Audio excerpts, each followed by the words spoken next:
New South Wales knows how to hold an event. You're seeing beautiful shots of Sydney, and west of Sydney, about 3 hours, is this magnificent motor racing circuit, Mount Panorama at Bathurst. That is where we have gathered this morning for a very, very special event. And I can tell you, even at this time of the morning, the faithful are here in big numbers. We are set for a massive day. The Liqui Moly Bathurst 12-hour is revved up and ready to go once again. It is an incredible sight here at Mount Panorama. As you can see, there is a lot of excitement. There is a huge build-up happening at the moment. The drivers, the cars, the teams have come from around the world to enjoy Australia's international endurance race. It is a unique time of the day to be starting a motor car race, and that's what we're looking forward to this morning. We have a great international commentary team lined up for you. The team from Radio Le Mans are here for us. They'll be guiding you through the day. And in pit lane, our own Shay Adam is here with us once again, but our own Chad Nayland is here. Let's check in with him now. One of the great things about the Liqui Moly 12-hour is we can expect so much variety, not just different manufacturers, but a tyre war between Pirelli and Michelin. A lot of people expecting the Michelin tyre will be better across the long runs today. You want to make sure that you've got your best driver in for the end of the race. So the AM drivers will be in probably in the second stint today to make sure that the guns are ready to fire towards thereof of the championship winning car from last year. Bathurst 12 Hours winner Katsuma Tsuchiyo, Wolfgang Reep, and Florian Strauss took the #1 Nissan to victory last year. Wolfgang not here this year. It will be Rick Kelly in his place, but they did not qualify as far up as they thought they would with the new car. Keep an eye on them as the race goes on, though, because the Nissan is very, very good on used tires. All right, thanks, Shay. Thanks, Chad. Look forward to joining you in the lane very, very shortly. This is a very unique event, and we need a very unique commentary team. The guys from Radio Le Mans join us. Richard, Graham, John, guys, great to have you back. And there is something very special, John, about kicking off this race at this time of the day at Mount Panorama. Barrett, I'm as excited as a 4-year-old going to school for the first time. It's that heady mix of excitement and a little bit of trepidation. There is a little bit of fear there because this field is going to charge off down a hell corner and then up the mountain straight in, what, 15, 20 minutes time. And frankly, guys, I know from yesterday's qualifying that we are going to get 100% motor racing right the way through the 12 hours. Record-setting day on the mountain yesterday. John, good morning to everybody. This was Benny Simonson, the Vicious Rumour Racing Ferrari at Reed Park had an off. It was really busy early in the session. Florian Strauss in the defending race-winning Nissan copped some traffic on Conrod Straight. Then they sorted themselves out and we saw some fast lap times. Will Bamber, hear the crunch in the background, a massive crash at McPhillamy Park, found the fence in the number 77, Team NZ Porsche. Another Bathurst remarkable repair story. They will start this motor race, which is great news. But the big story was Shane van Gisbergen into the record books with an unbelievable lap time. And the thing was, he let everyone in that last 20 minutes go and do their thing. They put in amazing laps, and he just destroyed them over half a second. The margin of the pole position and the Alan Simon Pole Award. Laurent Vanter tried a little bit too hard and was inches away from disaster on the top of the mountain. To show you how competitive this field is, Laurent Vanter, the pole man last year, will start this race from 8th. He said exactly the same time that he used to get pole last year. The game has moved on. The SP Tools Lamborghini had a trip through the gravel. This was the last lap. Yeah, continued to push in this Audi R8 LMS. Couldn't get the job done. Shane van Gisbergen did, similar to 2003 when Greg Murphy stunned the world with an unbelievable pole lap. And Shane van Gisbergen with 201.5 did the job yesterday.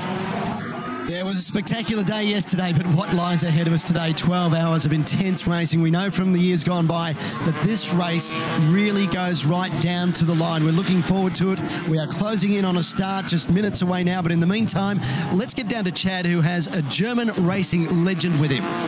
You couldn't have put it better, Brett. Bernd is one of the biggest names in GT racing anywhere. Former Formula 1 star as well. You're back with Erebus. You're a former winner. What does it take to win the 12-hour? It's really something special to be here in Bathurst on this racetrack and to win that race. I was missing that in my career, and I'm very happy and very pleased to achieve that in 2013. You have two very handy co-drivers, Maro Engel, who we've seen at Bathurst plenty of times, but a very young driver in Austin Cindric. How's Austin going to go? Just 17 years of age. It's unbelievable how quick he is. With 17, he got already a lot of experience, and he did very well. And I'm looking really forward to see him in the race today. Mercedes not too fast in qualifying, but the race pace should be okay. Hopefully. We was a bit struggling in qualifying. The car was really good in free practice, and we expect much more. We were a little bit disappointed after qualifying, but there's a long ways to go, and we start, I think, 11, and I think everything is still possible to. And I also want to say some words at home, because zu Hause gucken die alle zu, drückt uns die Daumen. Wir fahren vor 12, das wird ein hartes Rennen. How much do we love the international drivers? From one international driver favorite to another, Renee Rast, it's been a very good week for you. A week ago, you won a new watch. Now you're here at Bathurst. How are you feeling about this 12 hours? Yeah, looking forward to it. I mean, it has been a great week, and yesterday we had a good qualify, finished on P2, and looking forward to the race. Keep an eye on this car. They will be in the contention for the win. The Liqui Moly Bathurst 12-hour race is now just 6 minutes away from a start. We'll be back for that in just a moment.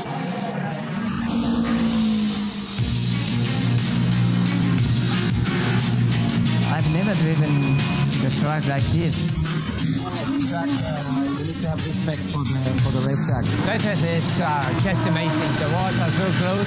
There is no room for mistakes. You go to the cutting and you look over the edge of the wall and there's like a 20-foot drop, and you know you got to be on the edge to go fast, but you know when you're going on the edge, you're as close to danger as possible. We have a lot of adrenaline to drive this track, you know. So sometimes we cross to the wall, sometimes we kiss the wall. At the time you think that I got it, I will push now over the limit, and it's a time that it fights you back.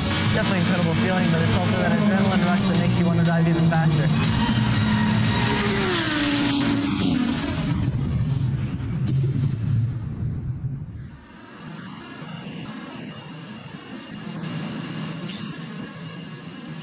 Well, the crowds are absolutely enormous on the Liqui Moly start, finish straight, and on the grid. We can barely see the cars in the midfield, and out on the entry road there are still plenty of people heading in. First time, Richard Krill, that I've ever seen people when we came out of the circuit last night late on, already sitting in their cars, getting ready to sleep in their cars for the gates open this morning. Yeah, amazing reaction to the event this year. It continues to build year on year, and double the number of campers around the facility and the precinct this weekend, which has given it a great atmosphere. Yeah, this is going to be an unbelievable weekend, a great race, and good morning to everyone around the circuit, because you're going to be in for a phenomenal day's motor racing. And before we get to the business end of the day, hello to all the photographers, both pro and AB. The bridge at Turn 1 at Hell Corner is already proving to be an interesting spot, and I'd also like to say hello to all of our corner workers, to all of our recovery teams, and of course the rest of our volunteers, without whom we could not go motor racing anywhere, never mind here on the mountain. Thanks for giving of your time. We salute you all, ladies and gentlemen. Graham Goodwin, very quickly, what are we going to see in the next 12 hours? A lot of very, very fast motor racing, John, and we're going to be keeping an eye on some of the guys starting a little further down the grid than perhaps we thought they might. You mentioned both of the Mercedes-Benz starting further down than we thought we would from Erebus. Thomas Jaeger and Mara Engel will be starting mid-grid, really, in the Class A order, and they're two men to watch. I think, for me, I'm loving this. This is a great place to be. There's a part of me would like to be up there with those campers up on the mountain. Camping up for the first time up on the mountain this year. That is going to be stunning when we get to dawn. No hint of the weather intervening as far as the forecast is concerned, but Krelsey, we know that we can take that as a guide here on the mountain. Yeah, always unpredictable. Looks like today is going to be all good. Top should be somewhere in the mid to high 20s. Track temperature probably 35 to 40 degrees. There'll be a little bit of patchy cloud around, but it should be a pretty much perfect day for motor racing. And the first hour of this motor race could be very, very exciting as the sun rises, track temperature comes up, and there will be some very, very fast lap times and some hard motor racing as they jostle themselves for track position and race to that first round of pit stops, which will be somewhere between lap 25 and 30, 45 minutes to an hour into the motor race.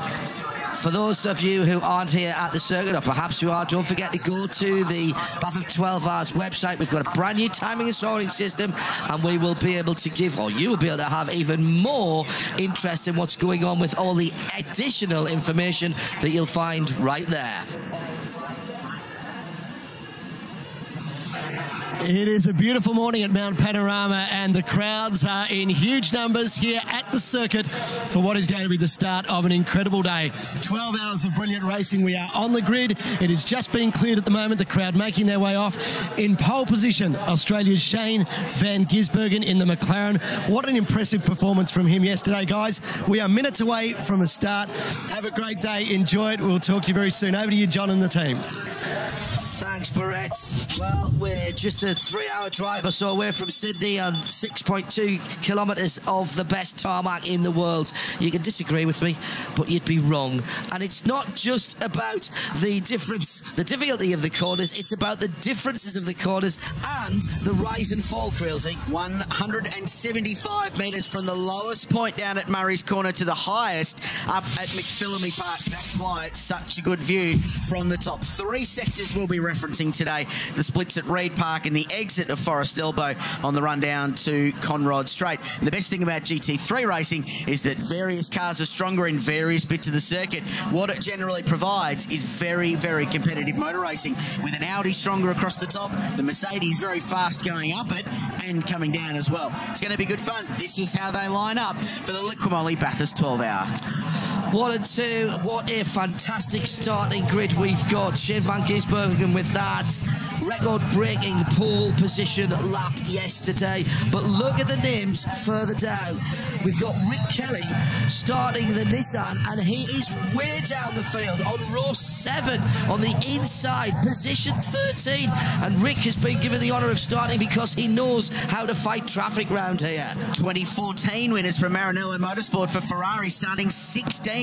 Long way down the field. Mika Salo will start that car. 4 McLarens in the top 6, and all 4 of them, I think, are contenders for this motor race. Down through the field, Class B, pole sitter for Ridges is the Grove Group Porsche.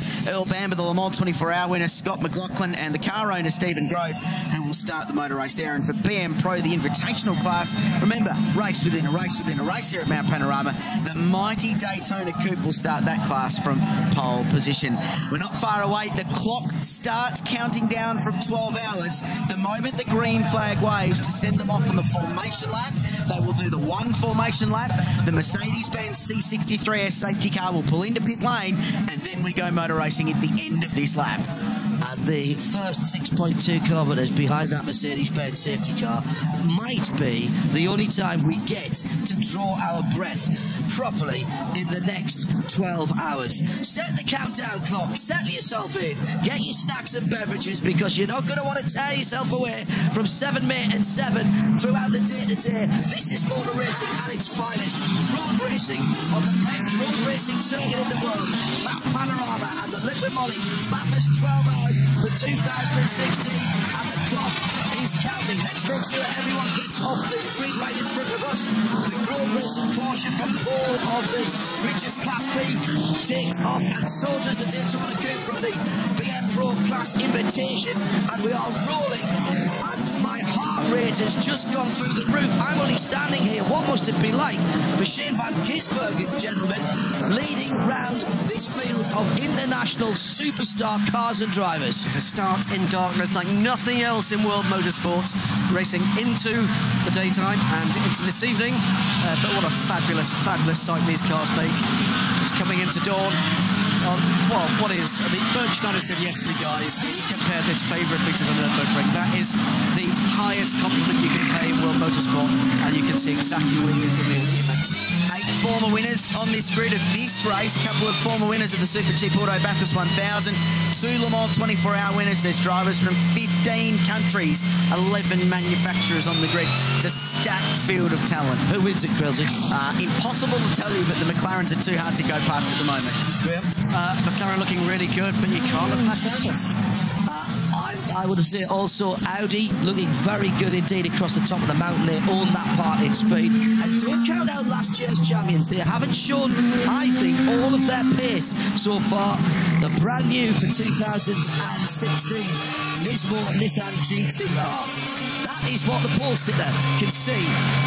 Not very much, actually. You've got to have your headlights set up pretty well, because the top of the mountain and coming down towards the hairpin, not very well lit. This is proper nighttime motor racing, and I'm all for it. And the reason why qualifying is still important in a 12-hour motor race is that that's the view Shane Van Gisbergen is going to have. If you're 10th in that pack, you're only going to see tail lights and the headlights in front. So clear racetrack in front, so very, very important. Remember, rolling start to the motor race. When they start proper this time by, they'll line up 2 by 2, and then they'll go green at the control line as they get down the Liqui Moly front stretch here at Mount Panorama. One other unique thing about this start, guys, is this is the first time these cars, these drivers, will have done any lapping in the dark at all. That's a good point. And that's not something we see anywhere else. Yes, we have night racing elsewhere around the world, but we don't have the guys actually finding their feet, if you like, in darkness at the very start of the race without having had practice of that. Beautiful, beautiful shots at the top of the mountain. There are no other pictures like this in world motorsport. There is no other field like this in world motorsport. There is no other challenge in world motorsport like Mount Panorama in daylight or in darkness. And the Liqui Moly Bathurst 12 hours for 2016 is moments away. On live and free on 7 May and 7 throughout the day here in Australia. And hello to our international audience as well, up very early at various parts of the world. I've just seen someone tweeting and saying 2 a.m. in the morning, but worth it for the HD feeds. And you don't want to go far today. Yeah, so much to talk about, Joe Hags, through this race as well. You could hear them as they were going down the elbow, the chirping of the front tyres as they try and generate some tyre temperature. Early this morning, we've got a tyre war, and that's what it is, between Michelin and Pirelli throughout this motor race. Pirelli dominated qualifying, their first and second. The fastest Michelin car was third. Another story to talk about, smart move by a lot of the international teams to put their Australian component in to start the motor race. Shane Van Gisbergen starts the pole car. Garth Tander starts the Jamek Panaldi on the outside of the front row. Warren Luff will start the Objective Racing McLaren that starts from P3. Marco Mappelli, the fiery Italian, will start the second Jamek Audi from 4th place. Side by side through the Caltex chase as they come down towards Murray Maguire's for the proper start, if you will. We are under already 55 to go, 11 hours and 55 and 34 to go, side by side. The headlights tell everyone down here on the Liqui Moly start-finish line that the race is about to get underway proper. It's a great side-by-side start. The green flag is out, and we are racing now. A little bit of overlapping further back down the field, but that's all right. That's a rule that's changed this year, as long as you don't make position before the line. And we are underway with the whole field streaming through Hell Corner for the first time. And Van Gisbergen's got a decent start from pole position up Mountain Straight. That is just a wonderful, wonderful sight and sound. And those of you on the mountain, stand by. They're heading your way at 140 to 150k already. One of the great sights in Australian motorsport, that still side by side. They need to sort themselves out through Griffin's Bend. Spin! And it's the Maggie's car, the 88, has gone around right in the middle of the pack. Oh, that's one of the favourites of this carnage down there. It'll check up everybody in the midfield. It looks like it was just a lacy spin. Mika Salo started the 88 Ferrari, and he's gone around. Looked like he might have got a little help there. No problems for the leaders, and that's why you want to qualify with the field. It's nightmare for the start of this race. 2 by 2 on the run up to Griffin's Bend. So challenging to get yourself sorted, and when you're on the outside there, you're often quite helpless. Across the top for the first time. 200 k's an hour in the darkness. They'll be driving into the sunrise very, very soon. About 6:30 a.m. local time, the sun will start to pop up over the Blue Mountains and over Sydney town. Waving yellows for the drama at turn 2 at the moment. But they should clear that Maranello Ferrari. It looked like Mickey could get that car turned around. And Salo's still stuck. Yeah, he didn't get it turned back around. The engine is still running, that's the good news. Now, can we deal with that with local yellows. So we're going to see an early deployment of the AMG safety car. The guys are still racing down Conrod towards the Caltex Chase, right in front of the Riches Hotel. It's been a really rough start for Maranello. They've struggled for pace all weekend long and qualified outside the top 15. Thought they had a very good race package with consistency and fuel economy, and now they're going to have to do it from last place. It's been done from here before, and it's still really, really busy. Rick Kelly fighting for track position with one of the McLarens, but it's Shane Van Gisbergen who leads the opening racing lap of the Liquimoli Bathurst 12-hour. Marco Mappelli is up to second place in the 74 Jamek Audi in front of Garth Tander. Rob Bell up to fourth place in the number 60 McLaren, so net gain for the second of the Techno Autosport cars. Maro Engel has stormed his way up from 11th place on the grid to 5th on the opening lap, and there's racing. It's wheeling early up to turn 2. And the yellow flag's gone, as has the Ferrari, so Mika Solo has been turned around and set on his way. He's got a huge disadvantage. Rick Kelly for the Dismore Athlete Global team in that awesome GTR. He's made up some positions as well, up 3 to 10. But Shane Van Gisbergen had nearly 7/10 of a second on the field as he went through. Good use of the pole position advantage. And other than that little spin for Mika Solo, it's been a pretty decent start. And we've got real racing, full speed in the dark over the mountain. The pace is getting hotter and hotter. It's 3 seconds quicker first sector than the first lap. It's going to get quicker and quicker. We get daylight to actually add into the mix here, guys. It's going to get even hotter still. Oh, don't you wish you were trackside? Here's what it looked like from the start. Very long holds. You can see people overlapping behind. That would have cut them a penalty last year. But so long as you don't gain advantage before the start line, that's being allowed now in 2016. It's all good. Everybody's playing nicely as they went up Mountain Straight for the first time. And then there's just a little bit of bumping and barging. The 75 of Garth Tander to our right there. Oh, that was great stuff by Gizzy. Down into second for Hell Corner. He timed that very, very well. Now, this is look in the middle of the pack here. So watch for the red Ferrari if you can see it amongst the headlights. It'll come into shot about now. Yeah, he got a tap. He got a tap from a Lambo, wasn't it? Yeah, that'll be the JBS Racing number 32 car, Steve Owen behind the wheel, I'd suggest. And then there was a real traffic jam. Everyone did a very, very good job of getting out of the way. And Salo did the right thing, just jam the brake on, hold the car in position, don't roll backwards down the hill. And down at Maranello Motorsport, already a new rear assembly looking at going on. There's the drive shaft, the lower upright and control arm for a Ferrari 458 GT3. Looks like they might have bounced some suspension. And there is the 62 Lambo, so that in the darkness has not got away with it either. And it's making its way back into pit lane very, very slowly. So Nick Percat started that car, and he's had real dramas getting that car into pit lane, and in fact hasn't got there yet, still stuck on the entry road, hasn't crossed the control line. No, they're right at pit entry, this Lucas Dunbar Motorsport SP Tools outfit, and they'll go straight into the garage. So 2 contenders early. This Lambo might not have been an outright contender for a win, but they certainly were for a class. Right front damage on that car. The wheel was not turning as he came into pit lane.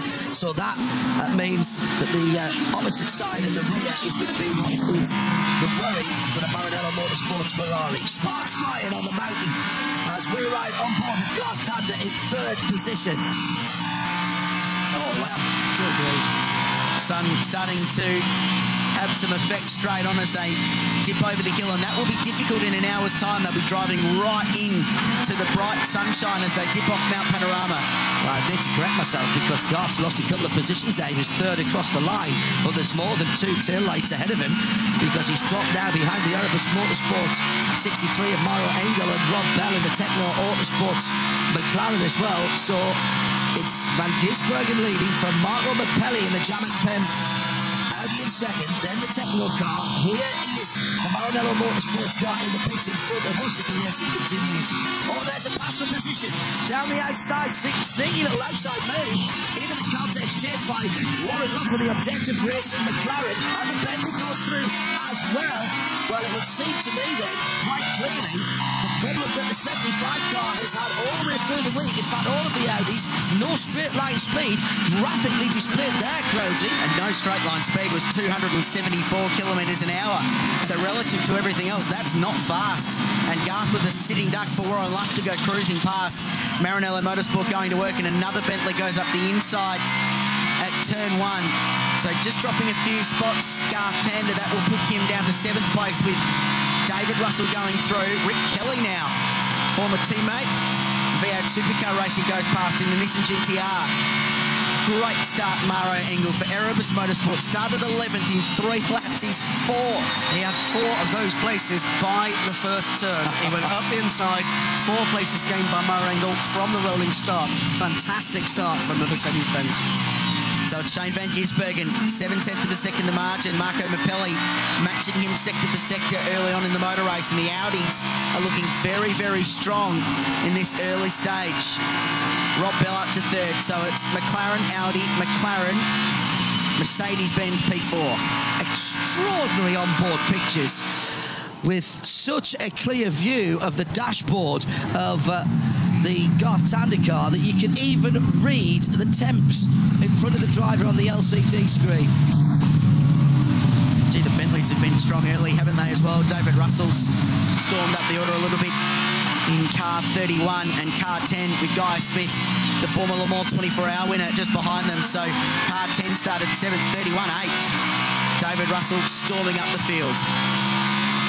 So work beginning, guys, down at the Maranello pit right rear. Definitely some damage under there. The mechanics are going to work. Grant Daniel and Tony D'Alberto were due to drive this car. You're due to hop in next. How are you feeling right now, Grant?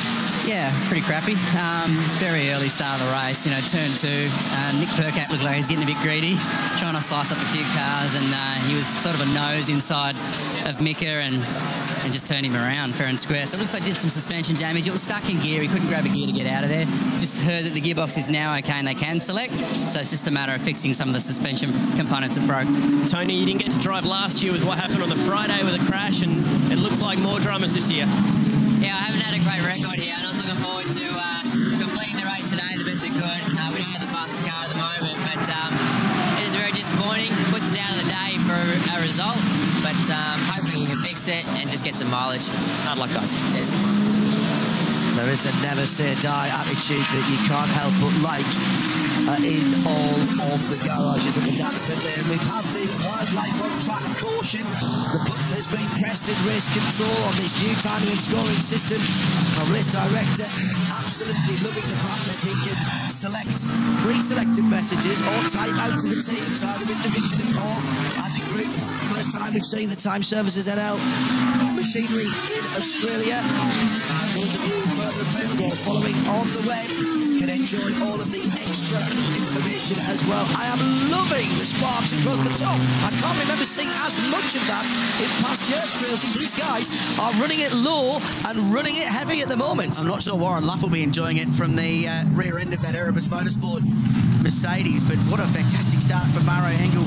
Australian fans will know this German driver quite well. Season in V8 Supercars with Erebus, a former pole sitter here as well in 2014. He's the reigning FIA GT World Cup champion up at the Macau Street Circuit in Asia late last year. And he has stormed his way through the field to P4. And Rob Bell, a bit of a mobile chicane at the moment. He's stacking up behind them. Bad news for Nick Percat and the Lamborghini team. Nick, we saw what happened from your point of view. To be honest, Mickey was just going on the outside and everyone was going 2 by 2, and I'm not sure if he didn't see me.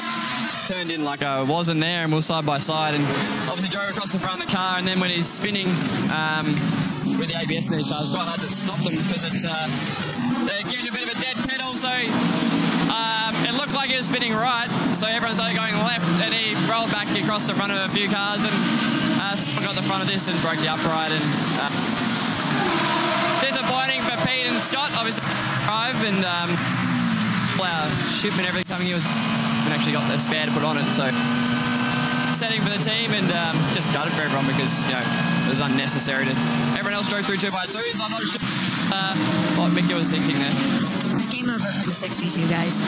Always 2 sides to every story, but only 70 degrees in the air and 20 degrees on the track. It's going to be a bit slippery for a wee while. It's Gissy that leads it. Chris Meese in second place, or at least his car. It's Marco Mappelli behind the wheel, and then Rob Bell for Contender Autosports.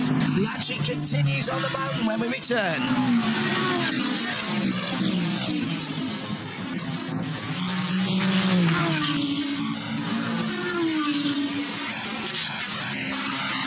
Well, guys, we can take a little bit of breath for our international viewers and listeners, but this already has been extraordinary stuff. The lap times, 2:05s, 2:06s, in the dark, in the real dark, at the top of the mountain, Grim. Absolutely, and it dips a little bit now, a little bit of traffic starting now for Shane van Gisbergen. He's come across the GWS BMW at the top of the mountain. That's just taking a second out of his lead, unfortunately for him, but not going to belly right there. 59 from 74. Then Rob Bell right along for the ride with the number 60 Techno. McLaren, what an excellent effort this has been by Techno. First time here with these cars, and they've lost it. What a laugh. Still just shadowing this fight in front.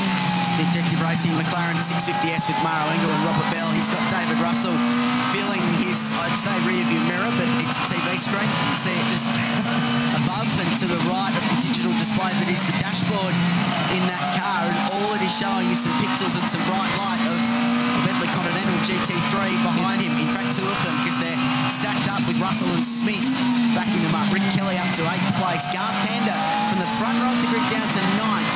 So just a cautious start for the number 75, Jamek Audi, and Clark Quinn, who was so superb yesterday in qualifying, the Aussie GT champion, rounding out the top 10. International coverage on in sound and vision with radiolemont.com, powered by Nissan, and everyone tweeting in. Don't forget to use that hashtag B12HR. We are literally spanning the globe at the moment in all time zones, so people up early with us, staying up late, and plenty in the middle as well.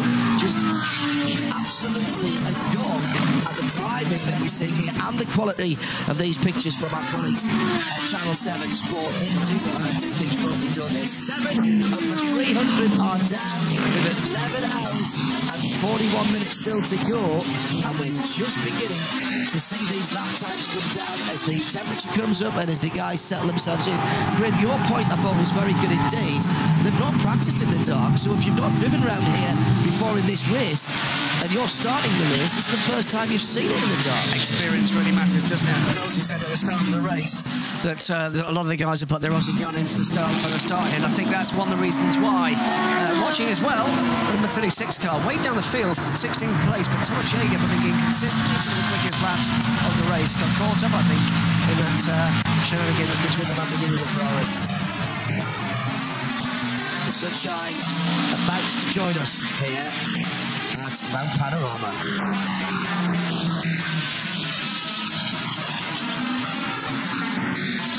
Well, no more drama than we've already had. It means we've been able to settle things down here at Mount Panorama in the 2016 Liquid Moly Bathurst 12 hours. Shane van Gisbergen goes through and crosses the line. A little bit of lights flashing because they're in traffic now. The 2:03.9 that time around in a race lap in traffic, Grilsey. That's pretty decent from the Kiwi. This is how the field sits. So the leaders, Van Gisbergen, Mapelli, Bell, Engel, Luff, Russell, Guy Smith. Working our way through to the cars just outside the top 10 now. Steve Owen goes through in the JBS Australia Lamborghini Gallardo. And there is the number 36, Erebus Motorsport SLS AMG. Thomas Jaeger, the German, behind the wheel, 16th place. Top 16 cars covered by just 21 seconds at the moment. So early days, the pace hot into the threes already. There's the leader in the BMW Invitational class. A race lap record here is a 2:03.30 for this motor race. A 2:02.8 is the outright lap record at Mount Panorama. Already traffic starting to take effect with the slow portion of the safety stop car.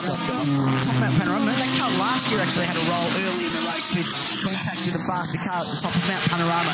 That'll be a story we follow for you over the course of the day, is avoiding the slower cars, making sure you deal with the traffic positively but without taking too much risk. GWS BMW's just come in down the lane as well. That's the car with the most history in this race. 11 consecutive entries. It's won the race a couple of times, and it's never been off the podium either overall or in class in all the years that it's been come here. But it looks like early strife for that car as it's down the lane already. Picking the right place to pass and the right time to pass here is going to be the difference between winning and losing this race. There's the visual confirmation, Quilsey. These guys will not stop at anything to get this car back out in the race.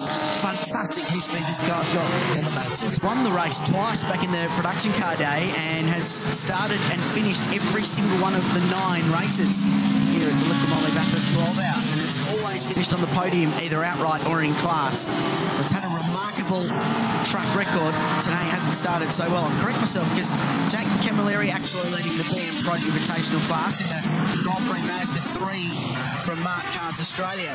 And the Kiwi Chris Vanderdrift leading the Richards Class B fight for the Porsche GT3 Cup cars, and up to 20th overall with the dramas for the Lamborghini and the Ferrari in the opening lap. So that means start. The class pole sitter just down the order a little bit. Yes, indeed. Stephen Grove got shuffled back a little. It's his job to stay on the lead lap at this point. I'm sure he won't mind us saying he's the least experienced in that car. Still a good steerer and has won national championships over here. But when you've got a Le Mans winner Earl Bamber as part of your driving squad, then your job is to get out there and bring the car back absolutely immaculately and hand it over to him or to Scotty McLaughlin, who's the other driver in that car. Big man upstairs just started working the dimmer switch. We're getting quite all on the horizon now.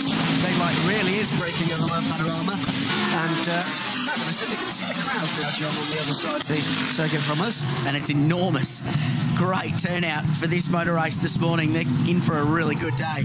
This is an unbelievable fight, bearing in mind it's a 12-hour motor race and we're 24 and a bit minutes into it as they go past the Donut King Mark Cars Australia Focus. A lot of the fast drivers say that the best thing that these slower cars can do is just hold their racing line, and such is the speed differential that they should be able to just pick and choose their way to go past, especially across the top of the mountain. You're told that in every driver's briefing, but there's nothing more intimidating when you're in a slow car, and I speak of what I know because my motor racing is always either in a slow car or a very much slower driver, being me. It is very intimidating doing your thing when you've got something coming up to you that is flashing its lights as evilly as those Audis do behind you. The temptation is to drift offline, and indeed that's what the Mark Cars is doing at the moment. That's a sensible place to do it, down into Maguire's, the final corner. The Bentleys, on board with Warren Luff, Objective Racing in 5th position. The Bentleys handing in packs at the rear of what has become a 7-car train here. The top 7 cars pulling away just at the moment, and it's Guy Smith at the back of that pack, then a bit of a gap back, maybe about 5 seconds back. So Rick Kelly leading the next batch of cars. That's what traffic does at this point in the race. It's a really interesting fight. There's been some good movers in it too. David Russell has been one. Rick Kelly up to 8th place is a good move, and Contender just following this group a little bit further back. Hey guys, how exciting is this young guy? Austin Cedric came here as a 16-year-old to race the Bathurst 12 Hour for the first time last year. He's back this year as a very experienced 17-year-old. Austin, what did you take away from last year's race? Oh, so much. If I told you, I'd be here all day. Well, it must be great to work alongside. I mean, you've got Bern Schneider, you've got Murrow Engel, 2 guys who you can really pick up a lot from. Yeah, I mean, huge opportunity for me to work with those guys. They're professionals. They've been it for longer than I've been alive. So it's really cool to be able to work with them and learn from them and just try and have some fun. Impressive start from Murrow today, up something like 7 places. Yeah, I mean, it's no surprise to me. Like I said, he's a pro. He can do this in his sleep. So hopefully sets the mood for the day, and just keep on working our way up to the front. Are you looking forward to jumping in, getting behind the wheel? Oh yeah. What do you like about this place?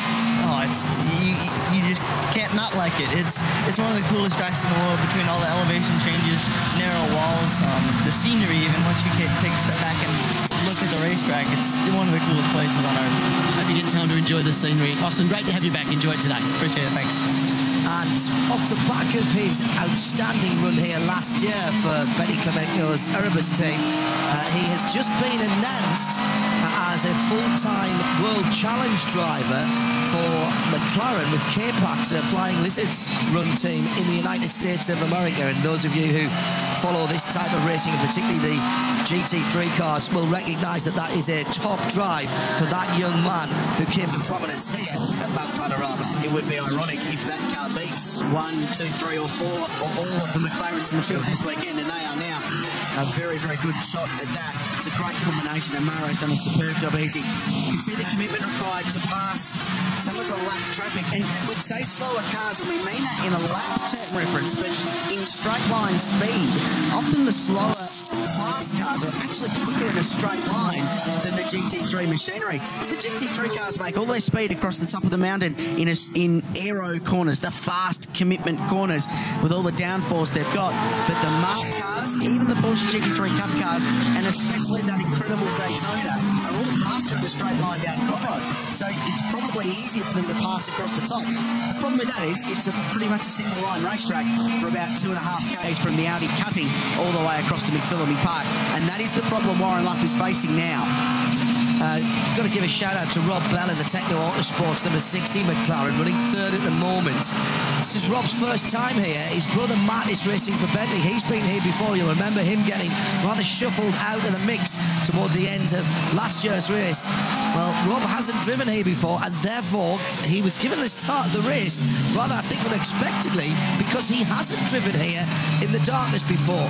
The darkness, by the way, which is dissipating very quickly, and our cameras actually make it look much better than it is, but it was just, I can't believe that we've only been racing half an hour, the difference in the light levels. The backlog right at the moment here features Rob Bell with Marango looking his way by. It's split in the middle with traffic. Top of the mountain last time, but those two are really absolutely gangsters at the moment. It's Bell in the number 60 McLaren, it's Marango in the number 63 Erebus Mercedes-Benz version. And that traffic at the top cost Maro Engel 7 seconds this lap so far. So that's how much it's affecting the flow of the motor race. Shane Van Gisbergen, Marco Mappelli and Rob Bell had already dealt with those lap cars they were working through.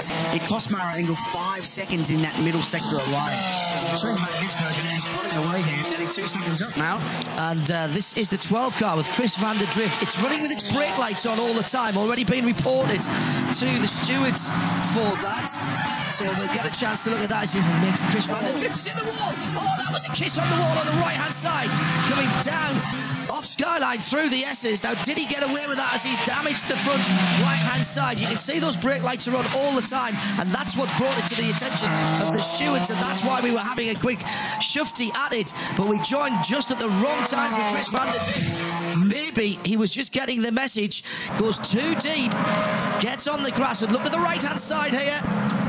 Oh, yeah, front and rear, I think, Crailsey there, don't you? Living up to his surname, Van der Drift. Across the top of the mountain, that's the last place you want to have a big moment like that. Brake problems with the Porsche, but they continue on. It's the Liqui Bathurst 12 hour. It's led by a McLaren. Audi second, McLaren third. It's a great fight at the front. We've got a long, long way to go.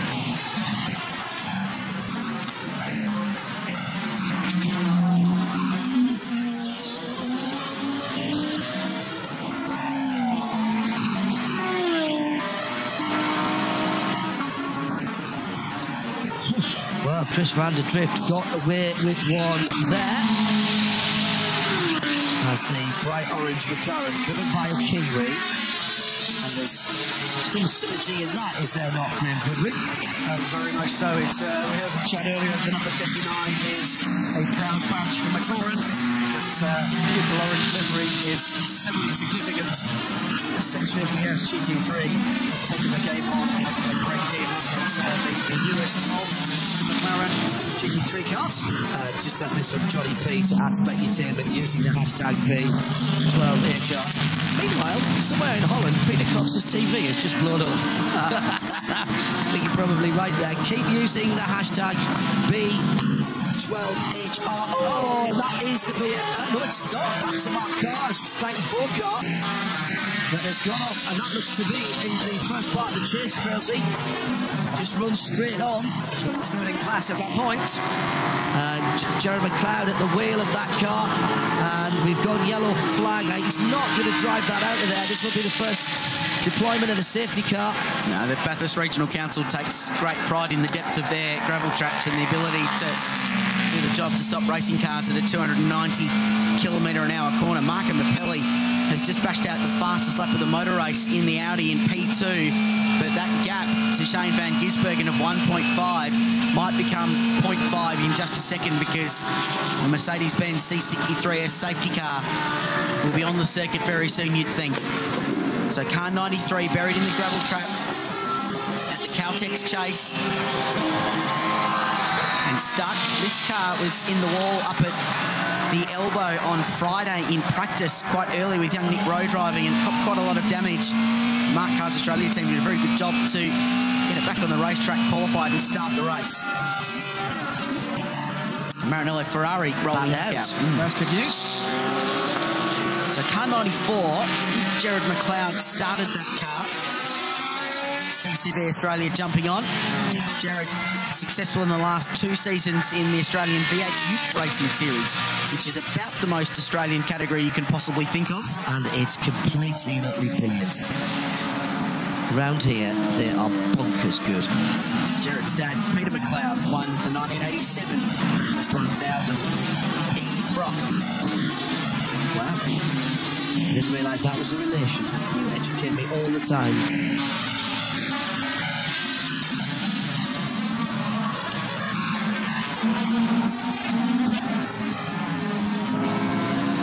Well, it looks like we're heading to the first full course yellow here with the first deployment of the AMG safety car here at Mount Panorama for 2016, and there indeed is the confirmation that C63 has gone out and picked up the leader, Shane van Gisbergen. Look in the background here, looks like there was a tyre issue or a wheel issue as the Mark Carr's Australia, oh yeah, right rear as McLeod braked or maybe turned in. Let's have another look at it. Yeah, just went as he turned in there, Crailsey. That is a big moment, and he's done very well to hold on to that car. The gravel trap's also doing their job, but that was a tyre issue as he turned into the fastest corner in Australian motorsports. Oh my goodness. And this was the 88 McDonald's Maranello Ferrari rolling out of pit lane. So they've dropped a bunch of laps. They're a long way down the field, but they've got a lot of time to make up some time. While the Merc safety car is on the road, we'll get another break out of the way. It's the Liquid Moly Bathurst 12 Hour, live from the mountain.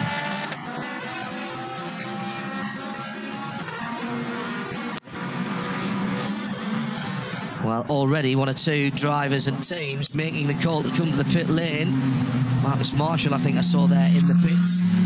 And also Krista Joens in the 9 car. Interesting tactics here, but that's about halfway through a run. What this does is allows you to either change your tyres or your driver, or maybe just do a splash of fuel and adjust your pressures as the temperature on the track and in the air is going to be rising. Snatch tracks are arriving at the Caltex chase. Wow, that was a biggie, wasn't it, Krills? What moment. 290 Ks on the entry to the chase for these Mark Carr's Australia entries. Probably 260 by the time the tyre went when he got mid-corner.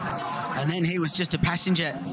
And fortunate in some ways that car didn't tip over when it went in sideways to the gravel trap. So I thought that was scary stuff, wasn't it? Exactly halfway through a run, 25 to 27 laps is what we expect from the leaders. There is the number 40, Marcus Marshall brought it in. Can't see there's been a driver change on that car. That's the dark coloured Audi. I think if you look at the incident that's brought out the safety car. So that's at full speed as they tip through. No slow-mo on that replay. And it only took 3 or 4 seconds from the point of the tyre going to the point where Jared was stopped. I think the fact he entered the sand trap almost straight, and then it went sideways. So there's a lot of speed washed off by the time the car went to that angle to 90 degrees to the racetrack, and it didn't dig into the gravel, which was very, very fortunate, but a right rear tyre down on the entry to the kink at the Caltex Chase. And I tell you what, he rolled off the brakes as well once he got sideways. That's really interesting. You could see the wheels spinning as he rolled off the brakes. He knew that the gravel trap was going to do its job. He didn't want to put that car into a sideways roll. That's really heads-up driving by Jerry McLeod there. CCV Australia, brand new to motorsport sponsorship, getting plenty of TV time early in the motor race. Not the kind they would have liked, but there's a lot of motor racing to go. So the Maranello Ferrari's a long way out of this motor race, and winning it from here will be nigh on impossible, but this is Mount Panorama, and it's where impossible happens.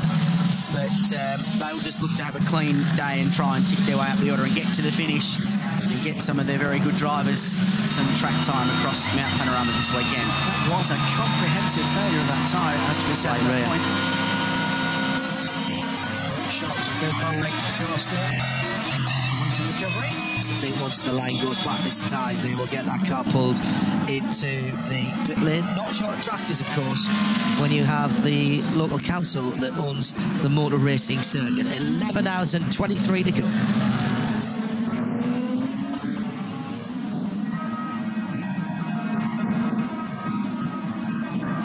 We're back at Mount Panorama. It's the Liquimoli Bathurst 12-hour. We're behind the Mercedes-Benz AMG C63S safety car, a very nice car to lead the field around. It is, too, the first safety car interruption of this 2016 running of the race, one that averages 10 safety cars across its duration over the last 10 years. Last year, remember, 20, which was a record for the race, 73 laps under caution in 2015. I'm not sure we'll see that today, but we've already had 3 of them in the 2016 running. Just to see the car that there's a bit of a story on, actually. The Caben's back. That car left the circuit last night, went down to Sydney to the Porsche Centre for an ECU reprogram, and that has come out this morning. So that was a bit of a story for those guys who had no sleep whatsoever yesterday. Some good news, the number 12 Porsche. We saw Chris van der Drift kiss the wall, front and rear, just a little wee while ago. That car also with its brake lights stuck on.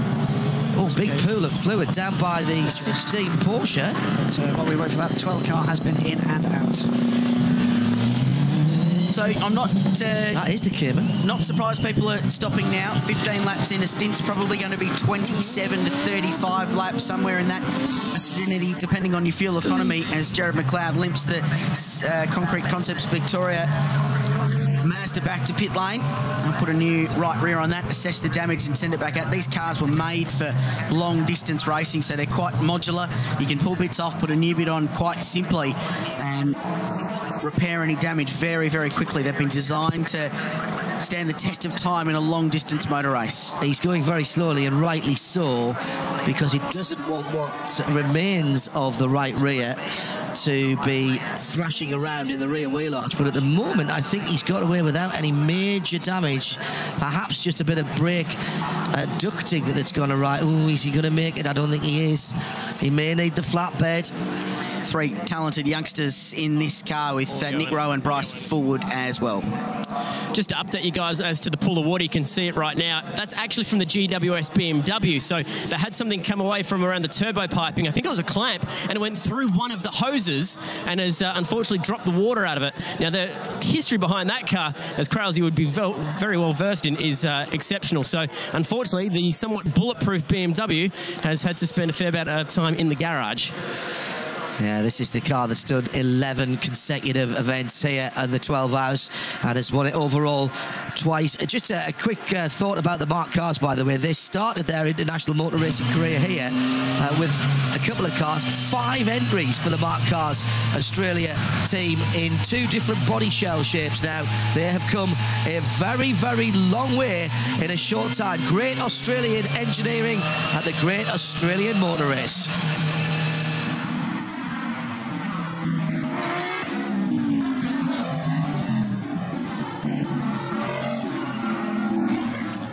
So still under safety car.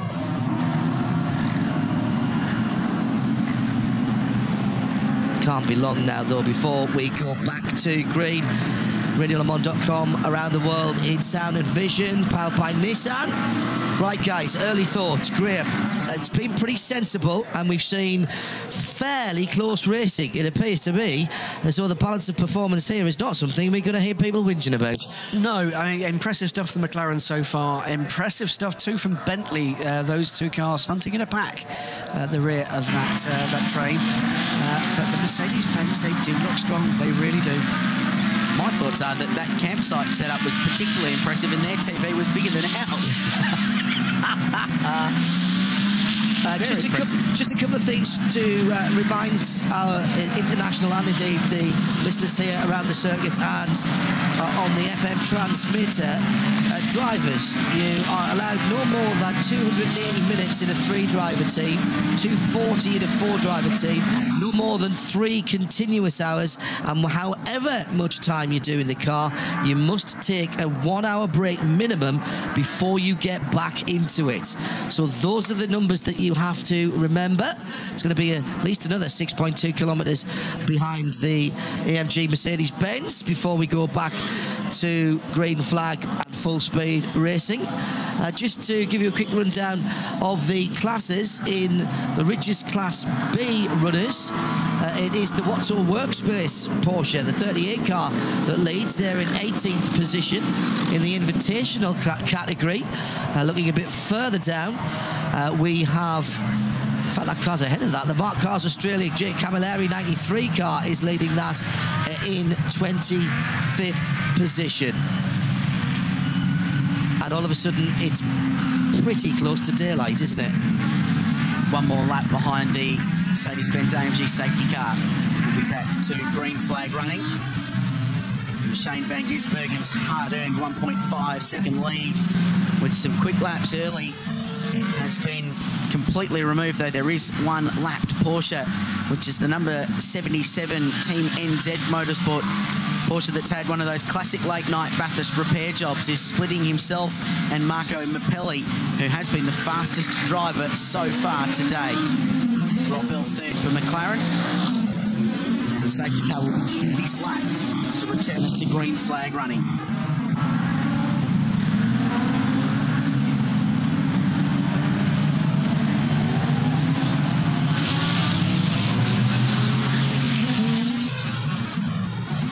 Well, just 1/2 of a lap of the Mount Panorama circuit before we go back to green flag racing.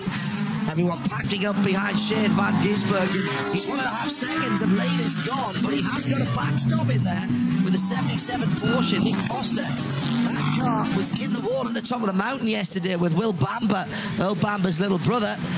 But it's another one of those legendary overnight Bathurst repair stories. The locals round here love to pitch in and help a car, and that will be getting a big wave and lots of support from everyone who pitched in locally last night, Crailsey. They were here all night, engine out, rear subframe in that car. It was twisted, so they've had the car straightened out. The Bathurst TAFE repair, the Smash repair team, an icon of Mount Panorama and racing. Doesn't matter what racing it is, they're always there to help get it out. So a driver change underway for the pole sitter in the BM Pro Invitational class. This car clocked at 306.5. 0.5 is important, the team tells me, down Conrod Straight yesterday. So 306 kilometres now for the 700 horsepower Daytona. Mike Henry on the front of that car, the car controller, engineer and team manager, former boss of the Holden Racing team. And they've swapped steerers behind the wheel of car 65. It's officially sunrise, 6:29 Australian Eastern Daylight Time. And Christian Rodriguez is one of our international listeners and viewers from further afield. He says, it hasn't taken me more than 2 laps for me to decide to put this race on my bucket list. Come, sir, come and do it. Don't forget to use the hashtag B12HR wherever you are on the mountain or around the world. And let's just see how big this international motor racing community is for what has become one of the star racers in GT3 and endurance racing around the world in a very short time. So lights out on the C63S safety car. It's up to Shane van Gisbergen now to control the speed. And as we touched on a little bit earlier, one of the rule changes to the regulations for this race is that you can now overlap before the control line. In the past, they've been very, very strict on cars being out of that one line behind the leader before they get to the green flag. That's changed. I think it opens up the possibility a little bit of some more overtaking down at turn 1 and some more mooring as they squabble for position up at turn 2. But Van Gisbergen is in a good position because he's got a buffer. So the Italian Marco Mappelli behind him with car 77. Just a bit of a doorstop there for that white and black Audi trailing the bright orange McLaren 650S. Clear track in front of the 59 car, and you quite rightly say, Grillsy, he's got a bit of a pick behind him. So it should be relatively straightforward restart. Well, you've got to say, Gizzy timed the start absolutely perfectly as we head to the mega wall. And so 3 of our 8 onboards that we've got throughout the race today, and another absolutely copybook restart by Shane Van Gisbergen. Just covering the inside for a moment, but here comes Marco Mappelli. He had to get rid of that Porsche early, does through Hell Corner and heading up Mountain Straight now. Rob Bell has Mauro Engel right up his tailpipes, and he's having to come there. Look at Mauro Engel, there's nothing between those two. He's in the draft. He will be getting an aerodynamic advantage. The indicator on the left-hand side by the 77, that's a really smart move, and it looks as though the Merc has gone through on sheer power. The big Merc V8 has the grunt and takes the McLaren. Beautiful, beautiful move there from Mauro Engel. It's been a while since he's taken another place. Made up huge ground at the start of the race, but he's been tracking Rob Bell for the last several minutes. Now up into 3rd position. And Van Gisbergen from Mercedes-Benz. Van Gisbergen hasn't got away, Graham. It looks to me as though that Audi Mappelli is really on a mission now. If there was a split time indicator from turn 1 to turn 2, the Erebus Mercs would be the fastest things up Mountain Straight. Just so much low-down torque to drag them up the hill. As Van Gisbergen drops off it at Skyline and down towards the Dipper. And Van next, Engel 3rd. And Gizzy must be really on it over there because the Audis have been the quickest things across the top of the mountain. He pulled out time on Mappelli through the technical part of that very quick 200 km/h plus run over the top of the mountain. Big crowds here witnessing this. The sun is now officially up and we are back to green flag racing. Look at the battle for 4th position. Rob Bell is under pressure. This time it's another McLaren and it's Warren Love of Objective Racing. He goes down the outside as that will be into the Caltex chase and gets it done. Oh, and the Bentleys are coming as well, and Rob Bell is having to defend from David Russell, who's the first of the 2 M-Sport Bentleys, run out of the Cumbria workshops of the former WRC team, of course, Malcolm Wilson's team. He knows the area down here from his World Rally Championship days. And the Bentleys were a big fan favourite on board with the 10 car. Again, these 7 pulling away, guys. These the same 7 cars before we went to caution, pulling away in line of stern. It's the Bentleys at the back, but how much longer?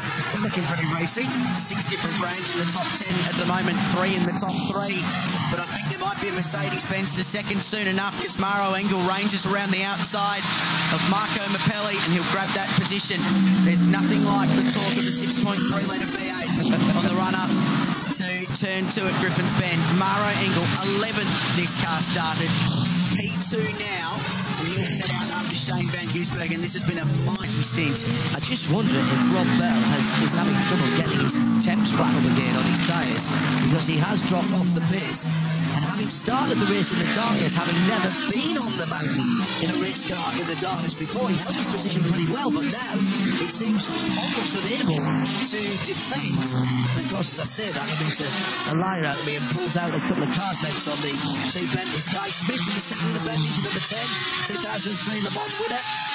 We'll never forget that reload. The Bentleys, John, are an interesting story because last year they didn't have the outright lap speed that the winning cars did, but through very, very smart pit strategy and the safety cars and some very, very good driving, they stayed in the game.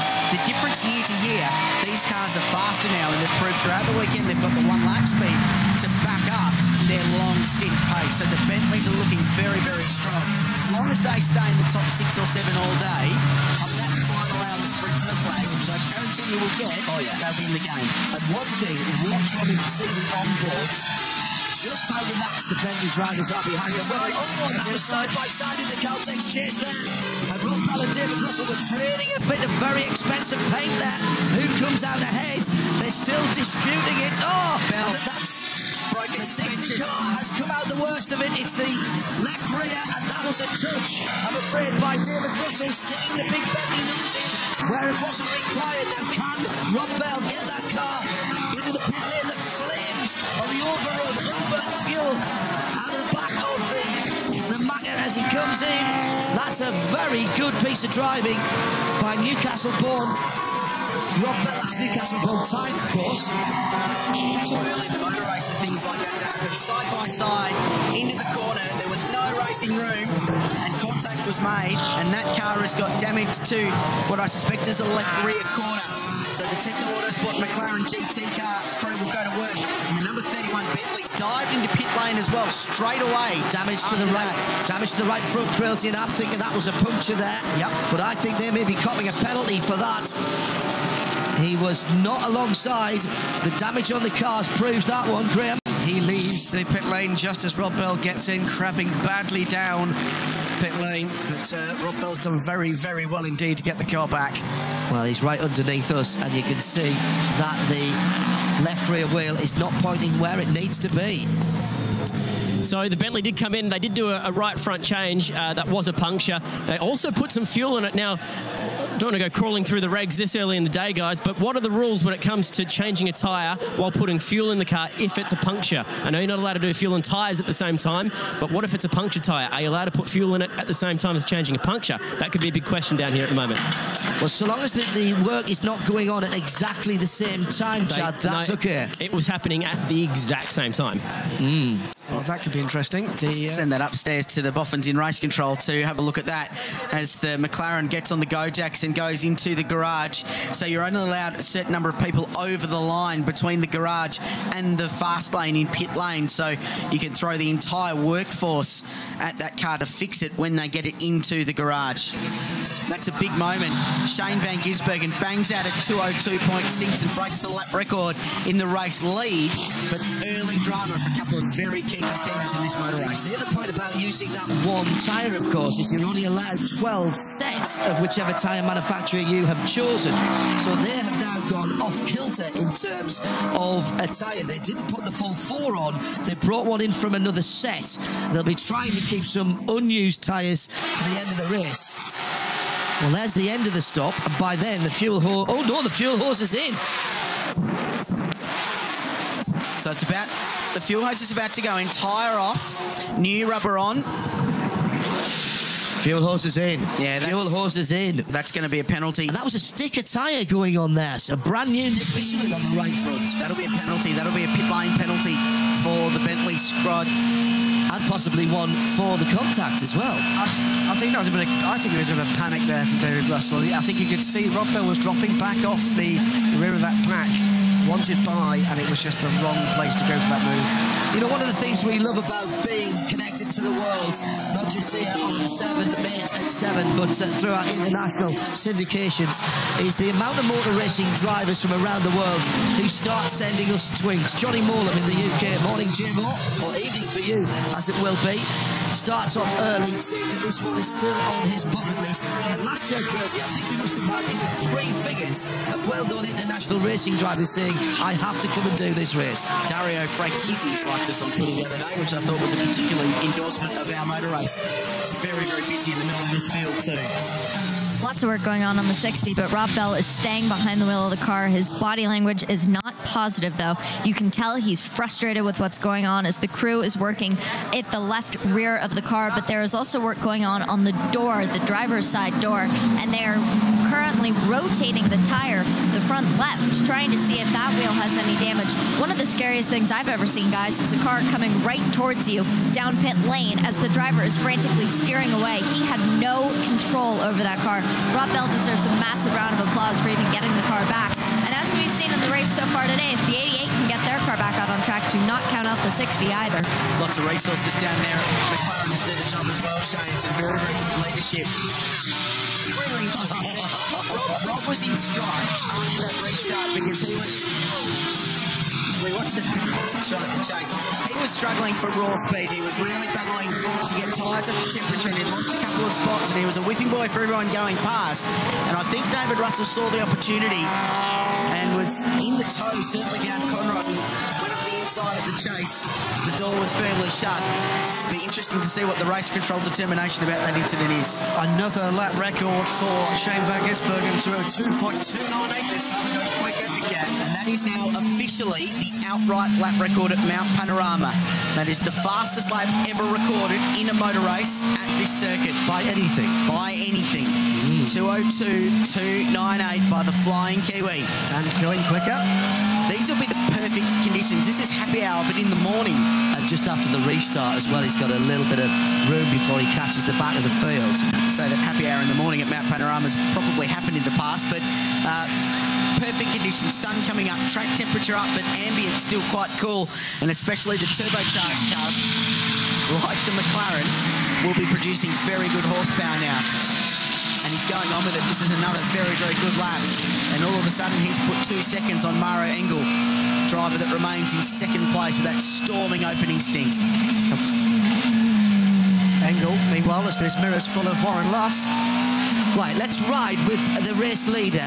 Not often you get a chance to watch a master at work. Over the line, have a listen to this. This is a master at work in the McLaren, through Hell Corner and up Mountain Straight. Enjoy.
is 6.2 kilometres of some of the most torturous tarmac in the world, with Shane van Gisbergen and the McLaren providing you the sound check. And there was no lift at the Caltex chase. There was a couple of little off and on at the top of the mountain.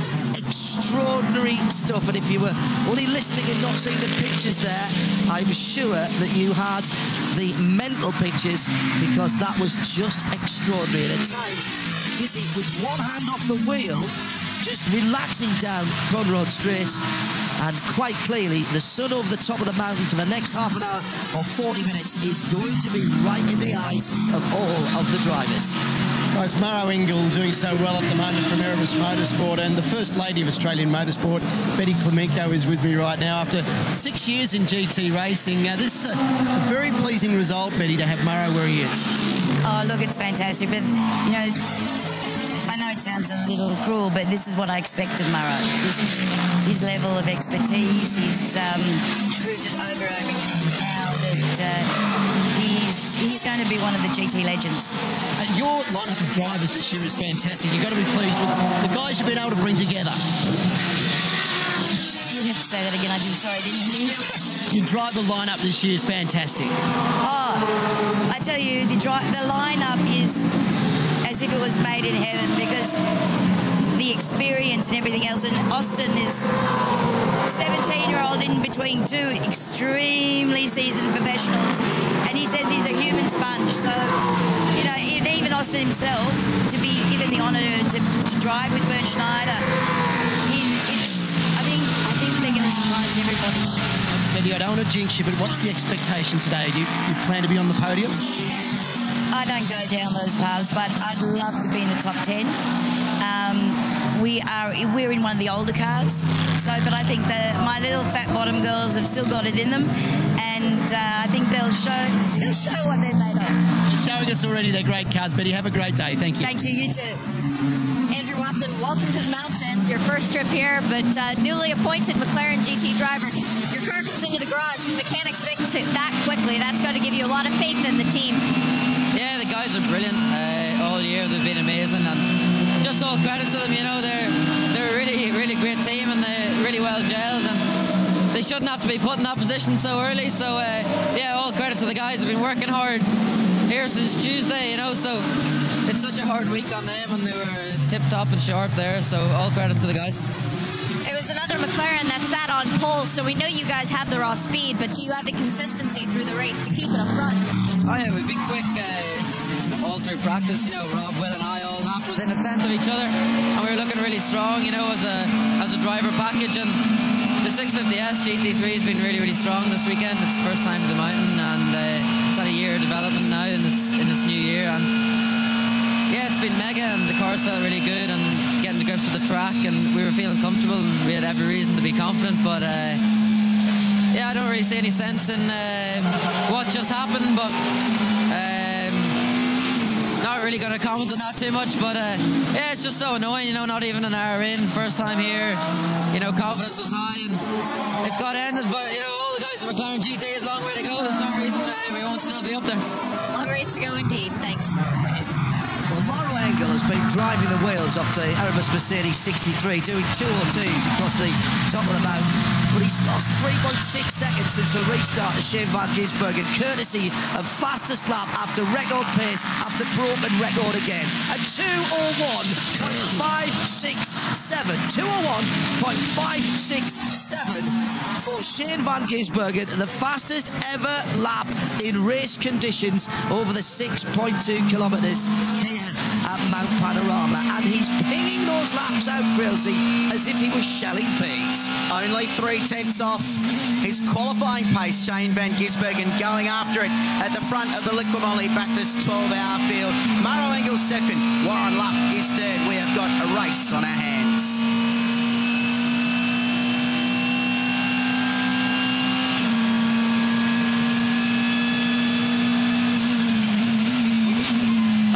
Wow, and double, triple, quadruple wow from Shane van Gisbergen. He's got a clean lap again, guys, and every time he gets a clean run, he's putting in purple sectors. I mean, the last time around, Steve Owen in the JBS Australia car, the 32, did the best third sector.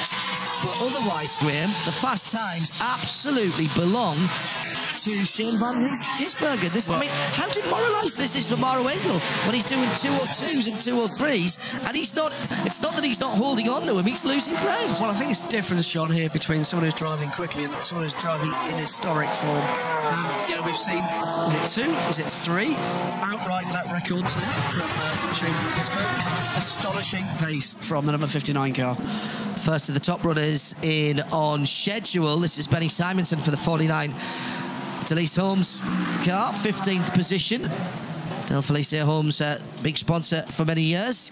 This is the 7th position AM car. Vicious Rumour machine with a bit of damage yesterday. Looks like a driver change as well. So that is after 24 laps.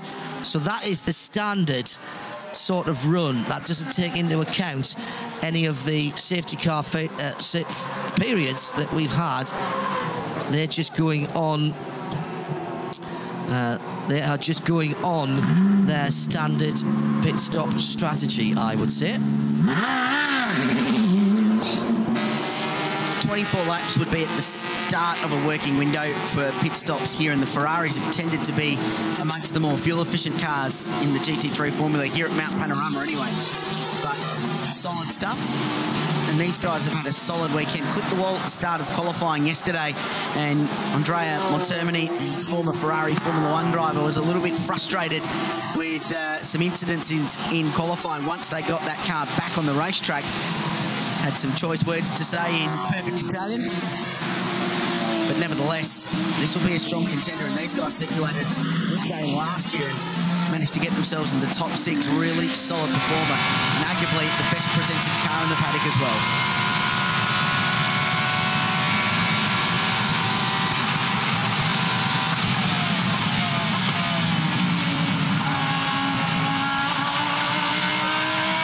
Extraordinary driving right throughout the field in the early laps of the 2016 Liqui Moly Bathurst 12 hours. While the plaudits, of course, are going out to Shane van Gisbergen, the Kiwi, who is, well, he's taking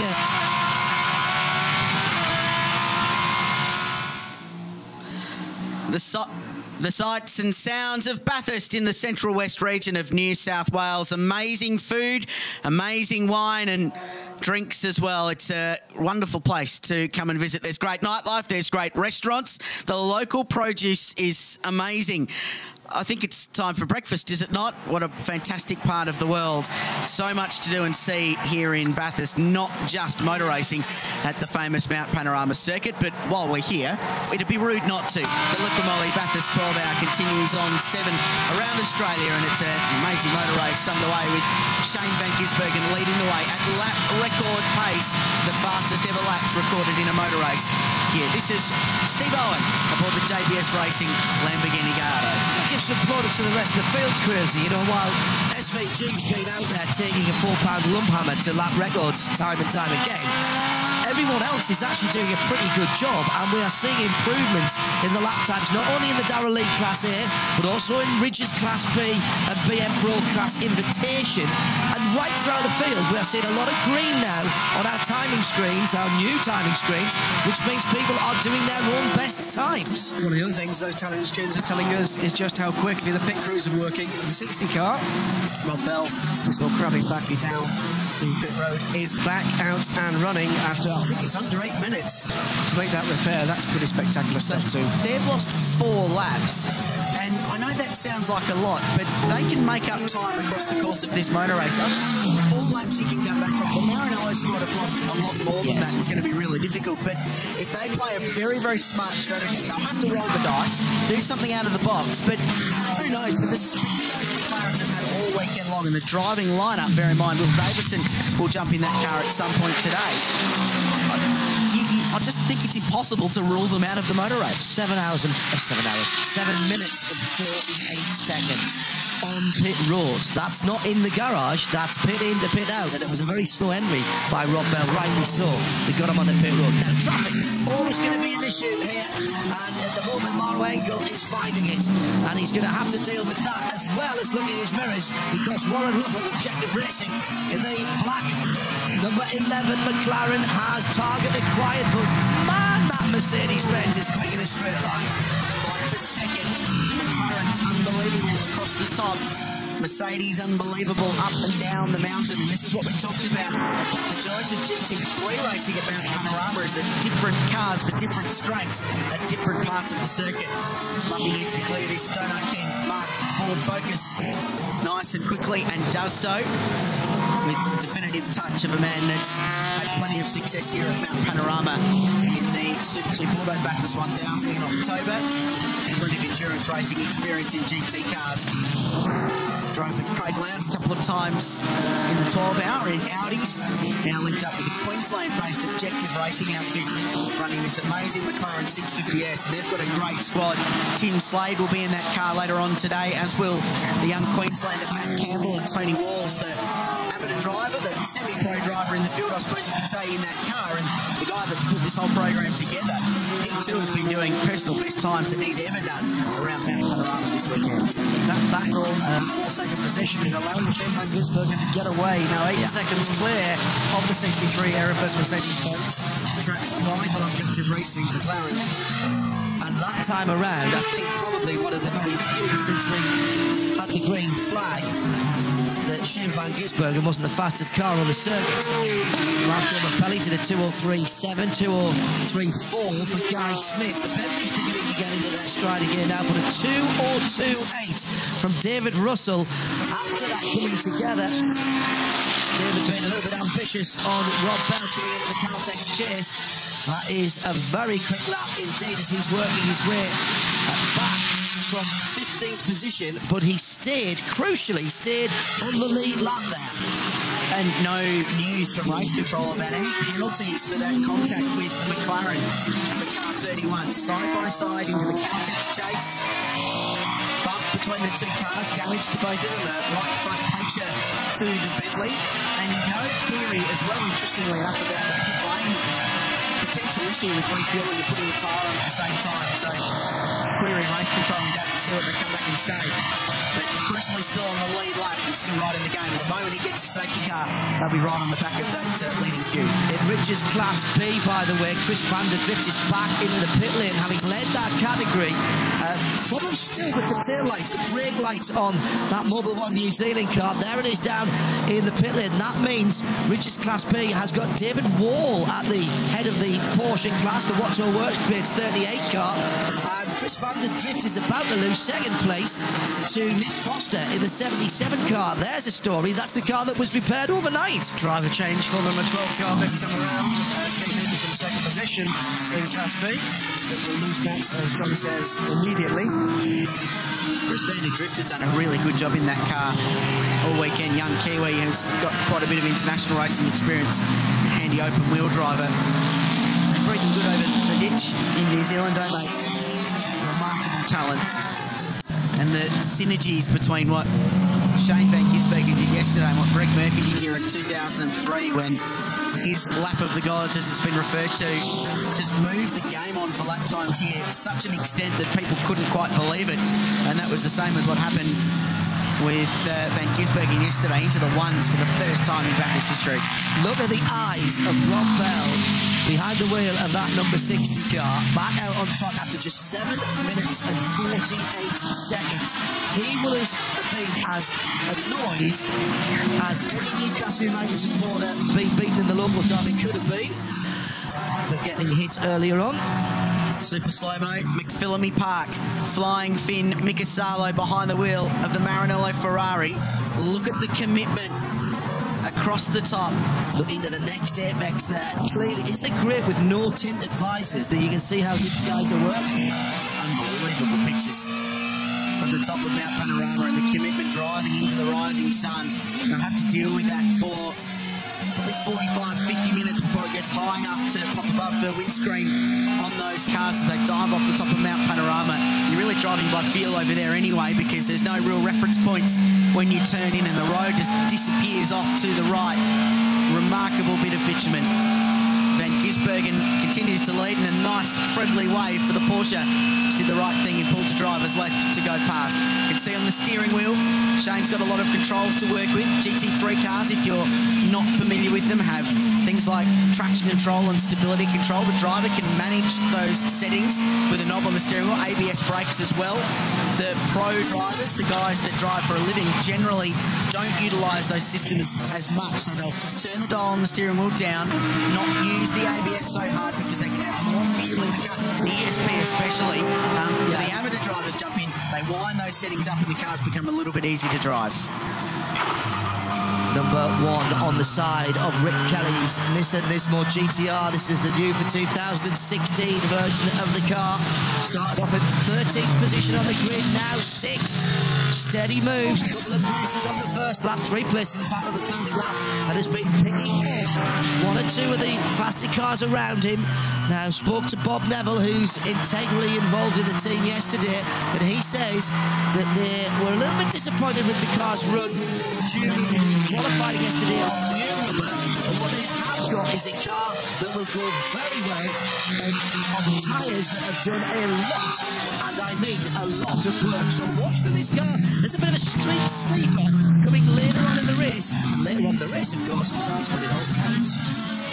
two-time Bathurst 1000 winner Rick Kelly really attacking the mountain. He's driven all the way up, nearly inside the top 5. Florian Strauss is going to be in this car next. Fantastic first stint from the Australian driver.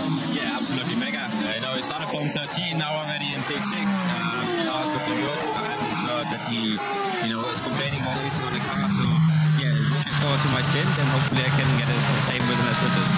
What are we expecting from your stint? I know hopefully not many safety cars and a chance to just get into a rhythm. How do you find that rhythm when it's your job to just turn steady laps? Yeah, just I have to do exactly what I learned in practice and everything. And that was the car, balance was alright. It's just now getting out on cold tires is quite exciting. You have to get fast the heat into the rubber. So yeah, that's key point. And then just settle down a little bit and then relax. And I think all the drivers want to know, is Chio going to be the last driver in the car today? We will see. It's still a long way to go. Probably, but nobody knows. Nobody knows how many safety cars will come and how the strategy will be for the rest of the race. So, yeah, the order is Rick, me, and then Chio, but we will see who goes to the finish line. All right, Chio was absolutely the star of 2015. Brave man asking race strategy with 10.5 hours to go, Jack, but I like your efforts, and I think we'd all love to see Chio in the car. He was mighty at the end of last year, 4th on that restart, and just powered his way to the front to deliver Nissan a Bathurst victory for the first time since 1992. They'd set that benchmark. Now they're trying to do the double like they did in 91 and 92.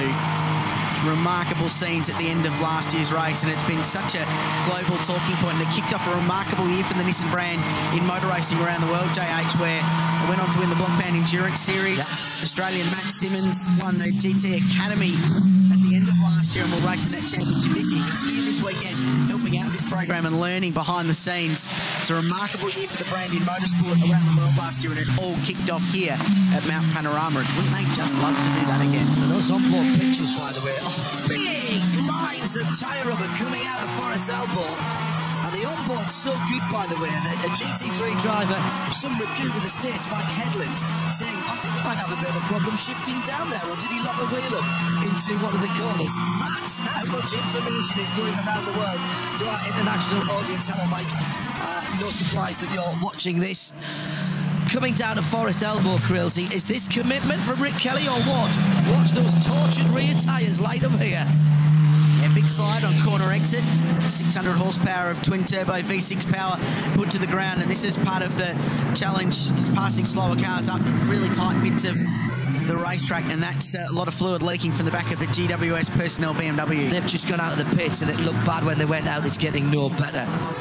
Now, watch the sunshine in through the windscreen. It's fine, it's fine, it's fine. And then, oh, hang on, I can't, can I see? I'm not sure. It's not going to be long before Van Gisbergen's going to do that classic hand in front of the eyes thing as they go off the top. Here's one of the early stops for the front end of the field. It's the number 10 Bentley Grip. It is indeed, and it's number 10 car. Guy Smith aboard. 31. Sorry, Greg. Van Gisbergen is doing 201s and 202s with his eyes closed. Correct. 31 laps into the race. That's about right. So, pit stop strategy, they've gone just over an hour with one safety car period into the race. On fuel, no tyres. Full tank of Caltex Vortex Premium into the back of the Bentley, and away they go. And remember, no driver can do more than 3 hours. There's a slight difference between when you've got 3 or 4 drivers in the team, but if you say 3 hours, then you can keep an eye on that. Maximum times for the race change between 3 hours and between 3 drivers and 4. The key thing is, though, once you get out of the car, regardless of how long your driver stint or how short your driver stint has been, you must stand off and stay away from the car for 1 full hour. So whether you've done 3 hours or whether you've done 30 minutes, you can't get in for a full hour. And that strategy will play a role in deciding what driver is in the car at the end of the motor race. Now, we're watching car 31 come in very, very close to the wall of pit lane and not giving enough working room on the left-hand side of that car. Makes it easier to get the fuel rig in, and if they were putting tyres on, they'd be a little bit more concerned. Right, leader in pit lane, lap 33. We've now got a benchmark to work on for a stint length. Shane van Gisbergen, as you would, will stay plugged in to the Techno Autosport McLaren 650S. Fuel going in, they'll send the car out. Double stint the tyres, no problems at all, and I'd suspect at some point today they might even consider triple stinting this rubber if they're good to go. Well, now's the time to do it when it's slightly cooler, saving the new sets of Pirellis for this particular McLaren for later on. No drama, and pulls out as if it was, oh, I say no drama, there's the objective car right outside Warren Lyon, and that is a pass for position in the pit lane. How has that happened? Just quicker work by objective or less fuel put in, guys. That's the only thing. Maro Engel has stayed out and assumes the race lead. And that's the first official lead change of the motor race as well. So the Mercedes-Benz goes to the front. The objective racing McLaren jumps Shane van Gisbergen. Very, very interesting stuff. And perhaps a canny little bit of strategy from the McElrea boys that look after that jet black 650S. A very good opening stint from Warren Love to drag them up the order. This could be interesting, couldn't it? McLaren and McLaren now. The fastest car in the field, Graham, all day, in fact all weekend long now, has traffic to deal with in front. It's the first time today he's had to work with that. Guys, this is effectively the battle for the lead. These are the guys who are first of the pit stop cars. The Opus 63 and Marco McLaren and the Jemek Ben. Audi number 74 still to make their first run down on the lid. And I can only imagine that Van Gisbergen is seething under that metal flame helmet because he's worked so hard to build up a lead, and then for whatever reason it's disappeared in the pit lane. There's your leader going across the line on the left-hand side. That's the view over the top of Skyline from Van Gisbergen, almost with closed eyes as he chases down Engel. And like a fighter pilot, he has got target acquired, and no doubt he will want to prove to his team that they need to sharpen up in the pit lane to match how quick he is at lap record pace across the mountain. A little bit of housekeeping for you. No penalty for that pit lane discussion we were having about the David Russell Bentley early on with the fuel going in at the same time as the tyre, so no problem with that at all. And also we're expecting the Jamek Pem Racing team to pick Garth Tander from 4th place, lap 37 or a safety car, whichever comes first. So the Audis have got really good fuel economy. They're going to go 4 or 5 laps longer than the leading McLarens as Maro, no, correction, the second Erebus car, Thomas Jaeger pits from 6th place. 6th and 7th place cars are on pit road at the moment. The 36 car with Thomas Jaeger, the 82 with Matt Halliday. It'd be quite achievements, International Motorsport Audi. Matt Halliday, the vastly experienced Kiwi V8 supercar competition, raced in Indy cars and Champ cars in the United States and A1 GP. They've been ticking away International Motorsport from New Zealand, making a return to Mount Panorama. Now they're running GT3 machinery as well. Now, just ahead of this battle for effectively the lead of the car for the pit stop is the number 60 that had the issue earlier on. That's still Rob Bell in the Techno Autosports car. Now, this is going to be interesting because that's a car potentially that has very similar pace, of course, to the two that's coming up behind it from the same manufacturer in Woking. And this is going to be a danger time for Engel. You wait all day for McLaren 650S GT3 and then 3 turn up at once. Fantastic stuff. So Warren Love from Shane van Gisbergen, and in the pit lane goes Maro Engel. He's decided it's time to bring the Benz in. So lap 34, so the Mercedes-Benz just a couple of extra laps of fuel in the tank compared to the McLarens. And here it is. Team race, 3 McLarens line of stern. Rob Bell leading this group, but he's laps down, so he does need to get out of the way of Warren Luff in the Objective Racing McLaren, car number 11. Meantime, the Nissan leads. Van Gisbergen looks down the inside, Graham. Couldn't quite get it down the inside. This is where they need to be so careful. There's still 10.5 hours of the motor race to go. They're all playing for the same brand here. Yeah, Rob Bell lifts out at the rise of Conrod Street. That smart running by the Geordie. Lives on Merseyside now, Liverpool. First time here, but that was very heads-up driving from the McLaren works driver. With Maro Engel pit road and Marky Mapelli, Rick Kelly goes through to take the lead in the Nismo Athlete Global Nissan GTR. So the last year's leaders are back in, but also pit stop, remember. They've got a couple of 3 laps to do, possibly. Here comes this battle, and they will get through and around and go past the cars on the lid. It's a long, long pit stop here because of the fuel flow regulations. New tyres as well for the Erebus car. That's not double stinting. It's rubber in this first run round the mountain. Here's Van Gisbergen. They put the car down without the tyre on. They're missing the left rear. They've got to get back up on the air jacks. It's costing valuable time. They've had a driver change as well. Austin Cindric now behind the wheel of that car. So Maro Engel jumps out. This squabble between the 2 McLarens continues, and Shane Van Gisbergen goes through. Rob Bell wasn't real kind to the black McLaren, but looked after his teammate, no problems. And Van Gisbergen goes through. That will be for track position on Warren Luff.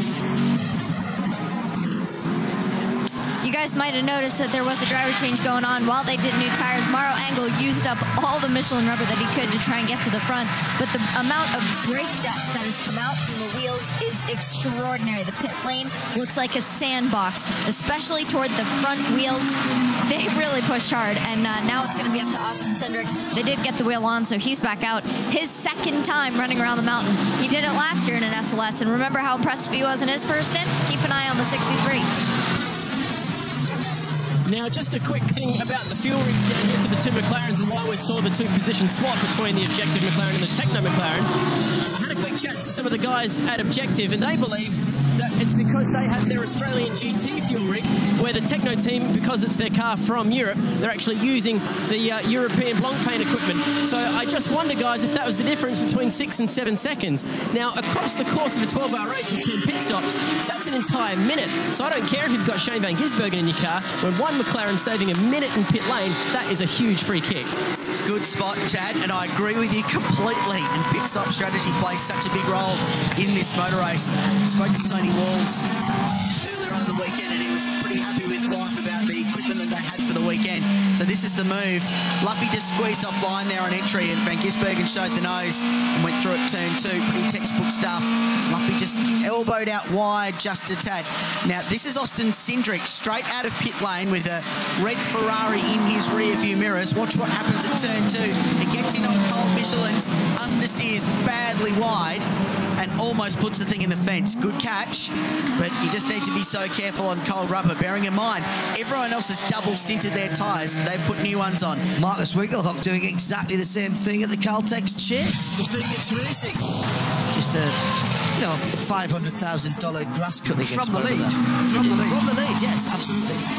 Has not yet stopped though. Just 2 cars that haven't stopped. It's the 2 and the 5, and they're first and second at the moment. Guys, I'm going to give him the driving stint of the race so far. Maro Engel, congratulations, from 11th up to the lead of the race. Well done. Yeah, thanks. It's good fun. Crazy racing around this place in the dark. Honestly, it's a huge thrill. And yeah, the car just came back to where it was in practice for us. You know, something happened in qualifying. Not sure what. Just threw us out of balance. But yeah, I got to say the McLarens are very fast as well. I was going to ask you had a great little duel with Shane Van Gisbergen. Where are you on speed with the McLaren, do you think? Well, I'd say in this stint they were a couple of tenths quicker. But I don't think we got the pressures quite right. So let's have round 2 later. Early days in this big race, but you've done all you can to really set up the day. This looks pretty good so far. Yeah, absolutely. That was the aim. You know, get a clean start, try and move the car up, so we're somewhere near the front. Hopefully, we can stay there for the rest of the day, and then have something to fight with at the end. Did you give Austin any advice when he jumped in? No time for that. Just a quick driver change, and good luck, mate. Go. Yeah, that's it. Thanks, mate. Well done. Cheers.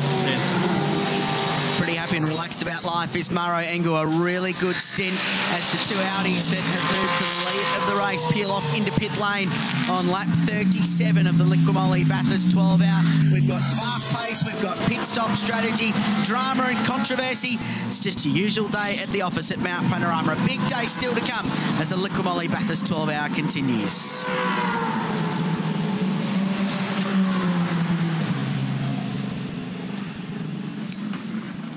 So stops underway for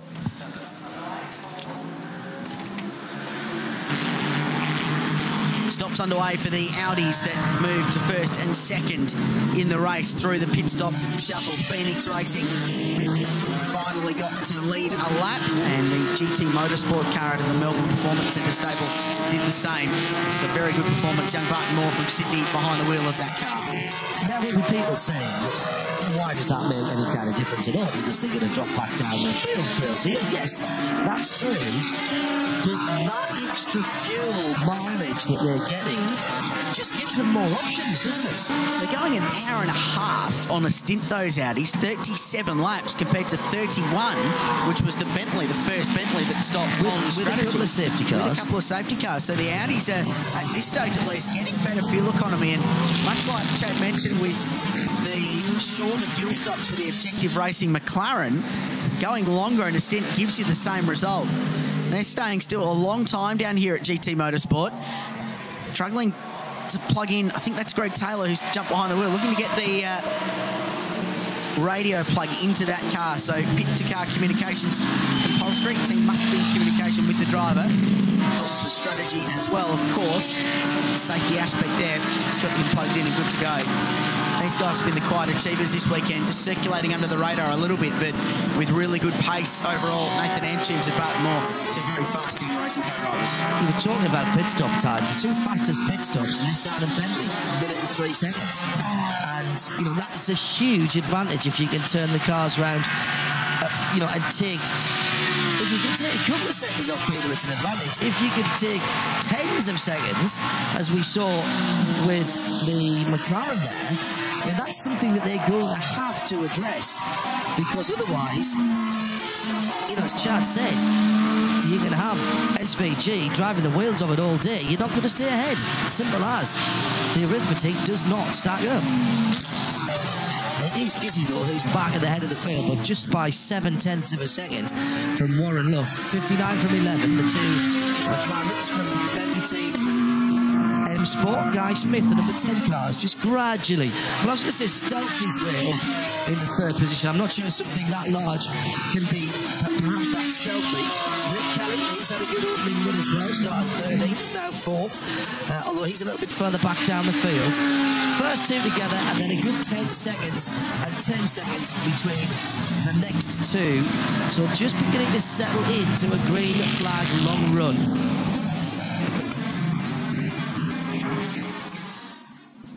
Bathurst is Australia's oldest colonial settlement inland, and Chifley House is another massive important chapter in Australian history. The home to PM Ben Chifley during his term in office 1945 to 1949 still contains the original furniture the family possessed dating back to 1914, and of course the Macquarie River is where it all started, and in 1815 Governor Lachlan Macquarie raised the Union Jack. We're raising our glasses to the Liqui Bathurst 12-hour, John, because it's been amazing so far. Let's take a look back at the Nissan highlights of the first hour. Starting in full darkness, early trouble for the number 88 Ferrari getting turned around. Mika Salo not happy. Also, put a real dent in the chances of the Lamborghini. That car has not returned, although the 88 has. Spectacular sparks across the top of the mountain as everyone has been running right to the ragged edge and sometimes beyond, as our Class B leader for the Richards Class B had a bit of a brush with the wall. Then the first of our two safety cars, one of the Mark Cars Australia's, the 94 car, tyre failure in the Caltex chase. Australia's fastest corner car couldn't quite make it back. Then a bit of controversy. It was the Bentley versus the McLaren, and the McLaren came off worst. Shane van Gisbergen has owned the first hour, but a tardy pit stop meant he had to make that pass on Objective Racing's similar car to get back to the lead. But van Gisbergen is owning this race so far. Here's how they run. It's a McLaren leading, a McLaren and a Bentley now to third. The defending champions from Nissan are up to fourth with a great opening stint from Rick Kelly. The Audis have been strong, and they fill the bottom half of the top 10 with the Erebus Motorsport Mercedes-Benz SLS AMGs. It's been fiercely competitive so far. We've got races within a race in the Liqui Bathurst 12-hour as well. Class battles throughout, with Richards Class B being led by the number 38 Wall Racing. Porsche David Wall, part of that driving squad. And the BM Pro Invitational class, the Mark Cars Australia Grand Prix Mazda number 93 entry leads the way. In the GT3 class, the outright, thanks to Darryl Lee, split into two, Pro and Pro-Am. And the amateur class currently running second, that's the Objective Racing McLaren. So just over 10 and a half hours remain, or under 10 and a half hours remain. The Liquimolly Bathurst 12 hour, and we've seen it all already. It's just been your standard day in the office at Mount Panorama with everything happening pretty much all at once. 39 laps are in the books, and Shane Van Gisbergen, as he started, leads the field. It's been a nicely paced run from Van Gisbergen. He's taken the opportunity when he can to lower the outright lap record for anything ever in the history of ever down to 2:01.5. That's your Class B leader, by the way, the green and black Watso Workspace car. They've been there or thereabouts all weekend. You know, the 38 machine topped the times in a couple of sessions, and they have a plan that they will stick to. Got to be careful to let the faster cars through. Maltese Racing Line in the first corner, held corner, but now we'll cede track to the Bentley, and the Bentley now having a little bit of a go as well. Now there's been a fuel leak on this car back in pit lane for the BMW. They have not had the cleanest of runs and already have the statistic they don't want, the most number of visits, Crailsy, to the pit lane. Part and parcel of endurance racing at Mount Panorama, isn't it? This is a really fun combination, like it a lot, and they've got great strength in Jared McLeod. Ryan McLeod, who's behind this Mark Cars Australia concept. Younger brother, Nick Rowe, who's an open wheel star, races a bit of speedway as well, very handy young driver. He was impressive in open wheel racing in Australia last year, Formula Ford and F4 competition as well.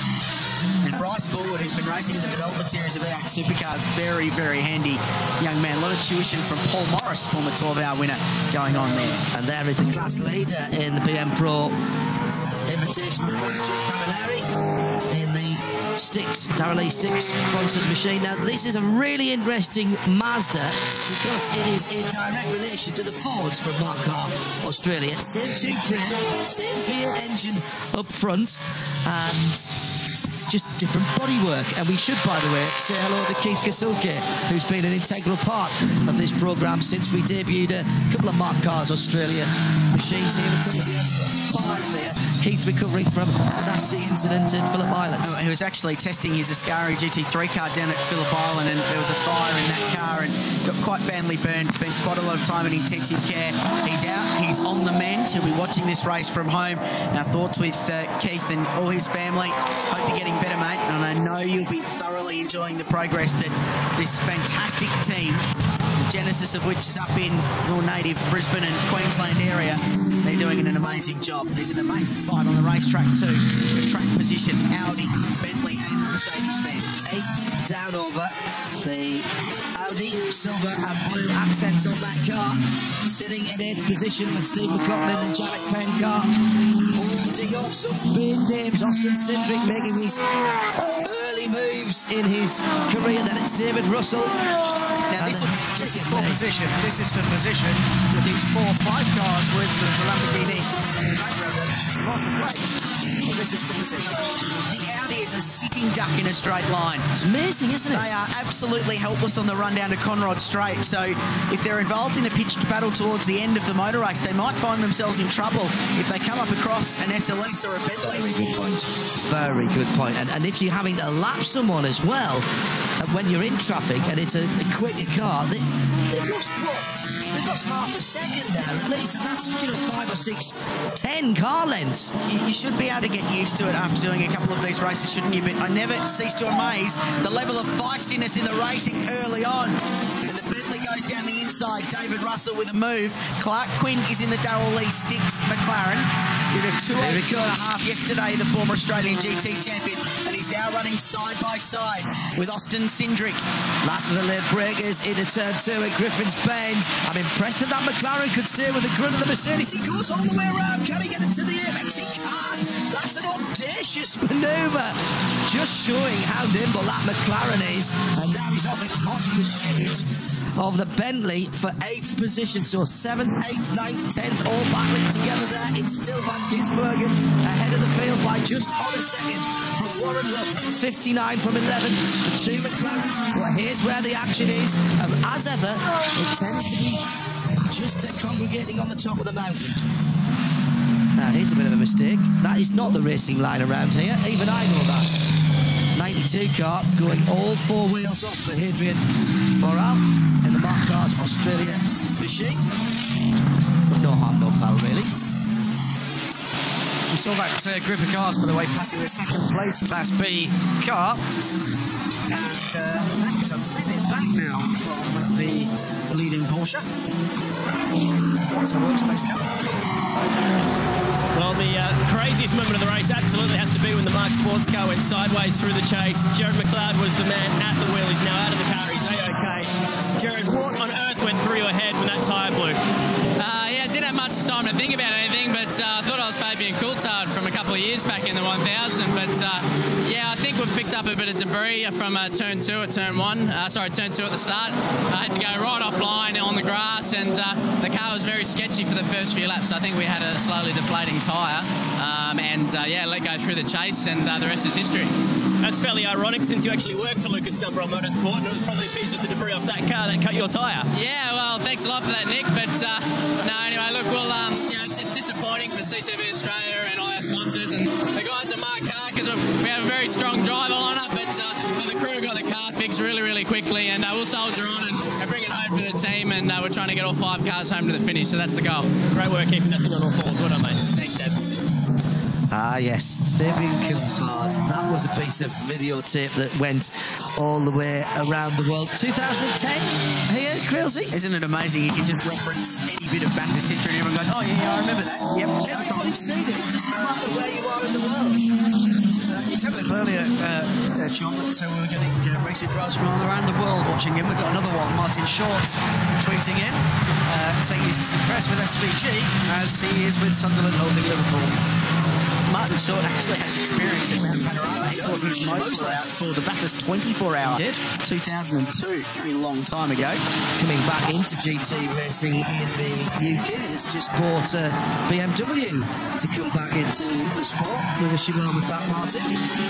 British GT Championship. That's Ford GT3. Gee, this traffic's busy, isn't it? And some of these Class A cars are taking some serious liberties with very, very narrow overtaking opportunities to work their way past. And that was Thomas Jaeger in the Erebus Motorsport, the Penrite sponsor number 36 car, shared with David Russell, David Reynolds, correction.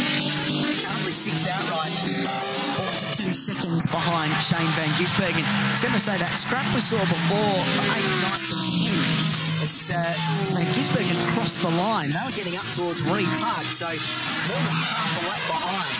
Shows you the unbelievable pace that's being set at the pointy end of the field. But I still reckon we've got 18 cars on the lead lap, by my reckoning. The other point you made a little earlier, guys, was the speed of the pit stops from both Nissan and from Bentley, and the net result of that is that those cars, the 10 Bentley and the number 1 Nissan GTRs, we see the 88 Ferrari making its latest pit stop and Megasala getting out of the car. I think that's Grant Denyer. It is Grant Denyer getting in, and this car not showing in the top positions after that first lap, second corner incident, and will be fighting a very hard fight some 20 odd laps behind the field at the moment. No, check that, some 13 laps behind the field. My arithmetic was never very good. It was a double period on a Friday afternoon, and somehow I didn't get to make that very often. What I can tell you that it takes no degree in mathematics to see the gaps at the head of the field, because Objective Racing and Techno Autosport are still at it, and I'm really impressed here with Warren Love and how he has paced himself back. He got in front through the pit stops, then Van Gisbergen went by him and pulled out about a second and a half. He's just got it back to about half a second now, and it looks like he's just sitting there relatively comfortably. But does that mean that Gizzy's not pulled the pin again, Dwayne? This is really, really interesting in the context of the race. You can hear the front front tyres chattering, and that's what I want to talk about, because leading the race, we've got a McLaren with Pirelli rubber. In second, a McLaren with Michelin rubber. So over a stint, the Michelin rubber runners were very, very confident that their tyre would be excellent over a distance. Might not have the one lap speed of the Pirellis, but over a race, they felt like they were very, very strong. We've now been going 43 laps, just the one safety car interruption. We're getting into these long stints now as the race strategy works. So very, very interesting that Warren Luff should just be shading V8 supercar rivaling Shane Van Gisbergen in identical machinery. And I don't believe either of these teams changed tyres at their first pit stop. In fact, I'm certain they didn't. We didn't see the pit stop of Warren Luff, but it was turned around very, very quickly indeed. But the times, let's not kid ourselves, the times are still pretty hot at the front of the field. A 2:03 for Rick Kelly in 4th place in the Nissan, and the top 3 are all still turning very competitive 2:05s. Alvaro Puente has made the trip from Portugal to join us here at Mount Panorama. And an exciting time, Alvaro, too, because you've parachuted into this McLaren team. You're a McLaren factory driver, but Shane Van Gisbergen, Jonathan Webb and yourself, that's a strong combination. Yeah, it's looking very, very good, you know. First time here, what a great experience. This track is unbelievable. Shane and Jono, we've been working hard and doing a really good job so far. Shane's been mega. He's qualifying, spectacular lap. Now he's doing a great double stint. I'm on next. I'm gonna try to do my best and keep the car up front and you know, have a safe race. But still, long time to go. First time here. What's your impressions of this circuit, and what did you know about it before you came? Yeah, I watched the race in TV, watched some onboard cameras, you know, some footage to get some preparation when I'm here. And it looks amazing, but when you walk it and drive it, there you see that it's quite special. A lot of inclination, cambered corners in Sector 2. It looks unbelievable. Well, we know you've got a very fast car, so enjoy it out there today. Have a good time. Thank you very much. Mika Salo would have the best view of what happened off the start. So, Mika, you can tell us better than anyone else what happened with you in the Lamborghini. I don't know what he was thinking. It's a second lap of 12-hour race, and I was behind him at the start, and on the warm-up lap, I could see he didn't warm up his tires at all. He didn't do any movement at all. He was just driving slow, straight line all the time, and I thought, what is he doing? And everybody else was really hard on the tires, and because it was cold. He went wide in the turn 1 already, and I passed him, and then in the turn 2 just hit us, and he destroyed his race, he destroyed our race in turn 2 of 12-hour race. How stupid can it be? You guys will still push hard to come back, though. Will it change the way that you handle your driving strategy at all? It doesn't really change anything. We just have to push. We are a little bit down on speed, so we just need to do quali laps for 12 hours and see where we get. But I'm so pissed off with this idiot. Thank you, and good luck for the rest of the race. And apologies for the language there from Mika Salo down in the pit lane. Techno Autosports leads with Van Gisbergen, and he has all of a sudden just pulled up in and put it in 2:02.9, which he seems to be able to do at will, gentlemen, and all of a sudden that half a second has come down to 1.4. He does, doesn't he? The 1.4 seconds now out to 2.2. A bit further down that top 10, John. And one of the ones that's standing up for me is the number 82 car, International Motorsports Audi. Matt Halliday at the wheel of that car, 7th position at the moment, and only one of the new Audis ahead of that car. The race is building at the Liquimoli 12-hour. McLaren still lead. They're 1 and 2, 46 laps in.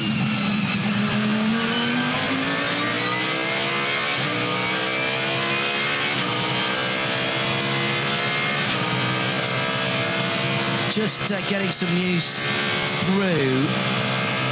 Maro Engel started with used tyres from Quali and changed them at their stop. That's how they dropped so much time in that 63 car. 1 or 2 tweets coming through. Justin Cindric, of course, who is now behind the wheel of the 63 down in 10th position. So there you go, guys. We were talking earlier on about machines that are light on their tyres, and why is that an advantage? Answer is, saves you about a minute, possibly more, on your pit stop. And I wonder if that was the same then for the McLaren of Shane Van Gisbergen. We didn't see the start of his stop, Quilty. I wonder if he had to put tyres on, and that's what pushed him back towards the field. Ridge's Class B car in second place is the Porsche 997 GT3 Cup car with Stephen Grove behind the wheel. He's done a great job early on. He's done a brilliant job, guys, because not that long ago, the gap was a minute to the leader. It's now down to 43 seconds. So Stephen Grove, we were talking earlier in the race about his job being to bring it home. He's bringing it home with pace at the moment. Bearing in mind, Scott McLaughlin and Bill Bamber's jumped in this car for the remainder of the day. Steve will do more stints. He's a very accomplished racing car driver, gentleman driver, but he's come in leaps and bounds. Started out racing in second tier Porsche Series in Australia, the Porsche GT3 Cup Challenge Australia. Very competitive in that. Jumped into Porsche Carrera Cup and won the Carrera Challenge division of that. And he's peeling off into pit lane to get some service from boys down at the Grove Racing team. Very experienced outfit. Both Bamber and McLaughlin have driven with Stevie Grove before. McLaughlin jumped into this car at Phillip Island last year in our Porsche Carrera Cup Pro-Am event that happens every year. Will be happening at Porsche Rennsport later on this year at Sydney Motorsport Park. And they actually had a very, very good day. Strong round result, and McLaughlin had a rip of dice with Nick Percat, actually, V8 rivals racing together in Porsches. They couldn't quite believe it. So very, very good combination, and probably still the favourites for the Ridge's Class B. Yeah, Stephen Grove out of that car, and the driver getting in, I think, was Guy McLaughlin, wasn't it? Yellow helmet. Haven't pulled the pins on the front end to make sure that the locking nuts are there. No, they're changing tyre pressures. That's very interesting that they'll go and bleed the tyres out before they leave pit lane. So just to knock the tyres down just a smidgen for this next stint. So they're happy to sacrifice this time in pit lane now and make it up later on the track.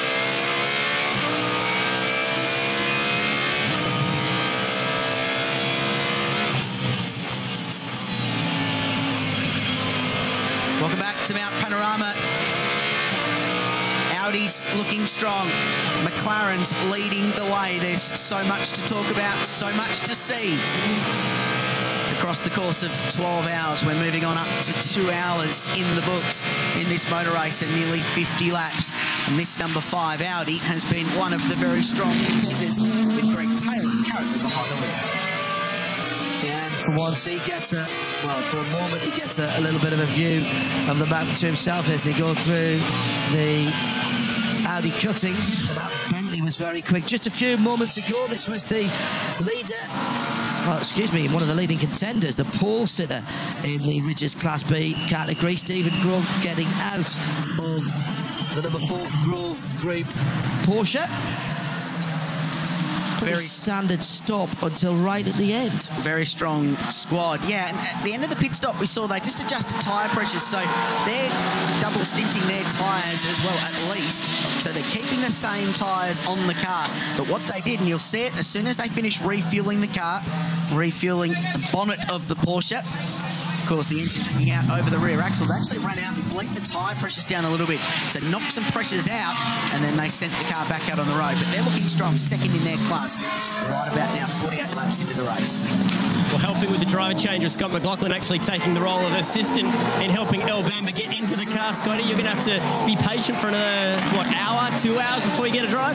Yeah, it's going to be well and truly daylight, obviously, but it's going to be an awesome time. My first 12 hour with Grove Racing, and really enjoying it. It's been a few couple of years where I haven't been able to do it, but now being able to do it, it's pretty exciting. Not the leader at the time that you took the pit stop in Class B, but a lot of people saying that you're the favourites. How do you feel about that? Yeah, it's like we've got a really good lineup with myself and Earl, and Steve's a really good co-driver, and he's done a ripper job in the dark. He's never driven in the dark before. It's pretty impressive. So good to see, good to give him a good go, and hopefully me and Earl can just wheel it back here. All right, looking forward to seeing you get in there. Thank you, cheers.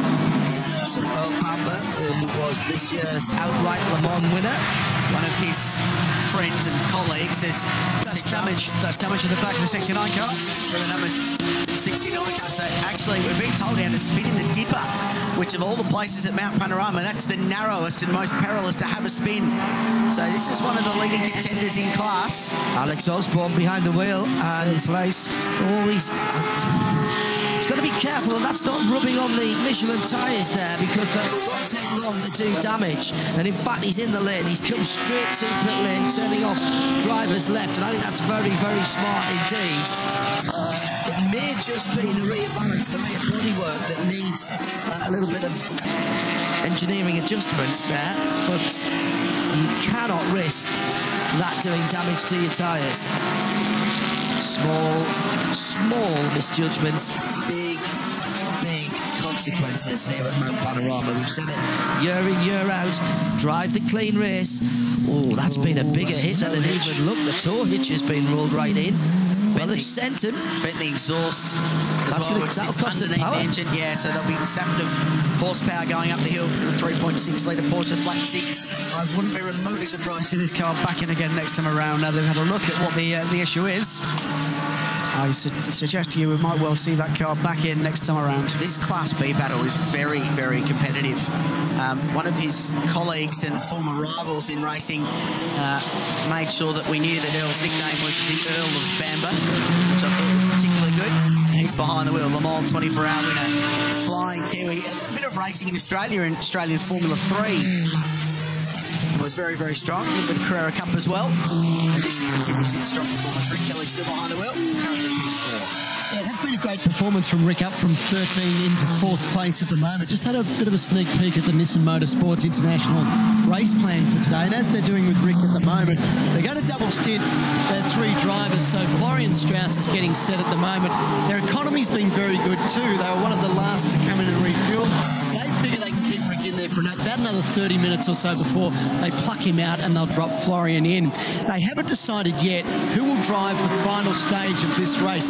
What the plan is to keep that a little bit fluid, just see how the guys go during the day, but you would have to think, based on what he's done so far, Rick Kelly has a very good chance to drive that last stint. It's been an impressive start for him, guys. It has, Barrett. So you're on to the race strategy. How's your coffee strategy going? Have you found the best team in pit lane yet? I sure have. Good old Erebus never fails, guys. Very nice. I'll bring you something up. Thank you very much. Always on the ball with the most important things in pit laners, Mark Greta. Yeah, and we've got a battle, of course, of the snack foods as well this year, with the Donut King car being joined by the Pat Val patisserie Valerie machine. And they've, in fact, rather hilariously had it coming together at the final corner in one of the practice sessions. Too much sugar for everybody there. Here's Andrea Montemini. Vicious Rumour Racing not had the best of starts. Well off the pace, but they will not give this up. It's Grant Denyer in that car on my timing straight. Can't see the helmet from here.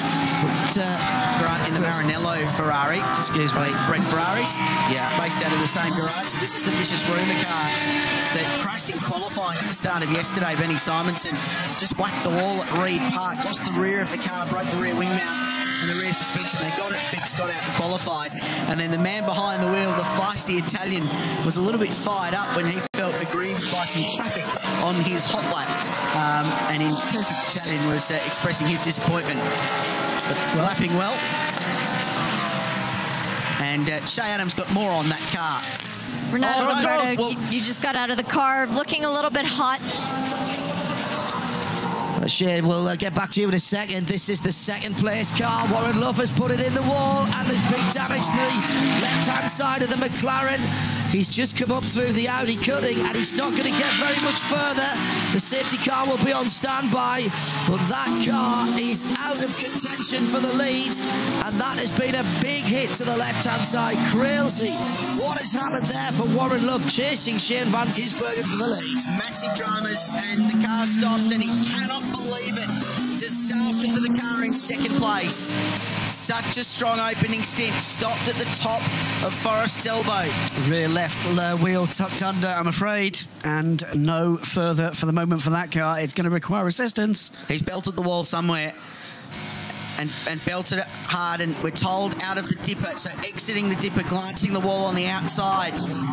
You can see the despair in his eyes, can't you? And trouble too. Oh, this is one of the Audis. That's the 9 car, is it?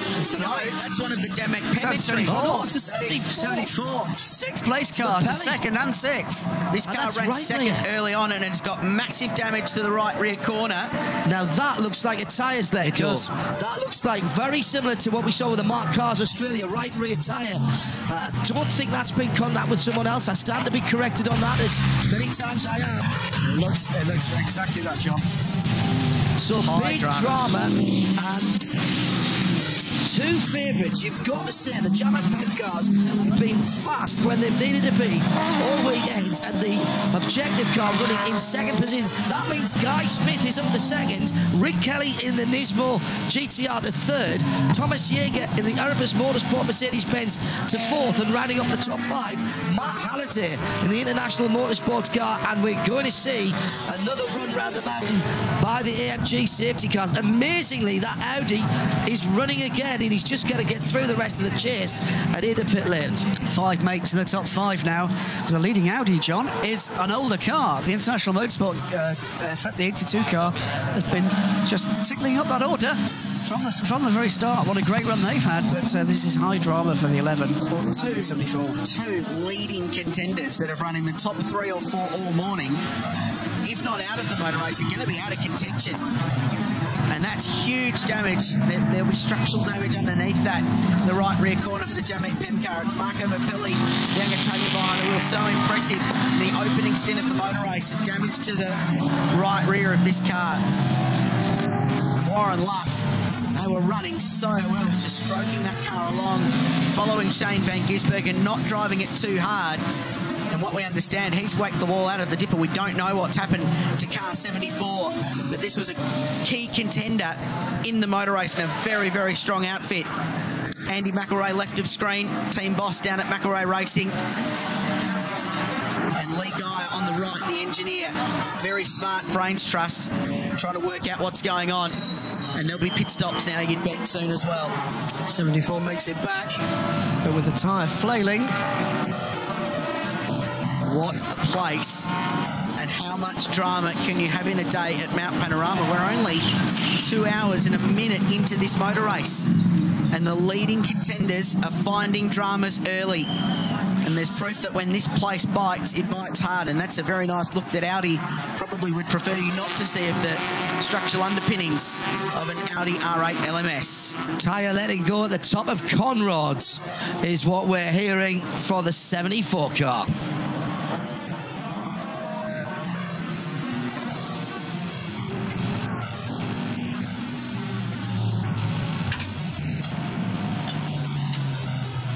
Right on the hour mark as we go under 10 hours to go. It's been 2 hours of high drama and excitement here at the 2016 Liquid Moly Bathurst 12 Hours. Warren Luff dejectedly unplugging himself from the Audi. He's got his belt slack over his shoulder. He probably doesn't know just how bad the left rear of that car is. He's put it to a place of safety. Might be hoping to get a tow back, but I honestly don't think that car will flat tow. I think it needs a lift.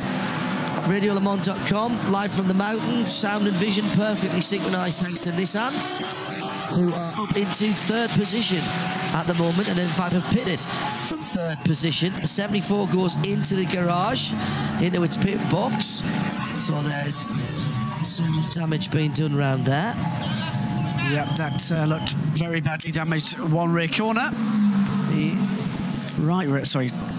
Yeah, right rear. Now, correct me if I'm wrong, they're on all kinds of pieces of Audi and McLaren spread across the circuit. Bits of light cluster from the Audi, part of the wiring harness, and that's out on the circuit. We'll have to have some of our intrepid marshals to pick that up. The Mark Cars Australia machines, are they on Pirellis or? That's a very good question. Dunlops. I think they're on Pirellis. I think that's 2 right rear Pirellis we've seen go. We'll check that out in a moment. Slightly different places. Top of Conrad and the bottom of Conrad.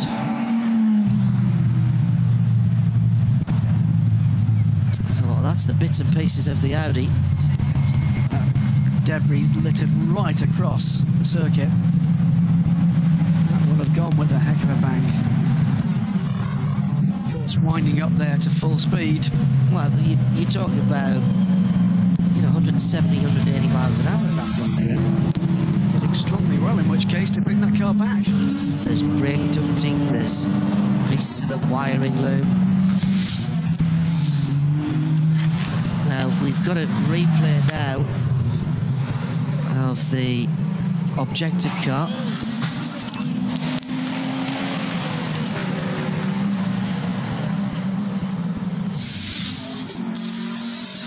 Well, the objective car is stationary by the circuit. Warren Luff has now taken off his helmet, unplugged himself, and it was a heavy impact on the left hand. We can't see it from there, but it's pretty beaten up at the back end.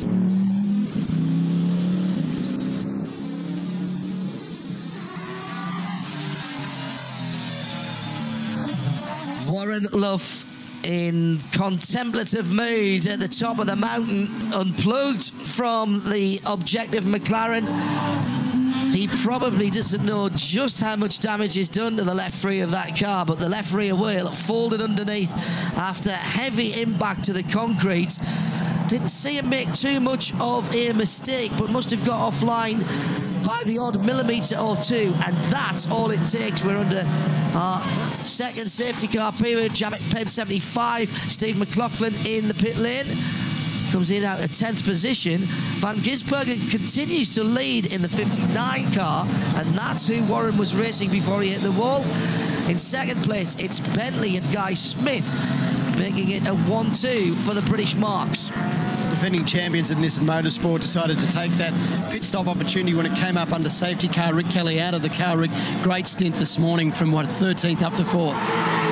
Yeah, we're moving a little bit further forward, but I tell you what, the pace is pretty strong out there in the first 2 hours. A few loose cats out there when it was dark coming together, so we just, I guess, stepped back a little bit and got into the first 2 hours, I think, pretty well. The car's a little bit understeer here and there, and we'll see how it goes as the day progresses, because the temperatures are still pretty low, so we expect that to change throughout the day, and yeah, have a bit of a rest now and hop back in a couple of hours. Rick, we did hear yesterday the tyres were an issue for this car, that on green tyres it was a little bit more challenging. You've got on the tyres and given them a bit more wear today, and the car's settled in nicely.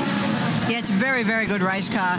For me out there on medium to high tanks, we're lapping about 3 or 4 tenths a lap slower than I was in qualifying, driving very conservatively. So there's no doubt we can, I guess, move a lot further forward in the race than we were in qualifying, as we've seen for the first 2 stints. But it's pretty difficult to keep out of trouble out there. There's a lot of different drivers coming to grips with the circuit and the grip level. So we'll just take it easy and slowly step forward. It's giving us exciting racing. Thanks, Rick. Appreciate it. Thanks. Extensive damage to the right rear of the Jamek Pem Audi, and there are so many people under this car working on it.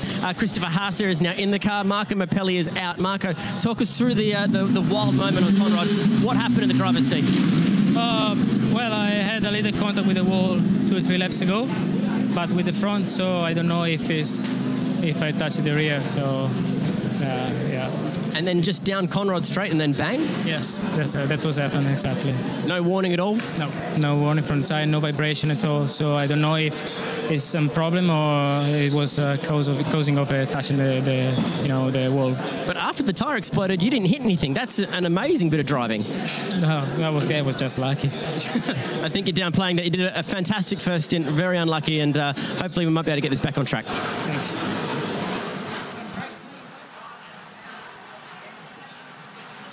Whilst we've got the safety car out and debris to clear from Mount Panorama, we'll take a step away from the action. Just under 10 hours still to go. There's plenty more drama to come.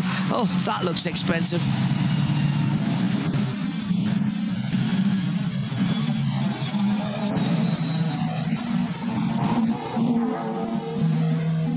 Well, now getting the first proper look at the rear end of Warren Luff's number 11, Graham, and that was pretty horrible. Not a great sight for anyone down in the objective garage looking at that whole rear left upright has been destroyed, and suspension there has clearly been broken. Indeed, we've had the opportunity, haven't we, I'm afraid, the last 2 or 3 minutes to see, well, very vividly, the reaction of both Warren Luff and from Marco Mappelli to those incidents. Warren Luff in particular, right in the mix for the overall lead. And that, I'm afraid, is history now. Well, they may be able to put a left rear corner on it, but same as the 88 guys, they're going to be fighting back for a long way back. No wave buys here to get your laps back, so you have to fight for them. Already 3 laps down this car before it even gets back to the pits. As Shane van Gisbergen, I think, going by. I think it was. In some ways, of course, this is bad news for Techno Autosports, because this yellow flag appearing is eating into Gizzy time. It is indeed. When he should be in the car driving it like he stole it. Van Gisbergen still at the wheel. Matt Bell now is aboard the number 10 Bentley. Rick Armstrong in the 82 Audi now sits in 3rd position. And it's the 2nd Bentley, 31 car. Now in the hands of Andy Suchek, who at the moment is scored 4th.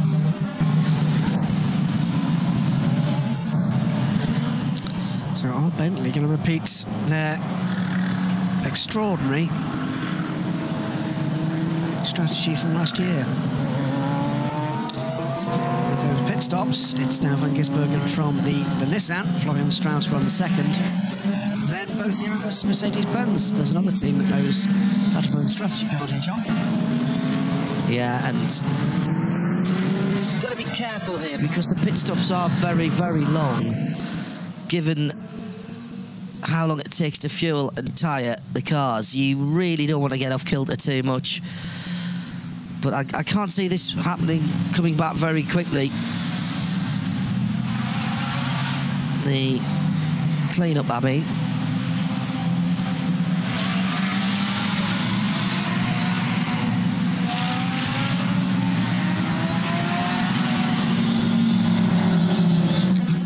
Well, for once we can say there's no action on the roads around Mount Panorama, as the Bathurst Liquid Moly 12 Hours for 2016 has the race neutralised again.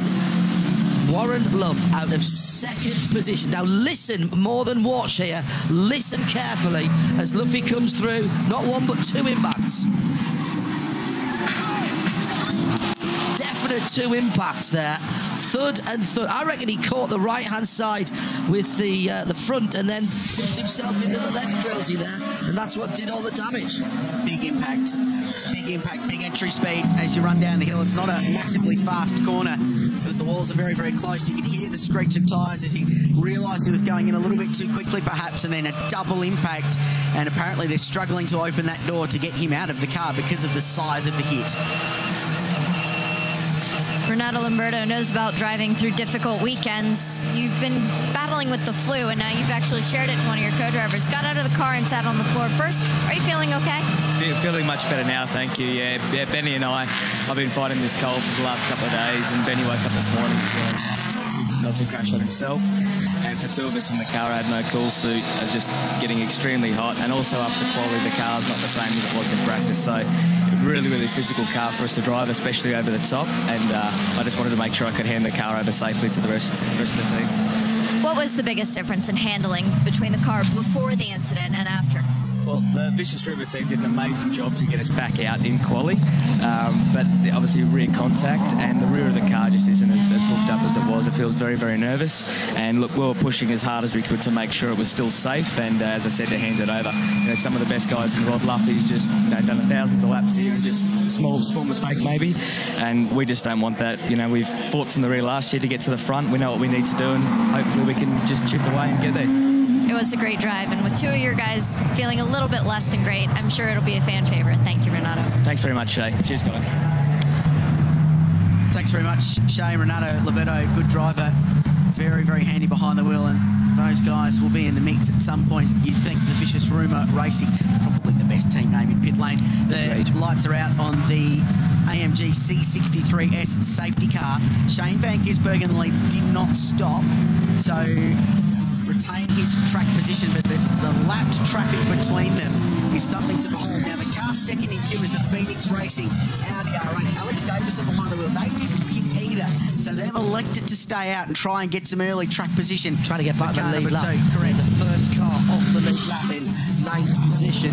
I'll tell you who else didn't stop either. Austin Cindric, did he? They're trying to do the same thing, get their track position. But I count 5 lap cars between first and second. In fact, it's more than that. Where is the Nismo machine? It's a long way down the order. Hasn't even come into shot through the chase. So this is just a massive focus for Shane Gisbergen. It's an open goal here. Gizzy's going to clear off. There's a dozen or 15 cars between SVG and Florian Strauss as they come down now. That Nissan did stop, so it may have slightly better rubber, and it's got a brand new driver as well coming into the Little Molly Bathurst 12 hours for the first time this 2016 event. Green flag, and we're back to full speed as some of the lap traffic smartly goes over to drivers left on the Little Molly pit straight here through Health Corner. And Davison didn't get the jump on the lap traffic there to try and get his lap back, so that gamble didn't work, at least for the moment.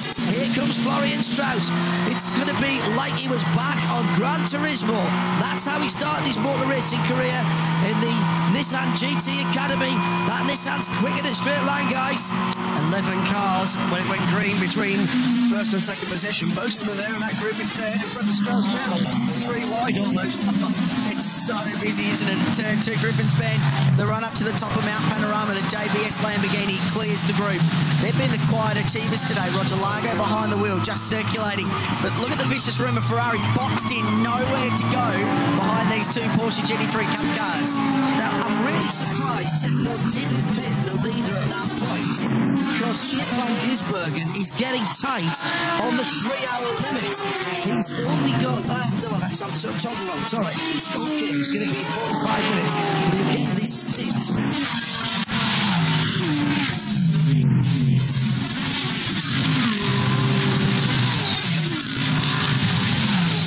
You were playing guess which car was going past our come-go camera on the top of the mountain there. They do sound different as well as looking different as well. I'll keep an eye on that that clock running on Shane van Gisbergen, because he doesn't get a free pass, I don't think, all the way to the end of this stint, Krills. No, they'll have to pit though before his driver time rolls out, surely. 55 laps in the books. That car last stopped car 59 on lap 32, so 35 odd laps. It's going to take them to 65, perhaps maybe 10 more laps. He's still got time up his sleeve. 3 hours, remember, is the maximum driver time for one stint by any one driver. I'm sorry, I can't help just wanting to giggle every time we go to the view of the small mammal. Just to make life a little bit more interesting, not that it isn't already, and have a look at the squabbling going on. The 2 Bentleys side by side with the Penrite Merc in the mix as well.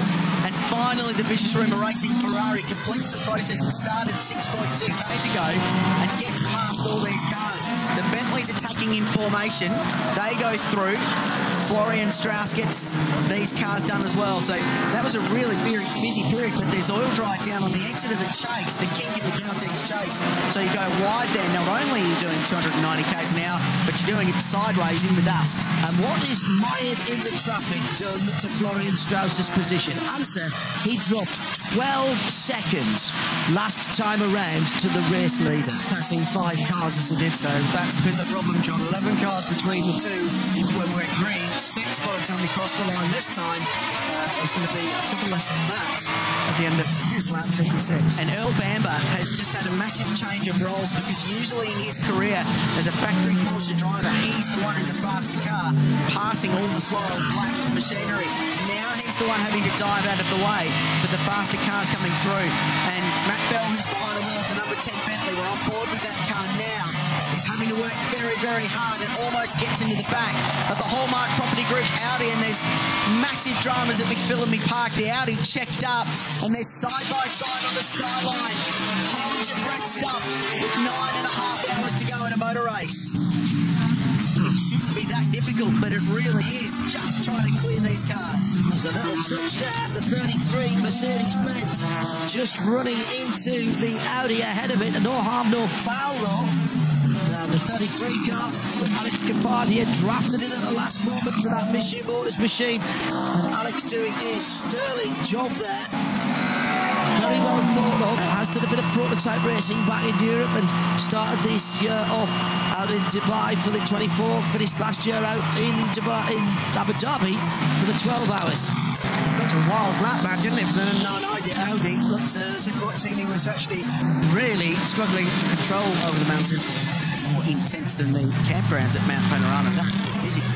See, here's Florian Strauss's problem. He's in amongst cars that are very much of the same pace, gents. And he's in second position. And he's just dropping time and time. He's dropped another 6 seconds. So from being 6 seconds away from Van Gisbergen at the start, he's now 25.5 seconds back from the Kiwi.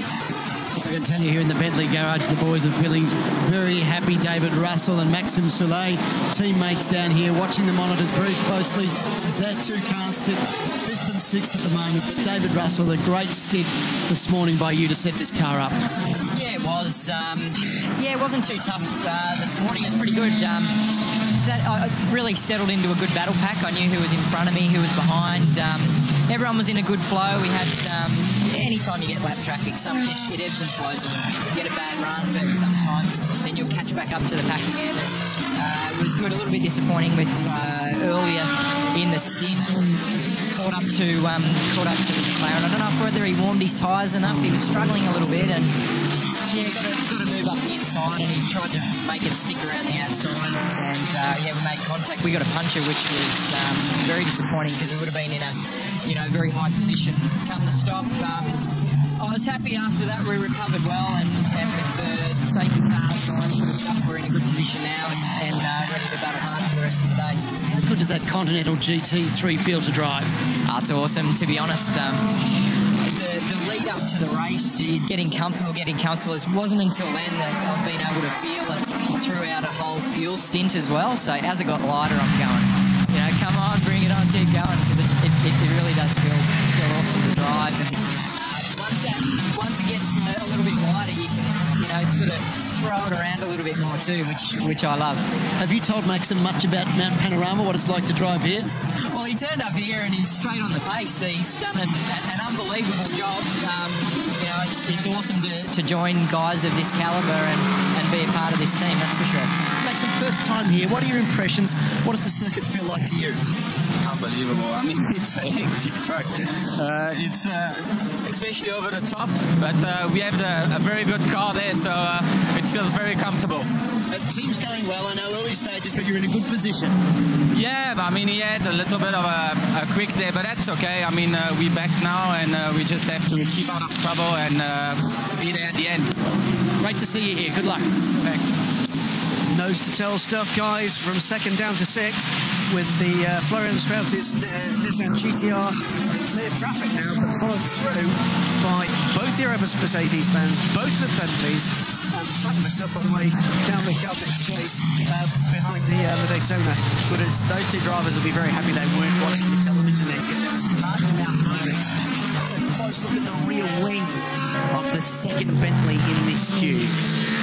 Just seems to be some lateral movement on that, whether there's one of the stairs that's just come slightly loose. It's rattling around. It could, of course, just be the dirty air that it's travelling in. Well, that's, oh yeah, they came there. As he came through the top of the mountain, it's moving side to side. Has there been a slight brush, perhaps, with the concrete walls? Or is it a hangover from the earlier contact? Well, yes, that's a fair point, well made and nicely presented there, Mr. Craig. So we have still got 9 hours, 38.5 minutes to go. Just to run back through the driver stints and driver time equations. Everybody down in pit lane are adding up who's in the car and when. If you have a single driver in the car, you can't have him in for more than 3 hours at one go. Once the driver's out of the car, he's got to have at least an hour out of the car, and that's whether he's been in for 3 hours or 3 laps. And depending whether you have a 3 or a 4 driver team, you get either 280 or 240 minutes total for the 12-hour race. So we assume Van Gisbergen goes as long into this 3 hours he's got around us. It gives him an hour and a half left at the end of the race. Correct. Assuming they get there. And I don't think we'll see him till then. You'd circulate between your other two drivers. Not that they're pretty capable, Jonathan Webb and Alvaro Parente. Bentley to put in this car for the remainder of the day, and then you play Van Gisbergen, who's been the fastest guy here all weekend long, in at the end of the race for an inevitable race to the line. At the moment, he's got 32 seconds, but behind them, there's an enormous battle pack brewing for the minor spots in second and third, fourth, fifth, and sixth at the moment. And I reckon it's going to be 8 cars on the lead lap, with Alex Davison in the Phoenix Racing number 2, the first car off the lead lap. 58 down, and still 9.5 hours plus to go at Mount Panorama.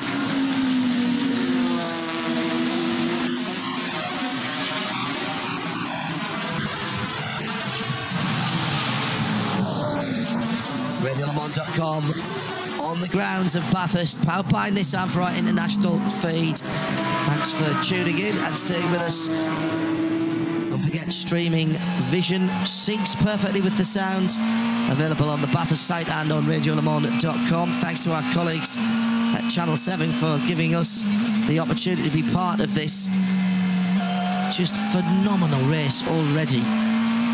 Van Gisbergen has stamped his authority on this early gentleman, now has half a minute lead on the rest of the field, and he's got down to business straight away.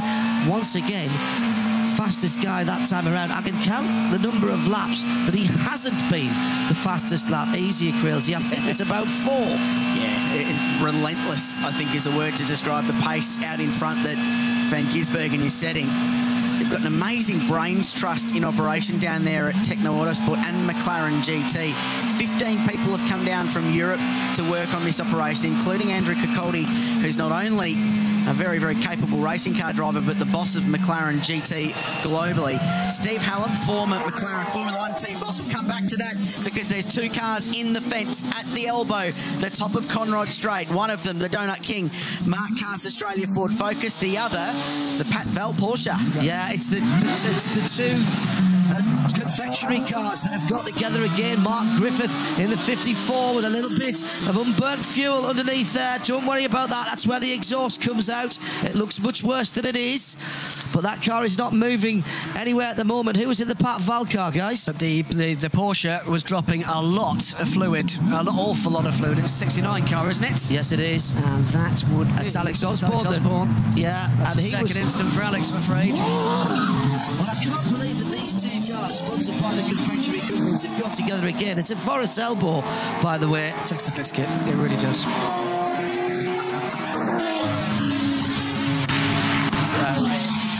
Limping back down to pit lane, the Porsche car 69, 23rd outright and 4th in Ridges Class B. 54 laps completed for them, so they were actually going reasonably well. The problem they've got here, that's punched the radiator in this Porsche, so the 997 GT3 Cup cars sit, the radiators behind the front wheel. They've got damage in the suspension as well, so it's more than just a radiator they've got to deal with. Oh, slow down, please. So that car is headed to the pit lane, and I think we're going to see some big action there in a moment.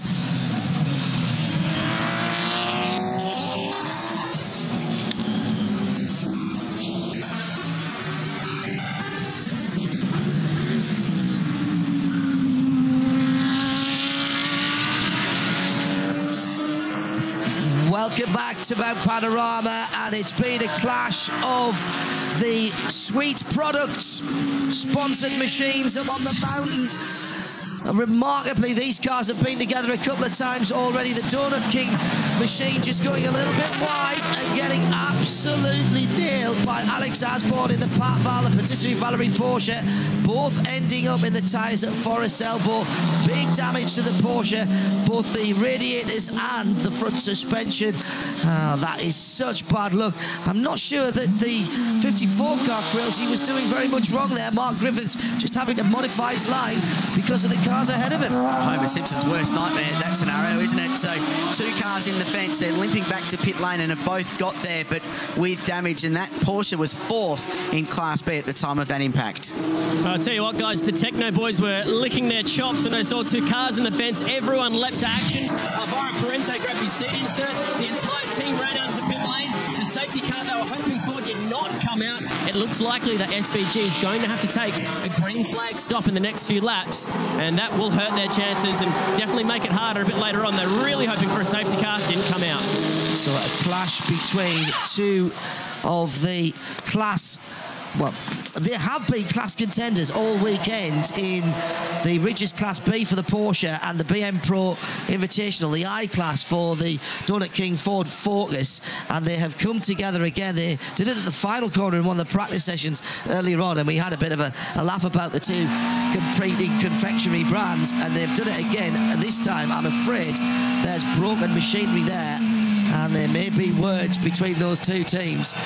That looked, to me, I've got to say, that looked like a very ambitious dive down the inside by Alex Osborne. I just didn't see any space there for that, I'm afraid. Sorry. You roll the dice with late traffic, don't you? And unfortunately, the dice came up snake eyes that time. Not ideal, but they'll hopefully get that car fixed. Damaged radiators would sit behind the front Porsches, but there was broken steering there as well, so steering arms to be replaced. Hopefully they can get back out. Saw the number 77 Team NZ Porsche, John Curran, shown behind the wheel, sitting in that garage as well. Slippery surface flagged down for a vast amount of fluid. Small car. And on the Van Gisbergen thing, that's the dice you roll, to continue that metaphor, with safety cars. They elected to stay out to keep track position in the hope they get another safety car, and it came time for Shane to pit. I think they're due in a couple of laps, and they're just going to have to cop a green flag pit stop. The telling thing for me, JH, will be whether they stop and put tyres on that car, or whether they keep them going in triple stint, this set of Pirellis. I think you probably put a new set of Pirellis on for the new driver. 60 going through there is Andrew Watson, Techno Autosports. That's not a pass for position, but he's getting a lap back from the 33 of Alex Capaldi. You remember the 60 car got rather beaten up by the 31, wasn't it, earlier on in the piece down at the end of the Caldex chase, and Andrew now trying to make up some time, but he is off. More trouble. Oh, and this is another puncture. 74 car. It is. It's the sister car, and it's another right rear, is it? There's certainly bodywork rubbing there. That'll be contact early in the lap, and that's rubbing onto the Pirelli right rear. And that has folded under. This is not really sensible driving from my guys here when we've still got well over 9.5 hours to run. Steve McLaughlin behind the wheel. He is Mr. Jamek Pem has put this outfit together. They're only 3 years old. They built a very impressive little race car team headed up by Troy Russell down at Melbourne Performance, and a bit of debris down at turn 1. That may well be the scene of the crime. Call me a detective and all of that, but now he's lost the tyre. He's lost the tyre, and that was inevitable at the speed he was driving. And the right rear has gone. This time, we know that it's been caused by contact and bodywork rubbing. That's the third right rear Pirelli we've seen. But this one, at least, we know that there has been some contact to cause the deflation on that end of the car. The dominoes that have fallen early in this motor race is quite remarkable. Maranello Motorsport out of the game early on in the race, but out of the game. Now, both Jamek Pem Racing Audis that topped 1-2 a practice session on Friday afternoon are limping back to pit lane and are going to have lengthy stops and drop laps behind. The Phoenix Racing Audi is a lap off. The number 11 McLaren found the fence and had lots of damage and will be out of the motor race. All of a sudden, Erebus Motorsport and Bentley Team M Sport, especially with 2-car teams, there's one Techno McLaren left, and the defending champions quietly, unassumingly, find themselves in second place. We've had half a dozen of real sharp end of the field winning contenders, certainly on the podium contenders that have taken themselves out or have been taken out in the first 2.5 hours, Graham. Well, John, the level of attrition that we've seen is probably best displayed by the fact that number 60 car is back up to the top 20. Yes, that's a good point. Still laps down, but it is making up positions so that people fall by the wayside. And here's another 75 car. I reckon big trouble. Only 2.5 laps off the lead though now, that car. About 3 and a bit, I think, actually, Andrew Watson, but so shown as 58 laps on that car, the leader 62. But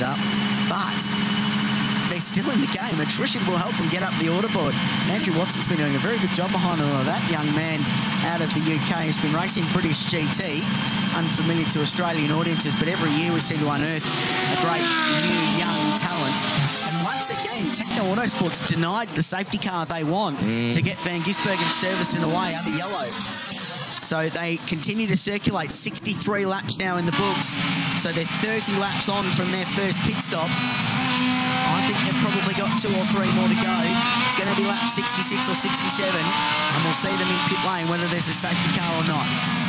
And the gap back to Florian Strauss in second place in the GTR, the mighty GTR, is 38 seconds.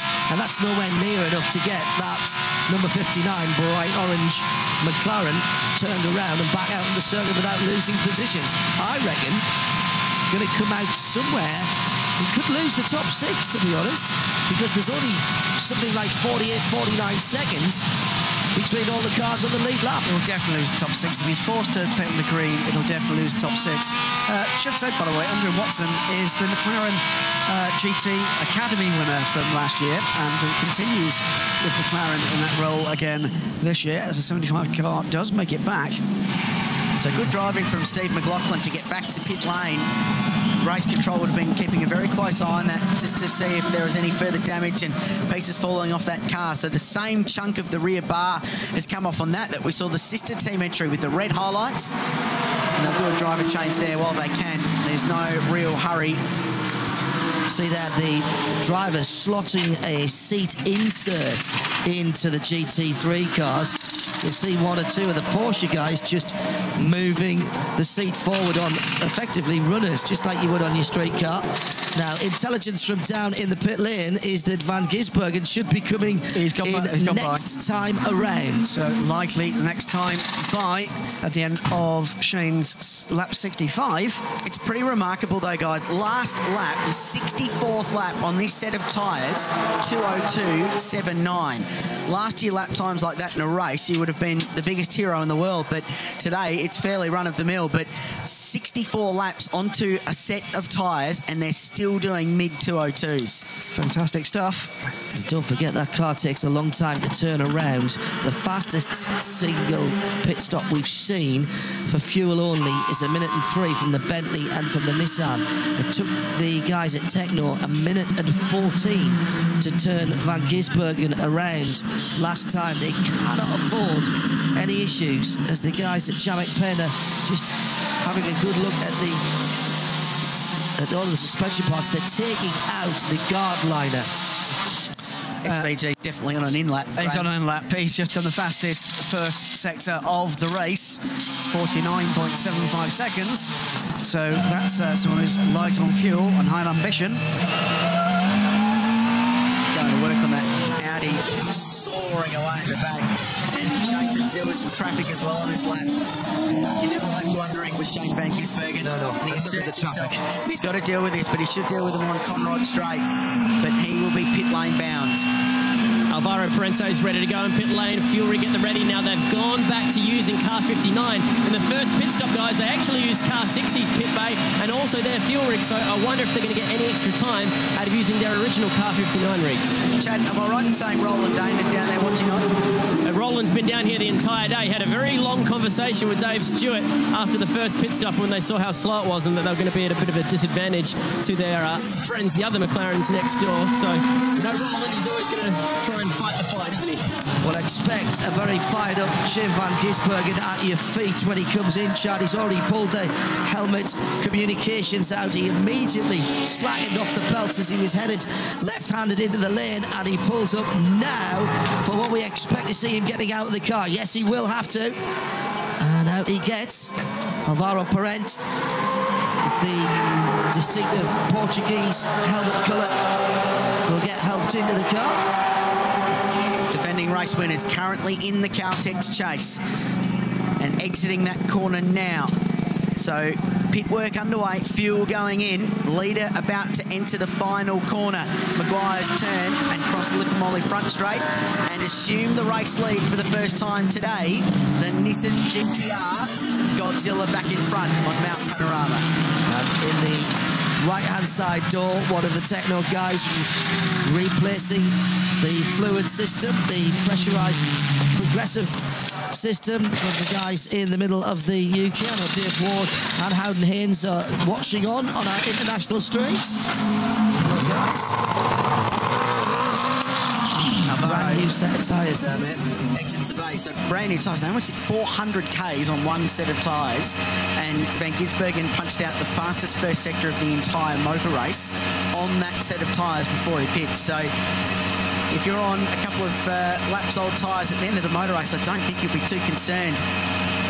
So he's going to end up at the bottom of this queue, is Alvaro Parent, but that won't be too much of a concern. He'll still be on the lead lap, and 1 minute and 31 time in pit lane to transit, stop, driver change, and get back out again. So not too bad. Not the fastest we've seen, but not bad at all. Especially given they put rubber on that car. Now, where has he come out, gentlemen? That's the question. I think he's lost all of that position. Alvaro Parent needs to be careful on this first half a lap. He will not have temp into the tyres. The Nissan already right over the other side of the circuit, pretty much as far away as he could be without being on the same piece of track. He's half a lap ahead, isn't he? He's going down Conrad, heading towards Caltech's chase. And Florian Strauss and the Nismo Athlete Global team with the GTR are back ahead as they were 12 months ago. Some changes, though, behind the Nissan, John, because the Bentleys have changed positions. 31 now, ahead of 10. Andy Soucek's gone by Matt Bell, and both the Bentleys have gone by Austin Cindric. So as this shakes out, Strauss from Reynolds, from Soucek, from Matt Bell, from Austin Cindric, waiting for Andy Quinn to come round for the Darrell Lee Sticks car. He's going to come round as well. And I think it will be after that we see Alvaro Parent drop in. I think he's going to be down in 7th position. Can't remember the last time the boss of VIP, or former boss of VIP, and Darrell Lee was Anthony, not the actor, Anthony Quinn, by the way. Tony Quinn, sorry. It says that on the timing. They've been good today, haven't they? I'm giving it a Sunday name. It's a Sunday race. No argument there. Mr. Quinn. Father and son combination with Clark Quinn, who qualified so brilliantly yesterday. They're running in 7th position, but for the first time on the mountain today, the defending champions have worked their way to the front. Nissan leads Mercedes and Bentley. The Liquimoly Bathurst 12-hour continues.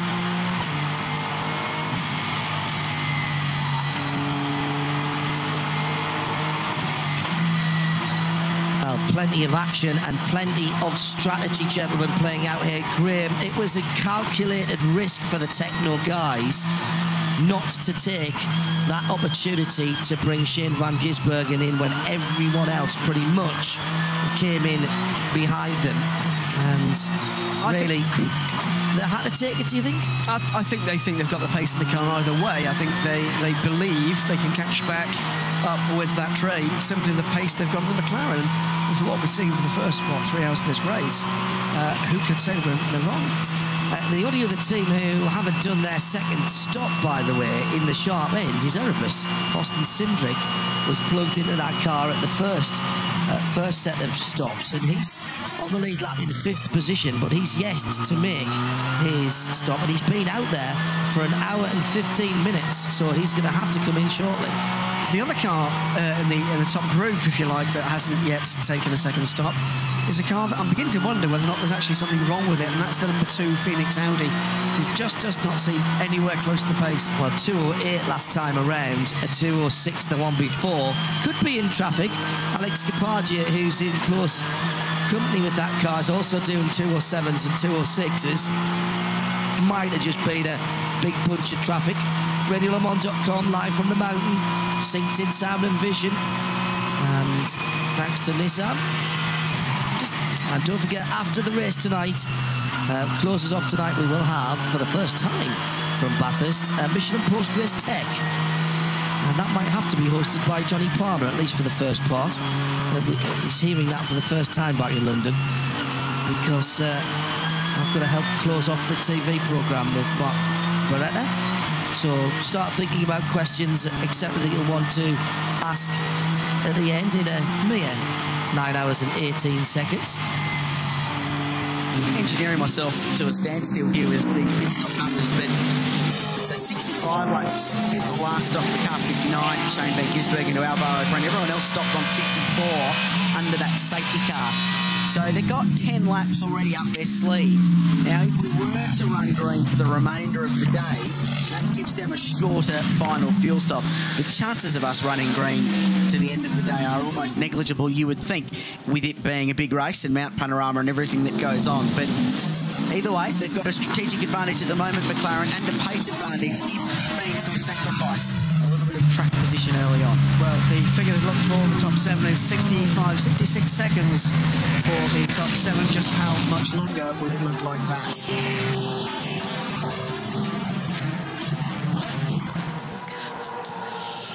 Australia's oldest inland settlement, Bathurst, nearby is Sofala, just up the road. It's only 30 minutes drive from Mount Panorama. In the gold rush era in the 1900s, it was home to over 10,000 people, and it's a massive step back into Australia's rich history.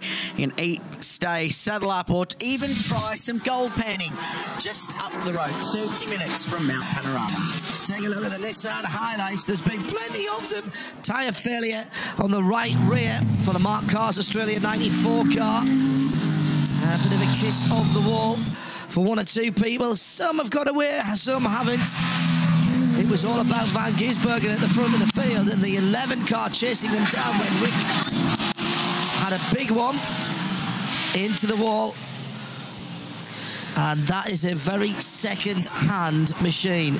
And a shake of the head, I'm afraid, meant that that car would be coming back on the flatbed. And I've got to say that Warren Love wasn't happy at all about that, but it was his mistake. And confirmation from Graham Goodwin via Twitter that Christopher Mesa said that car 74 won't go out again, the Jamek Pem Racing. The battle of the donut brands down at the elbow at the top of Conrod Straight.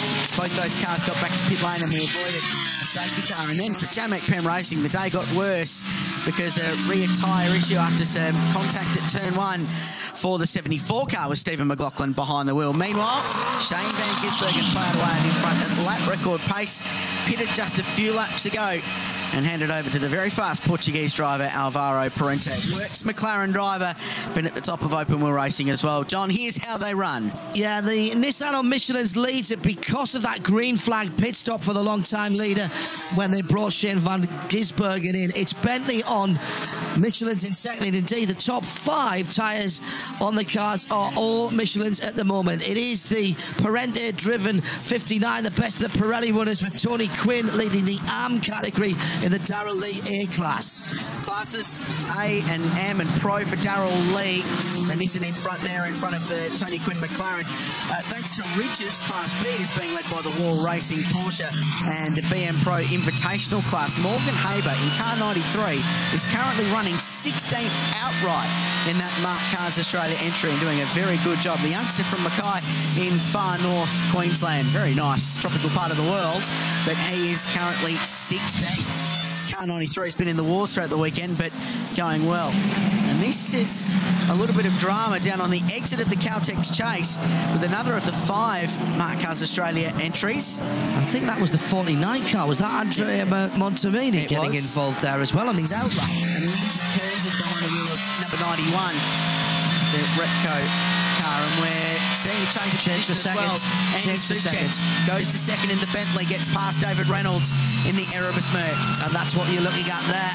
David Reynolds is seeing the white and green of the Bentley Continental ahead of him, and that's Andy Suchet, who is now into second place, and they have closed up on Florian Strauss top 3 within 1.5 seconds. And the top 3 pulling away from the next 2, John, and Alvaro Parente taking time out of all of them, because that 51-52 second gap, remember, 2 laps ago, now down to 46. And good pace in the 5s as he comes to grips. He was the fastest of that top 7 on the racetrack last time round, Graham, so he's got good speed. Not so good speed for car 36. They've been consistent, circulating in the mid-5s. Quickest of a 3.7, but it's just not raw speed for that car. There's the Ridges Class B leader. Tressett has just got out of the pit lane and has a bit of clear track, getting himself back up to speed after the pit stop. These guys have been the quiet achievers this weekend. Topped the timesheets just once in the free practice sessions, but thus far, and I'll find something wood to touch, they have had a pretty decent run. But not leading the class anymore, because with that pit stop, Bill Bamber now leads the class in the Grove Porsche.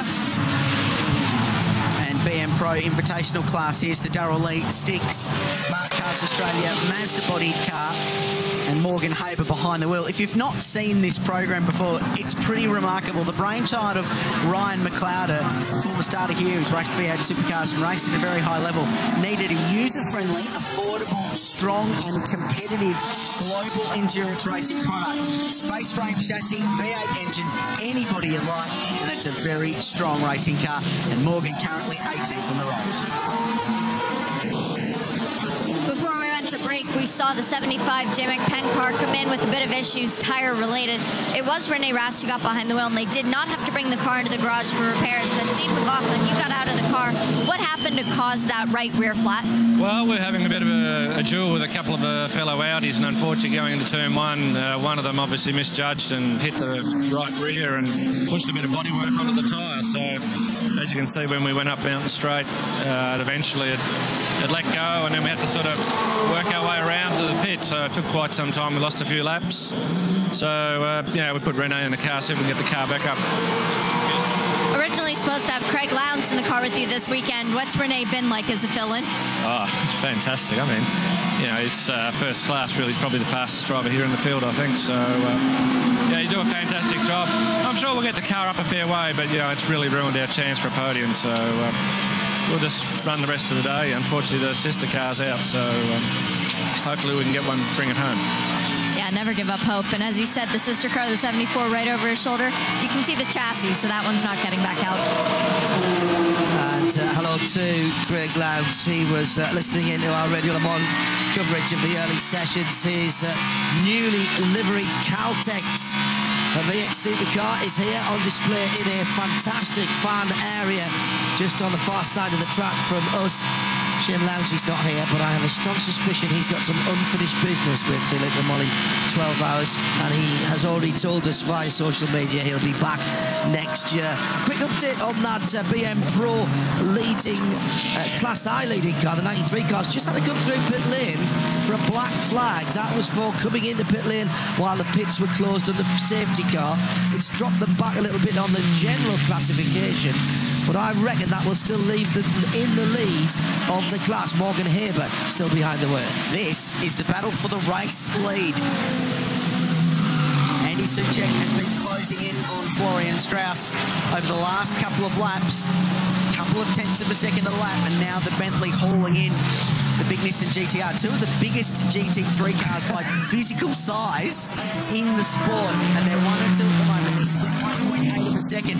Soucek's done a very nice job closing this margin down. And Al Bungam is watching from the comfort of his sofa back in the UK, thanks to our international coverage, and around Australia, of course, on 7 and 7 minute live and free for the next 9 hours and 9 minutes. Still people trying to get their cars back out. Looks like the 49 car, which had that little coming together at the end of the Caltex chase a couple of laps ago, that seems to have copped a bit of damage there and needs some love and attention.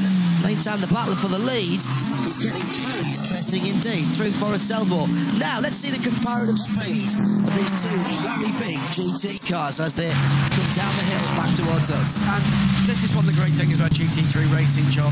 You look at these cars, look at the McLaren, watching them from the race for the whole of the morning, you would barely believe those cars could be in the same class of racing. And yet, in qualifying or in practice on Friday, we had 11 cars covered by 1 second, and 4 different brands in the top 4 covered by 0.2 of a second. Shows how well the balance of performance does work. It's got its critics, but it does work. In the Bentley, just swerving left and right. During that sequence, we saw the number 63 Erebus Mercedes pit Austin Cindric in from 5th place on lap 72, having stopped the last time round on lap 34. So they got a good run out of that last take of fuel. Stevens down through the chute, wasn't it, there, and out onto another lap.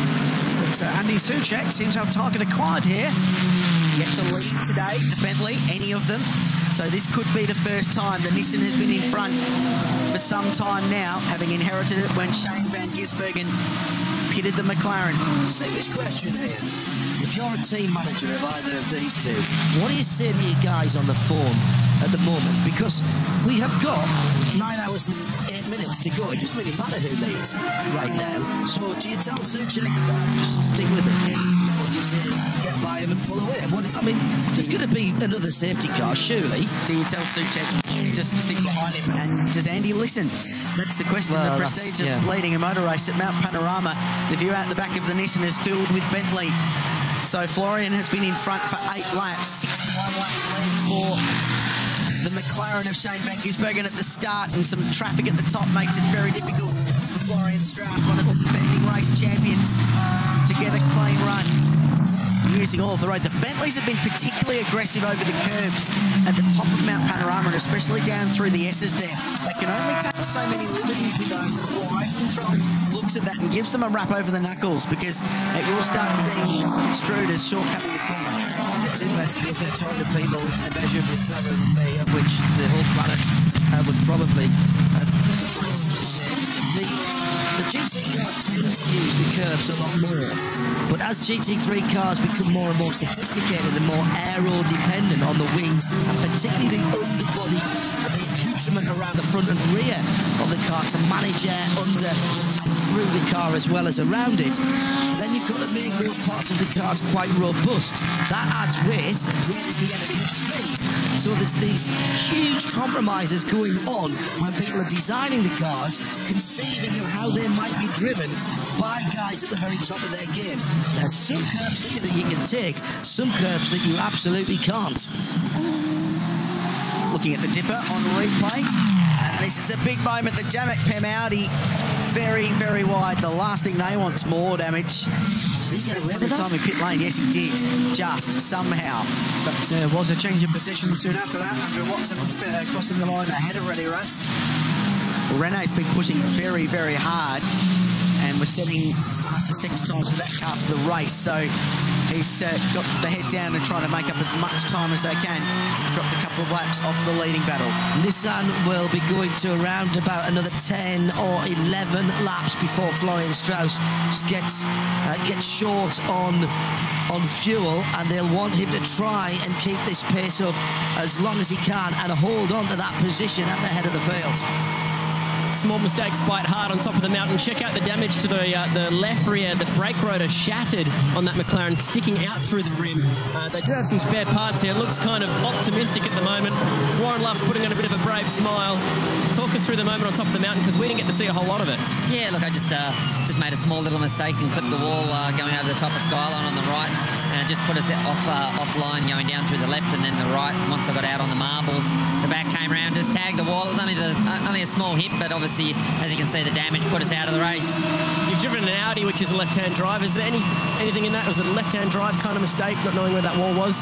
No, look, it was a mistake by me. It was I'll put my hand up and take that one. But yeah, it was obviously disappointing for all the guys at McLaren and Objective Racing. The car was going very well up to that point, and yeah, just very sorry for all the guys and obviously my teammates as well. All right, now I've got a bit of a fun fact for the boys up in the commentary box. 1995, Warren Luff took pole position here at this track in a Suzuki Swift with a time of 3 minutes and 1 second. Yesterday it was a 2 minute and 1 second to get pole in the Pro-Am category. That's going back a lot of history. Yeah, look at this. It's obviously been a little while since back then, and I remember even back then it felt like I was out of control and on the limit doing a 3 minute one. So how time flies, literally. How about that, guys? A whole minute quicker. Brilliant stuff. Thanks, Chad. The boy's come on a bit, hasn't he? Yeah, he's taken a minute out of his lap time. Just watching this Bentley versus Nissan battle, again, due to our international coverage, Mike Sayre of Bentley UK, listening not in the UK but in California at the moment, setting up for some more new Bentley car launches, automotive launches this year. What a lot of excitement we can see from that hallowed British brand coming up. And a couple of laps ago, side-by-side action with the leader going down the inside of the number 2 Alex Davison driven Phoenix Racing Audi, and somehow 3 cars into that part of the mountain, Crailsy. It did go. I didn't think that was possible. Remarkable stuff. So the Phoenix Audi pulls out with no idea the Nissan is there. The Nissan commits and goes down the inside. Good driving from Florian Strauss to make that very wide GTR fit that gap at the elbow. Who's behind the wheel of car 2? It was Alex Davison, who's done the opening stint in the defending pole pole-sitting car that finished on the podium as well. And Strauss continues to hold on from Andy Soucek. So there's still that one lap back, that Phoenix Racing crew. They just haven't had the raw lap speed that the two Jamek Penalties have got. Now Soucek closer than he's ever been to that big rear wing of the Nissan GTR. And the Bentleys have been pretty mega through the chase and in a straight line. And Strauss is positioning this car in the middle of the road. Good overtaking opportunity. You stop the car so late. It's quite a steep uphill braking zone into the Caltex chase. Tell you what I like that, girls. He didn't even try to go for the inside apex in the left hand, but he's going to have to leave it now because down the inside comes the Bentley. Florian there, driving defensively early on, just compromised his exit from the Caltex chase. And that was all of the invitation that Andy Soucek lead. We've got another leader, another manufacturer, and Bentley lead on the mountain. 7th different leader of the motor race so far. Soucek gets in front, and there's been a change of position. The Bentleys are going forward at a rapid rate of knots because Matt Bell has got rid of David Reynolds, and this is how that happened. So Soucek did it just after the chase. What about Matt Bell? He did it in the Caltex chase, breaking 100 metres up the inside. Textbook Mount Panorama overtake. And Matt Bell, who was pretty special here 12 months ago, gets himself into 3rd place. I am slightly disappointed that the Bentley steering wheel isn't leather covered all the way through, if I'm honest. Matt Bell having a relaxed Sunday drive here on the mountain, and Bentley's 1st and 3rd now with just on 9 hours to go. So we've had McLaren lead this race, Mercedes-Benz have led the race, Nissan have led the race, Audi have led the race, and now Bentley lead the great race. Impressive stuff, and while we've been watching this furious scrap for the lead, the 12-hour race that we're 3 hours into, Alvaro Parente has been blazing around in the Techno McLaren doing low 203s consistently, while the leaders are doing 6s, squabbling over position. And he's got that gap down to just over 40 seconds now. So gaining all that track position they lost, if he drags himself up to the back of this queue and finds himself 10 laps up on pit strategy, which he is at the moment, they're in a really good position early on. Bentley has just popped like a cork from the bottle. Soucek has disappeared up the field. So look on board with Florian Strauss coming down. He gets to the outside, can't cover. Look to the left-hand side. You'll see the long shape of the Continental GD3 car going through. Smart driving though, guys, because he couldn't have defended that. If he put the car in, then they'd have both ended up with the kitty litter at Maguire's. Big pass by the USS Enterprise, isn't it? Just takes forever to go down the inside. But what a thing. The Bentleys have been really impressive this weekend. They've learned from what they experienced last year at Mount Panorama, hustled off the podium in the final corner, and now they're leading the Liqui Bathurst 12-hour. Bentley, Nissan, Bentley and Mercedes in the top 4.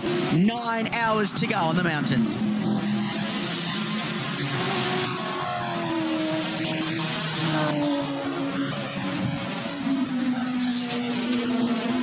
By Nissan RadioLeMans.com's continuous international coverage from trackside. Not many people have moved from the banksides opposite us. It's just coming. It's only 8:45 in the morning, of course, isn't it? Here at Bathurst. Hello, welcome along wherever you are around the world. Hashtag B12HR. Let's keep that one up at the top of the trending on Twitter at the moment.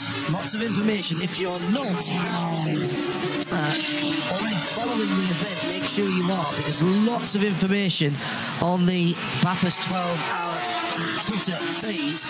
And thank you for all the kind words, particularly about the timing and scoring, Mike Headland and one or two others saying I don't get this much data when I'm racing myself. Crazy has fallen in love with the 3rd and 4th screen options at the moment, and rightly should. I think he'd have 5, 6, 7 or 8 if he possibly could. Soucek pulls away and lead the race. Matt Bell, meanwhile, is beginning to make inroads on Florian Strauss as well. Search of a Bentley 1-2. Tearing Rob Thompson in the Mark Cars Australia number 91 into 28th on the road outright in the BM Pro Invitational classes, going to cop a pit lane penalty for entering a closed pit lane. So was not able to pit at the time and did so they'll get a penalty for that, likely to be a drive-through.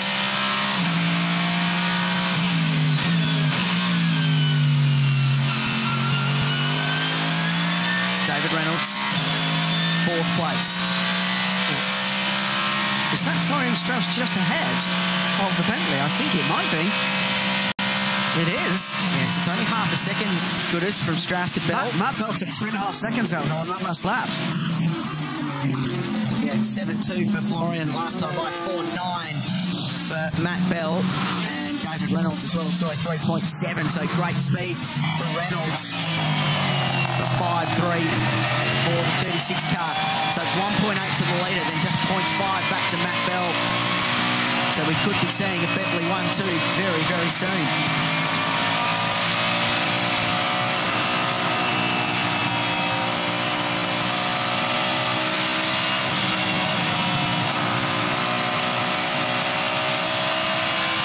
Matt Bell under pressure, putting pressure rather on Florian Strauss, as David Reynolds in 4th position is not that far away either.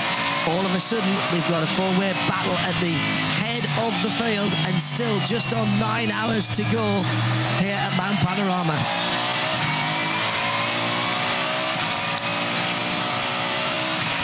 Welcome back to Mount Panorama. 8 hours, 56 minutes to go in the Liqui Moly Bathurst 12 hour, and the fight is on for 2nd place. This is Matthew Bell, the number 10 Bentley you're riding on board with, chasing down the defending winners from Nissan and looking for 2nd place, and Florian Strauss is under attack from a car that was hustled off the podium in the closing stages of last year's motor race. It's a furious battle. 2nd, 3rd and 4th, covered by less than a second, because David Reynolds is in the mix as well. Fitchi's been best on ground so far. Magnificent first stint. You've set yourself up beautifully for a double stint at the end of the day. Yeah, it was a bit longer than I expected to be in the car, so I've just got 2 hours, 5 minutes left or something, so you won't see me again till the end of the day, but that was really cool. I really enjoyed that. We're going to go play some iRacing, go have a nap, go watch it on Channel 7 for a while? There's only one 4 o'clock in the morning, 4 o'clock normally for me in a day, so I'm going to go and get some sleep and come back, but yeah, getting up early, but I sure was woken up after that. The choice to not pit when that safety car came out, what did you think in the car at that time? Oh, we still had half a tank and we were in front. You know, we used a clear air. You know, if the race runs green, we might be in trouble, but there's so much going on. There's going to be safety cars, so feels good. The team's doing a good job. I believe in that decision, and we'll see how we go. Were you surprised to see yourself get jumped by the other McLaren in the pit stop? We knew at the start of the day that Cam's fuel rig is really fast, so there's one sneaking into our garage now, so that should help us. But yeah, really at the start of the stint, like it was an awesome experience. It was pitch black, and I had a good agreement with Garth and Luffy would just start cruising and enjoy the moment, and it was really cool. And then the Euros come on and they're flashing lights, and I was just cruising, and then I had to push and keep them behind. But I don't know if they've ever seen a kangaroo before, because we had kangaroo warnings, so I was slowing down and they're going crazy, but don't want to hit one of them. But really cool, yeah. Great drive, and guys, with the objective McLaren out, I guess that's good news for the pit stop strategy for the Techno car, if you catch my drift. Yes, very good indeed. They always say, one man's meat, another man's poison, every cloud, etc., etc. Smart bit of horse trading there down in the pit lane, Crailsey, between the two McLaren teams. It's love the nonchalant attitude, don't you, of Shane Van Gisbergen? Oh, they were kangaroos, so I backed off, and the Euros were flying. Lightning way to describe his opening stint. This is busy, and a little bit of away from Matt Bell to the Donut King Ford Focus going, what are you doing? Because that's opened him up to attack from David Reynolds. Florian Strauss has responded to that early attack and has re-gapped the number 10 Bentley, so the Nismo's just pulled away a little bit in 2nd place, and Reynolds has upped his pace in the Penrite Mercedes-Benz, currently in 4th. Got a question on Twitter using the hashtag B12H about the 69 car that we saw in trouble earlier on. Alex Osborne in the APO Sport. That car has not yet come out of the pits and is dropping down the timing and scoring, sitting in 6th, which is Class B at the moment. After that coming together with the Donut King car. Watch this. This will be feisty. And the Bentley got squeezed for room by the Ford Focus on the Apex. I'm sorry, I disagree. He's come from too far back. The guy in the Donut King car guy's doing exactly the right thing. He's on his racing line. You can't come from that far back and expect the guy to drive off the circuit. Mark Griffith's got to turn in at some stage, Quilty. He's given almost the amount of room. And that was, I think, the problem that encouraged Matt to go up the inside, was that he didn't get anywhere near the apex of the donut king car, so there was a almost Bentley space to go up the inside. Unfortunately for Matt, he had to be squeezed onto the curb up the inside to get that job done in a friendly way. He drove out under the Kamali Bridge, just communicated his feelings. Scott, the sign you never want to see in a garage, the cut across the throat, day over for the number 88 car. It was Grant Danier out behind the wheel, but remember they had that contact at turn 2, lap 1. Mika Salo was behind the wheel at the time. There's something fundamentally wrong with the suspension that they feel they can't fix and get it back out in time to have contention for a podium. They did a great job getting the car back out in the first place, but at this point the driver's out. The day is done for the 88 McDonald's car. Rick Kemp just going around and commiserating with his drivers. Very experienced engineer. They had Grant McPherson on board this weekend too, who runs Shane Van Gisbergen's car this year at 888 Race Engineering. So a lot of brains there. That's Mark Coffey, the back of shot with Tony D'Alberto and Grant Danier. How Bathurst can change. 2 years ago they were on top of the world with a Bathurst victory for Ferrari. 2 years in a row. Last year they were out for the weekend in practice 1 with a hefty crash. Yes. They were hit by an Aston Martin. Poor old Tony D'Alberto had nowhere to go. And today they've got 3 hours into the race, but just one of a few heavy contenders falling early on in this race. Yeah, I've just got some views from the Jamek Pem car that Mapelli's Audi didn't actually touch the wall to cause that tyre issue. It was a bit of debris. They've examined the car and the rim since they got that car back. No signs of brushing the wall. However, that car, as I think we heard from Cher earlier on, has too much damage on the rear end of that car to let it go back out. Was Lawrence Van Tour going by the number 37, Darrell Lee McLaren, to get a lap back for the number 2 car. That's been off color, really. It's been strange. They've not had a handle on that car since first practice. I don't think they've been close, but not close enough. And Vanta, who was on pole here last year, replicated his pole time from last year, but could only be 8th on the road. But the one thing they haven't had all weekend long is the raw 1-lap speed that the Jamek Pem Audis in particular have had, Graham. So I'm not sure what it is about the Phoenix Racing entry. They're the only Audi on Michelin tyres in the race. Yeah. Whether they're struggling to get them switched on like the Jamek cars are, their Pirellis, and they're all being squeezed for room on the exit of the chase, that might be an issue. So could we set up dramas for that car? Special livery too, we should mention, on Phoenix Racing. Audi always do an amazing job with their Aussie liveries that they bring to this motor race. The local Rotary people involved in designing that, they're the indigenous tribe to this area of central New South Wales.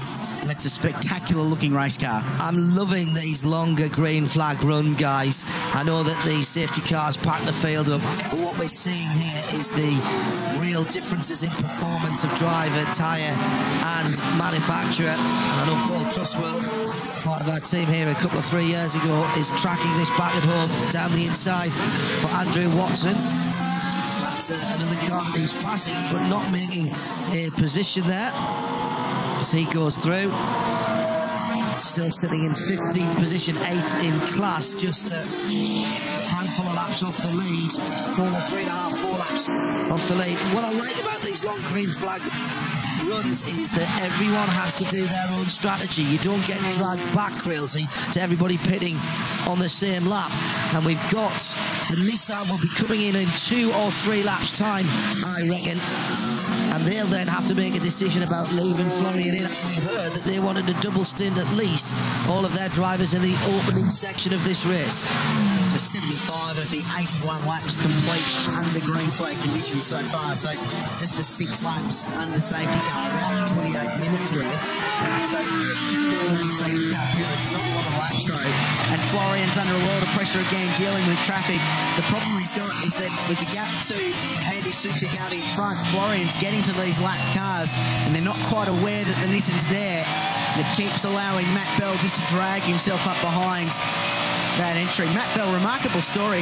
Last year was massively dehydrated, has a hose come off his water bottle in the race, and they had to pull him out of the car midway through the race last year, but still got back in at the end, was contending for race victory. Grant Denyer, it's a lot more fun when you're actually behind the wheel. Why are you driving right now? Well, unfortunately, some remnants of the first lap, second corner, when Mika Salo was sort of hit from behind. The lower control arm, which attaches to the chassis, is just broken off.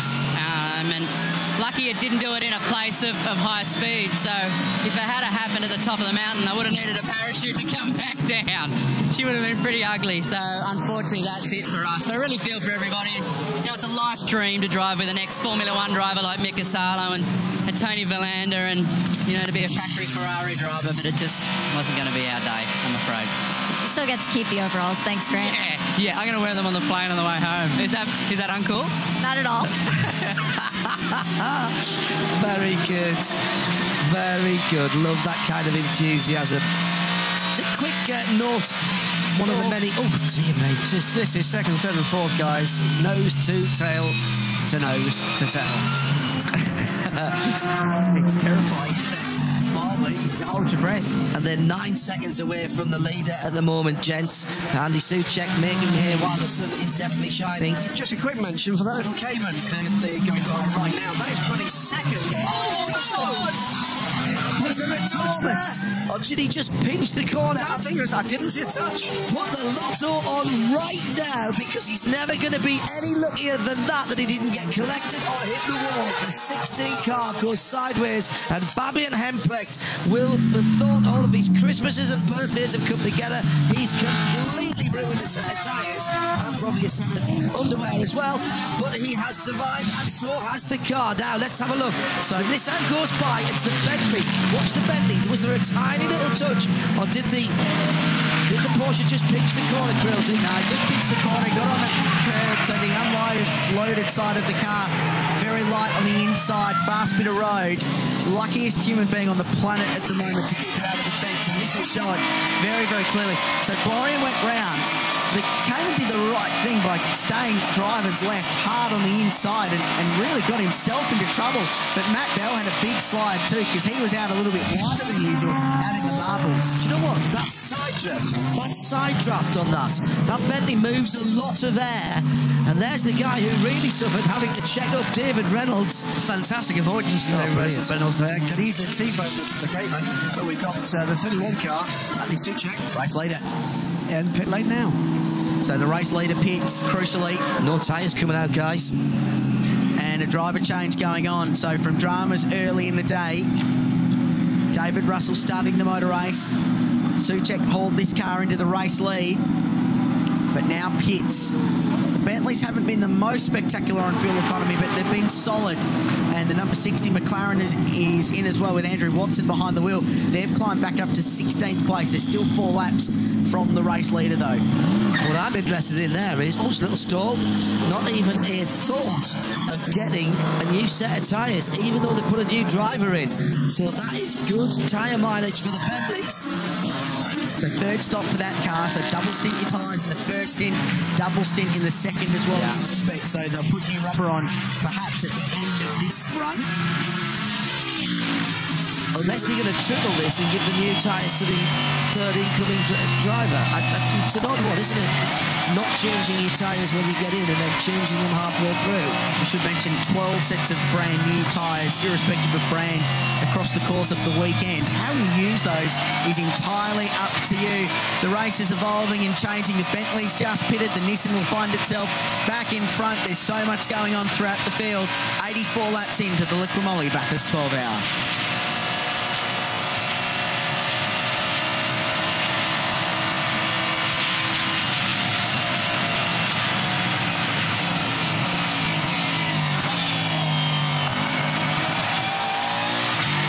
Well, remarkable save up the top of the mountain there for that little Cayman that had been away and come back. Want to mention as well to the 33 car with Alex Capardi on it. That is one of... We always get fairy stories. We always get these fantastic, legendary bits of gossip or fights back or And Alex Gabardia this year, he's one of those stories, certainly was before the race. He was sunning himself on Bondi Beach the day of his flight home after a couple of weeks holiday. He came down here after the Dubai 24. Sister lives down here. And Miguel Schultz drops him a text. Literally, she's picking up and shaking the sand out of his towel to head to the airport in Sydney, and says, "Are you still in Australia?" "Yes." "Well, you're a Brit, so you'll be on Bondi Beach." "Yes." "We're at the coffee shop on the back of the beach. Come and meet us. We've got something to talk about." One coffee, and 15 minutes later, the deal's done, and Alex is in the car.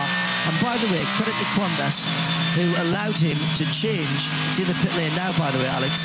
Allowed him to change his flight without it costing him the equivalent of the gross domestic product of a small nation.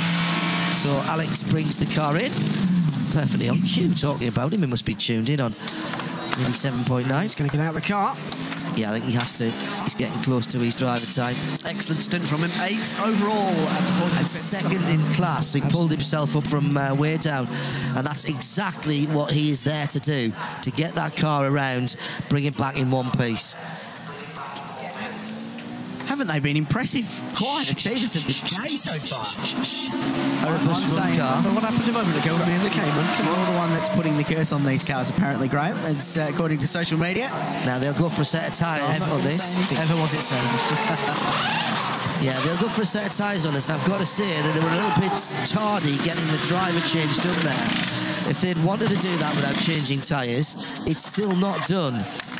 So they need to speed that up. Just making sure everybody's okay. Coming round to the left-hand side. They do rights first, then lefts.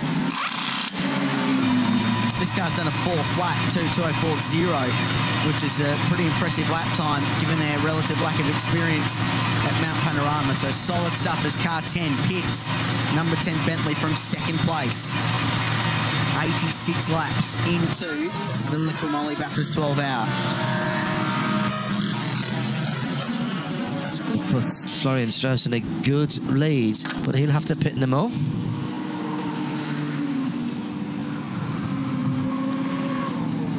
Well, we're into another set of green flag pit stops, and this is where the teamwork counts, and everyone in the team earns their corn. Fight like heck to gain a couple of tenths on the mountain, and you can lose seconds and tens of seconds with finger trouble down in the pit lane. It's Matt Bell who stays aboard the number 10 Bentley Team M Sport Continental. Fuel only, no new tyres. He's back on his way. Florian Strauss leads the motor race in the number 1 Nismo GTR, but he's only got a couple of laps left before he has to come into the pit lane.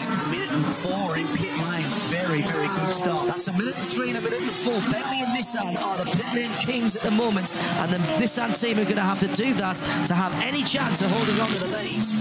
Boys, there definitely is a spring in their step, and Andy Suchek is hot out of the car, and I mean hot out of the car. That was a tough stint for him, but it's just saying to me, just delighted to be getting the car up into the lead of the race at the moment. Just debriefing with the team. Might try and just grab him in a second, see if we can have a chat. But a tremendous stint by him, and Bentley just in a great place. Andy, well done. That was a tremendous stint by you. You're obviously very happy with the car and how it's performing. Well, you can see it was tremendous because I can't stop sweating. So it was a tough battle with a lot of cars. First with my teammate, then with Mercedes, then with the Nissan. But look, this is good. You know, GTs is all about racing each other, different manufacturers going against each other, and you know, the race was, at least my stint felt like a full race because it was full in action all the time. And the car is really good. It's quick, reliable. The tires are holding well, so I'm very happy with how it's going. You had a great taste of this circuit last year. Does it feel the same to you this year as it did last year? It feels better. I mean, every time I think you come to Bathurst, you get a few tenths quicker because you have more confidence with the car. And I have to say, up until today, I was not really feeling very comfortable. And I don't know, I went out on the race and all of a sudden it all suited well, and yeah, you saw the result.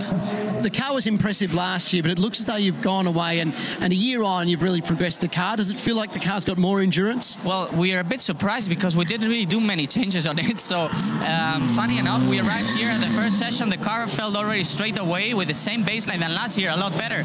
So maybe the track has evolved in our favor, but clearly, yeah, the car is now on a very good level and able to beat the other manufacturers. Congratulations on working your way up to the lead. Well done, Andy. Thank you very much. Thanks. So the Bentley is out of pit lane. Where is the Nissan? Here it comes. That's for position, side-by-side run. They've been squabbling for the last hour. And car 10 will just move in front. So Matt Bell just in front of the Nissan GTR. David Reynolds moves himself to the race lead, yet to stop in car 36. Good stop by the Bentleys. They've been very efficient in pit lane, but now these three cars, more or less, all on the same sort of race strategy, 87 laps into the race. Of course, that does mean that the McLaren of Alvaro Parente has got a little bit of an advantage in the third position.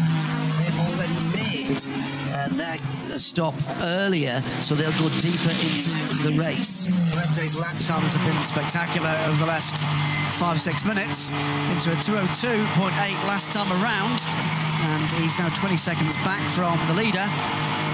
He's 18 seconds back from David Reynolds, so line third at the moment. Number 59 car, and of course with the change to fuel rig we were just hearing from Shane van Gisbergen, that inbuilt.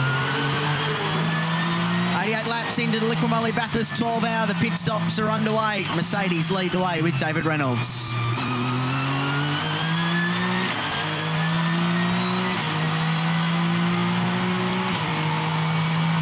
So this is going to shake out, and for a little while we're going to have David Reynolds and Alvaro Parente leading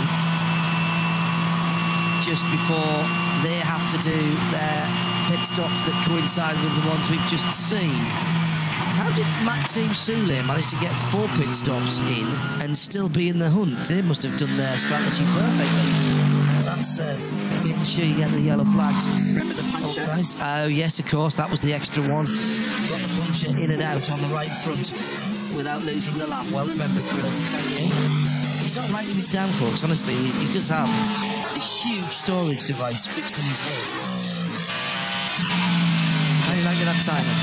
Get back on that time. 8 hours and 35 minutes to go. I don't know how well it'll function by the end of the motor race, but coffee's keeping it going so far. Oh, here's a fun fact. It's thanks to Santi Torres for sending this to us. Andy Soucek is the first Spaniard to race at Bathurst and therefore the first one to lead a lap on the mountain. Good stat. That'll be in your press release later, won't it? Did not have that stat in my system. There you go. Thank you, Twitter. David Reynolds is very busy at the top trying to do the safety stop pull shot. So car 36, another one of the ones to stop on 54 under that last safety car. So due in any time now, but these Mercedes get amazing fuel economy. This time or next time, I think. Yeah, given the size of the engine and the amount of torque and grunt they've got. So is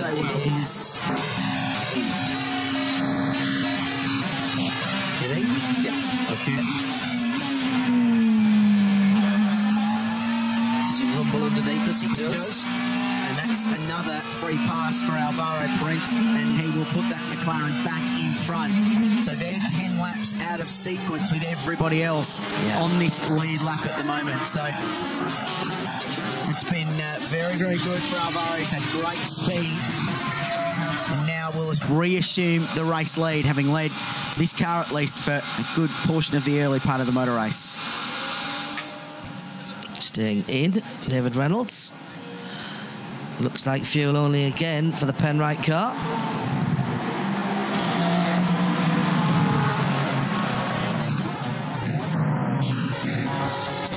And the 36 Erebus car is in the pit lane. It'll be fuel only. David Reynolds staying in the car. He's given up the lead to Alvaro Parente. By the way, just got a struggle there.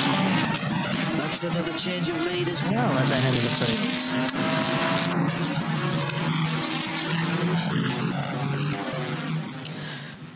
So much. So much to see in Bathurst and the region. Check out the National Motor Racing Museum, one of the finest collections of Australian motorsport memorabilia. Cars, 2 wheels and 4 as well. But that's not all. The Fossil and Mineral Museum, it's got Australia's only complete T-Rex skeleton. More than 2,000 fossils, crystals and gems on display. Some of them up to 1 billion years old. So much to see in this region. Here's the Nissan highlights. The confectionery battle came a little bit too close for comfort as we had barbecue donuts for a while at the top of the mountain. It's been close action all the way through the field. The marked cars, Australian machines have been in the thick of it, and at the head of the field, the Nissan fighting its way through traffic at the lead of the motor race. Last year's champions have been a slow burn at the start, but they've not had it all their own way. Bentley coming good in the second and third hours.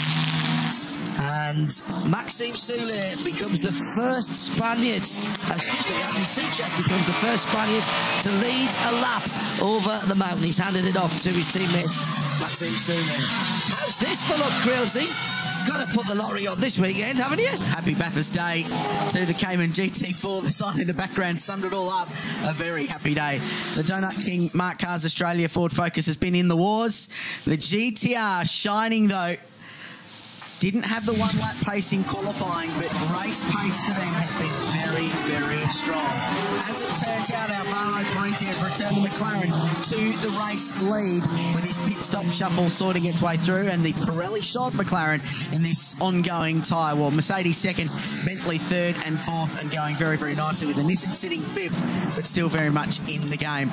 David Reynolds has done a superb job in the Penrite Erebus Motorsport SLS, just stopped during the break and put some fuel in that car and has returned out getting good fuel economy in the big SLS. So they're off schedule with everyone else. Should get 10 laps in the lead of Alvaro Parente before he has to head to pit lane, and then we start all over again with the guys battling for the lead, and we wait for the 59 car to come down. And it's so tight at the head of the field, guys, that as soon as that 59 car comes in, it's going to look like he drops out of contention. But of course, he's got those 10 laps grace, if you like. Just that different strategy that they pulled earlier on when they didn't stop under the safety car. And what happens now, if they get a safety car any time between now and their pit window for fuel closing, they'll take it, they'll jump in, get their free stop essentially, and that strategy will work very, very nicely for them because they'll go back to having track position as well. And Parente has just set the fastest first sector of the motor race in Sector 1. 89 laps on the 90th lap of the motor race. I thought it might be appropriate to touch on some of the class runners for you. In the BM Pro Invitational class, a fairly famous Bathurst surname is leading the way in car 93, Aaron Seaton, son of Glenn and Bo Seaton, former Bathurst winner. But about to have a battle for second because the Daytona sports car is catching the Cayman. And that is the third place car in the Richards B class, the safety stop car. Adrian Pagliacci in the bright yellow Porsche, just coming back to us now. He's third. Second, Paul Tristan in the What's On Workspace, number 38 car. And Scott McLaughlin has dragged that Grove Racing car back to the head of the field, qualified it on pole position. The Grove higher Porsche, the red and white car, leads Richards Class B in that number 4 car at the moment. They are a couple of the Mark Cars Australia machines. That's just a change for position. The 54 car just going ahead of the 92. Quickly moment there for Mark Griffith. It's not how it came out of the Mark Cars factory, that, is it? After the bump with the patisserie Valerie Porsche earlier on. But these cars are built to go motor racing for a very long time indeed. That's the sister car. They look like Ford Focus. You can have a Mazda body if you'd like. You get a Coyote V8 engine stuffed in the front that gives what I'm told is adequate power.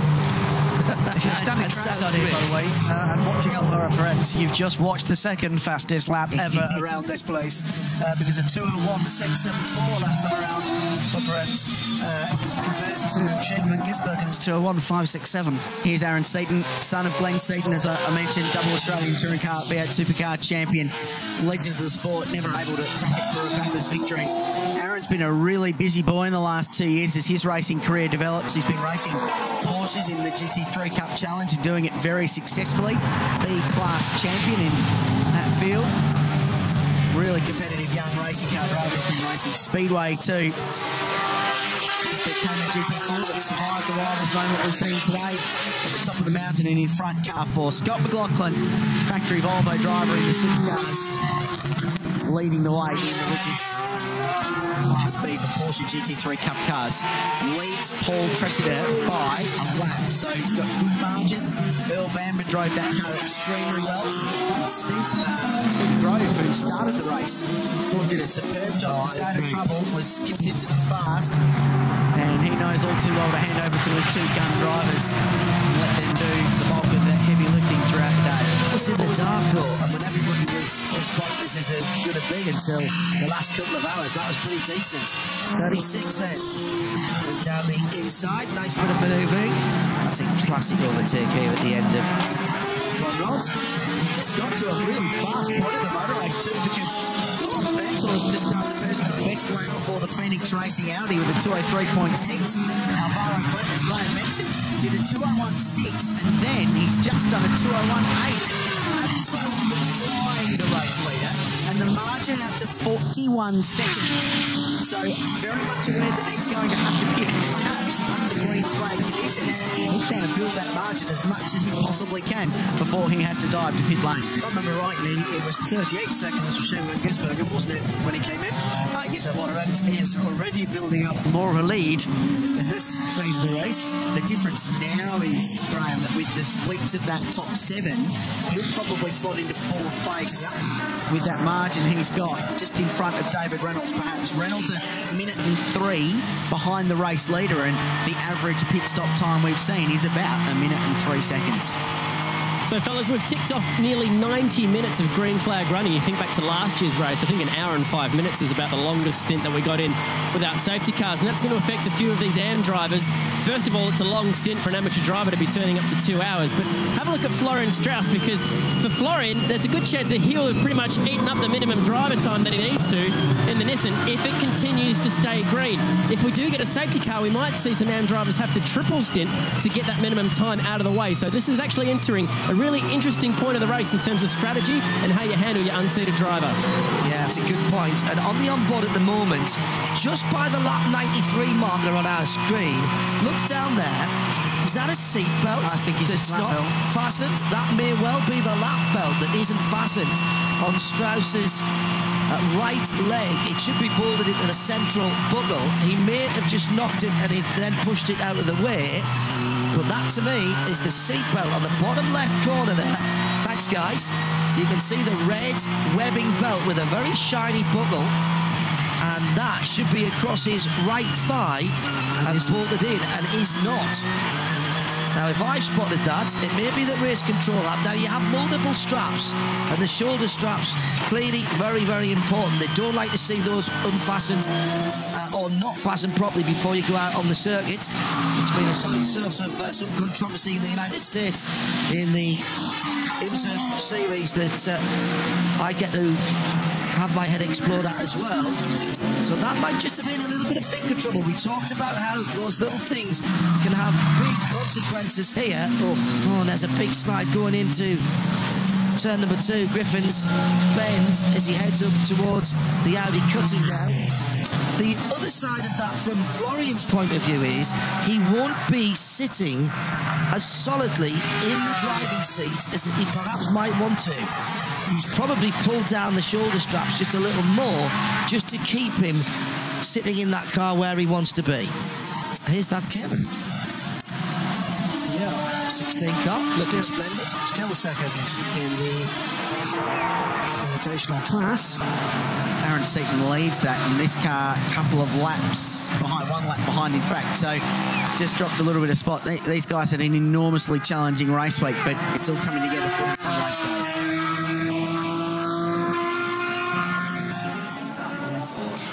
We were going to have a chat with Adam Christodoulou and Nico Verdonk, but Adam has decided to look busy playing with telemetry. So, Nico, a bit of a crazy weekend for you guys with the car having to be sent back to Sydney. You were the first one out in it this morning, though. Everything seems to be okay, yeah? Luckily, the guys managed to get everything back working. It's been really good that we managed to back out of track, because obviously coming out from Europe and spending everything to make it happen, it would have been a shame. But glad the entire Pro Sport team did a good job, and so far everything was going smoothly. The first 2 stints went perfect, no issues at all, and so far so good. So my teammate just had a small maybe contact with spin, but it was pretty spectacular. But he kept it out of the wall, and everything's going very smoothly at the moment. Brought him in for a pit stop and didn't change the tires. Just how well have they been working with the new Cayman GT4 car this weekend? Yeah, the car is really well balanced, and I must say the Pirelli tires work really consistently, and we are able to double stint without any problem, and maybe more. So we have to see how the car continues to perform and how the conditions develop. But so far it's going the right direction, and yeah, we just have to be steady and carry on like we're doing. Fingers crossed for the 16. I've ducked into the Nismo pits to find out what's up with Florian's seatbelts. I asked Katsumasa Chio exactly what was happening. Now, unless something got horribly lost in translation, I believe he was telling me that they have a spare set of belts for different drivers. It would make a lot of sense. Chio's quite a slight lad, and Florian and Rick Kelly are both quite tall fellas, so he has to put in a seat insert, and I think he may even use spare seatbelts in that car, so no problem for that Nissan at the moment, which is good news because the CEO of Nissan Australia, Richard Emery, just rocked up to watch from the garage. The different colours for the different drivers as well. The red ones are for the smaller driver, Chio, in this place. And if you look carefully, you can see the grey seat belts. You have to look very carefully, but we've got HD on board. You can see them across the grey pants legs, or the grey fire suit legs of Florian Strauss. Now, that's not unusual. What's impressive to me is that red seat belt isn't flapping around, and that's because it's got a little piece of catch work that sits on its own strap so that they can find it. Now, why do you do that? So you don't have to undo and then tighten up the 2 lap belts. They're the most difficult ones to get to when you sit in a car. Yeah, and lots of drivers going straight to the defence at that point. Richard Abra, Jan Marden, Al Buncombe and Ollie Hancock all confirming on Twitter that that's the case. Yeah, you can see the black bungee cord, if you will, all the way across to the other side. So that, again, clever thinking by the guys at Nismo. It's still the 59 leading Techno Autosports with Alvaro Parent. He's got about another 5 laps before he has to come down and take service.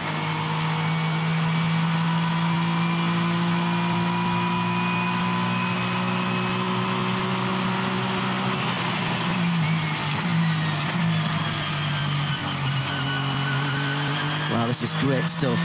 This is proper racing, and I'm loving the fact that there are fewer full course yellows, Crailsy. I daren't really say this, but I'm going to. I'm going to do this while we're not on the telly. Distance record. It's on the cards, isn't it? Absolutely. The pace is enormous. Absolutely enormous. Still 203s for the lead of the race, which is huge. So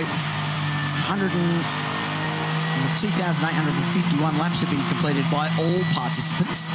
Oh, you're on the stat page. I love the stat page.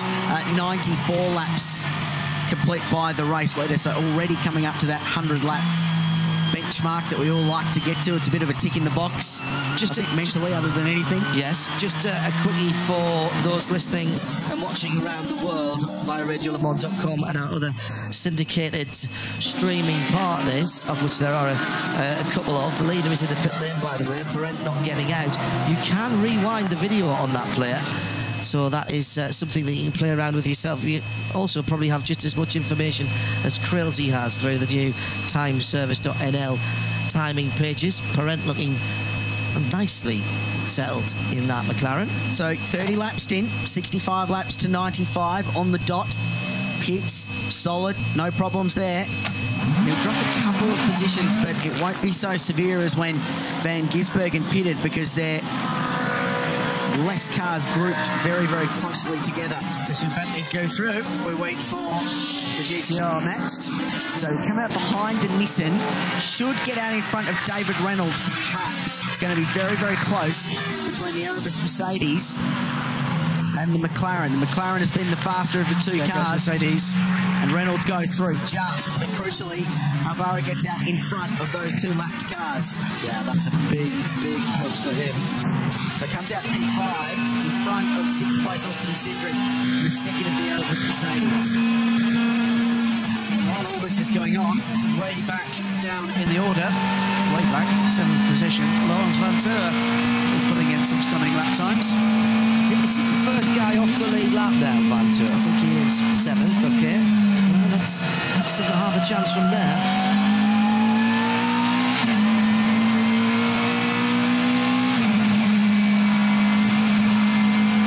Times when I actually just want to be at the top of the mountain watching what's going on here. This has been an intriguing race so far and not likely to get any less exciting.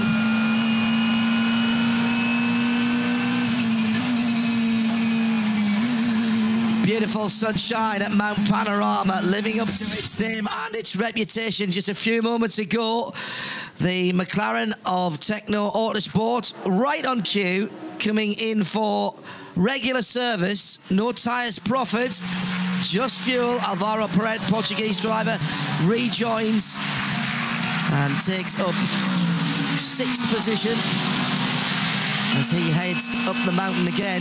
Just got out ahead, in fact, of Austin Cindric in 6th position, so he went back to 5th. Remember, they're off kilter just a little bit. Close quarters action. Oh, it was a touch. Dear. That's the 94 close. car. That's Nick Rowe. Haven't the Bentley's been in the wars, going past people today, lap traffic. So the CCV Mark Carr's Australian Mazda that found the fence in practice early in the weekend, found the gravel at the Caltex Chase earlier in the race with Jared McLeod behind the wheel when he had a tyre go down at the kink. 280 odd kilometres an hour on the entry to the corner. They continue to circulate. But for Nick Rowe, 29th outright and 6th in class in the BM Pro Invitational class. Mark Carr's Australia with the goal of bringing all 5 of their entries home. And a Daytona Coupe has stopped on the run up to the cutting. James Augustine in the Daytona Sports Cars machine, 3rd in the BM Pro Invitational class. And he's not quite got the power now. There's a gap there that he could roll it back into on his right-hand side. That's the run from Griffins to the Audi cutting. So if he can get the car fired up,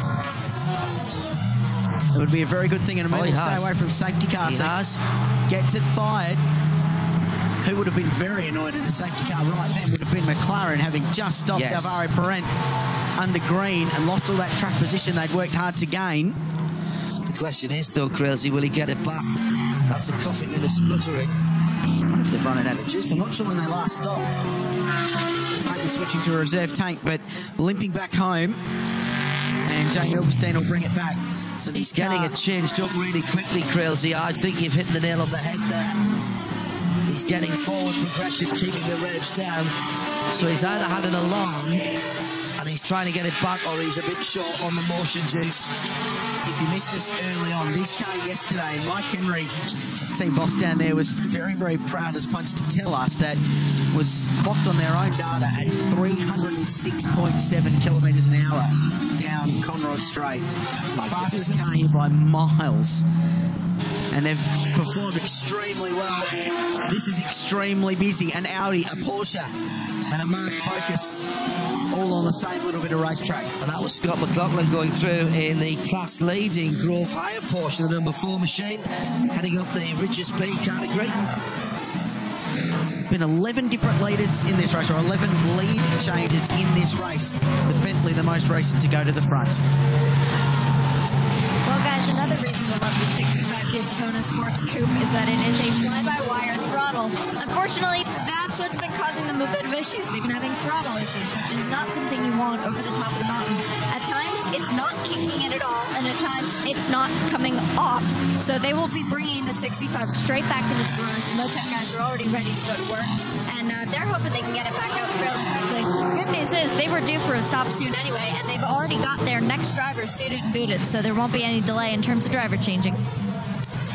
Nice spot chase, a fly-by-wire throttle. For those unaware, as we have a look at an Audi and a McLaren going very, very wide, and that's the Tony Quinn-driven Darrell Lee McLaren, just forced out wide at McPhillamy Park by Reddy Rust. Correct, and he's on the charge and absolutely flying, and back up to 13th position. A fly-by-wire throttle means there's no physical connection between the throttle pedal and the go juice in the engine, so it's all done digitally, and sometimes when the computers decide they've had enough, it means you've got no throttle. So I'd suggest they've shut that car down, given it a master reboot, the old Control-Alt-Delete, and it's come back good. Could actually have something like a limp home mode where you punch a button, it takes the revs up to, you know, 1,000 or 1,500 revs, you dip the clutch and make as many gear changes as you can. I did think he was changing up very, very early, and then it basically limps back to the pit lane like a street car would do. Quite a lot of street cars and motorbikes even nowadays with that kind of technology, but to have that in that car, which again, let's remind ourselves, they are not a major manufacturer. They do more racing today than they'll do for the rest of the season. However, they are state level champions in GT racing, and Motec is now one of the world's foremost providers of data equipment for vehicles. In fact, every single one of these cars has got a Motec system in it this weekend, controlling a lot of the balance and performance arrangements, so the boost and the atmospheric pressure and a lot of things just to measure it from the technical department. So very, very brilliant Australian company that's gone around the world with their data screens and their data logging system. On board with a whole lot of different cars and a squabble for position at Mount Panorama. Car 5 is Nathan Enchins, that's the Audi, top right of screen. Currently scored in 12th place. The Bentley just a little bit further up the road. They're lapping at similar sort of times, but Matt Bell's second and 15 seconds behind his teammate Maxime Soulet, who now leads the race. What I love about this portion of the race, guys, is, all right, we haven't got cars trading paint side by side, which I know a lot of people like to see, but what we have got is cars trading tenths and hundreds of seconds, and they don't have to be nose on tail to do that, because you could be on the other side of the circuit, you're still racing the guy that you're racing. Nowadays, in addition to all that technology that drives the cars forward, these guys know what their lap times are, they know what they're having to hit, and we're in this sector of the race at the moment where tyre and fuel management is going to be crucial, but the lap times are still extraordinarily quick. To be fair, we've had plenty of wheel-to-wheel, side-by-side paint-swapping racing already today, haven't we? As we close in on 100 laps at Mount Panorama, someone was running a little bit wide at McPhillamy Park as we follow Aaron Seaton across the top of the mountain. He's just 17 years old. He's doing an amazing job, and he's leading Class I, and his proud dad's down here. He's got the headset on. What's it like engineering your son at Bathurst? Well, it's the first time I've had that opportunity in this place. Normally I'm driving here, so I'm in a different position this weekend, but no, it's been great. The whole crew, being a part of the Mark cars, has been fantastic. And also the three drivers in our cars has been very equal, so we've got a pretty good chance of cars going like clockwork at the moment. And we're in the third stint, which is Aaron, and then we'll just change back over to Jake and just keep going through that system, but at the moment it's going very good. This place was pretty cruel to you at some times. Is bad luck skip a generation? Well, I can only hope so, because my dad won Bathurst here. I never won it, and hopefully he can win it one day. But no, it's an awesome feeling. It's an awesome opportunity for him to be able to come here and get the experience of this place at such a young age. Because it's very difficult to get many runs at this place, because there's not many opportunities. But no, it's good. Another cool little fact, Montecito's old Ford Credit Falcons was running around in the support races here this weekend as well. Well spotted and well done. Nice of Chad to bring up the Bathurst record of the Seaton family.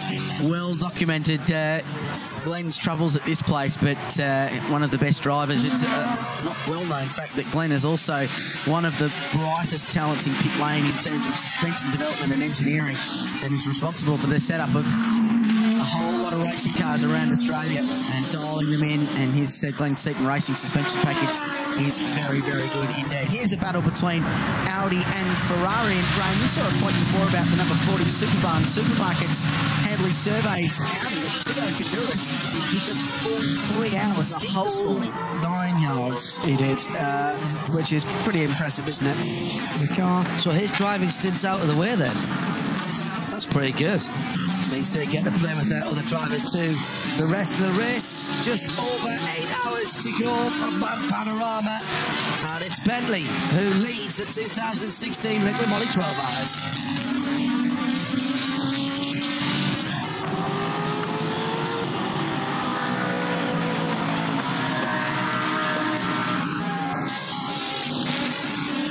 Laps up.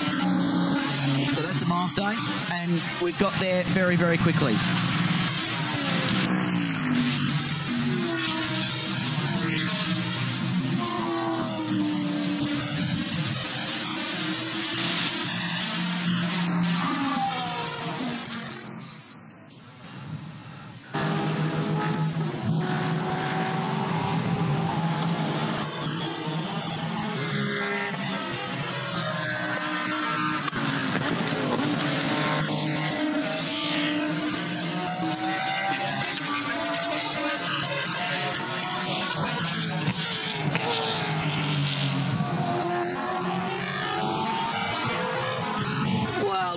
Drama here back at the mountain as one of the favourites has come to a halt on the Liquid Moly pit lane straight, and a reboot for the McLaren number 59, and Alvaro Parent has forward motion. There's fire in the turbocharged McLaren engine, and it's going heart-stopping moment for the teams there, Graham. A terrible moment for the team, cost 45 seconds. I'm afraid that's issue for Alvaro Parent on the start-finish straight. I wonder if that was another case of rebooting a car with a minor electrical drama. So they're only 6 laps out of their stop. Should be all good to go. Just pulled to a halt coming out of the final corner. It's those kind of issues, though, that can make all the difference. Terrible moment for Alvaro Parent. You've got to not panic at that stage, haven't you? He got out of the way. The car indeed cut out, and pulled to driver's right. Gets out of the way. And then it's a question of the team saying, start pushing buttons. Donut King has visited. It's the Donut Fairy, fantastic. I'm slightly scared even to open this. So good start by this car, and led the most laps of anybody today. 68 laps in front of the motor race. But as we've seen so far, now they're struggling to get past lap traffic. As we've seen already, there's been so much drama with some of the leading contenders. And what affliction has stopped car 59? Will they pit this lap, or will they continue on? Now the car seems to be back up to full speed, but it's cost them a lot of time and one position on the road. 5th to 6th, Austin Cindric went by, moved to 4th place in the number 63 Erebus Mercedes. 102 laps in to the Liquid Moly Bathurst 12 Hour, and the drama continues.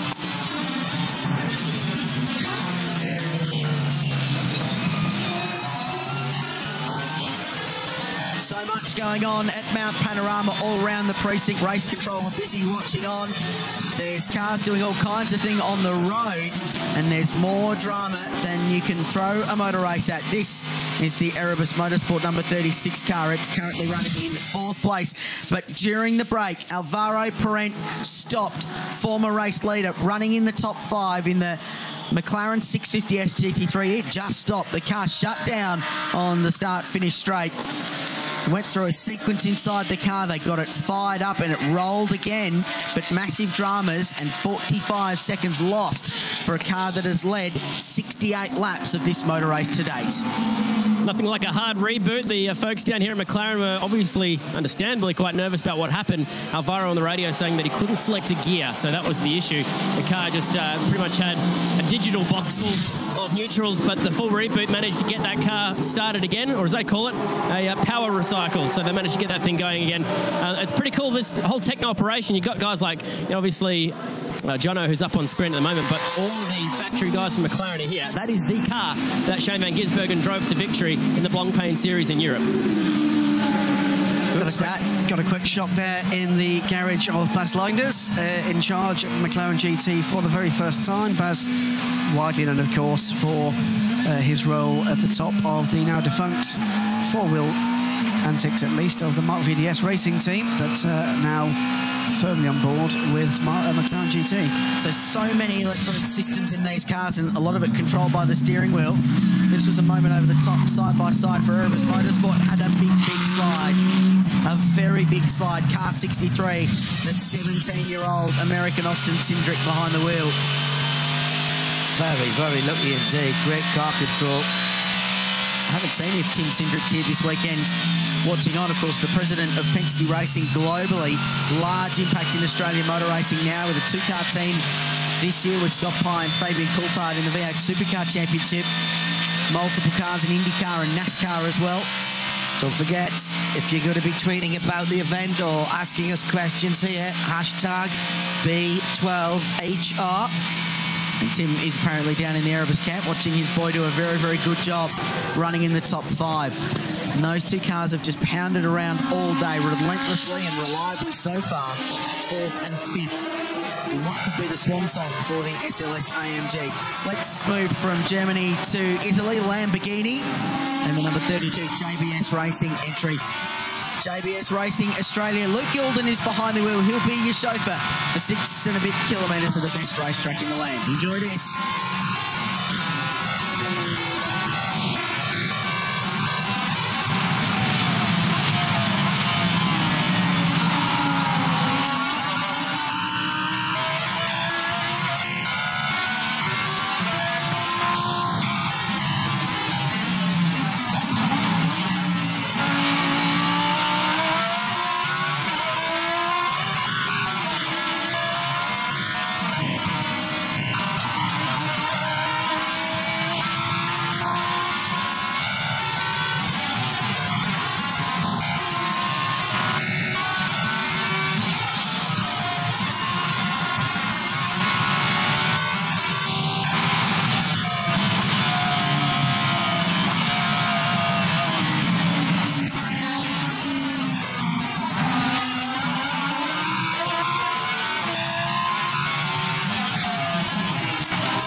Of the sports, endurance motor racing on Mount Panorama in the pit lane, the 63 car, Austin Cindric. They're having a good look around the front end of there, but I think they're going to send him.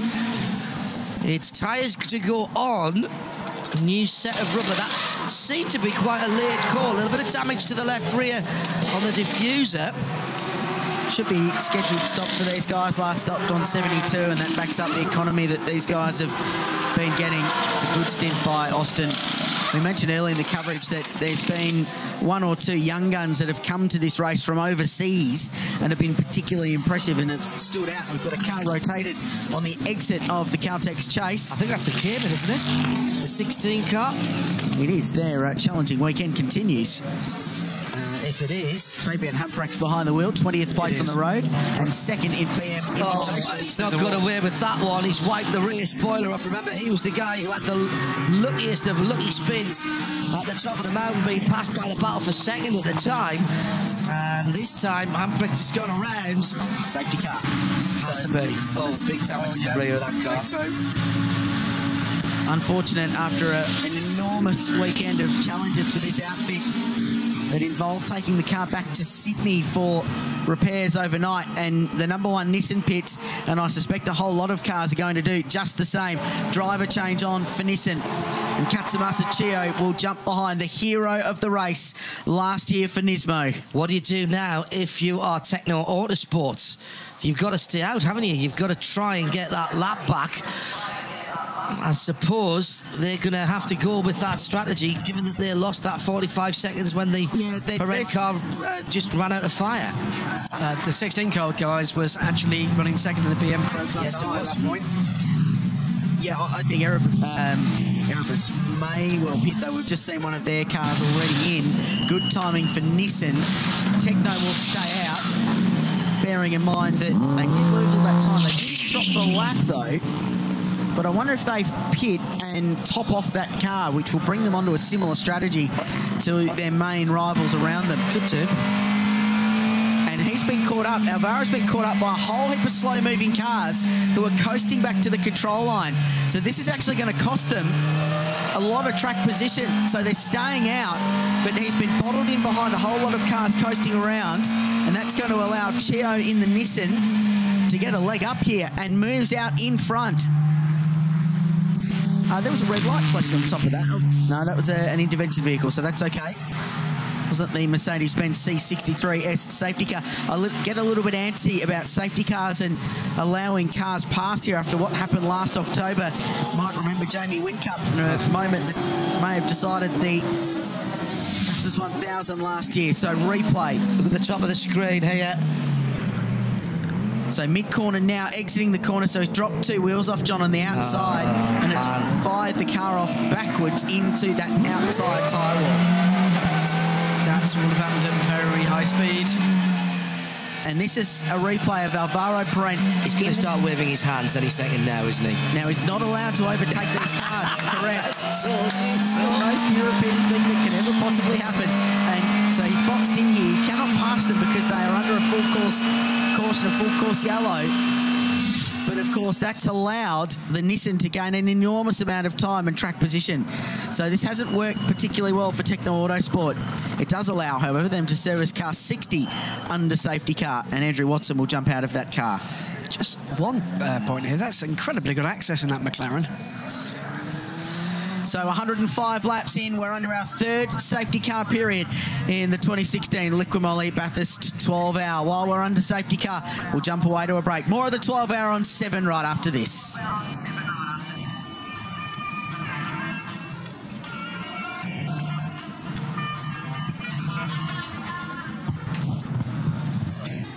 So safety car, you're not missing anything at the moment.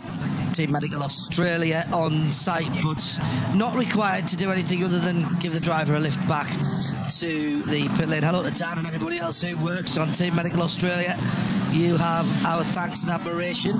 And we should also mention Holden as well, who are a long-time supporter of the Team Medical Australia, providing bespoke vehicles wherever they are around the country. And it's not just the big events as well that those guys turn out for. Flatbed is on the scene to get that Cayman, the 16 car, out of harm's way so that we can go back racing. It's going to be a busy old time in the pit lane. What can Phoenix Racing do to get their lap back? They need to get back on the lead lap. They need to do something that is a gamble or rolls the dice somehow. Get ahead of the leader on these pit stop strategies when there's yellow. That's the only thing you can do. There's no way by Crazy. Lawrence Ventor just 7th place, but crucially that lap behind. She's showing us 2 laps at the moment. So they're struggling out of the mix. I think they're only 1 lap because we're just waiting for car 63. Yeah, he's on an outlap at the moment. Correct. So this on board the McLaren. Drink tube. Air tube, maybe. Okay, yeah. So the cool air duct which plugs into the helmet. That's interesting because Perrin didn't have that on earlier on. I noticed that he'd not bothered with it. But now maybe he's getting a little overheated and he's trying to get it on. He's messing around with his gloves there as well. The job is usually that of the driver assistant. So the person helping plug the drivers in is to plug that into the back of the helmet. So it just sits on the top. You can see the rise on the back of Alvaro's helmet. That's where it plugs in. He's just struggling for some dexterity with the gloves, it seems, to get that back on. Good look at the steering wheel. With all the controls and the dials that they can adapt the way this car behaves, traction control, stability and ABS, all tunable. Digital dash there for the McLaren. So good that they can look after that under safety car for Alvaro Perrin, 5th place, as the Porsche Cayman is dropped onto the back of the Bathurst towing flatbed truck.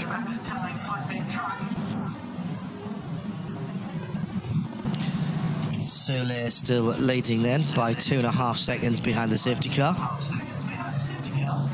And it won't be too long before the track is clear. I wouldn't think the Cayman is on the flatbed. the world's most colossal sporting event, Super Bowl 2016. Last year, Katy Perry made headlines. Now the entertainment spectacular gets even bigger. Super Bowl 2016, Monday, 10 a.m. on 7 and streaming live. Yeah, it's a massive day of sport tomorrow on the 7 Network, on 7 and on 7 Mate in HD. The Super Bowl for 2016, the Broncos and the Panthers, Coldplay and Beyonce at halftime. It's all happening on 7. Welcome back to the Liqui Moly Bathurst 12 Hour. We are currently under safety car and there's been an eventful few hours of racing so far. We've got so much more to look forward to. Let's get back upstairs to John and the team. Thanks, Brett. Enjoying the picture-perfect weather. We're just getting a little bit of cloud cover here, which will take the edge off the temperatures. I'm sure no one down along pit road or indeed on the backsides on the Liqui Moly pit straight will be too worried about that. It's an endurance crowd for an endurance race, and my, this event has grown over the year. Now, keeping yourself cool is all part of the game here, and Alvaro Parent has been struggling in the 59 car. It's like his helmet air tube either wasn't fixed on properly or has come off in the space of that stint. Driving with his knees through Hell Corner, never recommend that on the road if you're watching at home. And in fact, it's so bad, he's messing about with it. Probably needs a free hand to do that. And the helmets, you can see at the top, there's an input where you can plug that cold air duct into. And you might think, well, why do they need cold air forced into this? It's not like they're doing much. Well, the cabin temperature inside these cars, even if the ambient's only 24 or 25, it's probably 50 degrees C inside this car. Very small, confined space. McLaren V8 engine sitting about 8.5 inches behind his right shoulder, generating a lot of heat into that cabin. There's no insulation, no sound deadening. Very, very busy indeed. The two Bentleys peel off.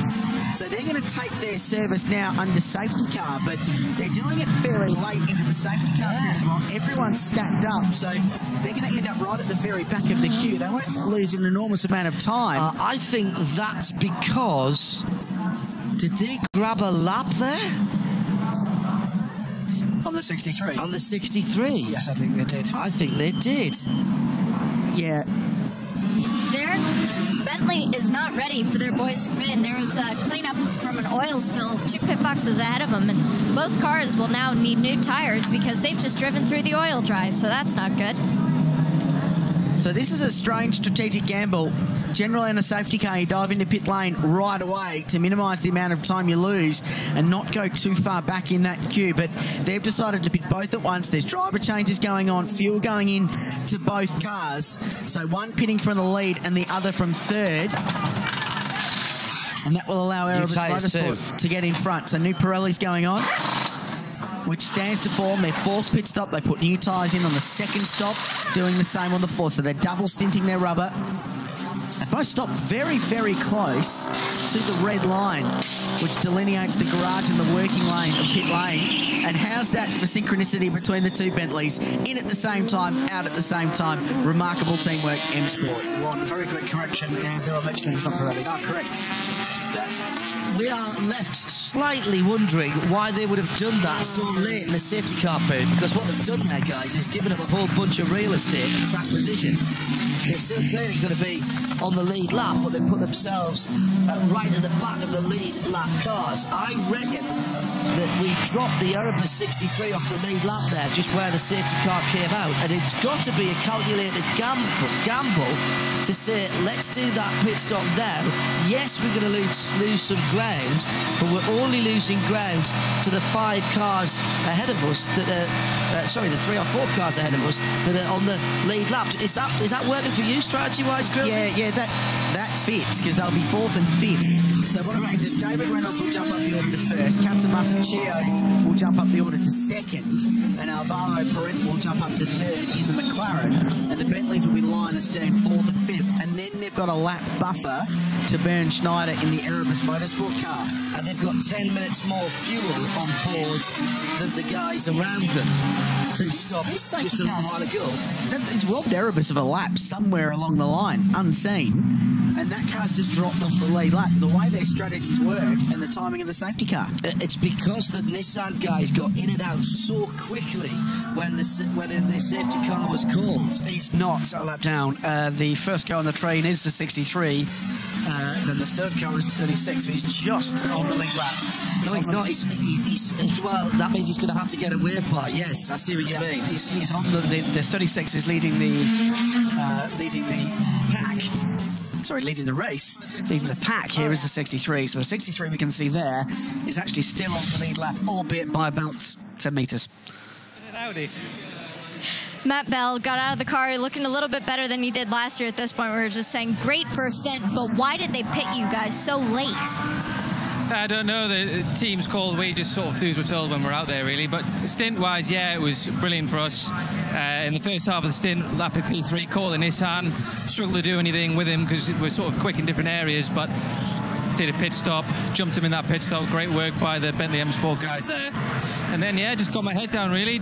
Traffic's pretty tricky around here. Some guys let you past, some guys race and leave the racing line, so it's hard to know where they're going to be and what they're going to do, but, you know, it's just a challenge. You just got to give yourself a little bit of room for error when you go up to them. Yeah, apart from that, we're looking good, 1-2. Just got to keep it going for another few hours. Easy. Matt Bell, younger brother of Robert, who is driving for McLaren, of course. That is a very, very rough and ready restart. It looks to me as though Bernd Schneider nailed it really early. What he wants to do now is get up the road as quickly as possible and try and get on the back of the train of cars. He's right on the end of the lead lap. What he doesn't want to do is have that Nismo go or the 36 car his teammate go by and put him a lap back. The other reason he wants to get the heck out of Dodge is because he's got Lawrence Van Tour less than 15 seconds behind him. So that's a battle for position for 6th place. That would be Van Tour getting back onto the same lap, at least as the 63 car. And if Van Tour can deal with the cars ahead of him in this train, he gets his lap back, John. Exactly so. As Katsumir Chio is working his way through traffic, he's going to have to keep his wits about him here. The two Bentley drivers just debriefing at the moment too. And Maxim Soule, your first few laps under real live fire out there at Mount Panorama. How was it? Unbelievable. Every time I go up the top, I'm like, I have a smile on my face. It's really amazing. I mean, the car is mega, and now the boys just did a mega pit stop. So let's cross fingers and let's continue pushing. The car feels really good. Yeah, the Bentley Continental GT is really unbelievable. You've got yourself in a good spot. Well done. Thanks. And just for those of you perhaps watching on our international feed and wondering why Bernd Schneider was kept behind the safety car and not waved round, there are no wave bys today. If you're behind the leader when the safety car comes out, you're stuck there, even if the leader pits.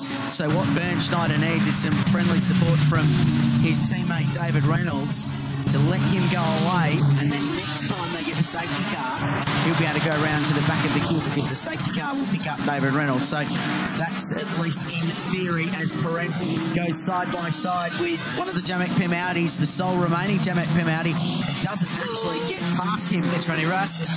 Getting a little light up. Hello, I'm here. Hello, excuse me, coming through, McLaren coming through, thank you. Rust is laps down. That Alvaro Perrent is desperate to get onto terms with Gio. So, David Reynolds across the line. His margin is 7.8 seconds as Bernd Schneider pits. So all that talk about getting the lap back is redundant because he's definitely lost it now. So he dives in the pit lane. Katsumasa Chio second, Alvaro Perrent third. So have a look at this, on board with the Portuguese driver. This is 285 kilometres an hour to the fastest corner in the sport and has an enormous wobble mid-corner. Hey, but what about Russ hanging on the outside as well when Buffalo Girls all the way around the outside? Now the little touch. Hello. Can drive. Yeah. Here I am. Oh, yes, little wave there. Did he say you were number one with me there as you went by, or was he just giving him a wave? I think so. As they came through down into Maguire's, the final corner. So 4 different brands in the top 4. Mercedes-Benz leading Nissan, McLaren and Bentley in their There's 5 cars on the lead lap of the motor race after with 7 hours and 44 minutes to go. How well has David Reynolds done in this 36 Penrite AMG? Given it hasn't been the fastest car in the motor race by a margin, but it's been relentless. What was it that Betty said that she hasn't got the new GTs yet, so her 2 little fat-bottomed girls is what she calls these older cars? Well, a best lap of 203.783 is not slouching, but there's really Russ goes straight on. That normally means there's something wrong, and he's not up to speed there. He's definitely not up to speed. He's got his right hand, he's got his 4-way trafficators on, and that car is sick. This is the remaining Jamek Pep Audi, and it is not in the best of health. It'll be heading down to the pit road shortly, I'm sure. Bernd Schneider just made that pit stop, and that was well out of sequence because he was the most recent SLS to pit. The 36 should have been the next one, and while Bernd came in because the rear diffuser was not doing its job, and who better to know what it's supposed to do than the guy who pretty much created the car. He could tell that the handling was off, so brought the car in, and they put about 4 big long strips of go fast tape, high speed tape, on the rear diffuser just to try and hold it on. You could see it visibly moving around as the mechanics were working on it. The right hand side was broken, the left hand side was fine, so they think they have it solved. They've sent Bernd back out, but they've got more tape ready if the next time he comes in he's still not satisfied. And that's completely ruined any opportunity of those guys getting back on the lead lap for now, at least, as when Rast brings the 75 Jamek Pep Audi, the blue and grey streaks on the side of that car. And it's just not the speed, guys. I don't see any damage. It looks like all the tyres have got air, but it was a significantly slow in lap. Lawrence Van Toor, meanwhile, is back on the lead lap. So he's got through. He was right on the end, wasn't he? And that's key, because if they can stay there, they'll buy themselves into this race as it evolves, though their raw lap speed isn't spectacular. 2:03.3, the best lap for the number 2 Phoenix Racing Audi, whereas the fastest lap of the motor race at 2:01.5 that Shane Van Gisbergen did on lap 31 this morning. Lap 23, I should say, this morning, just as the sun was rising. Spectacular day at Mount Panorama. This is a fight for second on the road. Katsumasa Chio, Nissan GTR, followed by that McLaren that's been so fast all day long. They run down Conrod Straight and the big Nissan stretches its legs. Rick Kelly watches on from pit lane. Drove this car exceptionally well this morning. Florian Strauss did the next stint. And now it's Chio-san, who was become a cult hero in this place after what occurred here 12 months ago. A remarkable achievement for Nissan winning on the mountain. They're back in the game this year. David Reynolds, 8 laps away, we think, from a pit stop for Erebus Motorsport. Leads the Nissan and the McLaren in a fight for the lead. The Liqui Bathurst 12 Hour.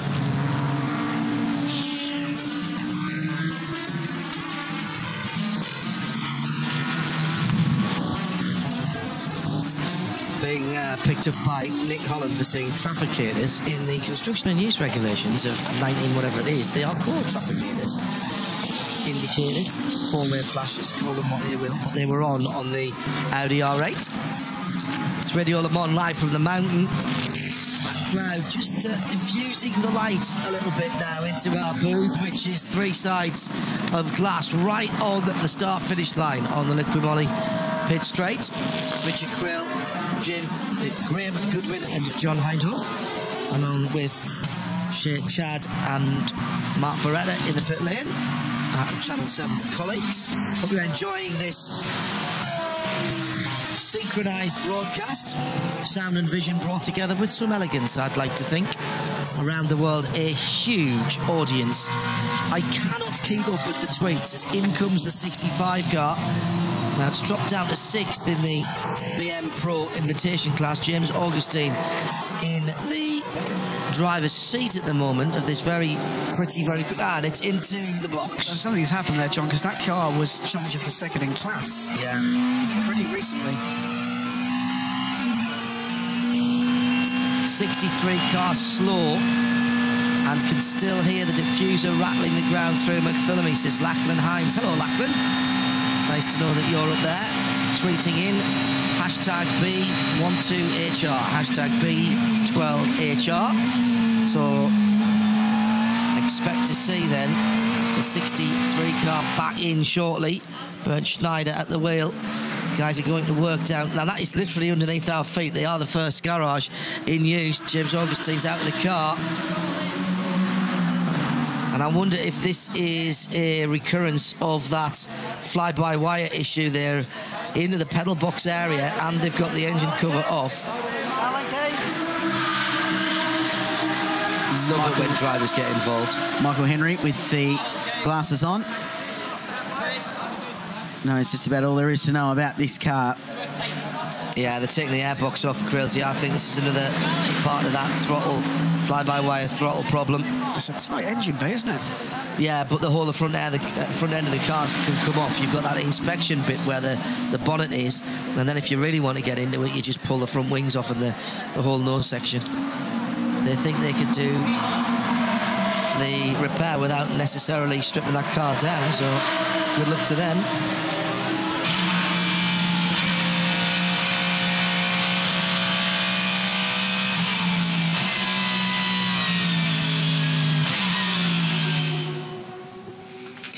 The famous Sydney Harbour, one of the most beautiful in the world. New South Wales, full of amazing beaches and 2,100 kilometres of fabulous coastline. The famous New Year's Eve fireworks are always an annual highlight in this part of the world. Let's take a look at the Nissan highlights. Mark Cars have been in the wars. Amazingly, got away with that tap on the wall at the top. You want close racing? How about this? Audi versus McLaren. Little bit of a stutter for one of our Class I favourites, the BM Pro Class I 65 Shelby with fly-by-wire problems. Oh, that was a push of the wall too. And then drama for Alvaro Prevent. Gearbox and electronics problems brought him to a standstill for over half a minute. Lost 45 seconds on the lap and dropped down. This is the car that had been leading, remember, under Shane van Gisbergen. Then the incident that they brought out the safety car with the Porsche Cayman number 16 dropping 2 wheels off and hitting the wall very, very hard at the exit of the chase. Fabian Hamprecht okay though. Alvaro Perret not happy with being stuck behind slower cars, and Bentleys in formation on the track and in the pit lane. 36 Erebus racing cars been going very well as well. And a lovely pass down the inside, down at Conrod. 285 kilometres an hour. Here's how it stands, Grillsy. Erebus Motorsport in front, and David Reynolds just rattled off a very impressive lap, so still going quickly. Nissan second, McLaren third. The amateur class currently being led by Tony Clark Quinn and Craig Baird in their McLaren. They've had a pretty strong day, circulating currently in 7th position. In the classes, the Richards Class B led by the Grove McLaughlin Bamber Porsche, and the BM Pro Invitational class, Jake Camilleri, Morgan Haber and Aaron Seaton. Mark Cars Australia Mazda 3 with the V8 engine. They're currently scored 18th outright, going very nicely, and in fact running just 1 lap behind the Class B leading Grove Porsche. We're going to see the number 63 car back down pit lane very soon, because the mechanical black flag has been shown to the Erebus car. The diffuser still clattering away at the back. Well, and if people can hear it above the sound of the engines up at the top of the mountain, then clearly there's bits and pieces of the car, and we're hearing there's a safety car being called, it's being scrambled. The MG63, now who does this benefit? Oh, what a shame for Bernd Schneider, because he would have got back around and he'd been able to keep that car out. That has gone now. Just I'm hearing word through race management that could be car 49, which is the Vicious Roman Racing Ferrari, parked at turn 4 across the road as Alvaro Perret pits the McLaren. So dives into pit lane. This time it's worked. David Reynolds in as well. Yep, so the leader's in second place in. The Nissan stays out, crucially. So they've got a little bit of leeway to play with for their strategy, because they stopped on lap 105. Bentleys will stay out. No, definitely. Bentleys will stay out. That was their roll of the dice, wasn't it, when they came in at the end of that last safety car, gave them that 10 minutes extra of fuel. So this pays off for them massively. There's the Penrite car. Oh, they're the wrong way round. They've tried to stack these guys up and they've come in and the 36 car's overrun. I'm not sure this has all gone to plan. It all looks a bit unorganised here. This is a race-leading car. The Penrite sponsored car is the race-leading car, and Reynolds, just before they dived in, they were due to pit any lap. So this safety car's worked perfectly for them. It's almost as if they ordered it. Massive opportunity for Techno and for the McLaren team. If they can get themselves out, they're going to jump at least. I think they are going to jump the former leader. It's down. But what's going on here? Here come the tyres. This is just not what we're used to seeing from Erebus. And here comes the McLaren. That will be a place change in the pit for him. That's 2 consecutive pretty poor pit stops from Erebus, I'm afraid. And they've had drama. Their booms come down. Yeah. So they've been caught up in their pit boom. And the massive boom that stretches out across pit bay, it's anchored down to the ground, and it's got the big air bottles as well as come down. So they've got massive issues here. And a very, very slow pit stop. They're lucky this is happening under safety car. Massively lucky. Because it's costing them all kinds of time. They haven't been able to get tyres on these cars because they can't get their rattle guns out far enough to actually do the work. They're going to have to send these cars back out and pit again during this safety car if they can. They're sending it without putting tyres on. So that's a bit of a debacle down there because it's cost them an enormous amount of time. The only other choice would be to have waited and let the other car clear its stop, but of course they're having extended work on the diffuser at the back of the car, so they couldn't push him out of the way. And what they're going to have to do is push that 63 car forward and use the 63 car and the wheel guns to turn the wheels and swap the tyres. We understand that the vicious rumour Ferrari has got going under its own power again, so this 4th interruption from the Mercedes-Benz C63S safety car may well be a brief one. Just 10 laps under safety car so far on the mountain, with Nico Bastian leading the way for Erebus Motorsport. Take a break, back soon.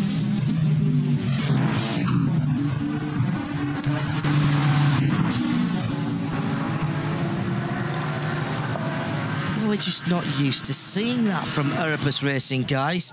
And there's a bit of clean-up having to go on there. So what caused that to cause the issues?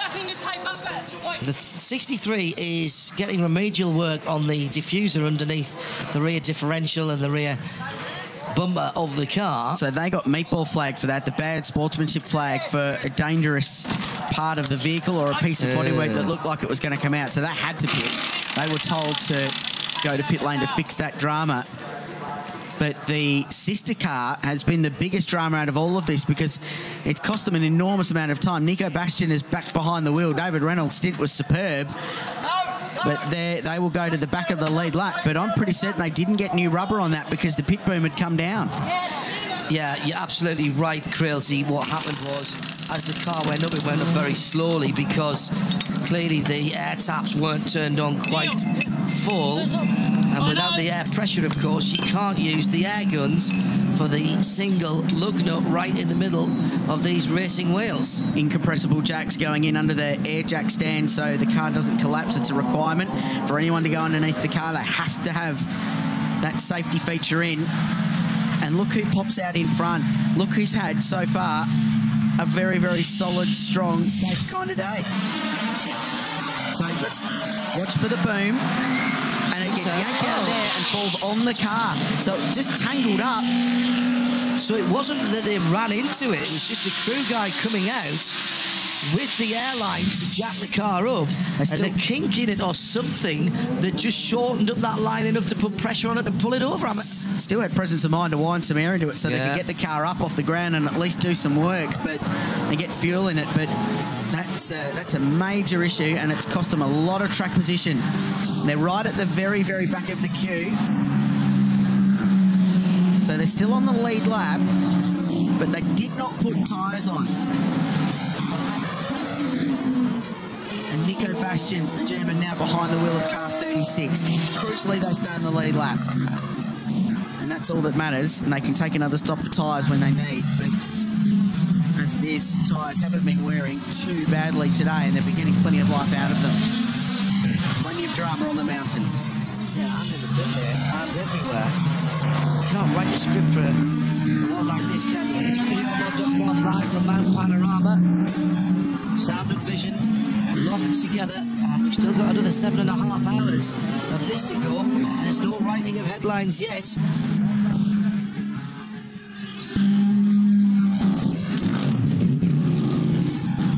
Well, we're on a safety car at Mount Panorama. Everyone backed up behind the leader.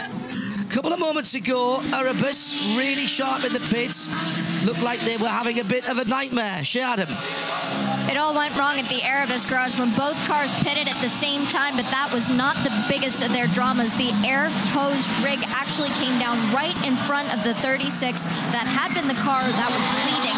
What happened was the air hose got wrapped around the top of the rig and just pulled the whole thing over as they tried to change the right front tire. They were unable to change the right rear tire. They will have to come back in and do that.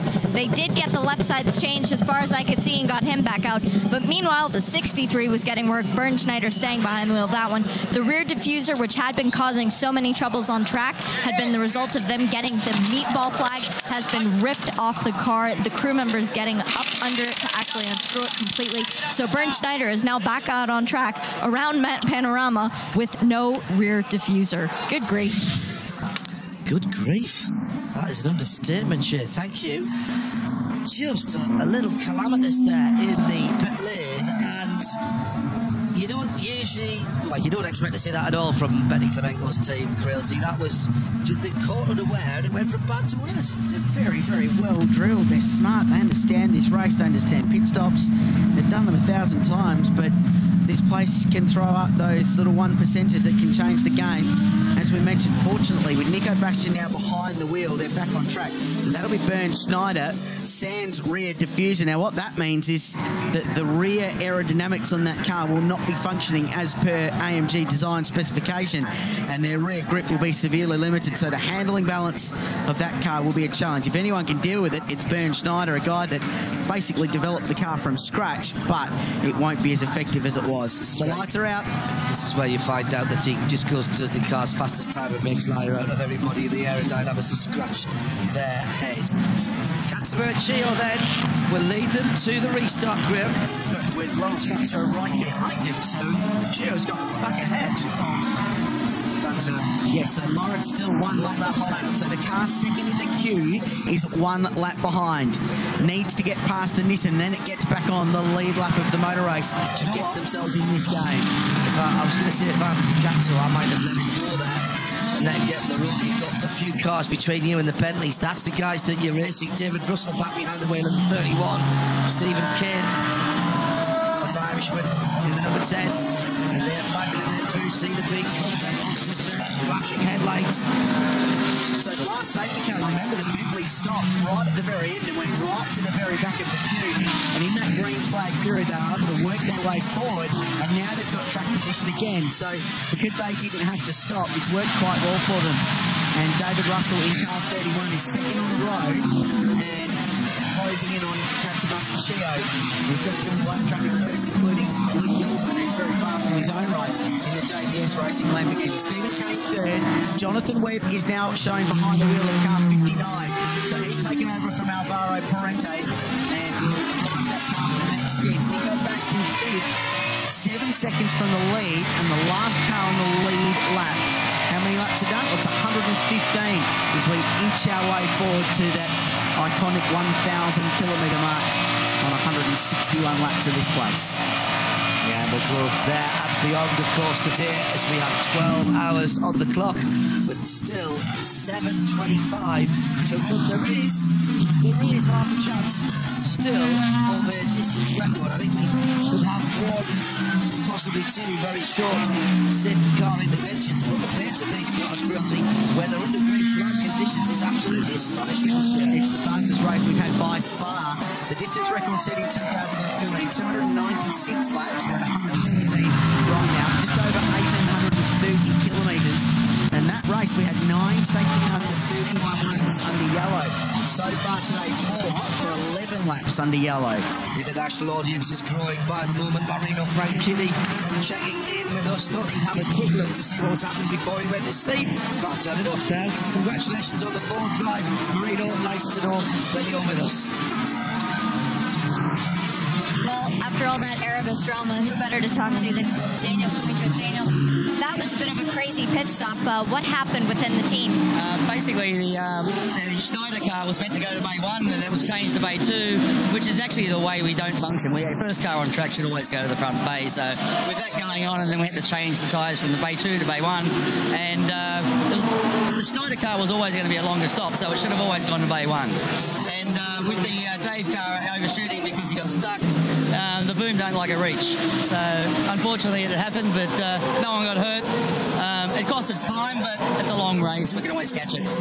Unfortunately, I'm just hearing that one of your cars had hit the wall, so I'm going to let you run off and pay attention to that. But thank you for talking with us. Was it the Mishu Motors? Was it the Mishu Motors? That I don't know. But it was the Martini car, yes, it was the Mishu Motors. What's it been like having them under your stable as well this weekend? They've been an interesting bunch of guys. I mean, we've actually dealt with Ranger and Macau a few years ago, and he's a legend of a driver. Excellent to work with. But the other gentlemen, I mean, one of them is actually a DTM commentator, so, you know, for them, this was a bucket list event. They're a bunch of friends who got together. They were taking it along quite well. At one stage, they were at 9th, and we had all 3 in the 10, so we thought, you know, they could chip away all day, but I think if we can get them back out, you know, we'll see what happens. I mean, for them, it was always about the experience, and, you know, I think they'll be better for it. So they'll finish up somehow. Keep plugging away. We never count out Erebus for a podium finish. Well, they're still plugging away, and they may have made contact with the wall, but they're still 10. With Patrick Simon behind the wheel, Graham of that car in the midst of busy traffic, and dramas for the number 10 Bentley. Start slowing, dramatically. 3rd place car, and they've got drama. Do they have a tyre down? Surely not. Limping down Conrod Straight, 3rd place car. While we watch this, the 33 car had damage to the right rear. So they're now 5th because they've just lost 2 spots. John O'Webb's gone by in car 59, and Nico Bastion the same in the Penrite Erebus Motorsport entry. The key contenders cannot take a break today on the mountain. And now one of the 2 otherwise unflappable Bentleys has struck dramas with a right rear tyre down. This time it's a Michelin. This is another big moment in a race of big moments today. And fortunately, they'll still get back into pit lane. And it's unconfirmed as yet, but we're hearing reports they may have wrecked the wall at some point across the top of the mountain. And the side of the car that is damaged backs that theory up. So the second time we've had a Bentley down pit road with tyre damage. So they'll take an opportunity to put fuel in the car. That's procedure. They'll do that first, then they'll assess the damage. This car 10 will roll to a stop down at Bentley Team M Sport. Stephen Kane, normally such a safe pair of hands, guys, and all of a sudden we're seeing people who we expect to be picture perfect making tiny mistakes, and then we keep seeing it. Big repercussions. That's been in the wall. Look at the edge of that rim, the Aussie rim, Oz rim. It's going to be a brand new sticker Michelin that will go on there. Hard work getting the tyre off. It's copped a whack. That rim has been firmly rounded off, hasn't it? And our friends are back. Skippy is in the house, watching on from the side of the road. What do you reckon then? Just a little bit wide there? Yep, absolutely. Is that a real kangaroo, just a wallaby? No, that's a real kangaroo. Only racetrack in the world where the driver's briefing features a warning for injuries. It is actually part of it. The international drivers that visit us every year and love coming back to Mount Panorama still cannot get their heads around that. So Stephen Kane back on the road after just over 60 seconds in pit lane. They will stay on the lead lap. But the Nissan has just crossed the start-finish line. So they're only a quarter of a lap away from going down 1 lap from the leader. And the technicians will go to work there. Michelin crew on the scene to analyse that tyre and see what it was. That is such a shame. They were having a good race. And Cranky Monkey on Twitter, hashtag B12HR, saying, isn't it refreshing to see such long green flag runs where pit strategy is playing just as much a part in the race as the speed of the cars. I agree completely. Bentley will be hoping for a safety car now to get this car back into leading contention, because they're going to be more than a minute behind Chio, who leads the race by 3.8 seconds over David Russell. So watch very closely the inside wall coming down the hill. It's one of the Audis that did the job as well. Sketchy moments coming off the top of Mount Panorama today. I'm not surprised. You've driven it, you know what it's like. It's exciting, certainly, and doing it at speed on a track with debris and marbles going down from the tyres wearing out. But a safe run through the chase for Kane. That car's clearly okay. Now, this is a crucial junction in the race, because Lawrence Vauxhall continues to run with Katsumasa Chio. We want this car, the Audi, from a race perspective, to get past the Nissan, because that means it will get itself back onto the lead lap. Correct. But have a look at the margin the Nissan has pulled in a straight line down Conrod Straight. How close are they to the wall on driver's left as they sweep across the white line at the edge of the track before turning in right-handed? The first part of the Caltex chase, that is just ridiculous. So this is car number 5 that's been running well. It's Nathan Antunes behind the wheel, sharing with Greg Taylor and Barton Moore. Smoke pouring off the right front on the Audi R8, one of the 2015 spec cars. We think they've made some contact with the fence at some point as well. Yeah, that was the car I think we saw tails away at the top of the mountain a few moments ago. The leader of the race is Katsumasa Chio in the Nismo Athlete Global Team. And he starts another lap of Mount Panorama. Second on the road there is actually 6th position, because he is a lap and that much behind the leader. Laurent Vantoux for Phoenix Racing, and the Audi team must be cursing his luck that he can't get past that Nissan. There's the 33 car, Patrick Simon at the wheel of the Michu Motors Erebus Run Mercedes-Benz with the Martini colours. Alex Campagna did a sterling opening stint for a guy who was expecting to be at home watching this on the TV on Tuesday afternoon. Got the call up very, very late indeed. Well, we've got some very special guests here this weekend, and the folks from Audi are here in force. Romulo Liebken, who's the boss of Audi Sport Customer Racing, a keen eye and such a great history. You've been here the whole time to see Audi's success here as well. 2 wins of this race in the past. We're very proud of what Audi has achieved at the Bathurst 12 Hour. Yeah, so far we are happy with our history, and for me personally, the race in Bathurst is very special because it was the first race under my responsibility and the first race I won with my crew. So there is now a very emotional link to this place, which is not only special because of the victory we had in 2011 and 2012, but it's also very special because of the track, because there's nothing similar all around the world, so it belongs absolutely to my favorites around the world. And yeah, so it's always a pleasure to be here, and also because of the enthusiastic people here in Australia, because I don't know any other country in the world where people are so enthusiastic with motorsports. Congratulations on the new R8. The 2015 model is fabulous. What makes it a good car for gentlemen drivers within the customer racing program? What makes it so great? Yeah, of course. We learned a lot out of the old car, and we tried to look at every detail to improve. And especially drivability was one of the key points we had to look on. So we did a lot of improvements on aerodynamics, on traction control and weight distribution and all this stuff, which makes the car better handling. And obviously we already could show now that is really the case. So if you remember the races now in Dubai, where a lot of gentlemen have been in the cars and they really have been happy, and we also won the race. So as we also did in Daytona last week. So yeah, so I think everybody can see it's a big step forward. And finally, I know the Nürburgring Nordschleife is the home track for Audi. Do you get many kangaroos there? Yeah, we are happy they are not there. So, but there are some other animals which might cause a problem. Maybe not as big, but also rabbit can cause a big damage on the car. I've actually got Christopher Haase in one of the cars here this week, and unfortunately out of the race, but Haase in German is rabbit. So there you go. Thanks, Matt. Rommel Liebken started the customer racing part of Audi and started his career with it here. He'll end it here. It's his last race.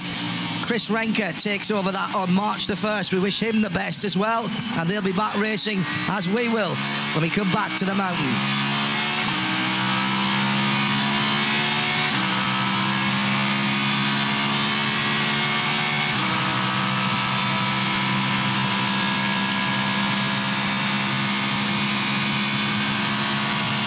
Well, Katsumasa Chio is going great guns at the head of the field and has pulled out 3.5 seconds, Crailsey, on David Russell in second for Bentley. Techno Autosports, John O'Webb up in the third now behind the wheel of that 59 car. He's about another 15 seconds further back. I'm terribly impressed with how all of the guys at the head of the field are dealing with the traffic on board with the 75. Rene Rast seems to have been super glued into that car for a very long time, runs wide at Hell Corner.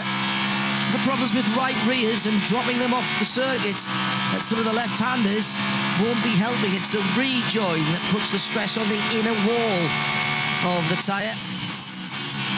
Those sidewalls don't like it. Can't afford to run too wide coming out of Griffin because the wall comes up really quickly there on left. Into the Audi cutting, down to second gear, roll it through the centre, quick blast of throttle up the third, balance the car for the next two right-handers. Oh, he actually went up 2 gears there, nicely done.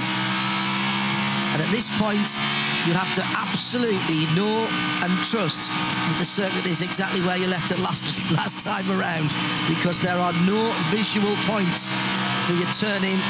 Part of the times you can't see the Apex across Skyline and down into the S's. Is there a better part, a more challenging part of a motor racing track anywhere in the world? I would suggest there is not. And I've done laps around the nose like that as well as round here. I tell you, this place ranks with the absolute toughest. Leaders coming down into the Caltex chase for the 123rd time. And it's Nissan from Bentley. The Interloper is still that number 2 Audi, sitting in 6th position. Laurent Vantour for Phoenix Racing. Stephen Kane, a minute 36 off the race lead. So P5 for Stephen at the moment behind Nico Bastian. So that unscheduled stop has really cost him a lot of track position, a lot of track time. He's currently heading up out of the Audi cutting. Leader heading up Mountain Straight.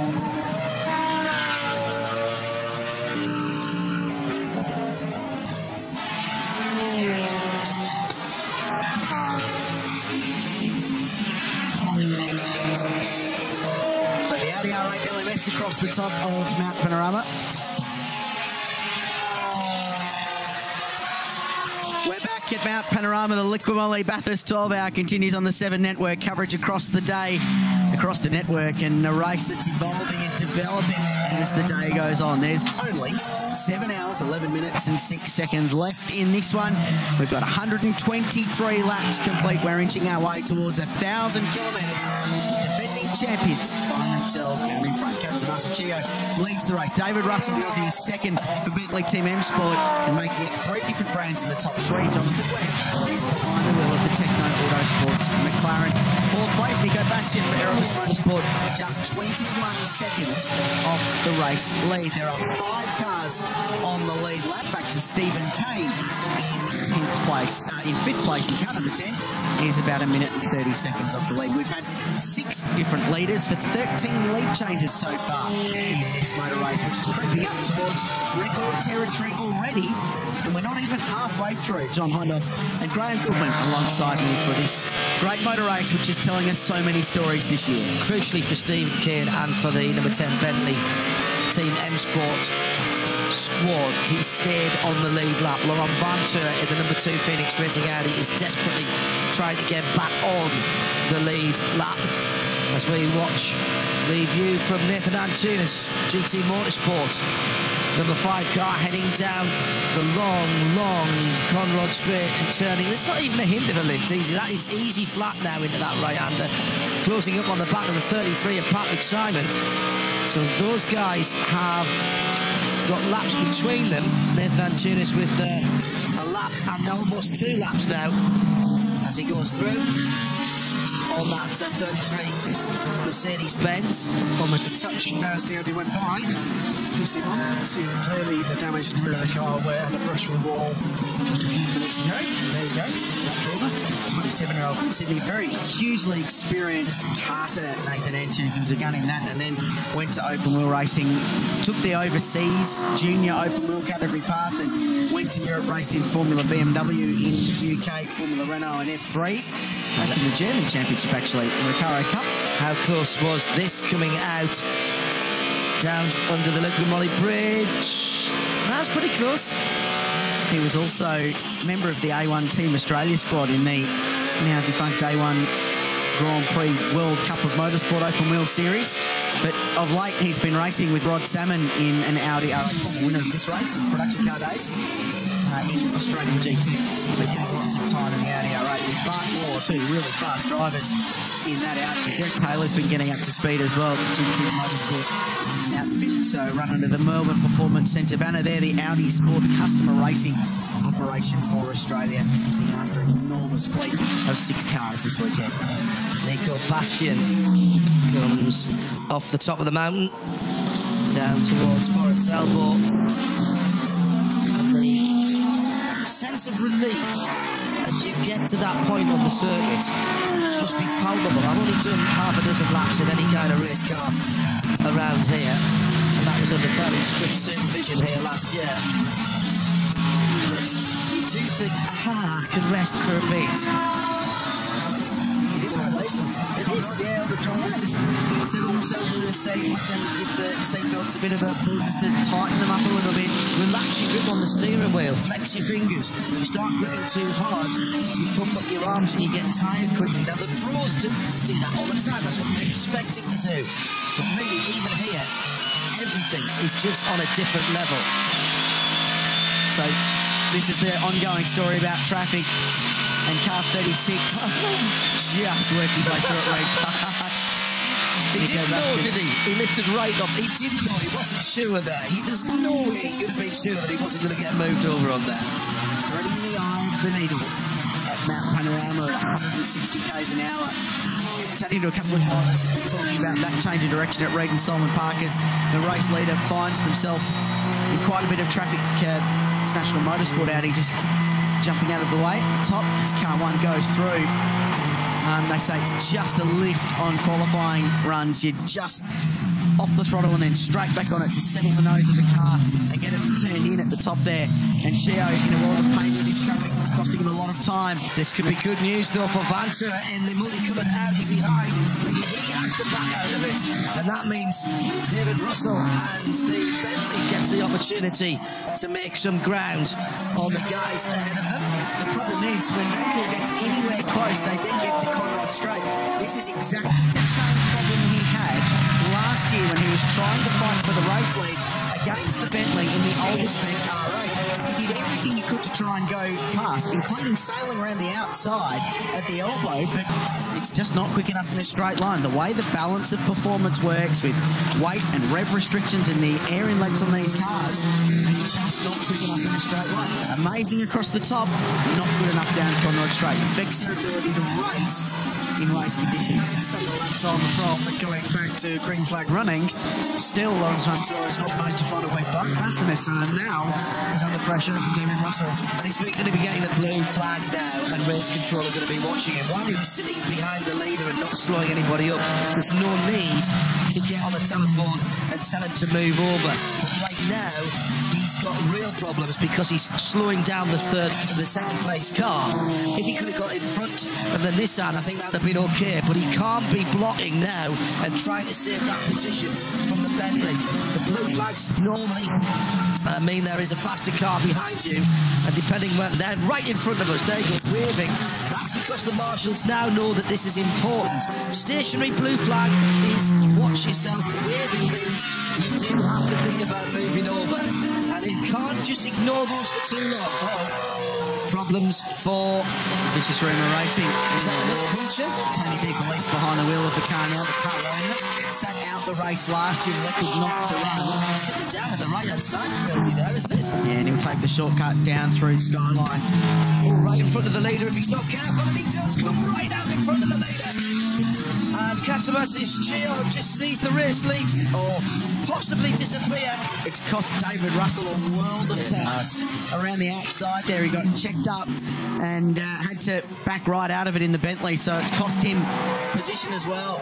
And look at Vantor just continuing to shade the leader, looking for that one opportunity he can try and squeeze his way past and get car 2 back on the lead lap. Well, and from being hassled by the Bentley, he's now got the opportunity again to try and get by the Nissan. Let's take another look at this as the 49 rejoins the red, white and black Cartier leader. Gio did a good job, was very heads up, but watch for Russell.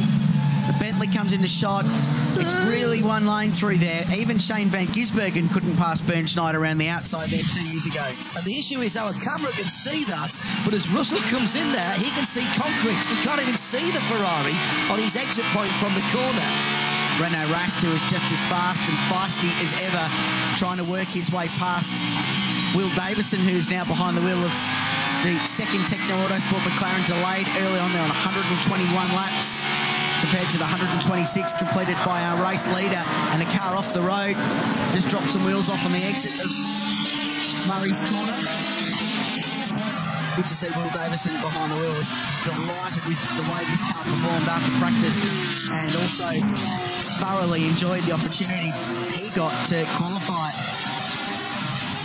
which, given the experience of some of the guys from the McLaren camp, was a real tick for Will, who will join Techno Autosport full-time in V8 Supercars. Incidentally, announced yesterday Techno to run 3 McLarens in Australian GT this year. Wow, which is brilliant news. Yeah, huge step for those. So one of these 2 cars will remain in Australia, and 2 new cars will come from the UK to Mount Panorama. Nissan are in front, though. They lead the Bentley, and that Techno McLaren 1, 2 and 3 in the 2016 running of the Liquimolly Bathurst 12 Hour.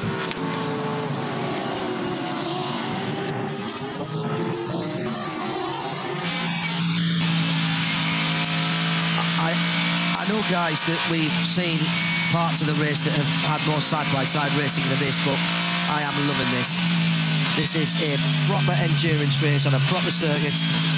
No way-bys, no contrivances, no gimmicks. This is get out there and drive flat out, lads. Deal with the traffic. Don't make mistakes, because you're not going to get any help from weird and wonderful regulations. You just get out there and drive. Nathan Antuna is doing just that at the moment as he comes out of Forest's elbow. You can feel the frustration from Phoenix Racing seeping up here to the commentary box, can't you? You really can. They're so close to being on the lead lap of this motor race, and yet so far. Full credit to Fantor, is doing everything he possibly can to try and work his way past. Yeah, excuse me, that's Nico Bastian. Our timing is just having a hiccup at the moment, needs its morning coffee. All right, let's see how long we can stay on board here with Nico. Coming out the final corner now, ride the curb on the right-hand side. 3rd, snatch 4th, and then it's going to be down to 2nd for Hell Corner. Don't take too much curb on the inside or the outside. You can get dragged on the grass at the end of it. Now, this is the easy bit. Even I can do this. On the straight line, wait till you hit the rev, first of the blue rev lights, then shift up. Gently drift across to the left-hand side of the road. You go just a bit light over that rise. Griffin bend. 1, 2, 3 gears down. Do not hit that curb on the inside, because it'll throw you all the way over. And the wall on the left-hand side really comes up quickly. Stay in 3rd, then down to 2nd for the Audi cutting. Get up to 3rd as quickly as you can before you get to the brow for the first of the right-handers. Maybe another upshift depending on how you're geared for the 2nd. And then you're threading the needle. Get it up the gears. Little lift. And now look right ahead of you. You cannot see where you turn in for that last left-hander at the top of the mountain, across Skyline and through the S's. Down 1 gear on the first part, 1 gear on the second. Squirt of power, keep it in second. Up to third, up to fourth. Hold it to the right-hand side of the road because you're going to get thrown out. All the way back down to second. Nico likes to turn in early there to Forest Selbo. I have to agree with him on that. And then you're back on Conroad Straight. And again, this is the bit that I don't lose any time on either. Just keep your foot down and point in the right direction.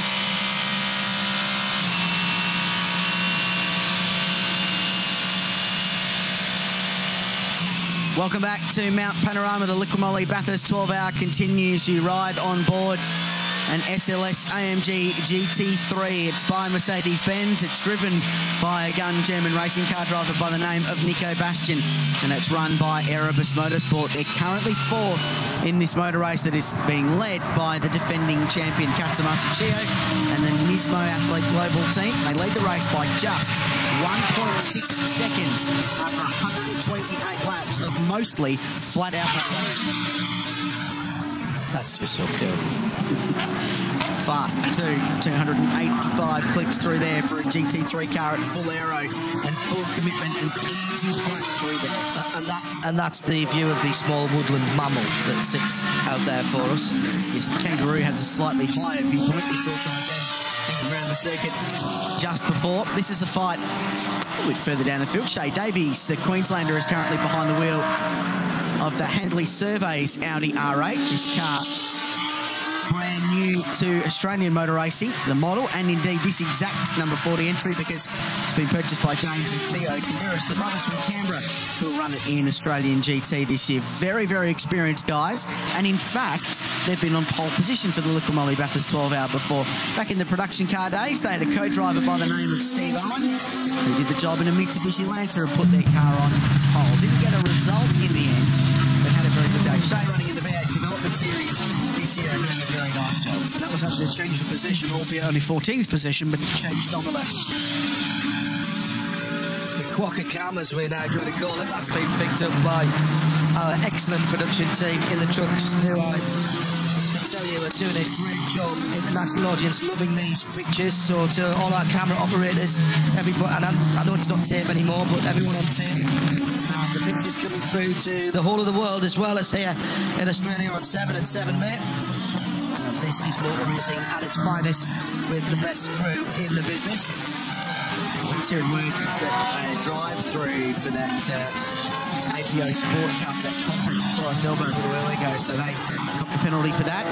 Jonathan Webb's behind the wheel of that McLaren. This really is a bit of a try before you buy situation for Webby, isn't it? Given Techno Autosport, the family business. Steve Webb, his dad. The APO Sport Car has not emerged from the pits, so that, at the moment, Quality, that penalty is likely not to be an issue. Permanent penalty for that Porsche. So here's the McLaren. It's been consistently the fastest car around Mount Panorama all day. Why don't we let Jonathan Webb take you for a tour of Mount Panorama?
down through the gearbox into the final left-hander in that McLaren. The sights and sounds of Mount Panorama. That's where we're making lap number 132, just under 6 hours and 55 minutes still to go. That McLaren just looks right here, I've got to say. Well, they've always been fast in this race. Remember the heroics of Van Gisbergen 2 years ago when he drove Tony Quinn's car. Was very, very rapid indeed and finished fourth. They just missed out on the podium finish at the end of that. Couldn't work their way past, funnily enough, an Erebus Motorsport SLS AMG, which is a similar situation that Jonathan Webb finds himself in at the moment. So they've always had pace. That was in the 12C GT3, which was the first version, the 650S. An enormous upgrade to the point where it was almost more cost effective just to buy a new 650S than it was to upgrade a 12C with all the new bits and pieces that they put on the car. Amazing bit of machinery though, and this is the first year they've come here in full strength and haven't they been strong. Do you know what, it's impressive from the onboard, and we just did that full onboard lap there, but it's actually just as impressive when you see it from outside the car, how these cars turn at speed into the undulations, how they're banging the ground, how vicious it is, how the guys are getting thrown around inside, and they're doing that for 12 hours, lap after lap after lap.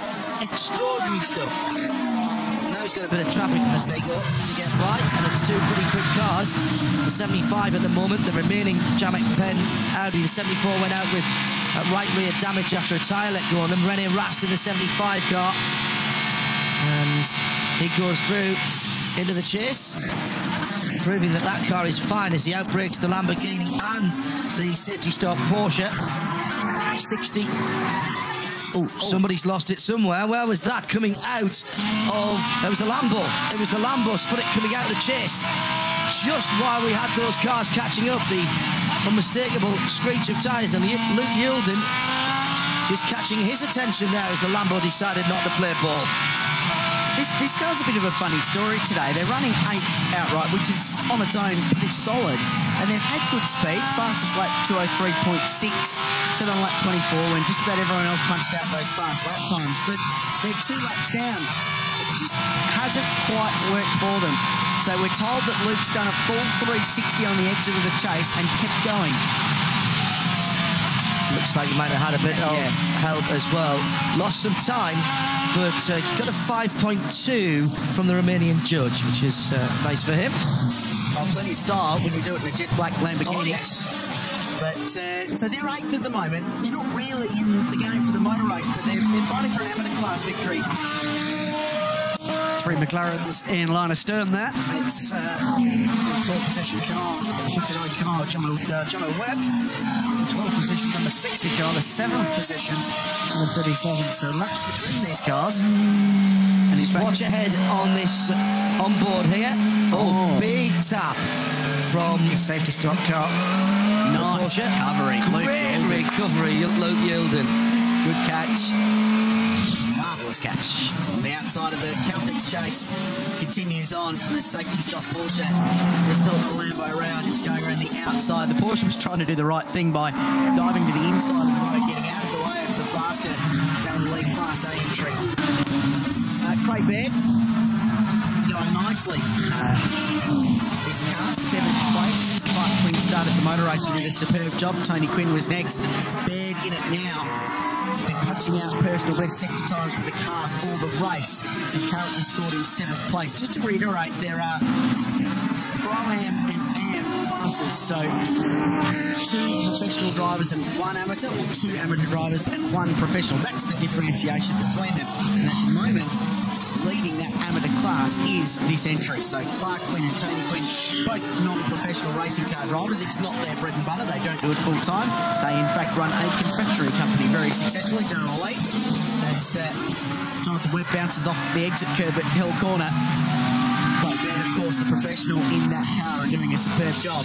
They're currently leading that class in front of the car we've just seen go through 360 degrees. Luke Yilden, Roger Largo and Steve Owen. They're looking to get by Shadow Webb as we left that battle. It's the number 40 Audi, currently 13th position as a safety stop car. With all to that previous shenanigans.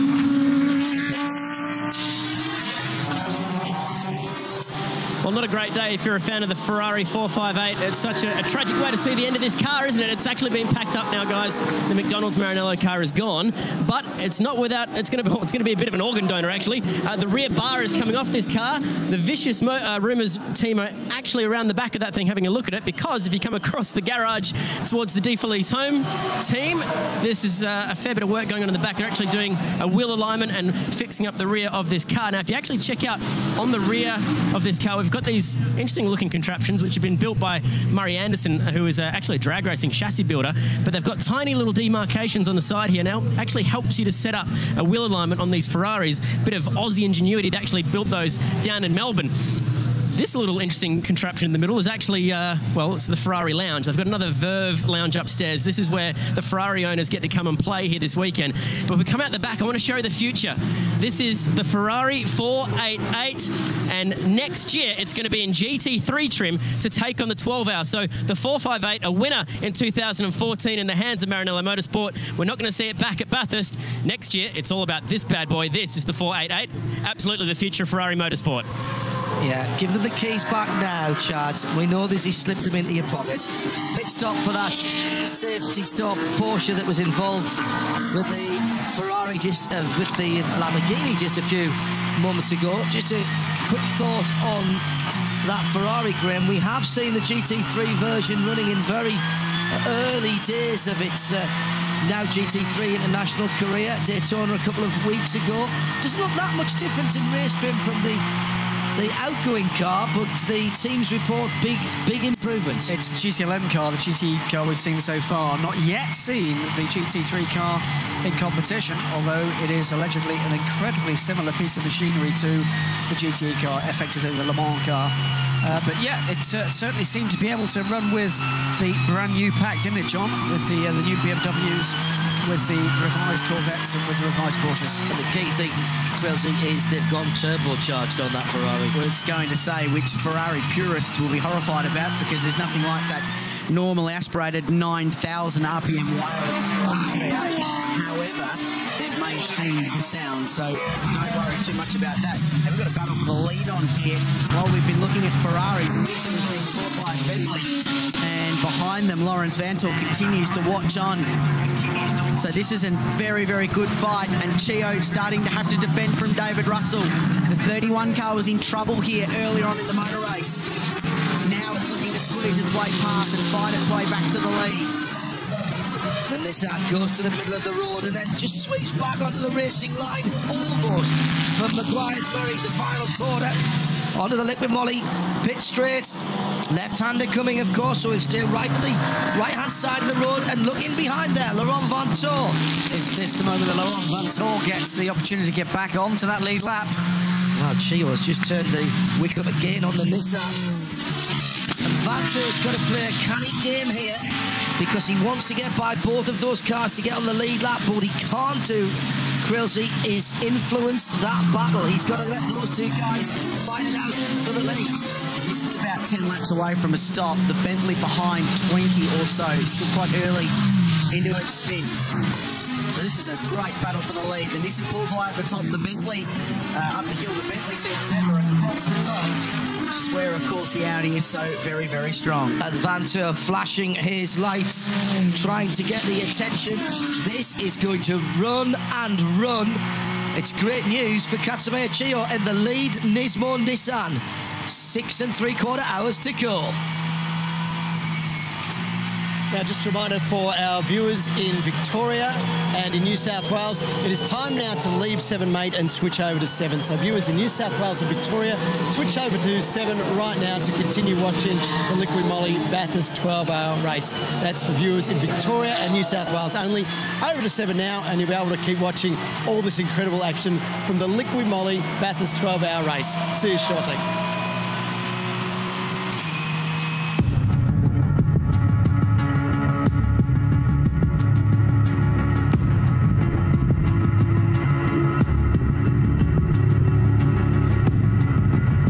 Most of the year, Mount Panorama in the small town of Bathurst is a quiet public road.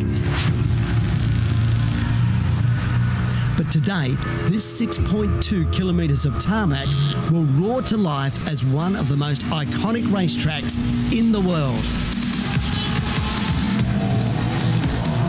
Real motor racing on a real circuit, doing what they do best. This is a place where the quickest don't always finish first, and where the brave often prosper. Hear the tyres squealing as he comes through. It's a place where every corner can bite, and the results are absolutely devastating. Oh, big crash. Today, it will take 12 hours of peak concentration, and to be there at the end, you need it all to go right. Speed, precision, teamwork, and of course, endurance. 130 drivers from 12 countries will compete for the top step of the podium. This year, we welcome some of the biggest names in world motorsport. Formula One drivers, Le Mans 24-hour race winners, and V8 supercar champions. That is the quality of the field here on the mountain. 40 exotic GT cars from the most prestigious brands in motoring.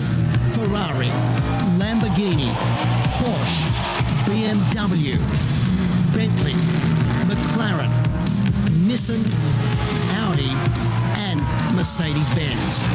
Who has what it takes? Who will go the distance? Welcome to the 2016 Liqui Moly Bathurst 12 Hour from Mount Panorama. It's all live and free right here on 7.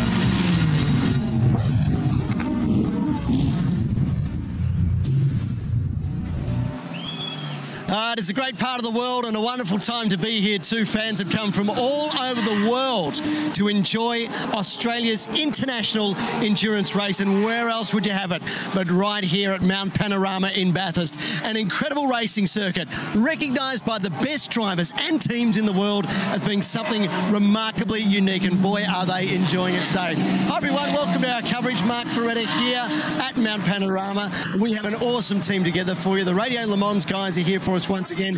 Chad Nayland and Shay Adam are down in pit lane to keep you across the action, and we are bringing you the 6th hour now of this incredible Liqui Moly 12-hour race. It's been an eventful morning. We've seen plenty of highlights so far. They started in the darkness, and of course they will go through until around 6 p.m. tonight, all live on 7 and 7, mate. We'll keep you across it right throughout the day. But right now, let's go and join your commentators, the Radio Le Mans team. And John, this has probably been a more intense start to this race than what we would have predicted. Oh, absolutely agree, Barrett. And at the moment, the chips are falling towards last year's winners, which you wouldn't have put your house on after qualifying yesterday. Only down in 13th, the number one car, the Nissan Nismo GTR. But they have played the strategy and they have worked their way cleanly through to the head of the field. And Richard Quill, they lead now by just a couple of seconds from the Bentley of David Russell. 14 lead changes so far in this race, John Hindhoff, for 6 different leaders in this amazingly competitive field. Despite the fact that we've lost some of the key contenders in the motor race, there's still a lot of firepower at the front. So Katsumasa Chio was part of that winning combination last year, continues to lead the way. David Russell, he's in that number 31 Bentley that has been in the mix all day long, and he's going very nicely. A few laps ago was right up on the rear wing of the Nissan that was leading the race, but just dropped back now, 2.2 seconds behind. 28 seconds from the lead, and in third place, Jonathan Webb currently drives the Techno Autosports McLaren. That's the pole-sitting car that Shane Van Gisbergen was so brilliant in yesterday and this morning when he led much of the first 3 hour, and that car's led more than 60 laps of the 130 we've run so far. Graham Goodwin in fourth place there at Erebus Motorsport car with Nico Bastian, and on the lead lap still, about a minute and a half behind the leader, is Stephen Kane in the second of the two M Sport Bentleys. Yeah, and no less significant than all of those cars is the car sitting behind the Nissan Bentley battle, as we got the number 33 car stopped out on circuit. Driver out of the car. Driver out of the car quickly. That's Patrick Simon. Oh, what a shame for the Mishu Motors car. They had been running very well. Dragged themselves up to second in class. The left front has gone. The right front suspension is down. That is an ex-Mercedes-Benz. And that's going to take some recovery as well. So Patrick Simon is out of the car. The gull-wing door open. That's at the S's, isn't it, guys? Yeah, he's come out of the wall at the dipper and pulled to a halt in the exit there. So 10th place outright and 3rd in the AM class of the GT3 Darrell Lee entry. So was going along very, very nicely. This car being prepared out of the Erebus Motorsport stable with 3 cars. They've still got 2 in the game. It's had an interesting day so far, but has run quite strongly. And is that a Bentley going? Right front, and it's the 31 car. This is the second position machine. Right front problems for the Bentley. Now, has there been a coming together? Look at where the headlights should be. That's pushed onto the Michelin tyre right front.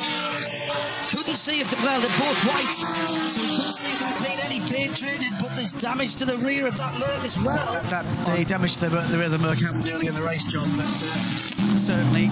There's the Bentley going past, so different parts of the world to come together, but on what odds a lapped car, because it's been the story of the day so far. He's going slow enough to be losing positions. We haven't got full course yellow yet, so he must have lost position to John O'Webb. If he hasn't, watch out for a McLaren coming up behind the bright orange number 59 car. He is going to be hoping and praying for the yellow flag here.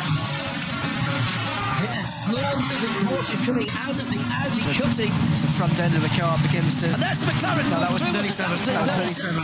Oh, front end of the car is beginning to come apart here. Not good. It's twice now that they've had problems with that right front.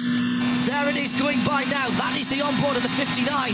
John O'Webb goes up into second place and still no safety car rolling. Desperately needs a safety car. And I'm surprised we haven't got one with that Mercedes stuck on the exit of the dipper, because it's a fairly perilous place to park a car. But these guys need a safety car to get this car into pit lane and fixed. Matt Wilson there, son of Malcolm, having run the team this weekend. A very, very accomplished rally driver and racing driver in his own right. Was a Formula Renault single-seater driver and teammate to Lewis Hamilton in Hamilton's formative years on the British scene. Now helping his dad run the team. I'm not sure how we're not under safety car with that Mission Motors. Well, there's a lot of people coming into the pits if we are. 36 is in. Yeah, it's not going anywhere yet. I think that's race control. It's almost inevitable, but unless that Mission Motors car can move, it's going to be parked on the side of the road for the rest of the day, or at least until the next safety car period. So David Russell brings the Bentley into pit lane. The key for me here is there any suspension damage? If there's not, they'll be able to throw a new tyre on, a bit of 100-mile-an-hour tape on the right front corner and send it out, and it'll just be able to add its history books of the long list of cars to be patched together by race tape at this place and go on to finish the motor race. But it would have been much better for him in terms of lost time if the full course yellow had come out when that Merc was in the wall. They'll go a lap down because of this. Yeah, this is going to hurt them quite badly. Quite badly indeed. Fuel goes in first, and then the crew will be able to go over the line, the red line between the garage and the working line. Working lane. Teammates just gone through. So that was the position to the last car on the lead lap. So they've was Stephen Kane. Yeah, dropped out the 5th now. The leader is in Caltech's chase. This is going to have to be quick. They're going to put a full set of brand new Michelin tyres on. There is a tyre war between Michelin and Pirelli in the top class. In fact, with all the classes here this weekend. Is it 2 or 4? It's going to be 4. Inside tyres going on. Oh, the Nissan's in. Lucky break for Bentley because the Nissan's in for its stop. So scheduled stop for the Nismo team, and Chio brings the car in. So they're not going to go a lap down. Well, they might to the McLaren because Jonathan Webb, we're waiting. Seconds. He's not there yet. Look in the background from the bright orange machine. There it is. And the Bentley's just going to get out. This is going to be a race up Mountain Straight as the leader, and they're looking at the rear suspension as well. And they're still dragging bodywork. I can't believe they didn't put a bit of tape on that. That's going to have an issue with that brand new Michelin tyre. Remember, only 12 sets of tyres allowed. So if you start using them and puncturing them with bodywork issues, you are going to run out of new tyres very quickly indeed. It's a nice safety car. It's actually worked okay for Bentley because this car was dual stock. Their last stop was on 106, so they were due to pit at some time anyway. Well, except for the slow drive back into the pit. That's what's cost them the time. But no way that car's not going to stop again. No, I agree with you. Unless that clears, and going at speed might well help clear that bodywork. Otherwise, they'll have to go back in. That's not for position or for lead lap because that's the Darrell Lee car. That's Craig Baird working his way past David Russell.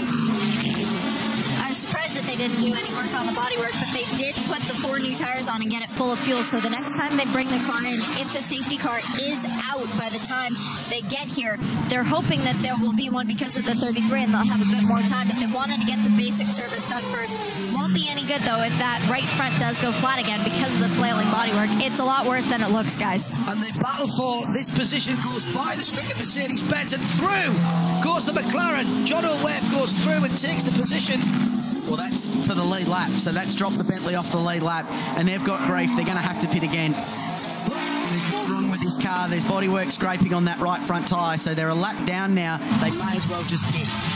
Look, we saw there, side by side, with the McLaren coming through, right where the Mercedes-Benz is parked up, guys. There's no margin for error. The tyre's gone because of the bodywork rubbing against it, and that is another one of their 48 tyres that has gone awry. Remember, they did one with contact earlier on this car, which they changed to single tyre. Then they've had another set of 4, then another set of 4, and this is another single tyre that has gone awry because of bodywork damage. The question here is, where did the McLaren go by? Did it go by after the green flag was posted, the yellow flag zone? Well, the yellow flags have been out at the diff for a couple of laps now, so they may well have withdrawn the flag. Side-by-side driving, Crailsy, when you've got a car in the wall. I don't think John O'Webb would have gone through. He's smarter race car driver than that if there was a yellow flag fine. So we'll need to have a look at that and see where the yellow flag point may well have been. Lots of drama at the Liqui Bathurst 12 hour. The number 31 Bentley is back in the pit lane. The McLaren back in front with Jonathan Webb as the Liqui Bathurst 12 hour continues.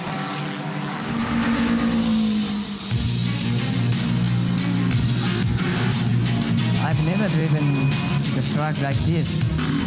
This track, you need to have respect for the racetrack. Bathurst is just amazing. The walls are so close.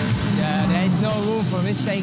You go to the cutting and you look over the edge of the wall and there's like a 20-foot drop, and you know you got to be on the edge to go fast, but you know when you're going on the edge, you're as close to danger as possible.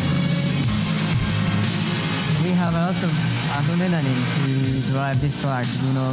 So sometimes we cross to the wall, sometimes we kiss the wall.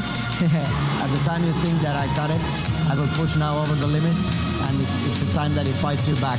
Definitely an incredible feeling, but it's also that adrenaline rush that makes you want to drive even faster.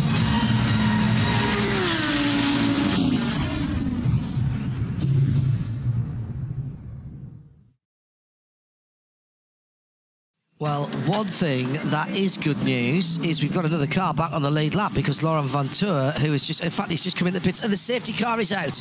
The safety car is now out, which hasn't helped Bentley at all. And what it has done, though, is allowed Laurent Vantour, I think, onto the back of the lead lap again, Crailsy, in the number 2 car.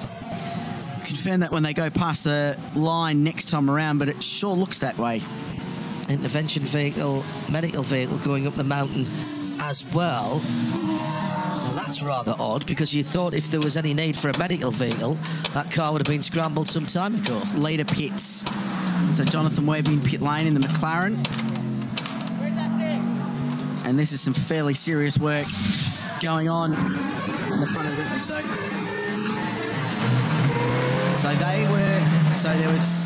We're watching for the... yeah, he did. Yeah, there we go. Yeah, spot on. Yeah, that's fine. He backed out of it. Clear of the sector. Yeah, very good. Ascertaining there. So that what they've done under safety car is they've brought the 59 car in to top it off. So they've just brought it up on fuel. They last stopped on lap 114, so they're a bit before their window.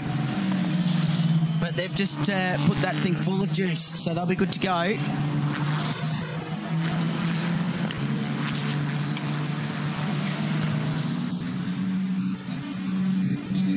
So who's going to come in now then, as they come round this time? Well, we've already seen the Nissan in.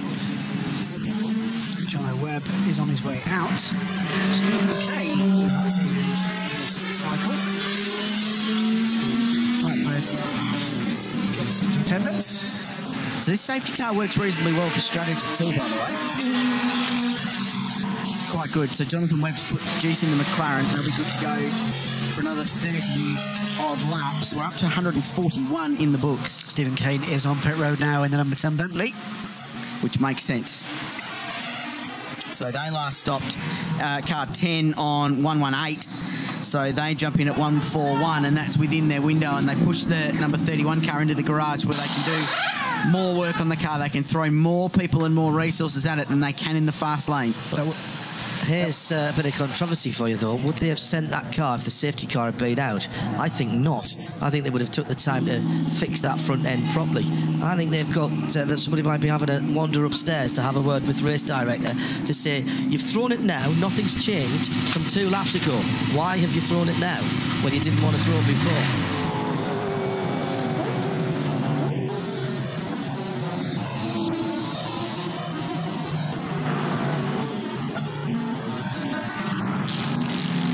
The safety car's out on the mountain. The number 10 Bentley rejoins. It's been a good run from Stephen Kane. He's out of that car now. This heads up. Here's the McLaren stop. This is the leader now, Techno Autosports. John Webb was in that car, stayed in that car, and that was a pretty clean stop indeed. Now, just before the safety, or just as the safety car came out, yellow flags there, and that's why John Webb didn't go through. Notice the hand off the wheel, the acknowledgement there to the Bentley driver. Sorry, I shouldn't have been coming through when the yellows were there. No harm, no foul.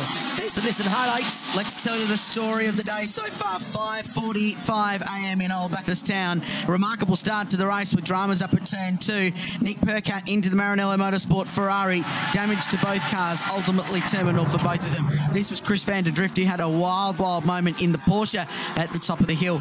Jared McLeod, the Mark Cars Australia Ford Focus, the CCV number 94 car, Mazda I should say, off at the Caltex chase. Shane van Gisbergen, meanwhile, had to deal with the rising sun over at Skyline, and big story, car number 11 in contention for much of the day, and then an enormous impact at the dipper. Could hear the crunch, took them out of contention. Warren Luff, from 3rd on the road, was the first in a series of key contenders, John, to drop themselves out of the motor race. Battle of the confectioners at the elbow. Is that a caramel barrage? Not sure about that one, but the Donut King car came off the worst. Huge spin at the top of the mountain for the Porsche Cayman number 16. Fabian Hamprecht was so lucky to get away with that one. And it wasn't all over for the Donut King Ford either. Grassy moment there. And then another issue for that Mark Cars Australia machine. They've been in the wars today. This was Tony Quinn just taking some evasive action. This was a key moment. Alvaro Prent, the Portuguese driver, factory McLaren start, could not get the car rolling, had to do a master reset, parked on the side of the road on pit straight, got it going again, but lost the lead because of it and dropped back. However, that car has rotated itself back towards the front of the field as it goes on. Traffic has been the underlying story of the day, and that same driver was pretty frustrated. Great work in the pits by the M Sport Bentley guys, mirroring the drivers out on the circuit. That put them in contention. Not so good down at Erebus, looking after 2 Mercedes-Benz. Watch the rig get pulled over as they try to do the tyre change. Just disastrous, and lost them a whole heap of time. That car's still in contention though, but it's hurt them. It dropped them track position. Car number 10, the first in a series of problems for the Bentleys. Somehow they've remained in contention for this. The number 5 Audi found the fence on the entry to the dipper, somehow kept it out of it in a big way, but a bit of damage to the right front corner.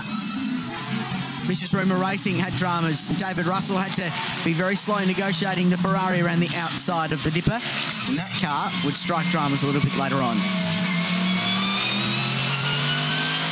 Traffic again, and once again, hands off the wheel from the 36 car. Erebus Motorsport desperately trying to keep themselves in contention. Massive 360 spin for Steve Owen it was. Luke Gilden, I think, in the number 32 car. And this is car 59 that has been one of the absolute star performers. They've had a sledgehammer on car number 31, so the damage to the front of this car was more severe than first thought. They've been working very hard to get it back into the race. Nissan leads the way on the outright leaderboard in the Darrell Lee outright class. McLaren and Bentley second and third, and it's a tyre war, John, as well at the front of the field. Yeah, pretty evenly split, isn't it, between Michelin and Pirelli for the top positions. Tony Quinn's car, the best of the AM class, of the Darrell Lee Class A machinery. There's the 33 car being taken away from the scene of the crime at the top of the mountain. That leaves Katsumeya Gio at the lead of the motor race, and the Bentley M Sport guys with lots to do down in the pit lane. You're missing nothing. Hopefully back to green when we come back.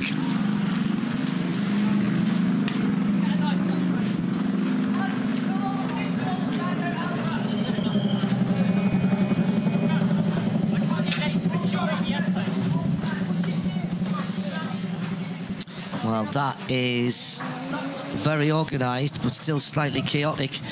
They're using all kinds of things to try and get that down. A lot of these guys came over from the rally programme, so they are very well used to beating cars out and getting them going again. Normally they have to do it while they're lying in muddy puddles, though, so this actually is a bit of a luxury for them. Yeah, Bush engineering, a definite skill for these guys. Meantime, while all this has been going on, we have got another car on the lead lap. It's not, though, the number 2 Audi. It's the 37 McLaren, has cycled back round onto the lead lap now with Craig Baird at the wheel of the 37 car. This is the Darrell Lee McLaren 650S. I wrote a piece a couple of weeks ago for the Bathurst 12-hour website about the fact that if you've got a Craig Baird in your car, you have to feel like you're at least some form of a shot at a good result. And sure enough, almost halfway into the motor race, that car continues to circulate very nicely and finds himself in the top 5 and back on the lead lap with Craig Baird behind the wheel. And in fact a class leader, because that is the lead Class A AM car, with Craig joined by father and son. You know, and the other thing we've got to think about, guys, is who's got what left in terms of driving time. And some of the guys have very carefully, and I think quite cleverly, had their AM drivers do a lot of racing in the opening part of this 12 hours. In fact, we know at least one car that got all of their AM driver time through right at the very start of the race. So if you're on the lead lap or near at Crilsey, I mean, you're saying if you've got Beardo in the car, you've always got a chance. Well, particularly if you're there or thereabouts, because he might have loads of hours left at the end. Yeah, exactly right. And now they're pitting. So whereas before when the Bentley stopped late into a safety car period, we thought that was weird because it dropped them to the back of the field when they were right in contention. But now that Craig's got his lap back and he's on the lead lap, he's all good to do this. So it doesn't matter. He'll stay on the lead lap. And essentially this safety car's brought this car back into the game. So they should be very, very happy with where they're at right now in the number 37 Darrell Lee camp. 31 is about to come back out again. This is remarkable. Dropped down to 7th in class, 9th overall, and has dropped 4 laps from the lead. So the Bentley number 31 back on the pit apron after being attacked with a precision engineering instrument, a 15-pound sledgehammer. Lots of blue racer tape on the front is not how that came out of Crewe or Cockermouth, which is where M Sport are based.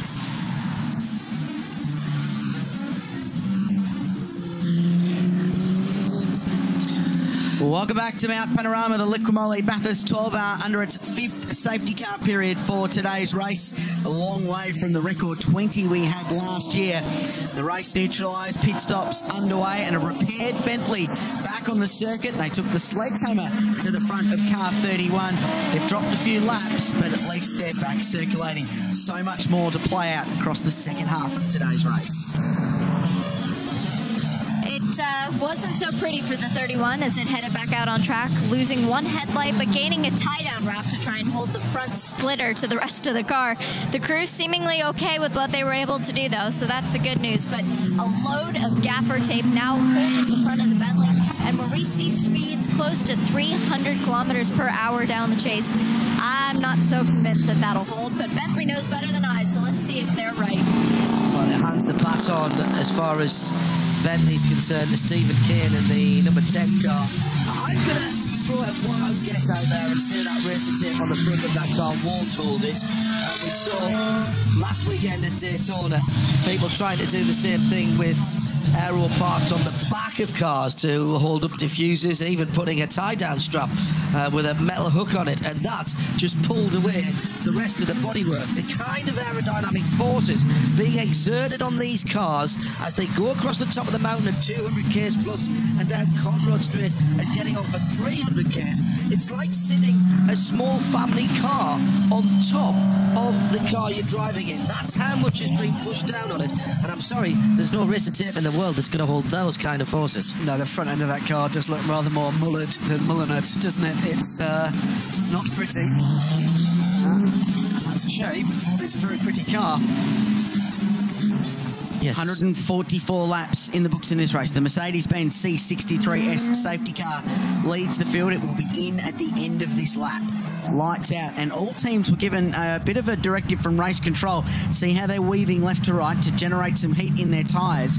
No weaving the moment the lights on the safety car go off, so they have to stop that before the restart. And again, the fourth car in the train is that Audi, the Phoenix car, number 2 car, looking to get its way back onto the lead lap.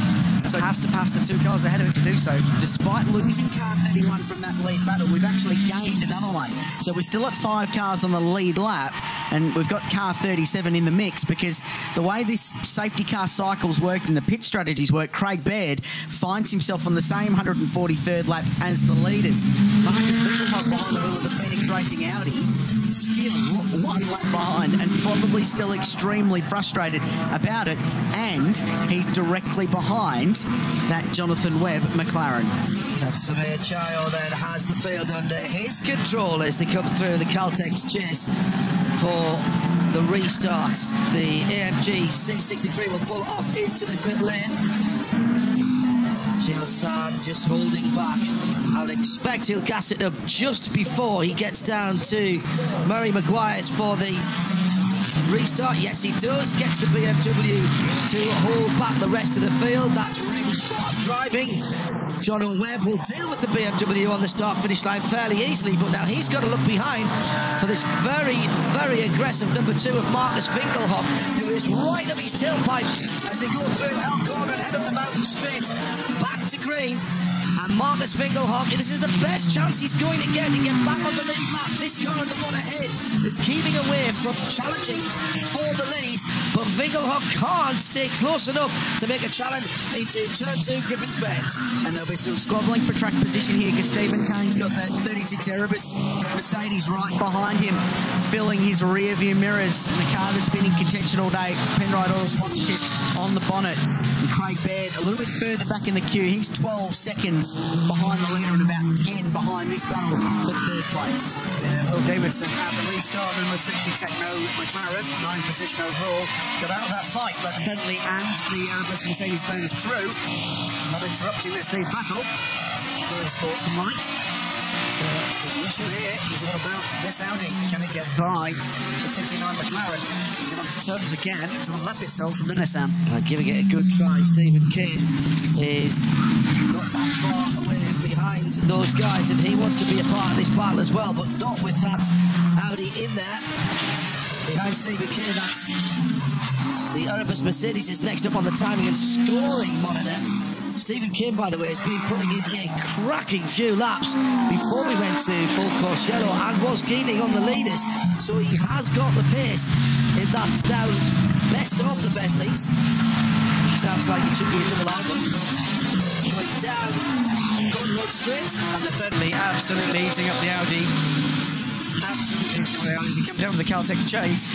It just doesn't have the straight line speed to compete with these cars around it. Just remarkable how much faster they are. And poor old Marcus Winkelhock, I say that he's a factory Audi driver, lives a pretty good life, but at the moment frustrated by a car that's good in some bits, but unable to defend in all the bits where it counts, and he's doing the right thing moving aside. Yeah, he's had to pull over for the Bentley because they are battling with that black Mercedes behind. Well, I say that. I've got to say, give Kennedy every chance there, and Kennedy wasn't able to go through.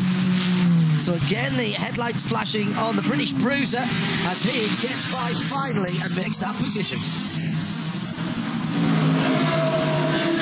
Well, I hope you're enjoying the Liqui Moly Bathurst 12-hour race. Just a reminder for our viewers in South Australia watching on 7 Mate, it's time now for you about to flick across to 7. Coverage in South Australia continues on 7 right now.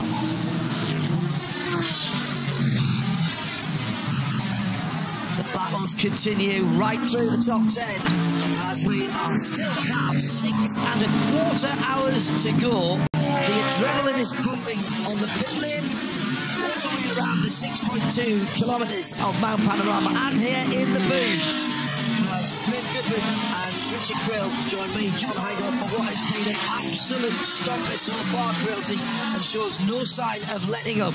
The Nissan defending champions are way at the head of the field, then everyone else is second. 5 3/4 hours into the race, and we've got 4 cars covered by 4 seconds. Very, very competitive at the front of the field. 5 cars on the lead lap, and 1 trying desperately to get back onto it. So there's still a lot to play out in this race. Despite losing so many key contenders to contention early on in the game today, we've still got a very, very strong field fighting out for the outright victory. Indeed, the class battles throughout the field that will bring you up to speed with as well. At the moment, the Nissan leads the race 2.3 seconds ahead of the fight we're looking at with Stephen Kane in the Bentley. So just a bit more info as to why that Bentley and the Porsche got together. The Porsche actually has gearbox issues. Talking about the David Wall racing car, that's what caused the accident in the first place. Daniel Bielski is actually having a chat to the team boss, David Wall, who is racing here this weekend.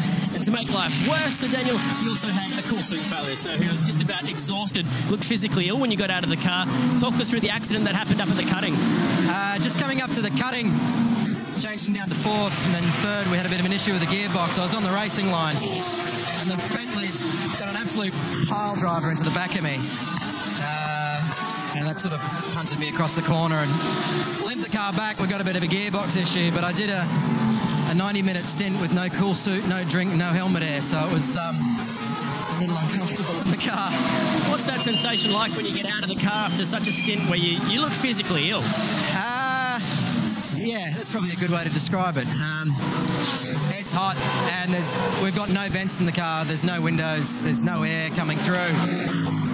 We have a really good system when it works, but when it doesn't work, you fry. So yeah, not the best. So you basically just get cooked.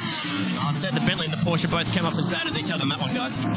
Yeah, it's one of those things when you've only got one racing line and someone has a failure or an issue, you fumble for a gear and checks up rather quicker than you might have expected.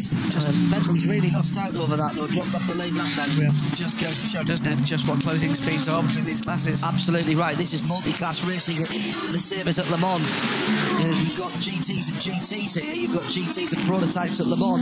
You've got to learn about it. You've got to learn to anticipate the things that go wrong. Stephen Kane is the remaining Bentley at the sharp end of the field, and he is still trying very hard to get on terms with John O'Webb in second in the 59 Techno Autosports McLaren. But it's Katsuyori who is leading the pace by something on 3 seconds. And number 1, Nissan GTR, proving its worth again out on the mountain. Now it's the turn of the Erebus Motorsport number 36 to try and have a go at this Marcus Winkelhock-driven Phoenix Racing number 2 Audi, sitting in 6th position. No real need for him to move over right now. He did show a little bit of a helping hand earlier on. The Bentley is coming. This big 2-door coupe based on the Continental is eating up the ground between himself and John O'Webb. Want to hear what it's like from inside the 4-litre V8? Let's take a lap with Stephen Kane and the number 10 Bentley.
Kane giving us the sounds and sights of racing around Bathurst. And see how much that door was moving down Clun Road Straight there as well, Quilsey.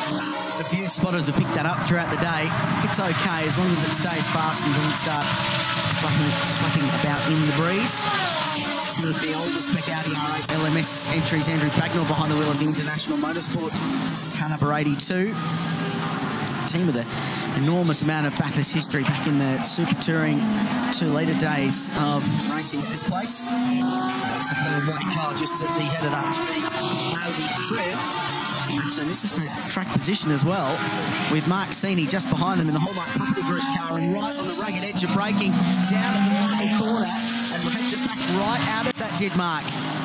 Very experienced racing car driver, and used that experience at the very last minute to decide that perhaps that move wasn't on. Yeah, those three are together on the timing and scoring monitor. So it's a fight for 13th and 14th position. And behind them, Jamat Pim Racing car number 75 is on the comeback trail from those dramas earlier on today. Guys, I'm just down in the Nissan Motorsport garage with Rick Kelly, who kicked off the stint so well this morning. Rick, we're on board just watching Chio at the moment. He's done a great job. Yeah, he certainly has. It's still early days. I know we've done almost as much as the Bathurst 1000. I think we're at 149 now, so you'd expect it to normally be over for me, but we're really only getting started. And like I say, there is a long way to go, so everyone's thinking about the brake usage, the tyre usage and stuff like that now. We've seen a lot of the top runners already out, so we're still trying to be a little bit more conservative and make sure we're there in, just under 6 hours' time. Physically, it is a long, tough race. You're one of the fitter drivers up and down pit lane here. How do you deal with it? I mean, how do you keep yourself ready to go when it's time to jump back in? This car's actually very, very kind on the driver. The Nismo guys have got their own seat. It's air-conditioned helmet, and the cockpit in this is a lot cooler than I'm actually used to, and the gears are on the steering wheel, so you don't have to move your hands too much. So the heart rate's lower, so for me, a 2-hour stint this morning is reasonably comfortable. You got 3 drivers in 12 hours, so, a couple of double stints is generally pretty easy. The team thinking about back-to-back wins here? No, we don't think about the end result at the moment. We've got a long way to go, a lot of fuel stops, brake stops, driver changes, and there's a lot of variables. One little thing goes wrong in one of those pit stops and you can be out of the race. We've already seen that today up and down pit lane, so everyone here is very focused on their job and just take it one step at a time. It's a good operation. Good luck, Rick. Thanks a lot. Cheers. Very, very switched on. It's an amazing collaborative effort, that Nissan team that comes to Bathurst every year, because not only does it include the factory Nismo squad, but Nissan Motorsport Australia, the V8 team, and Bob Neville's team RJN, which runs the Blancpain Endurance Series outfit. The International Motorsport Audi pulls into pit lane. The Nissan leads the motor race. The margin 2.7 seconds, with a McLaren and a Bentley and a Mercedes-Benz in close company. This race, it's just starting to wind up.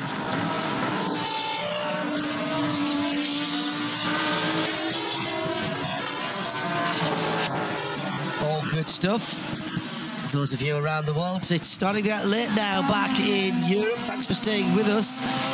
Difficult to tear yourself away. You just have that feeling that any second now it could all explode into action and things could change. At the moment, there's very high-speed sparring going along. Live from Trackside Radio Le Mans and Channel 7 TV together, bringing you sights and sounds of Bathurst 2016. As the Liquid Moly 12-hour race once again is delivering some absolutely quality GT action. Watching the 75 at Steve McLaughlin at the moment, just over the top of the mountain. That's McPhillamy. Good crowd up there. Hope you've enjoyed your camping there this year as well. Mark Seedy has impressed me this weekend again. Really sensible piece of driving a few minutes ago when he could have forced the issue down into the first corner. But that probably would have damaged his pristine red and white Audi. And that's what you've got to think all the time. Risk versus reward. I just don't have the mental capacity. I haven't got the mental capacity to drive the car. Then to think, do I really need to be here? That's why these guys do what they do and we do what we do, I guess, Chris. Correct. I'm battling to drive my 3 computer screens at the moment. You're doing very well. Out goes the third of the Audis that was in that little scrap that we were watching, the Maltmasters car. Mark Seeney, that's a good combination. They've got Christian Johns young German, part of the Audi Custom Sport, their factory driver squad, with Mark Sini and Mark Eddy. Mark's been on the podium in this race outright, 2011. He drove with Warren Luff and Craig Lowndes in an Audi R8 LMS. And that first race for GT cars at Mount Panorama was very impressive. He's an Australian GT champion. Races a wow in production car racing as well. Does Mark, he's a busy boy. Roger Larboy, the screaming Lamborghini, heads up Mountain Straight for another turn around the mountain. Whoop, whoop, as it changes down. The auto blip function on the paddle shift gearbox. It's great, so long as you still teach people and young drivers to heel and toe through the Audi cutting. There's nothing that quite sounds like that Lambo, is there? Can't wait to see the new Huracan here next year. I'm sure somebody will take it up, Quilsey. I have a feeling there might be one on its way. Very, very cool car. Delano's been such a great servant to Australian GT racing.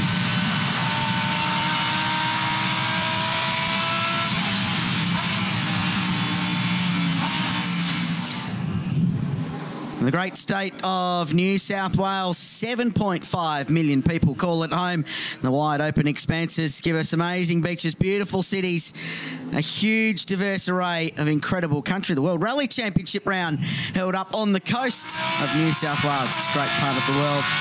Major events, major sports, and the Liqui Moly Bathurst 12-hour. You're live on 7 around Australia for a fascinating motor race with a group of cars battling it out on the lead lap from a whole group of different brands, all desperate to win the motor race. The defending champions from Nissan lead the way. There's a McLaren in second, a Bentley in third, and a Mercedes-Benz currently in fourth place. Hey, you know, if you're just joining in now, you might look and say, well, the number one car, that won here last year, of course it's going to be leading the race. But that's not even a tenth of the story of this race so far, Crailsy. That car qualified down in 13th position and, frankly, didn't look really competitive at all through the free practice sessions on Friday and Saturday. Struggling on new rubber, okay on used rubber, but RGN and Nismo and the guys from Nissan Australia have worked hard with their drivers to get a car that might not be quick for qualifying, but my, they can race that car very well indeed. They qualified quicker than they went last year and qualified a long, long way further down the grid. It shows the evolution of this category and how much further forward it's moved on as Craig Baird continues to lap car 37, running 5th place, the former Carrera Cup Australia champion. Tony and Clark Quinn are some of our favorite drivers who run this race, father and son pair. And you guys have stood on the podium before, but never that top step. What would it be like to finally get to that point? Look, it's early days yet.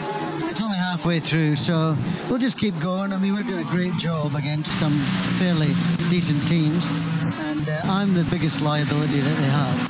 But I've done a double stint. I've got one more to do, and then I'll leave it to the young fellas. Bringing Craig Baird onto the team, you guys have driven with some really illustrious co-drivers before, but what sort of energy has he brought to the whole crew?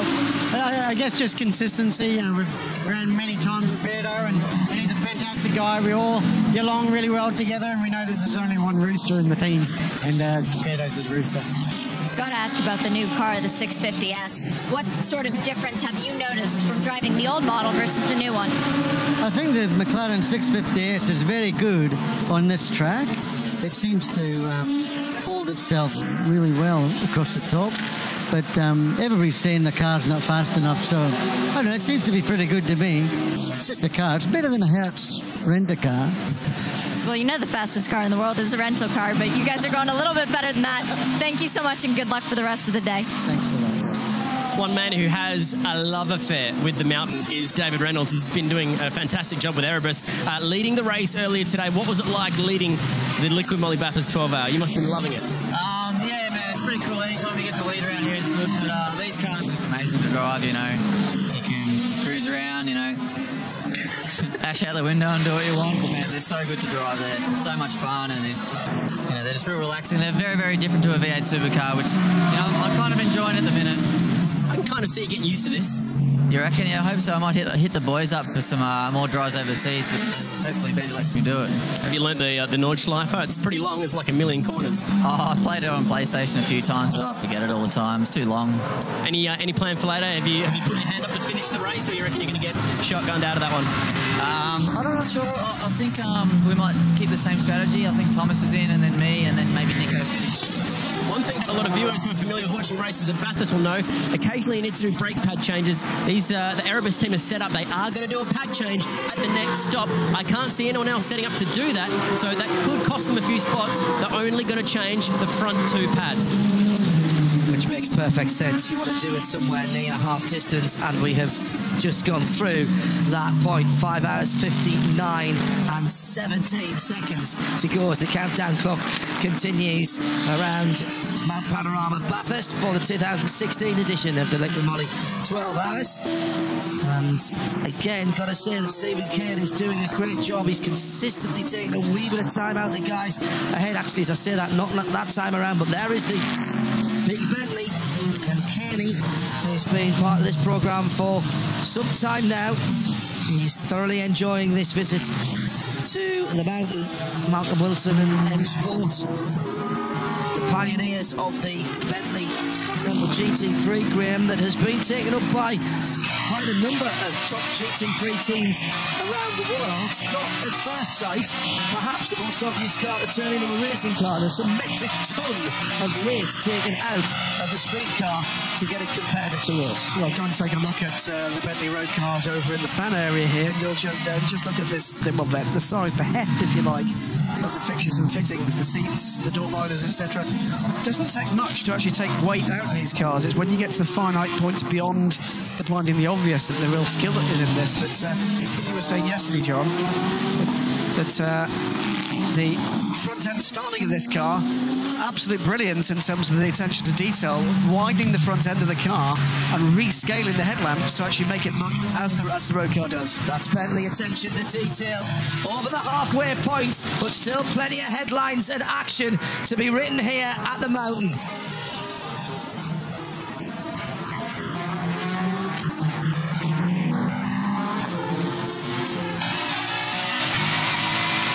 Josh Barrett asking us, is it unusual to change parts in a 12-hour? Around here, there's a couple of very, very crazy big stops, and we've seen how much hit the brakes have been getting with the brake dust coming out of the cars, so it's better to be safe than sorry. So you don't get pulled up here. It tends to have consequences beyond your ability to fix it. Road Centre Racing, hello everybody down there. Martin Short, Michelle, the rest of the team. Particularly impressed with techno owner John O'Webster. It's close to FBG Hammer time. Off has gone. Oh, it's the Ferrari again. That's 49 car, and that's taken another blow. Benny Simonson, second time he's made a mistake here this weekend. And the difference in the home car.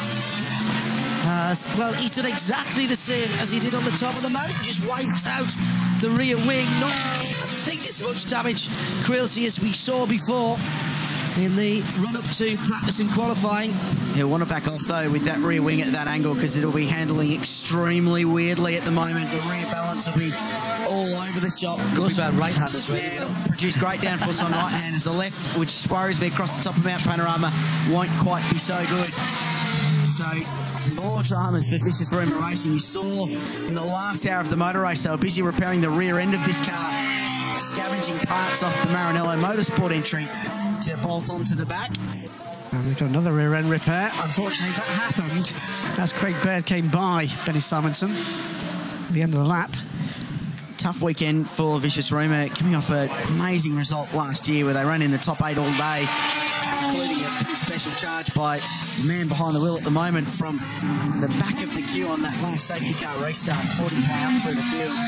Really impressive drive by Benny. And of course, the younger brother of the late and much lamented Alan Simonson. And we named the Alan Simonson Pole Award at this place after Al. It's been won now by 3 different drivers. Shane Van Gisbergen added his list to that yesterday with a pretty heroic effort. I'll tell you what, for a rear wing on that angle, Benny's driving this thing extremely hard. aerodynamics just the world over. I mean, this is Interesting, they're thinking. Adrian Newey's good. If only they let me do that in Formula 1. Probably falls under the auspices of movable aerodynamic components, which are banned in most forms of motor racing. Don't make it think it means that, boys. It certainly has been moved. I'm not sure about movable. He's in the lane.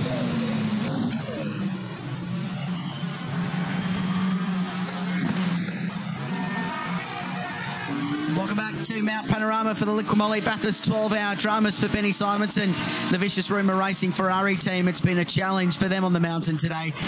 Damage to the rear wing of his Ferrari 458 GT3. Car currently scored quite some way down the field, 26th position. After spending a lot of time in the lane, he'll drive that car into the pit box and they'll go to work and try and fix it again. Lots of rear end issues on this car today. That car with a rear wing like that did a 217. Really? Yep, 217, including the time off the course. Here we go. Here comes the 37 car. It's broken the mount, Graham, and he's run wide getting out of the way of Craig Baird. Mounted it. Just scraped it against the edge of the tyre barrier down at Maguire's corner. I think he caught the end of the wing, didn't it? And then ripped the mount out. Well, they hang out over the width of the car at the end, don't they? And it's just caught on the edge of the tyre bundle. The Ferrari's such a low, squat car. It's just ripped the bolts out. So I think they're just going to be able to bolt this back in and they'll be good to go and get back in the race. I was going to try and grab Benny Simonson out of the car, but he's not leaving. They're actually just screwing new bolts into the right-hand side of the wing upright, just putting it right back on. They're not even doing any work as far as the rear is concerned. Keep in mind, they don't exactly have a bunch of spare parts, having already rated the 88, but it's a very beat-up car at this point. Duct tape on the front, that is red at least. It's still the same color. The crew just angling back the wing now, and as soon as they're done with that, they're going to send him back out. They don't appear to be doing any fuel or tires, so all is looking okay for the 49 right now. This isn't the worst thing to happen to them this weekend. Vote 1 carbon fibre. Strong stuff. Absolutely. 26th position, though, overall for this car. 8th in the AM class. You can see the scrape along the wing end plate there. So the sole damage from dragging the rear wing across the tyre bundle was a slightly disfigured sticker for Vicious Rumour Racing and a few sheared bolts in the rear wing upright, and they'll be able to get that car back out on the road. So structural integrity is pretty good at the back end. They'll just check that rear guard as well, make sure everything's okay, and send that car. Fabulous servants GT Racing, the Ferrari 458 has been. And like the last time we see it in front line operation here at the Bathurst 12 Hours, the 488, the Turbo V8 car, making its debut this season. Yeah, and there'll be a handful of those coming to Australia for competition. I know several have been ordered. Step forward for Ferrari. General comment after qualifying yesterday when Tony Verlander wrung the neck of the Maranello Motorsport car to do a mid-203 and qualified 16th. And they sort of said, yeah, bring on the 488. We need this new car to get us back in the fight for raw speed. Of course, Maranello Motorsport out of the race. They only completed 63 laps. Sorts of dramas for that car caught up in the crash at turn 2 on the opening lap of a 12-hour motor race. There's an entirety battle there just for a moment. That was the 13th place overall. Marcini and Steve McGregor, the surviving German 10 car. Nico Bastian, 4th place at the moment for Erebus Motorsport. Great to see yesterday here at Mount Panorama after this car's been such a servant and a former race winner of this event for Erebus Motorsport. The brand new GT3 product from Mercedes-Benz AMG was launched here in Australia for the first time yesterday. The AMG GT3 was unveiled. Very, very cool car indeed. And after such an immense amount of success that the SLS has had in Australian motorsport competition and indeed GT3 all around the world. Absolutely. The AMG GT3 is going to be a big step forward. Absolutely. We've seen that car race already in the VLN in Germany, in the hands of the factory development team, and then the first customer cars at the Dubai 24 hours earlier this year. There we go. That is the good-looking car. Bernd Schneider and Thomas Jaeger took the covers off. So this is the first car in Australia. It was confirmed yesterday that there would be a 2-car operation with Peter Hackett, former Australian GT champion, as one of the drivers, run by Eggleston Motorsport in Australian GT this year with 2 of these cars. There's also more coming. Scott Taylor has an entry on the way, and Craig Baird will drive that in Australian GT with Scott this year. So at least 3, but I think there's a few more on the boat or on the plane as well. Amazing race car and a big step forward for AMG's custom sports racing program after the success for so long of the SLS. More than 2,000 races around the world, the SLS. 440 podiums and 240 victories. Astonishing, isn't it? Just to remind you, Krillsy, that that's new McLarens. You've mentioned new Ferraris. You've mentioned we talked about Porsches yesterday. New Mercedes-Benz, plus the BMW is coming. There's a lot of new GT cars coming to the Australian GT Championship. And we've seen Walkinshaw Racing announced early this weekend that they're going to run a brand new Porsche GT3R. Their return to top-level GT3 competition. Craft Bamboo Racing, who raced it last year with factory-supported Aston Martins, are also going to run Porsches in Asia, and I believe Daryl O'Young and Frankie Yu are here in the paddock this weekend from Craft Bamboo, floating around, perhaps sussing out a return next year. Of course, they were on the podium last year with a very controversial Aston Martin V12 Vantage. So we're creeping up on 1,000 Ks, 161 laps is a fairly big benchmark at this place, Gooders, as you know. Absolutely. And we're going to do it in a very quick time as well. Heading for 6 hours and 16 minutes to get to the 1,000 Ks, which is almost exactly what they did it in last year in the 1,000 in October. Now, this is across the top. The race-leading Nissan on the grass on the inside, passing the Porsche. And Katsuma Sachio has had an extremely big moment at 200 Ks an hour at McPhillamy Park. Hold your breath stuff. Wow.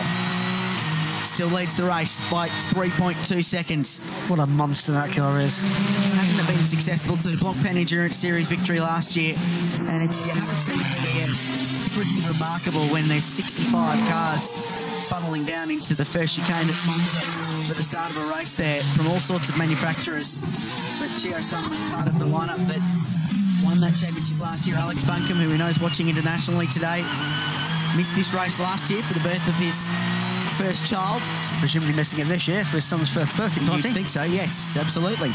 So Chio continues to lap strongly. The margin, 3.2 seconds over Jonathan Webb.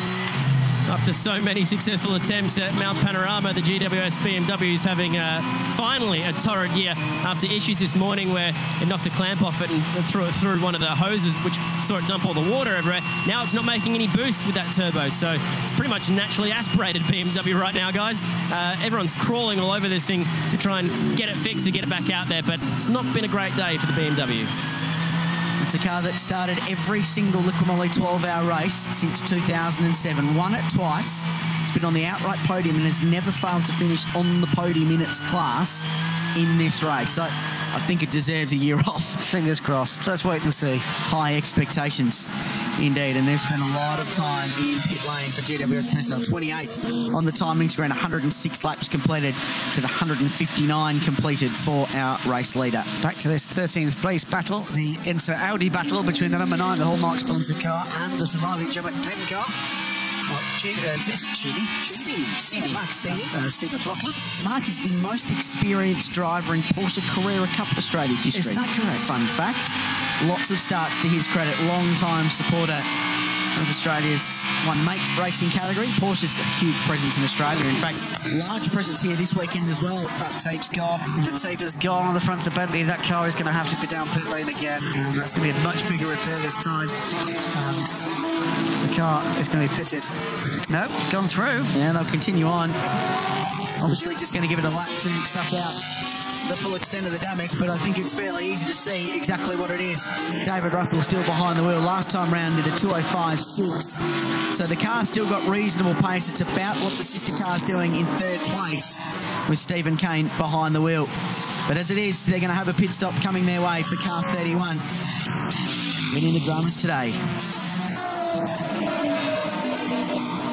You're enjoying the Liqui Moly Bathurst 12-hour. Now, for our viewers in Queensland, it's time to switch over from 7, mate, to 7. So, Queensland viewers, make the switch to 7 right now to keep watching.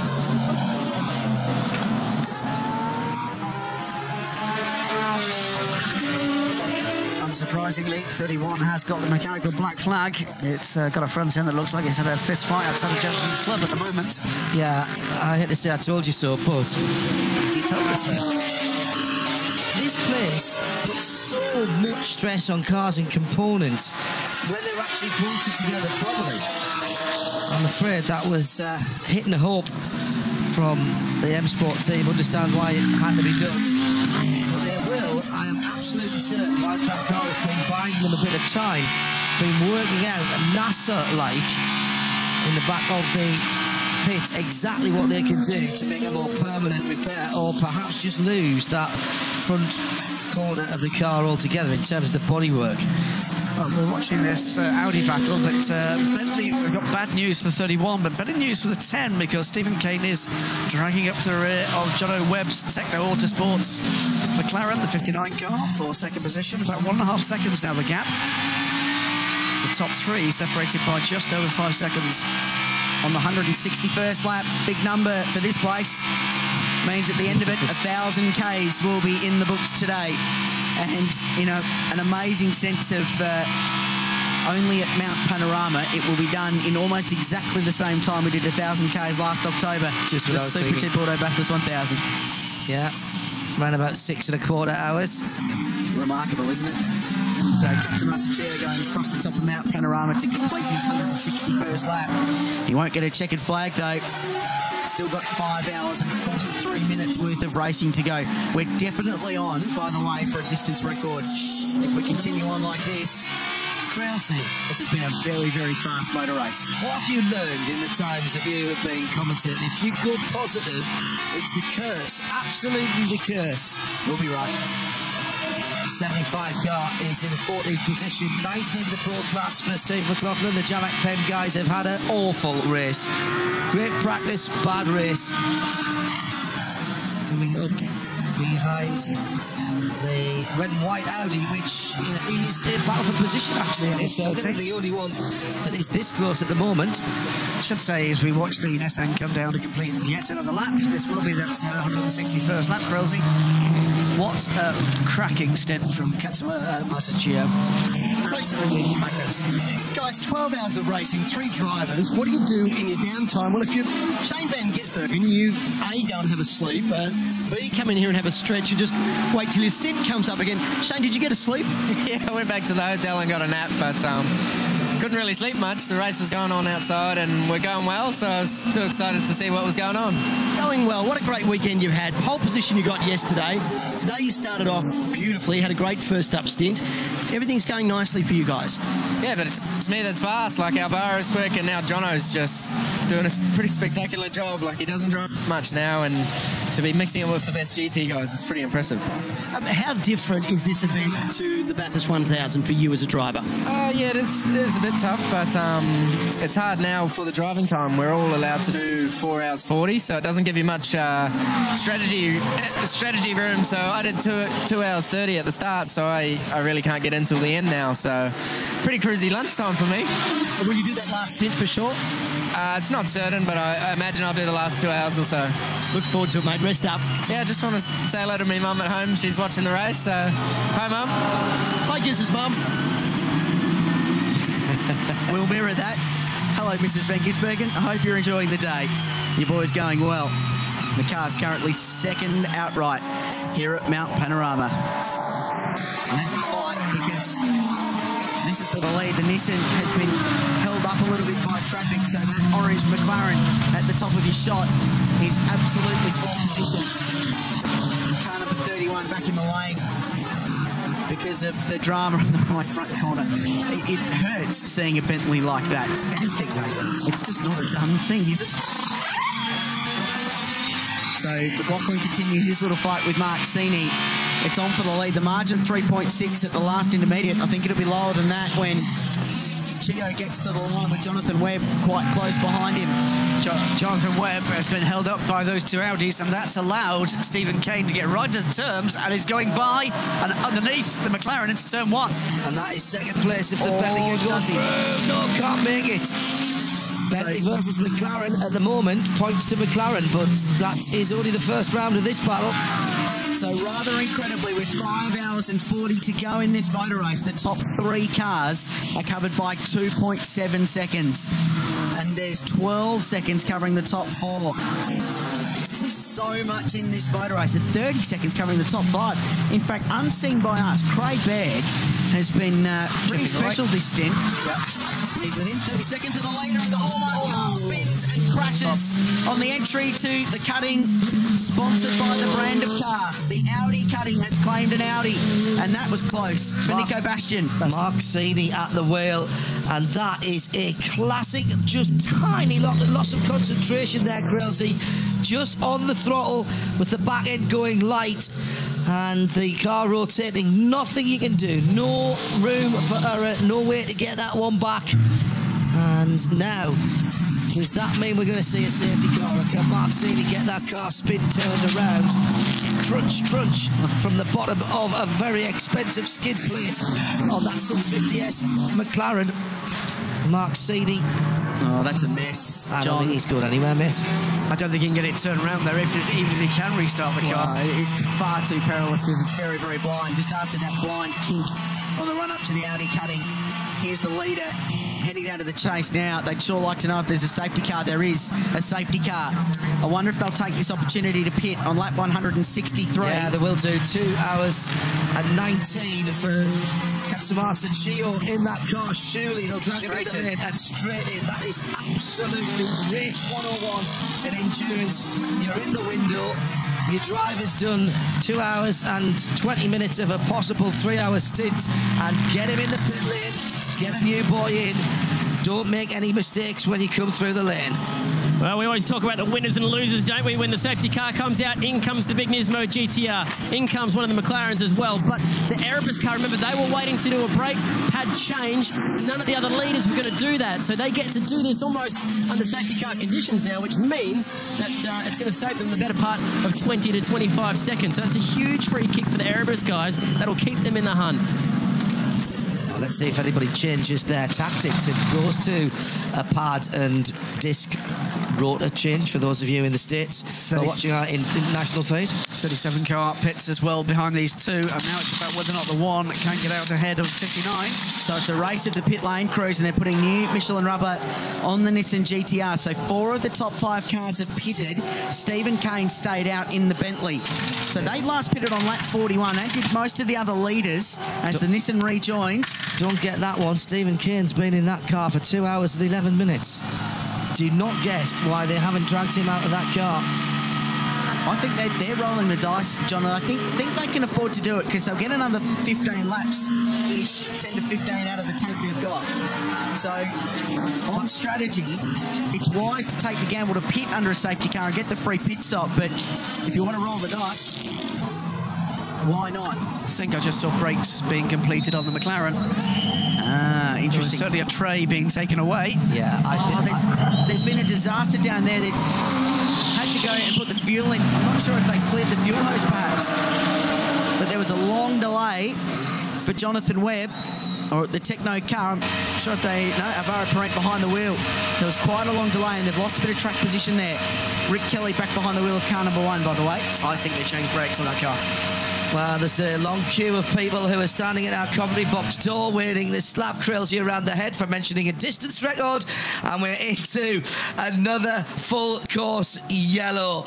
We'll be back with more and the last 5.5 hours next from Bathurst.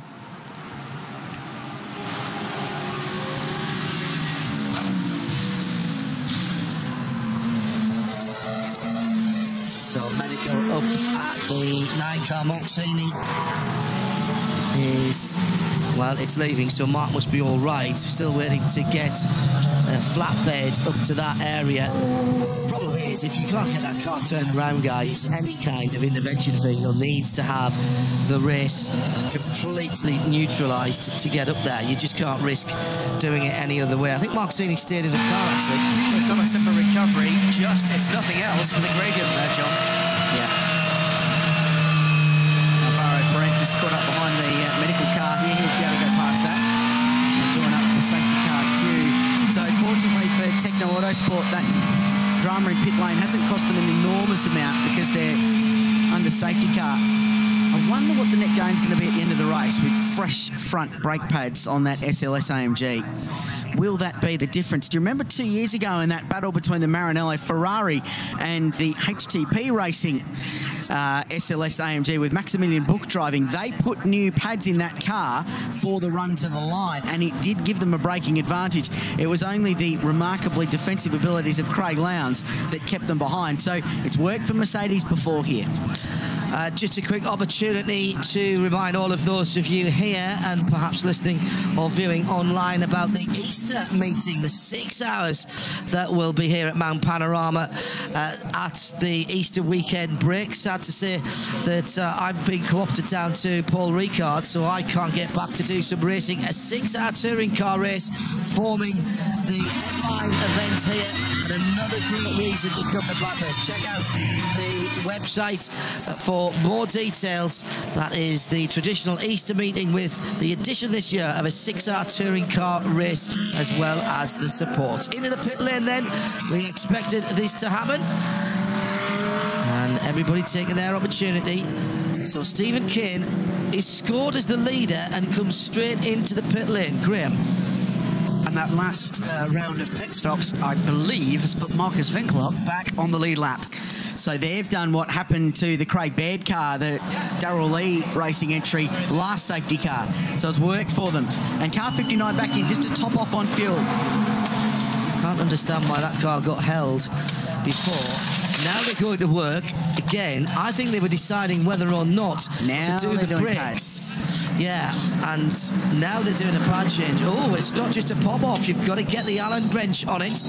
And the AP Racing discs and pads clearly a little more difficult to change than if you were on a floating set that you can just pull off. Bathurst is home to some of the best food and wine in Australia. Beautiful award-winning restaurants and bars. Webb & Co is one such example, with boutique wine and craft beer house stocking the best of the local product. And Copplestone Lane, multiple award-winning restaurant, is something of an institution. So too the Hub, an outdoor courtyard, an award-winning coffee and food location. All the best local produce. Just some of the things you can see as we roll into the Nissan highlights, and there's been a few of them, JH. Yeah, winners and losers. Bentley have been on both sides of it with their two cars. Didn't get the full course caution when the 33 Mercedes was in the wall. That hurt the 31 car. Ultimately, that's had its further woes. But Stephen Kane in the 10 has been imperious in the 2 hours and 15 minutes he's been in the car. Benny Simonson in the wars again in the Ferrari. Didn't I do this the other day? Oh, looks a bit familiar. At the head of the field, the Nissan has had its go at the field. And then Mark Seeley in the marbles as the cars go through into the Audi cutting, just spinning his Audi R8 LMS around and bringing out another full course yellow. Mercedes AMG C63S safety car back out in front of the field. Some amazing slow-mo shots of these top flight GT3 cars from some of the best brands in the world across the top of this most famous of racetracks, Mount Panorama Bathurst. At the moment, it shows car 10 leading. There could be some shuffling in this order with all the pit stops that are currently underway. What we can tell you is that the Darrell Lee racing entry has been the big winner out of all of this and might well be in the top three as they continue to work on brake pads for Alvaro Parent. So what happened is at the start of the safety car, they dived into pit lane, put fuel in, put the Portuguese star in, and then sent it back out. Now they've brought him back in under the safety car to do the brake pad change. Well, that's taken too long, Quilty. That needs to be a lot better done than that. These cars are built to have them done quickly in endurance situations. And car 10 also stopped the Bentley Team M Sport car. Guy Smith now back behind the wheel. The former Le Mans 24-hour winner is back behind the wheel. So clear the order, cleanse it for you. And the other net gain out of all of this is that we think that the Phoenix racing car may well be back on the lead lap for Marcus Winkelhock, which will be an enormous relief. Well, the Mercedes-Benz AMG leading the field around once again. It looks fantastic, but what does it go like? We said Mark Beretta to have a closer look earlier in race week.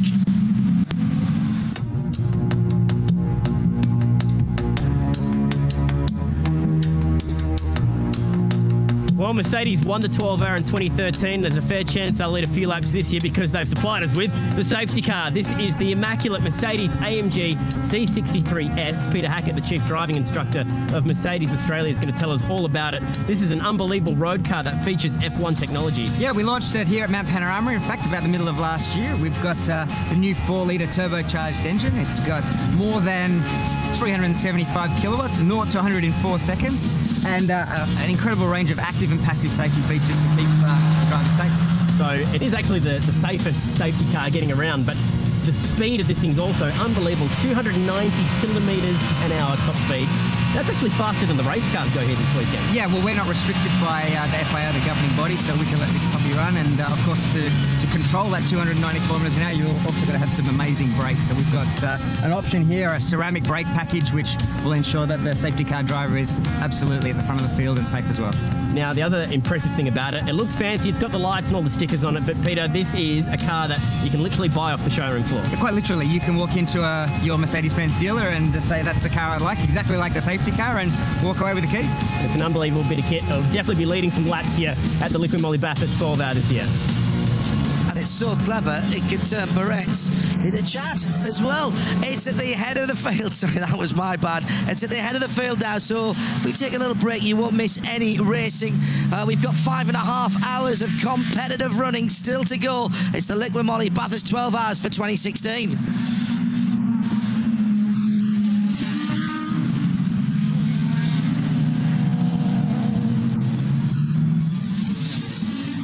Well, the Ferrari number 49 back into the pit lane has not been the force we might have expected, Graham. Tony De Felice in the wheel, behind the wheel as it came in. I'll get my words out in a moment. Down in 24th position. Too many stumbles, I'm afraid, for the 49 car. You can't do that anymore now, can you, in this type of racing? Live from Trackside Radio Le Mans, powered by Nissan. Thanks to Johnny Palmer back in London for looking after RSL Central. As through comes the 59 car. Yeah, getting back up to speed after its pit stop. Will have dropped down to, what, 5th position, I think, Graham? I think so. Still 5.5 hours to go, though, and you just get the feeling that this is starting to bubble back to life. Nobody has got 2 bullets in the gun, have they? Everyone's had at least a stumble. This morning came here with the 1 car. We've got one of the Bentleys. The Audis haven't really been right sharp end of the field. Mercedes-Benz have got Thomas Jaeger.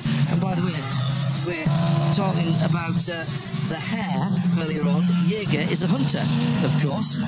So let's have them both out at the same time, then we can make that German joke. So the 36 car in 3rd position. You've got one of the McLarens right up there as well. 2 really, if you count Techno. And Phoenix still desperately trying to get back on the lead lap. Is that going to be honest? And Phoenix are still trying to get on the lead lap. How many times are we going to say that before the end of the next 5.5 hours? Well, they are, because Bentley staying out has actually kept them a lap down, because of the cars they wave through, it's actually caught Phoenix out again. And they're going to remain a lap off the lead. No, they're not down. They're just. So they'll be just on the lead lap. They'll be kicking 2 minutes and 5 seconds off. So they're actually within a shot.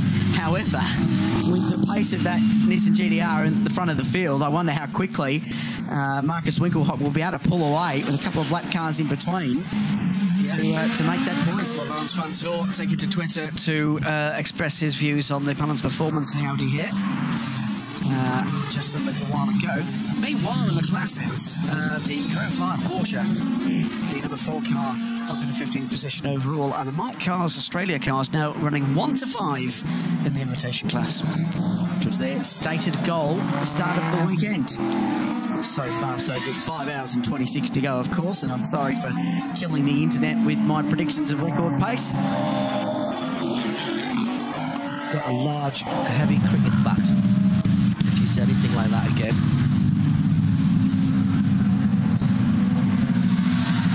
The lights on the Mercedes-Benz AMG C63S safety car will go out very shortly, and we'll be back to racing the Liqui Bathurst 12 Hour for 2016. A tantalising prospect in store for a cracking motor race in the remaining 5 hours and 25 minutes. Nissan leads the way. There's a lapped Porsche in the way, and then the Phoenix Racing Audi R8. Now, they are all but a full lap behind. Marcus Winkelhock, former Force India Formula One driver, actually for the Spiker team, one of the first drivers only ever to lead a lap in a Formula One race on his debut from last place on the grid. Absolutely correct. There's an interesting one at the Nürburgring. We're back to green flag running. These lapped cars will be interesting. The leader's car is a little bit further down the queue. You can see Rick Kelly behind the wheel of the Nismo GT3 going through Maguire's turn. So Marcus Winkelhock will be driving this Audi harder than it's been driven all day to try and put as much ground between himself and the Nissan GTR. What that will do is mean that the next time there's a safety car, he'll be able to cruise his way around to the back of the lead lap and get themselves back in contention. They've got plenty of time, they just need to make it work for them. And Bernd Schneider, who's in behind him in the 63, is only one further lap back from that, so they both have need to get pedal to the metal and try and clear it off into the distance. There's a very, very bent Bentley coming through as well. The right-hand side looking less than pristine, but that car is back out. Lost a lot of ground, now down in 13th position for Andy Soucek. Katsu Masachia is watching very closely the Nissan car out on the road at the moment under the control of Rick Kelly. Chia, son, congratulations, a great stead. You were the hero of last year when you won this race. Can you do it back-to-back this year?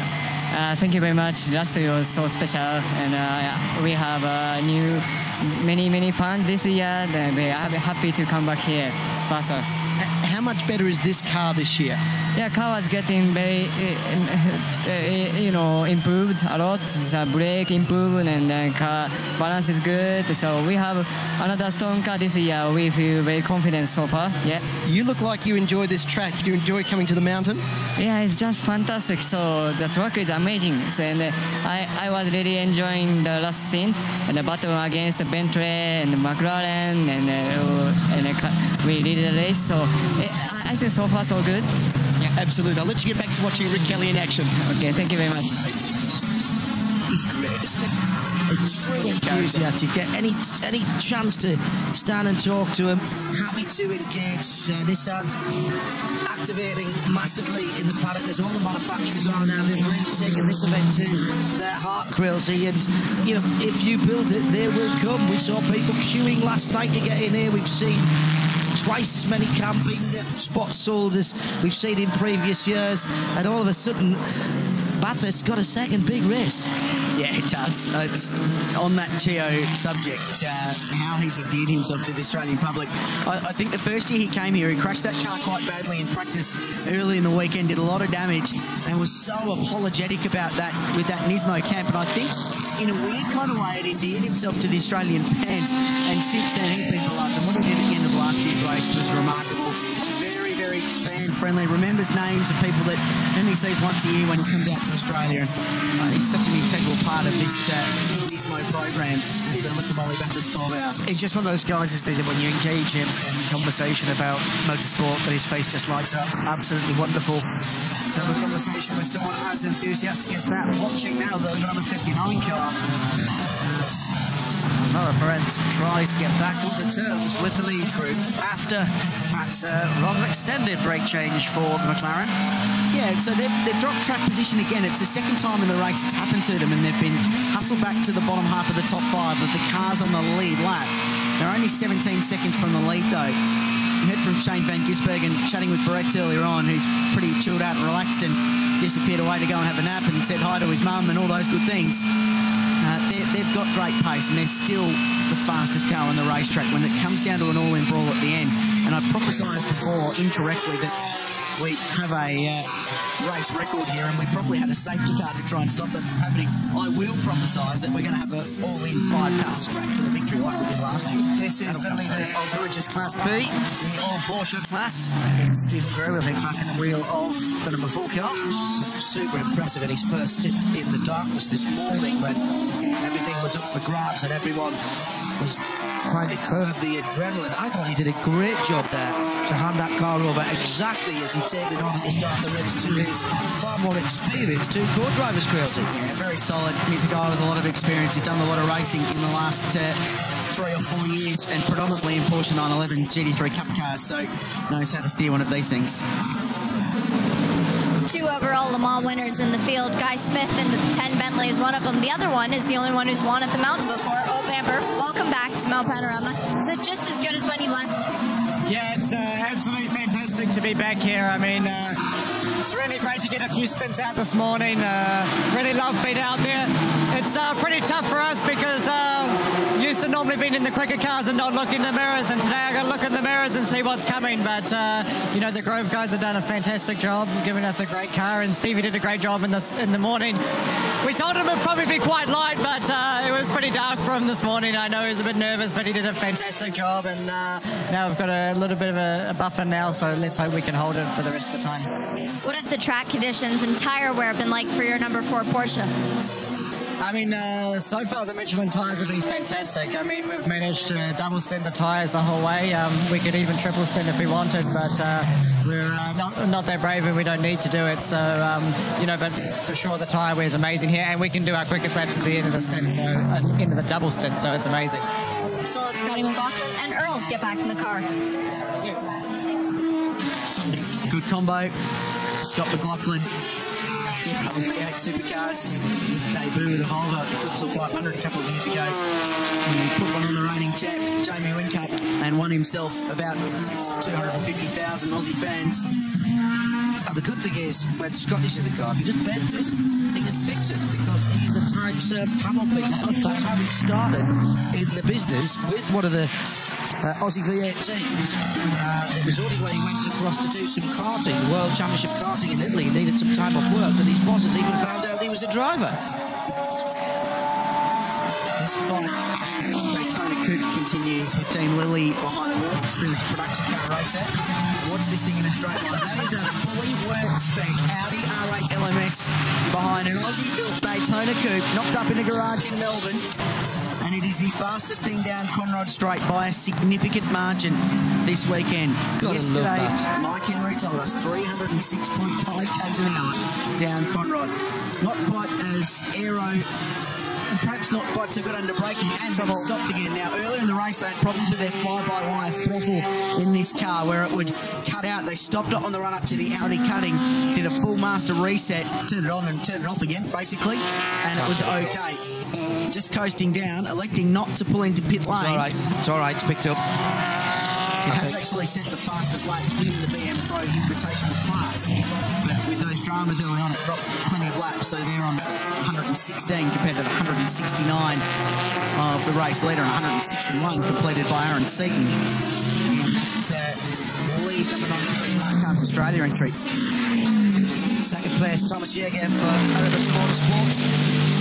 In that outgoing model now of the Mercedes-Benz AMG GT3 car. The new car was revealed in Australia for the first time on Saturday. We've had the pleasure of seeing that car race already in Dubai at the 24 hours. It is a significant upgrade in every way, shape or form, which, considering the form that these guys and the pace that these guys are showing this weekend, should make everyone up and down pit lane shudder, because Erebus are going to get a couple of the new cars to race here in Australia later in the season. Yeah, John, it's an amazing looking car. We pulled the covers off it just in pit lane here for the Australian premiere just yesterday, and Jochen Bitzer was with me from AMG Customer Sports. Jochen, Mercedes-Benz is here in a big presence this year. The SLS we see out on the track has been a great performer. Yes, for the moment we are quite happy how it's going at the race. We had one situation now behind the safety car where we're not so happy, and small problem with Byrne's car, but all in all we are still in the race, and we're hoping we can fight for the win until the end. So yeah, and if you look back, the SLS, we see it 5 years old and still competitive. That's very nice to see. Very much so. And the new generations, we saw the covers come off, and Bernard Thomas took the covers off yesterday for us. The GT3 looks an amazing race car. Yeah, it looks really stunning, and we are happy to have this car now here in Australia as well. To present it here. That was the target, to have it here at Bathurst to show the Australian public, and of course to bring it into the market to race in the Australian GT starting in March. And next year, of course, we will start at Bathurst with this car. So we're looking forward to it.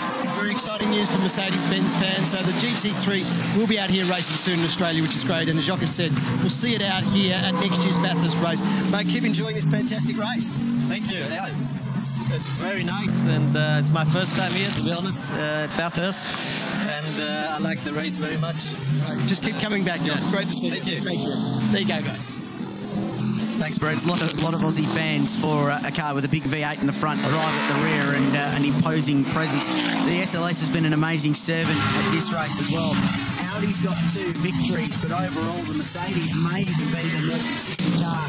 Second in 2012, win in 2013, second in 2014, and top 6 last year, and currently running 2nd and 7th in this motor race. They haven't changed anything about the power plant in the new car. Smart. Don't mess with something that works. But the rest of the car has been completely re-engineered, obviously, to the homologation, to the design of the new street car. And what we've got, and Graham and I saw a couple of private teams rolling those cars out earlier in the year, is a car that is even more user-friendly, particularly, Graham, for the gentleman driver. And that is so important, because your non-pro, the speed of your non-pro, the consistency of your non-pro is what gets you results in these pro-am events. Absolutely, you're going to win the race with the best mix across the board, and that means that your non-professional drivers have got to be really top-notch, and certainly what the major manufacturers in GT3 have been doing, deciding what they're going to do with these new cars, is to accommodate those drivers rather more than the pro drivers who, let's face it, can drive around those systems. There again we see the speed of the Daytona Coupe. It had been in the pits for a wee while, an hour and a half, just before we saw it last time, and it's back out on the track now. And long may cars like that be eligible to come here and have their go on the mountain as well. Side-by-side action, that's what it is, and it does. Oh, you could see that coming from a mile off. You could have been at the end of the Hubble Space Telescope and still known what was going to go on there. And the 37 car gets turned around. Tony Quinn in 5th position. And again, it's the Lamborghini that's involved in it. Crazy, that's avoidable. That does not need to happen. No, very silly, and that will bring out a safety car, because Tony will struggle to get that car off the big curb on the inside at Griffin's Bend.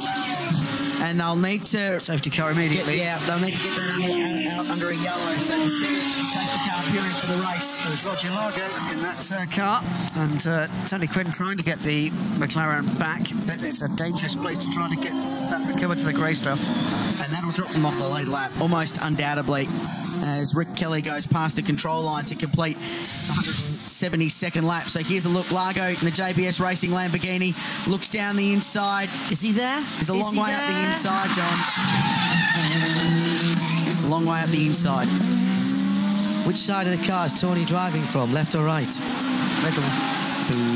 Pretty much, isn't it? The middle. In the McLaren. Yes, it's the middle of the McLaren. More or less.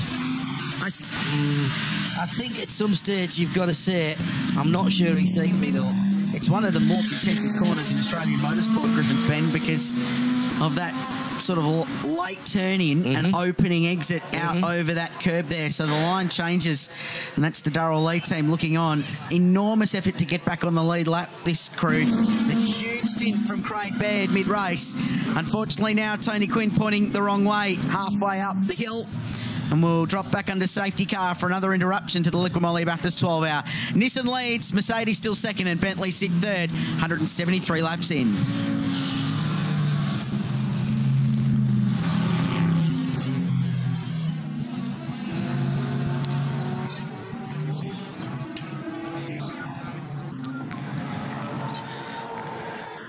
Another safety car period, another chance to cool off if you can in the cars. Actually, you're probably getting warmer in the cars, aren't you? But Rick Kelly has been picked up by the safety car, and it's all going to get closed up at the head of the field again. And it's going to get closed up, including the number 2 Audi, because that's going to join the end of this train. It's the Nissan at the front behind the safety car. The number 2 Audi gets to go all the way around. That will close in pretty dramatically at the point at which the safety car was called. It was a minute and 45 seconds back. It'll be a lot less than that when this goes back to green. So who's got the long stints in? A 2:40 for Bernd Schneider. So he's going to have to head to pit road in 20 minutes anyway. He's a couple of laps off the lead. Marcus Winkelhock's got an hour and 20 there, but they've pitted now. That's really smart. So they've got in before the leaders have come round. They might be able to get in and out before the leaders come by. It just depends whether the leaders come in or not, Krillsy, as to whether that actually hurts them or helps them. No, I think they'll be fine with that. That's okay for Phoenix. So they've done the job by getting themselves back in the game in this one. And Erebus Motorsport do the same job for car 36. No, correct, 63. That's the car that's a lap off the pace in 7th place with Bernd Schneider jumping out. It's the 5th place Audi and the 7th place Mercedes-Benz on pit road. It's the 6th place McLaren stranded at turn 2. Well, that's only going to help both those cars, isn't it? So Winkelhock, in fact, already the Phoenix car has moved up into P5, the highest place Audi in a race that has had so much Audi success. Schneider needs to get past them to get their position. So the Audi's still fueling. TQ with the door up. Schneider unlapped himself from the Audi there. Yeah.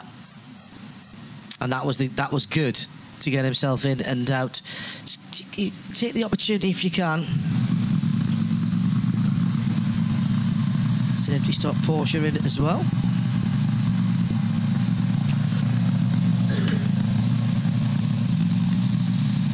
Just a nice gentle stop in the pit lane for the safety stop guys. 2nd place in Class B. Yeah, fought themselves back up into a podium position in the Ridges B class. So while all that has happened, Marcus Winkelhock has pitted. So too, Erebus with 63 with Maro Engel.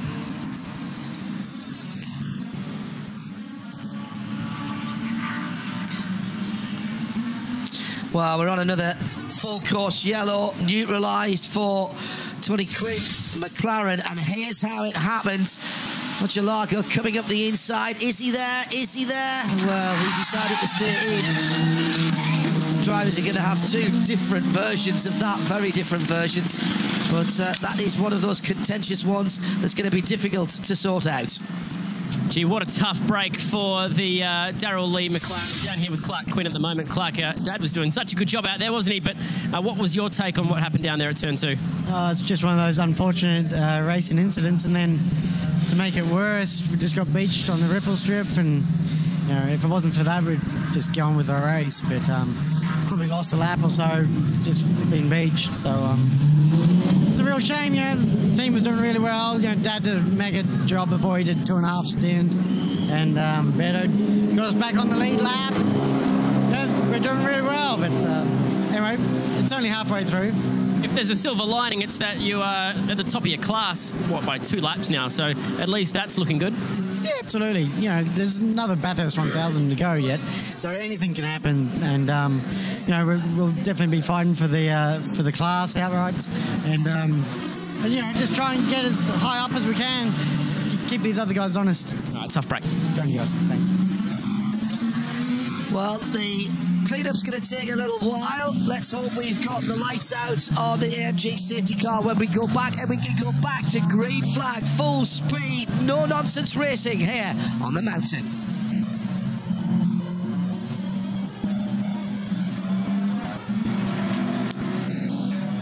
This is just bubbling up nicely, gentlemen, is it not? Yes, indeed, and what a shame for Tony Quinn.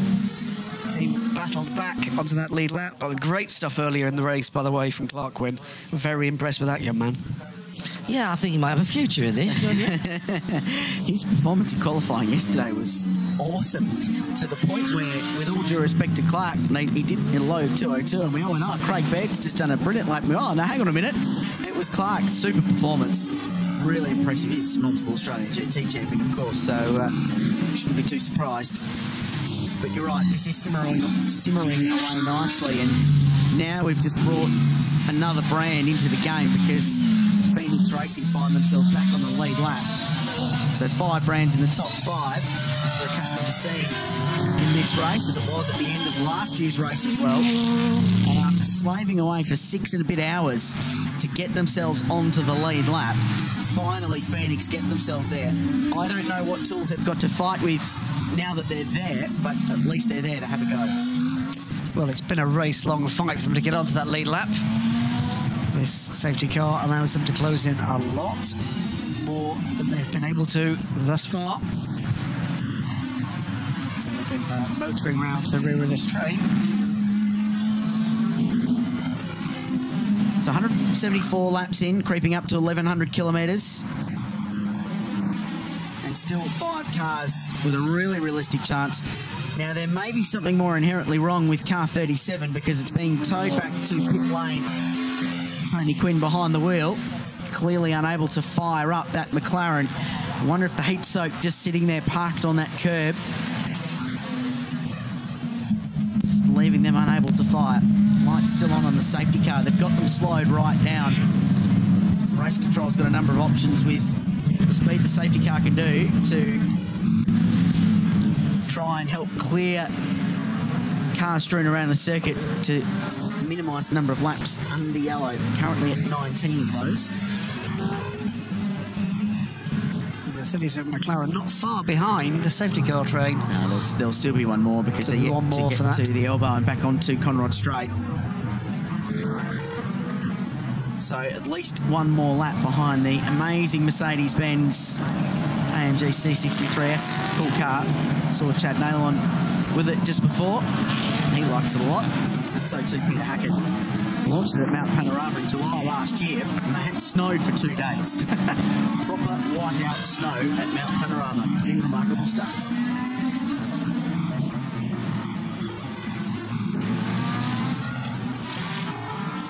Welcome back to Mount Panorama for the Liquimoli Bathurst 12-hour. One more lap of safety car at least as the leading car peels off and dives into the Nissan pit garage. Rick Kelly brings the Nissan GTR Nismo GT3 in for fuel. Stopped last time on lap 163, so a short stint. Top off the fuel while you're under yellow. Very interesting. Pads. It's brakes. They're going to do brake pads on this car. Well, that's interesting. I'd suggest the way Tony Quinn's McLaren currently being brought down Conrod Straight on a flat tow, so couldn't refire the car. Was stranded at turn 2 at Griffin's Bend. It's being towed back down to pit lane. There's not going to be an enormous amount of time left under safety car.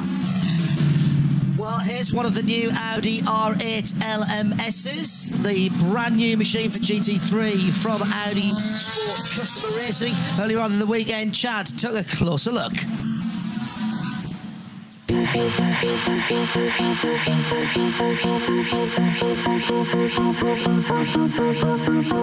Audi already have a couple of wins here at the mountain, but they're taking it seriously in 2016 with the arrival of the new 2015 Audi R8. But they've also got the road car for us to compare the two here. Garth, you're lucky enough to be driving this race car here this weekend. First of all, how does it compare to the V8 supercar? Yeah, quite a bit different, obviously. First big difference is left-hand drive. So this car, left-hand drive, V8 supercar, right-hand drive, and 18 odd years of driving a V8 supercar around Mount Panorama, you get used to where to position the car from a right-hand drive perspective. So it took a few laps on Friday to get my head around where to position the car from a left-hand drive point of view, but also a huge amount more aero, ABS, traction control, paddle shift on the gearbox, but not quite the same amount of horsepower that the V8 supercar's got. So the straights seem a little bit longer, and this thing takes a bit longer to get to each end, but the run across the top of the mountain with all the aero grip that this car's got is awesome. It's unbelievable how quick the car is across. So it took a little bit to get used to, but it's a fun ride. A lot of the time when you compare, road cars to race cars, there's not a lot more different than the badge is about the same, that's about it. But comparisons between these two, there's so much engine chassis in particular that's quite, well, very similar. Well, the engine's exactly the same. The race car runs air restrictors as part of the balance of performance that they use in GT3 racing, but the actual engine, everything is the same as what's in the back of this red car. Chassis is about 95% of the same under the skin. Obviously, the bodywork on the race car, a lot more aero and all the rest of it for downforce, whereas the road car is quite a lot more slippery. Actually, top speed in the road car is a lot faster than the race car. So, yeah, if you found a bit of road that was long enough, this thing would go a lot faster. Isn't that weird? Because usually you compare road cars to race cars, always the race car wins. This is putting out 450 kilowatts roughly. It's got about 20 more than the actual race car. It would beat it probably in a drag race. That's fascinating. Yeah, it is, but I mean, this car's built to do one particular thing and the road car's built to do something different, but the amount of componentry that they share is obviously very similar. The way they go about it may be a little bit different. So, yeah, I think it would be a pretty interesting experience. In a straight line, the red car would certainly win. Throw a few corners in, race car would beat it hands down. Well, since being released last year, this car has already won the Nürburgring 24-hour race. They're hoping that Garth can steer it to victory here in the 12-hour, but if you want to get your hands on the road car, you'll have to wait until May. By the road car, and it's still 50% of the race car. Won the 24 hours of Daytona in class last weekend, and also the Dubai 24 as well at the start of the season. Drivetrain, engine, and indeed the chassis built in the road car factory. And a few moments ago, the leader came in. It was a nice tactical call. They're doing their brakes, Crailsey, under the safety car. This is a saving of time. Lights will be out this lap. The Nissan has just, and you can see it, top of the screen going under its own bridge, just caught the back of the safety car queue. So they have timed that to perfection for Nissan Motorsport. So it's had 6 Ks to bed the brakes in as well. Yeah, correct. So it's worked quite well for Rick Kelly. So the lights out on the C63 SAMG that leads the field around, and will go back to green this time by. They've already been warned once today about not wiggling once the safety car lights are off. They need to maintain a safe racing line. Battered, bruised, beaten Bentley will lead the field back to green. The car we're looking for is car 36, third in the queue. Penrite Mercedes with Thomas Jaeger behind the wheel. So the Erebus Mercedes will now assume the lead of the race, with the Nissan having pitted. The number 10 Bentley will be second, right behind it, as will be Alvaro Parent behind them in the McLaren. So top 3 cars line astern. That Audi that's just poking its nose up the inside of Parent is not full position. It is a couple of laps down. That's Matthew Halliday getting involved in the scrap in the top 3, and Parent will be absolutely seething to go straight back past it on the mountain straight, but all's fair in love and racing on the mountain. And Halliday sensing a little bit of glory there, I think, guys, as the leading trio go through turn number 2, Griffin Spade. And just wondering as well, guys, if Andy Soucek, who's at the head of this queue, could possibly help Andy's teammate Guy Smith in second place at the moment when Thomas Jaeger catches him up. Wouldn't be the first time team games have played a role in the motor race, would it? So Soucek in 12th place on the road, 170 laps in the books for them, so 5 behind the leaders.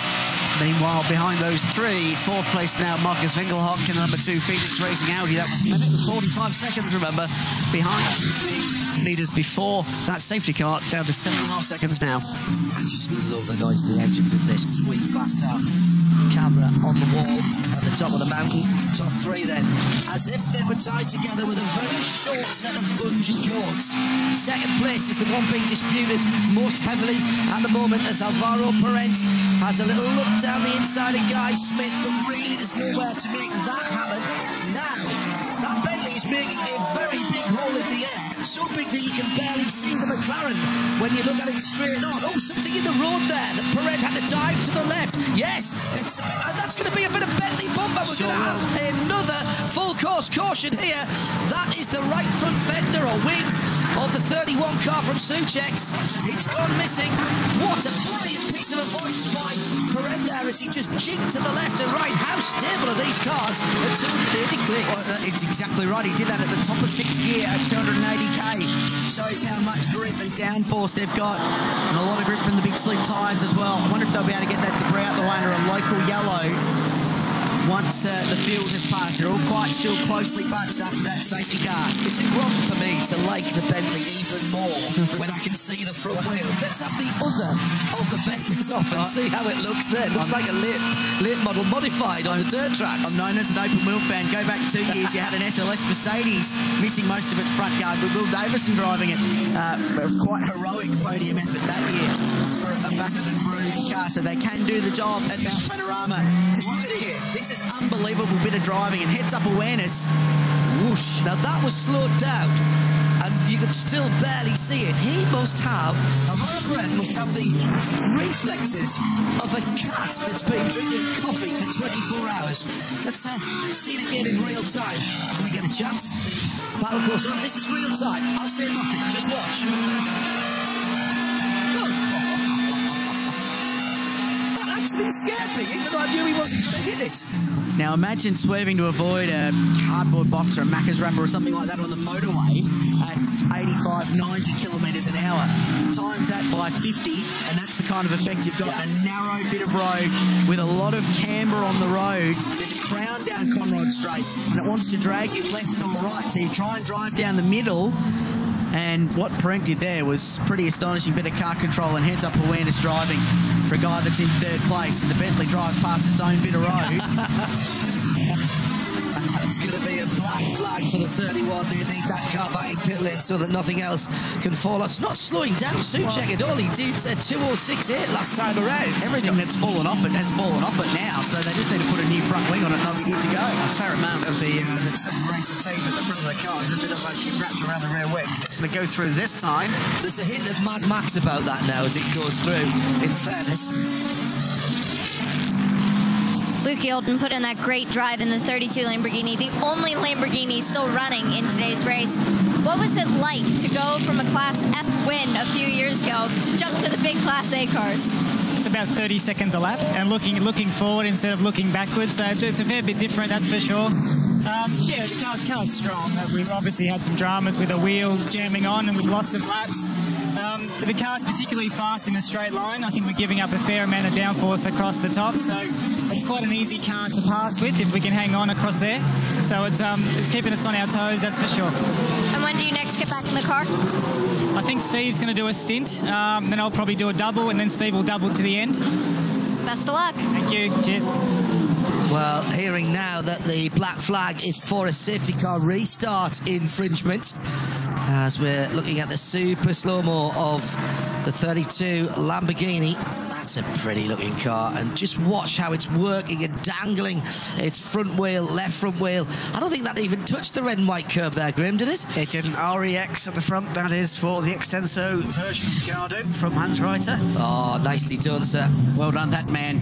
He's saved us from another yellow at the moment, so he got that out of the way off Conrod Straight. And he's got a fabulous item for eBay next week. So just seeking clarification on the penalty for the number 31 Bentley. So apparently, according to race control, it's sped up, it's slowed down, it's sped up, it's slowed down. You must maintain a consistent speed once the safety car lights are off.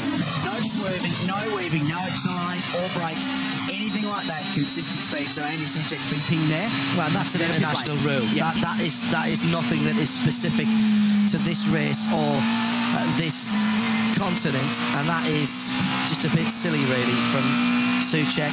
He should have known that. Well, he's passed the black flag once.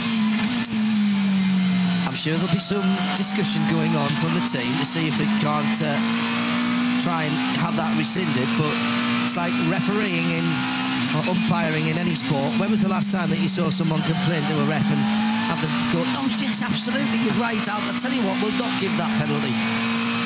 The chances of that black flag being withdrawn are extremely limited. They will have to go to pit lane. Brilliant job by the guys at flag point 19.5 for getting rid of that debris. I think we all owe a debt of gratitude to all of our marshals today. Oh, there's two nice bits there. He's done well. He's got the liner as well there. He'll be able to fit those onto his own Bentley Continental when he gets home, or have them signed and put them on the den or on the garage. Alternatively, check eBay tomorrow at about 9 o'clock. Could be some signed products on there from the Bentley boys. as this fight continues for track position, second and third on the road.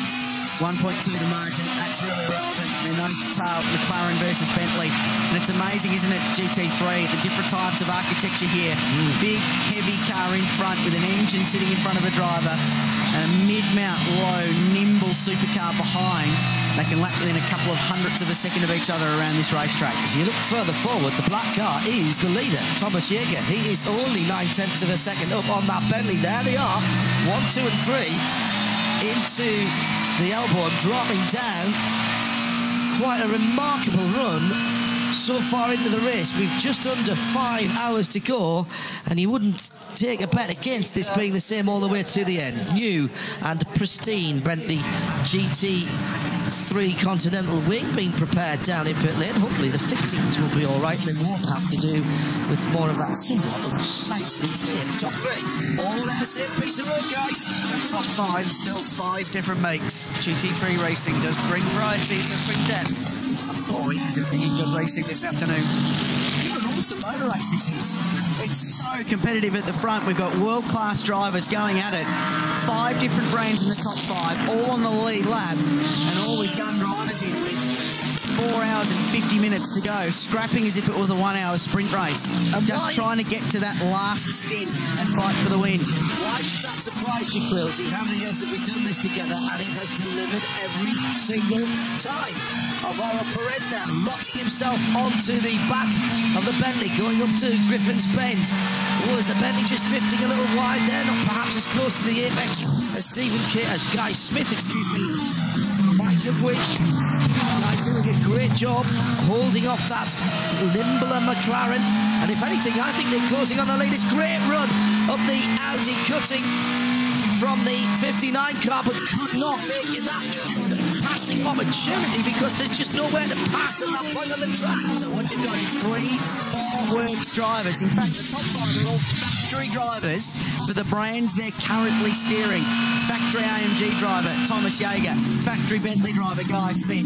A factory McLaren driver, Alvaro Brent. Then behind them is Audi star Marcus Winkelhock and Rick Kelly, who not only drives for but runs the factory team in V8 Supercar Racing. So these are the best of the best in the best machinery possible. And Parentas looked down the inside at the elbow, couldn't get it done. Meanwhile, Jäger's going to run into a little bit of traffic soon. These are closest they have been for some time since the restart, in fact. And that is your top 3. Mercedes-Benz, Bentley, McLaren. Close as you like, across the brow. And the Woodland Babbles view again with the noise is just outstanding as they begin to catch up. One of the Audis ahead of them. 1.2 seconds the gap last time around. I think it's closer than that this time. Well, it is. You get the feeling Alvaro Perent is going to have a go here somewhere. He's looking very, very racy. Soucek's gone through again, guys, and that's at least his second, possibly his third time past the line. That's his third.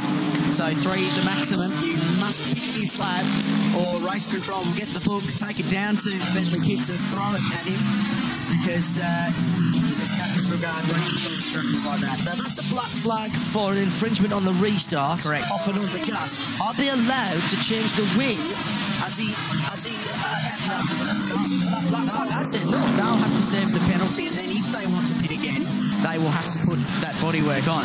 But at the moment, the car's going pretty quickly. Well, they haven't meatballed the car. No. They black flagged it for the infringement. So, well, the precedent was set 2 years ago when Will Davison matched the second half of the race without a right front guard on an SLS. And last time around, Andy Soucek did a 204.1, quicker than most of the top 4 cars. I think it's on the basis that genuinely everything's fallen off it that's going to fall off it. Pretty much. There's no real risk, is there?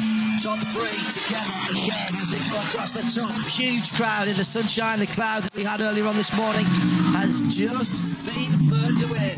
Just a tiny bit of white cloud now, no threatening grey.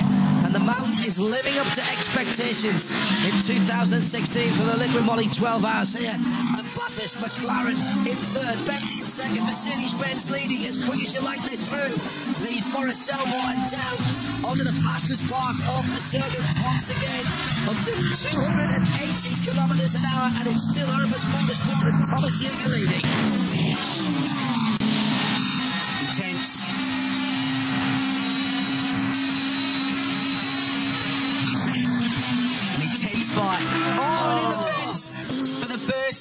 Mark Cars Australia, car 91. Lindsay Cairns, second in the BM Pro Invitational class. It's in the wall on the exit of the cutting, and it's gone in hard. Yeah, look at the back end of that car, guys. It's going nowhere quickly. Well, let's see if we can get it out into the pit lane to answer the flag for illegal or irregular restart procedures. Yeah, race control was very angry at them, and they went past the line 4 times with that. So they hate to serve that penalty.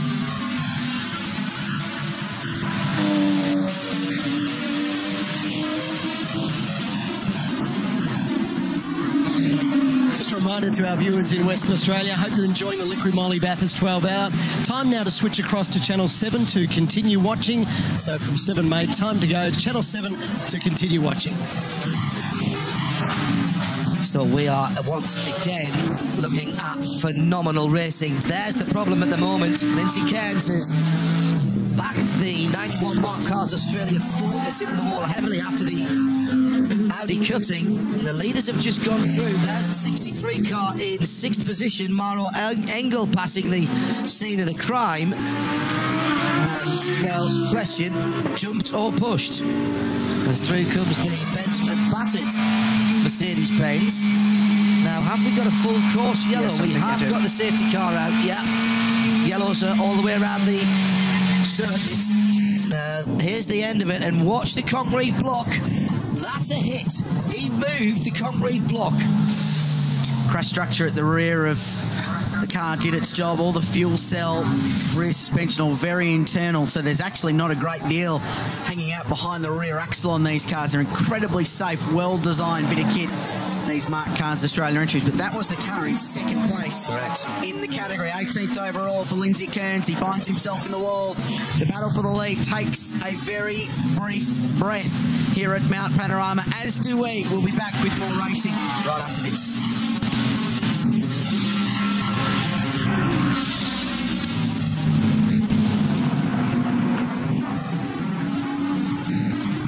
I'm just looking to see who might benefit from a drop in the pit lane. I think if I was Martin Swinglehawk, I might be having a look in. Nearly 2 hours to his stint, 1:45 at least. Everyone else been in about 40 minutes in the end. Thomas Jaeger comes in from the lead. Smart move. Let's get it done quickly.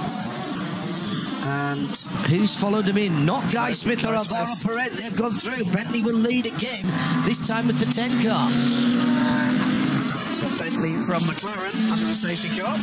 I'm loving the fact that not everyone has the same mindset under safety car yellows, guys. It is really giving us a tactical battle par excellence.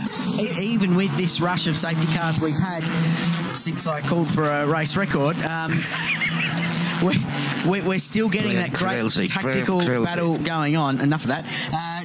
Between the different brands, and they are still running different strategies. So these guys last pitted on lap 163, so they've gone less than 20 laps on this stint, but they're taking the opportunity for a free pit stop under the safety car, and the knowledge that there's only 5 cars on the lead lap, and that they'll be able to get themselves back in this race. Clearing out the radiators on the Mercedes-Benz. It's another smart call to do. And Marcus Finkelhock and Rick Kelly have both gone through. Phoenix car will be 4th. That'll be the highest they've been all day, having battled to get back on the lead lap of the motor race, and Bentley find themselves back in front. Phoenix will be 3rd. Oh, you're right, it will be. Still the highest they've found themselves all day. The 18th change of leader in the race today. Record for that, by the way, is 28, set back in 2011. Radio Le Mans in sound and vision with our colleagues at 7 and 7 Mates. What a great job they've been doing. I am thoroughly impressed with the pictures. Hope you are, wherever you are around the world. Sound quality is good as well. Nice to hear the sounds of the cars as they go past the mics. A little bit of a wave by going on here to pick up the leader. That is one thing that's allowed. So those guys will not drop a lap to their respective leaders. And there is the new leader of the race, Guy Smith, coming up behind the AMG Mercedes. Let's say hello to Mike Headland again. He said, good penalty on the restart. All too often, officials blab on about it in drivers' meetings and then it's never enforced. 5th in the queue is the Phoenix car. closer than ever to the lead pair.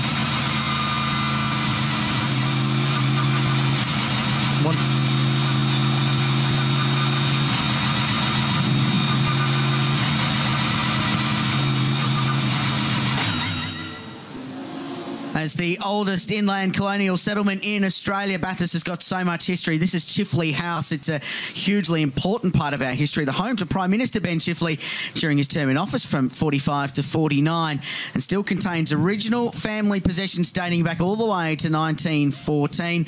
And the Macquarie River, of course, is where it all started here. In 1815, the Governor, Lachlan Macquarie, first raised the Union Jack. The Nissan highlights show us plenty. John Hindoff and Graham Goodwin from an exciting day at the office so far. Yeah, more avoidable contact at turn number 2. They took the 37 McLaren Tony Quinn out of the top 5 running that he'd fought, and his team had fought so hard to do. Roger Largo was in the mix there as well. Is that a racing incident? Might have been. Got the flat toe back to pit lane. Lost a lot of position. Pit stops, crucial. Got to get in and out. 1 or 2 people taking brake changes as well, like the Nismo Nissan. They did it under a safety car, saved themselves a whole heap of time. Top 3 have been in lockstep of our upper end, just about missing a Bentley front guard. That was at 280 kilometres an hour. That was the car that lost the guard, got pinged on a black flag for a restart infringement, and then Lindsay Cairns going backwards into the wall, driver's right, up at the Audi cutting. Guy Smith leads the motor race for Bentley because the number 36 came in and took advantage of the pit stop. Michelin on the Bentley from Pirelli on the McLaren. That could be key later on, and then a whole slew of Michelin runners. Top 5 still very much in this, Krillsy. And 5 different brands as well, John. So amazing variety at the top end of the field. So much to talk about, so much to play out with 5 cars still fighting for the lead of the motor race. It's a funny old race sometimes. You can be down a lap and thinking that maybe you're out of the race, but for Lawrence Van Thorn and the guys down here at Phoenix Racing, they've not just clawed themselves back onto the lead lap, they're actually 3rd in the motor race, which is a remarkable comeback. First, let's talk about Phoenix. That is a fantastic work by the boys, strategizing your way back into the race. Yeah, that's the thing we had to do. Normally, we would like to sit out the race, do a good strategy, and then wait for the end. But now we lost the lap quite early, so we had to push directly, and due to the good strategy calls, we gained back a lap. So now we're back kind of in the game, and just in time, I would say. I saw your tweet. You're not exactly thrilled about the balance of performance this week. Yeah, that's something I normally never talk about because it's such a political thing, and you spend a lot of energy in it. But it's time to speak because we have an incredible good car. The Audi is a new car. And up the mountain we're so quick. We're like almost a second quicker than the other cars, which is always also not 100% correct.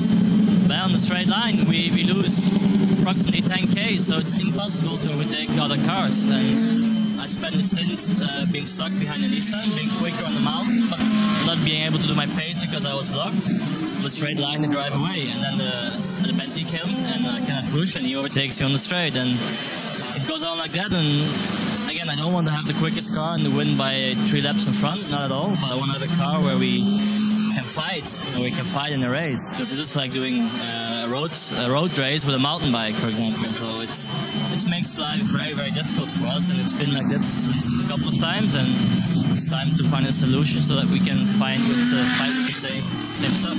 I understand your frustration. Good luck with the last stint.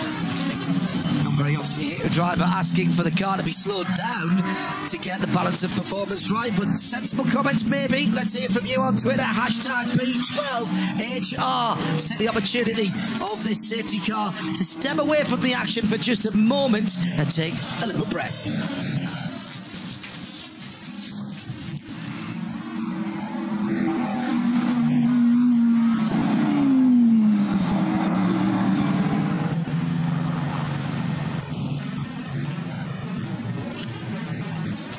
So a little bit of clean up on the top of the mountain. That is oil or brake fluid from the back of that Mark Carr's machine that went in.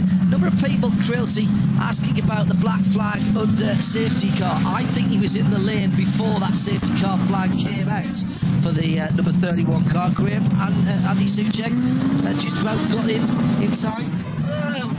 I think, the race officials have made very many bad calls today. I think you've got to go with what they've got. What I'm looking forward to here, John, is when this goes back to green.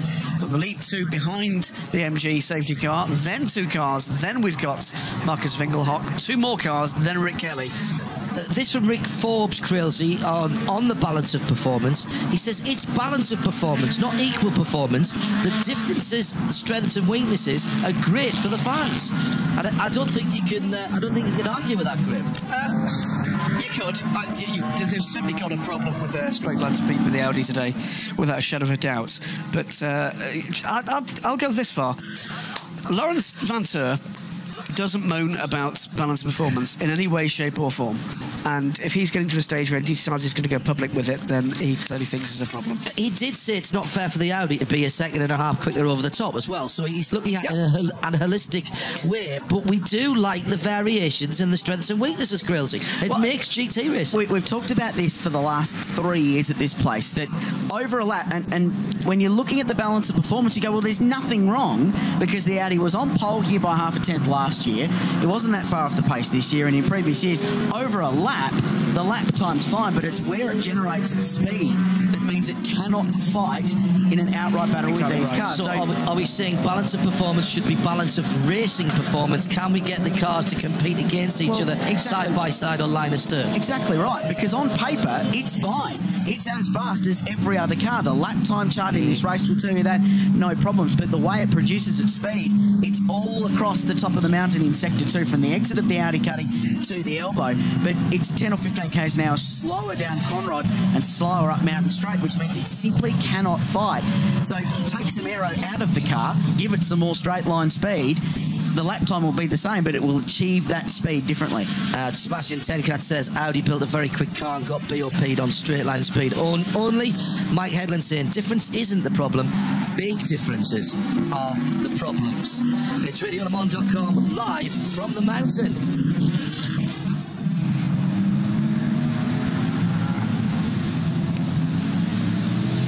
Back at the Liqui Bathurst 12 hour on 7. Now, Bentley are leading the motor races. They've done on several times today.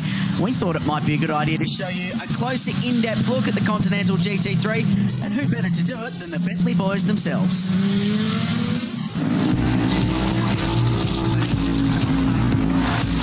Well, after being so close to the win in 2015, the British Bentley is back. They've brought with them one of their Spanish superstars in Andy Soucek, and also acquired some local help in David Russell. David, talk us through this car. It must be so different to driving a V8 supercar. It is. It's the Continental GT3 is an amazing car to drive. My first laps here today, I've just been trying to get into a rhythm, get a feel for the car. Obviously, a supercar is still right-hand drive. This car is right-hand drive, so I've ticked that box. But it's a lot bigger. It's obviously very, very fast over the top, so I'm getting used to how the car places over, especially in places like McPhillamy Park, and where to put it through the dipper and Forest Elbow, and very, very fast down the chute, and very good under brakes, so I'm really enjoying it. Well, Andy, in Australia we love V8s. It's all about the V8s, but this thing's got turbos on it as well. Talk us through the power plant. Well, it's a V8 twin turbo. It's around 600 horsepower, and the car is actually, the engine is very competitive compared to the others. As you can see, the dimension of the car is a lot bigger, so you might think the car is lazy, but it's the opposite. It's very agile and very good through the fast stuff. And yes, I say the engine is good, it's powerful, has very good power since the very beginning. Since you go on the throttle, you can feel the power is there, but it's also very progressive, which is important on a race car. The car doesn't go crazy at the very beginning, because then you lose traction and you start to fight with it. So all around, it's a very well balanced car. The steering wheel in this car looks more like a Formula 1 steering wheel. Talk us through some of the driver aids that you have. Well, we have so many things things to change, and particularly here in Mount Panorama, where you are always focused on the racetrack, it's not so easy to change the switches. But we have basically 4 ones which we change quite a lot. Is engine map, safety car, for example, periods. We want to save fuel. We have the traction control, where we play depending on the usage of the tires. We have the ABS as well. Those 3. We have brake balance. We have the trim on the differential. I mean, water to drink, which is important as well. Radio, pit limiter, and some of the stuff that is pretty more common. But those 3-4 switches are the ones we use more. The first thing I noticed looking inside it, I know Bentley is obviously famous for luxury. No cup holders, no aircon, no wood grain finish. What's going on with that? Well, I'm pretty happy from where I'm sitting anyway. I had to do a seat insert, which to fit in, but I don't know if it's quite going to get the nice leather put on it with the beautiful Bentley logo, but I'm happy just having my backside in this race car because I'm really enjoying it. The Continental GT3 is built strictly for business. Thanks, boys. Good luck this weekend. Thank you very much. Thank you. Thanks, Chad, and to Davey Russell and Andy Suchek telling us all about the Conti GT3 and its amazing racing program. Extraordinary piece of kit that car is, and the road car as well. Been very fortunate a couple of times to go up to Bentley at Crewe as the 31 car comes in and see the road cars being built. Also up to M Sport. Well, no sign of the AMG safety car coming in along the lane. 4.5 hours to go. It is still Guy Smith, the 2003 Le Mans winner, at the head of the field for Bentley and the Mountain.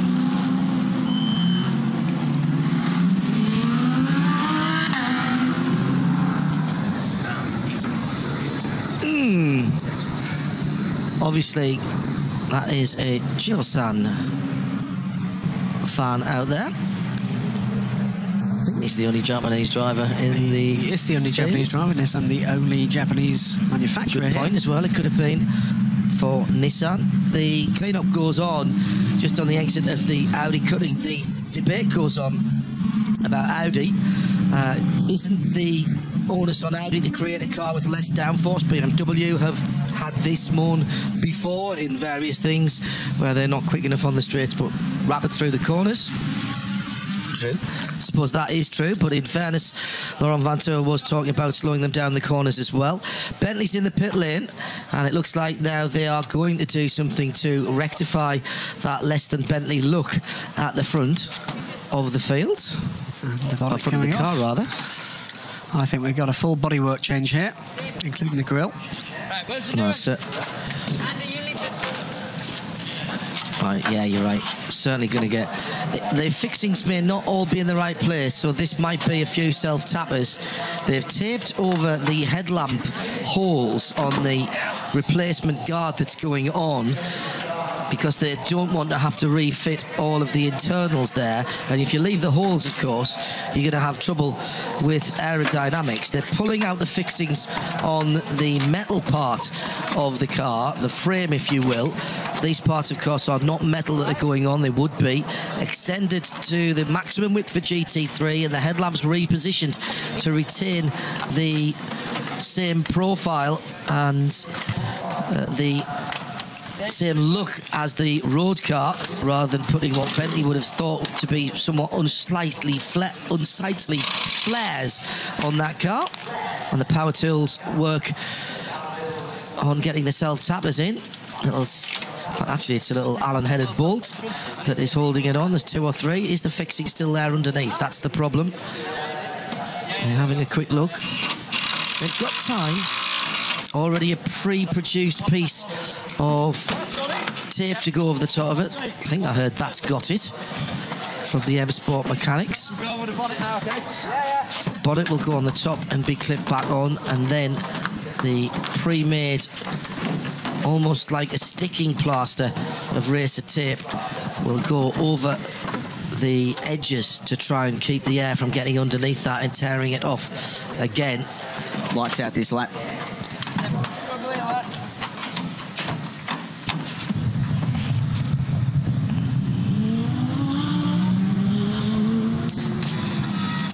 been a huge crowd for the 2016 Liqui Moly 12 Hours at Bathurst. Plenty of campers still around and up on the top of the mountain. 37,079 here across the 3 days, up 15% from last year.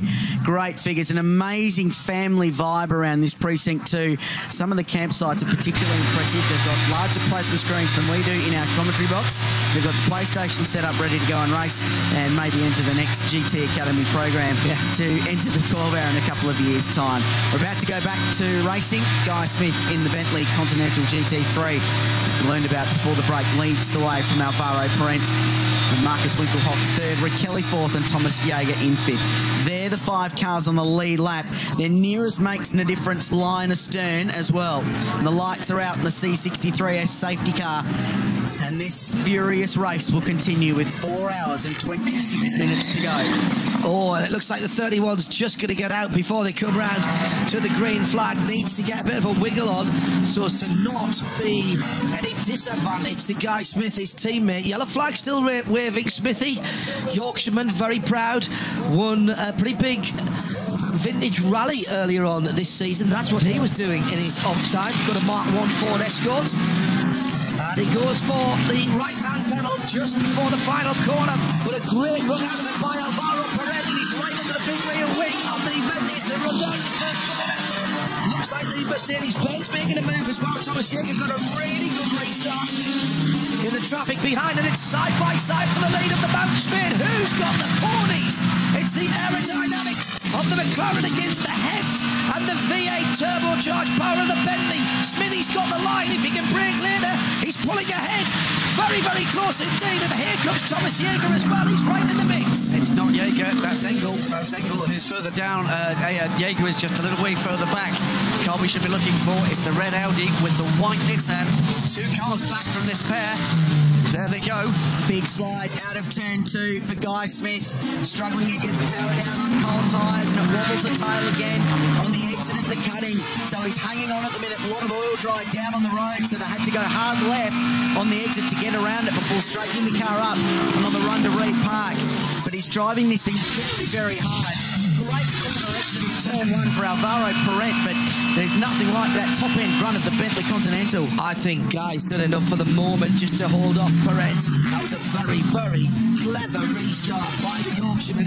Perent right up under the tail lights again of that Bentley as they come down towards the elbow, Forest elbow, and so close to the exit there as Perent goes very, very wide indeed. Marcus Winkelhock is the next car that we've got to look for. He's not that far back in the number 2. Just about a second or so. Then Rick Kelly. He's eyeing front of the field again in that number 1, the defending champion GTR.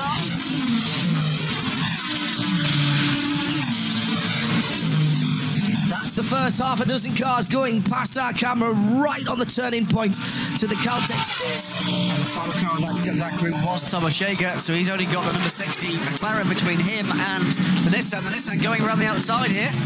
Looks like he's trying to make position on the road at least. Can't do it there. That is the number 2 of Marcus Winkelhock ahead of him, Crailsey. But the battle for the lead in the hell corner, there's not quite enough overlap. Gonna have to be careful here, guys. You cannot afford to trip over each other here. That would be disastrous. And as it did last year, the Bentley's struggling out of the slow speed corners. It's open for attack. It's really good through the fast stuff. Really, really solid. Hello. There's an Erebus Mercedes just cruising past the outside. It's not in this game, car 63. It's a lap behind. It's trying to fight its way past the Bentley and get itself back onto the lead lap, which for a race sake we'd love to see. That's the last thing Alvaro Perent wants to see, because he's now got a car between himself and the race leader. Behind them, Rick Kelly standing his own with Marcus Winkelhock. In fact, he's got past Marcus Winkelhock. So the Nissan up to 3rd place with Rick Kelly behind the wheel. Thomas Jaeger is 2 seconds behind them, running in 5th. Not necessarily the worst news here for Alvaro Perent, because pretty soon Guy Smith's going to defend McLaren's not in the fight. Well, and the other thing is, that Mercedes-Benz is a much closer match on speed to the McLaren than the Bentley is in its straight line speed. And I wonder if Perent can just get underneath the rear of that car and let it drag him back down Conrod Straight towards the back of Guy Smith's Bentley, who is in danger at the moment of clearing off just a little bit. They didn't top that Bentley off in that last safety car, did they? So the last time they stopped, Meyer, because you can tell me, is 164 laps, which means they're probably 5 or 6 away from a stop and risking a green flag pit stop as well. So Thomas Jaeger, Mara Engel may well get himself back on the lead lap anyway when the next pit stop sequence squeeze through. Rick Kelly, that's on Martin Moore, Shay Davies behind the wheel of car 40, but Handley Surveys Audi. It's a couple of laps behind. It's running 8th outright, and Rick had to use a whole lot of curb to get past him through the chase and wasn't really impressed with that. But now he has got nothing between himself and Alvaro Perez, rather than just a couple of cars lengths. Here's the restart. Looks all good here. Perez forcing the Bentley to the inside. Smithy going in a bit deep, I reckon, there. Yeah, he did. And went wide. And here's Perez's chance. I think he's ahead there. I think he actually takes the lead for about 20, 30 metres. Yeah, he has done. But now watch for the Bentley. Here it goes. Hello. Hello, I'm a Bentley. That is such a stately progression, isn't it? It looks like it's going 60 k's an hour. More like 260. Great racing. So this was Rick Kelly getting the job done on Marcus Winkelhock. So good drive out of Hell Corner, and a run up Mountain Straight will do the business for you any day of the week. And we've talked about it at length today, how the Audi's struggling for straight line speed. And that was easy pickings for the number 1 car. This one came from a long, long way back. Yeah, that's worrying if you're an Audi fan for the final part of the motor race. Because if it comes down to a pitched battle for the lead between all these brands, some people are going to have better gear than others to get the job done. So, do you see that wheels off the ground coming over the top at Skyline? This endurance racing stuff's exciting, isn't it? 189 laps in the books. We've got 4 hours and 20 minutes to go. And we've got a fight on like you wouldn't believe. Meanwhile, Alvaro Brent back underneath the rear wing of that Erebus Mercedes, a little bit further up the field. This has allowed Guy Smith to pull away in the Bentley Team M Sport. As the Aussie amongst us three, I can't tell you how good it is to see guys like Guy Smith driving at Mount Panorama. As someone who follows the history of the sport and what's happened at the Le Mans 24-hour over the years, to see someone who's won that so comprehensively here, racing at our little racetracks, very, very cool. Does it not do your heart good to see people like Rick Kelly and the other guys who are in here this year sitting alongside them, either sharing a car or racing alongside them on the track, proving, if anyone had any doubt at all, that there are great drivers here in Australia right the way through motorsports, and especially in V8 supercars. Watch the wheels of the Nissan. Yeah, I reckon they were airborne there. Just because they don't get to race against people in the other parts of the world, and we've got to come to you, I don't have a problem with that. I think it just proves what you guys have told us for a long time, that the guys in V8 supercars are pretty decent steerers. It's what makes this race special. I agree. You know, it was partly what was missing last year, but we've got it back in spades this time. Behind these three, closing still, Marcus Winkelhock and Thomas Jaeger. Let's just remind everybody that Nissan was in the lead but elected to come in on that last safety car period, dropped down a couple of places, but Rick Kelly has already made up some ground and is right on the tail now of the leading pair, Guy Smith and Alvaro Perez, 10 and 59. That is Bentley and McLaren. Plenty of racing for the other positions as well. For the guys who are just a lap off the lead as they go across the top of the mountain. The number 2 car is in the hands of Marcus Winkelhock. He's still on the lead lap. He's got his hands full. He's been superb in the years that he's been at the Liquimoli Bathurst 12-hour, came here with United Autosport, the first year British team in an Audi, and then moved across to Phoenix Racing last year. It's the 3rd trip to the mountain for the German driver. Lauren Vanter giving us a tweet to B12HR saying, did you see what we're trying to explain? We did, and it's all good with us.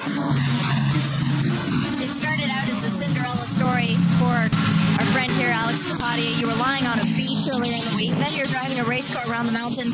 Car is out, the 33 Mercedes. But the good news is you have some exciting adventures from today. Yeah, I mean, like you say, considering I wasn't expecting to be here, I'm really, really happy. Wenger started our car. He put in a great performance. We went up to about 14th position from about 20th after some difficulties with handling and qualifying. The car was really good today. The Erebus guys worked on it overnight, found our handling issues, and the car was sweet today.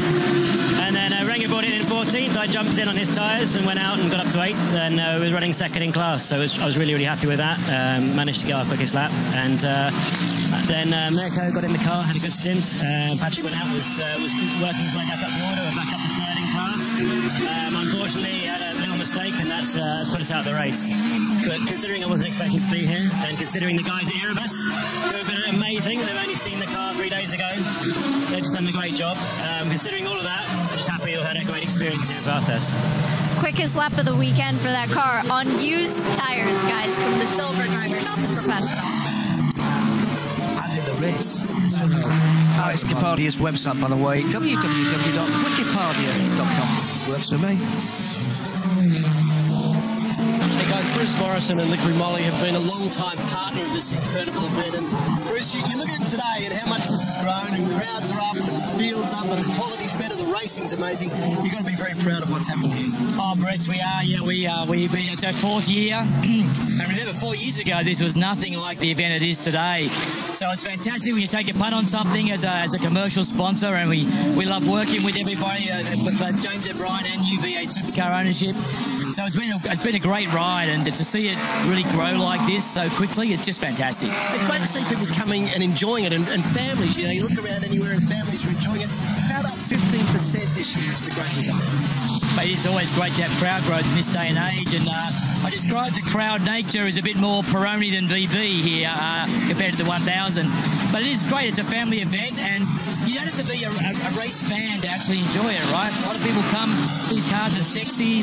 All the international drivers really make it a little Formula One style. So you haven't got to be a die-hard fan to enjoy this event. And the great thing is, too, there's plenty of space here. It's very casual. That's why families come and enjoy it. It's just a great spot to be. But the quality of the racing this year has really stood out. Well, it's a quality field. You know, they're very fast cars and very fast drivers. They're like guns here, as well as our local talent. It's been great to have the V8 drivers in here as well. So, you know, fast cars and fast drivers make for great racing, right? Yep, and it's just getting better and better year after year, Bruce, which is great. Thanks for your support, and thanks to Liquid Molly as well. It's an awesome event. Thanks, Fred. Thanks very much. Now the crowd here bigger than before, the international audience bigger than before, with our syndicated streaming partners around the world. Hello to Drew and Charlie in Atlanta in the USA. They're still up and watching at this time of night, just underlining how important this race is now to the endurance racing audience around the world. There's a lot of people who like these longer races, Crailsy, and they are now beginning to find their way to this event. It's much easier, of course, now with the kind of timing and scoring and website availability. And I'm not sure where he's watching from. Eric Banner is one of them. G'day to Eric, who's raced in this event just a couple of years ago. Yeah, I agree. About time for a comeback, I think. I can't disagree with Bruce. Fantastic. I love the kind of Peroni VB comparison. The one thing I will disagree with him, this is way better than Formula One. Once you've got guys racing nose to tail for hour after hour after hour. Huge entertainment. Down through. That was a change of position there, out on the mountain as they're coming down through the hill. That was Maro Engel getting his lap back. So he's gone past Guy Smith in the Bentley. We've now got 6 on the lead lap, and 2 of them are Erebus Motorsport Mercedes-Benz. So if this stays to form and Maro can hold this lap, they're going to have 2 bullets in the gun for the last 4 hours of the motor race. And not just that, Guy Smith has lost a bit of momentum. That's led on Laura Perez onto the rear of the Bentley. Now, why is it important when it's not for the lead? That is because that black Mercedes-Benz now is ahead of the leader, and if the safety car should come out now, that means he'll pick up the leader, and the 63 will get to go around the 6.nearly 2 kilometres and get back on the end of the lead lap. They've fought hard for that, and Maro Engel has pulled it off. Now, this is where he lost the time, guys. So Nick Benton's Castrol Mark Focus really close at the dipper, and that cost Guy Smith an enormous amount of time and got Maro Engel right back up behind the Bentley, and he was able to sail past at Conrod Straight. And once again around the outside at turn 2, it's going to be difficult for Perret to get by the Audi cutting. You generally don't overtake there. We've seen tried and we've seen failure in the past. We saw a Bentley in the middle with David Bradman driving it. Contact with an Aston Martin towards the end of last year's race. Stefan Mucker, wasn't it, who tried to make a hole when there was none. And this battle for the lead then continues over the top of the mountain. There's still 4 hours and 12 minutes to go. Jimmy Vernon, not the way you wanted your first time at Bathurst to come to a head, but the car at least made it back down. What's the extent of the damage? Yeah, it's very disappointing. We were very fast. We were comfortably sitting in second in class, so yeah, the car definitely had a lot of pace. Unfortunately, our co-driver Lindsay, he hasn't come back yet. I think he's in the medical centre, but he's made contact with the wall just out of the cutting. The extent of the damage I think it might look worse than it actually is, but the guys behind me are working flat out from Mark Cars, and I definitely think you'll see us back out on track, and hopefully we can finish my first ever Bathurst 12-hour. They have a new nose ready, guys, so they're not giving up yet. Jimmy's a great young talent. Broke his back in a Formula Ford crash a couple of years ago and had 6 months of hard work to get back on the racetrack, and raced over Villas last year in F4. Did a really good job. He's a super young talent. Really good to see young Australian racing talent get an opportunity to have a go on the mountain. Well, they're having a go out in front. 2/10 the margin between the number 10 Bentley and the number 59 McLaren. The Nissan's in the game as well. We've got quite the motor race on our hands.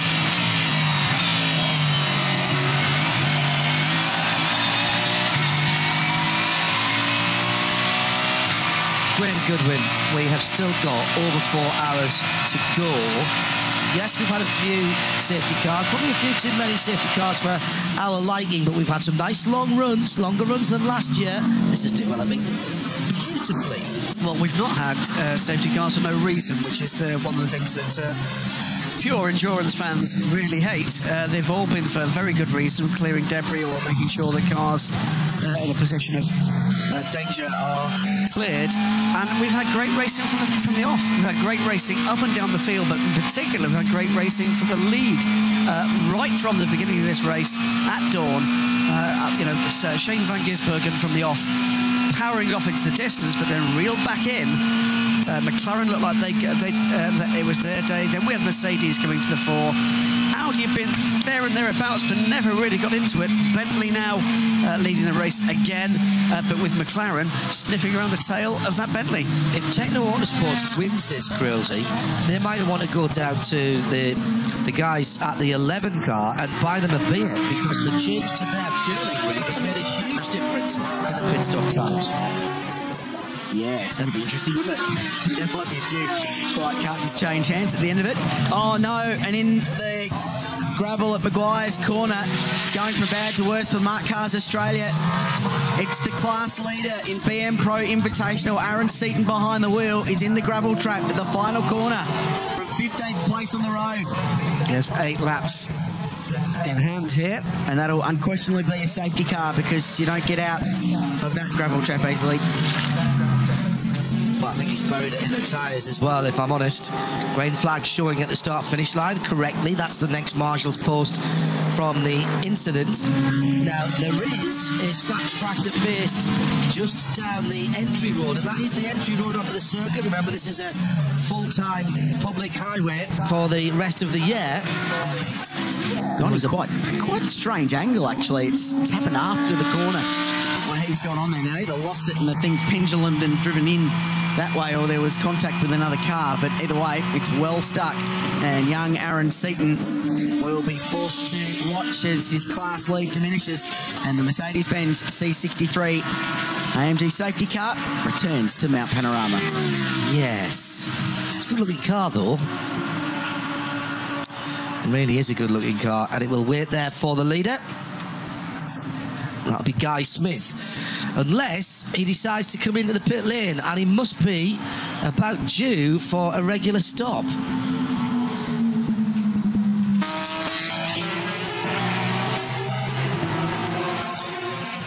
Oh, more drama. We could fill a book with the incidents today already, and still with 4 hours and almost 10 minutes to go. It's the Mark Cars, number 93. This is the car that was leading its category. Look in the background, loses it early on in the Maguire's corner and taps the wall. That's not the issue. It's very deep gravel there, Richard Krill, and that's going to require assistance on the end of a tour line to get that car out. And what a shame, because Aaron Seaton was doing a great job. Still leads BM Pro Invitational class, and actually 184 laps in the books. The second place car, which is the Castrol sponsored number 92 Mark Cars Australia car, has 177 laps complete. So if they can drag him out within a lap or two, they're going to be okay. Now the leaders racing back to the line, I got a feeling we might see some pit stops.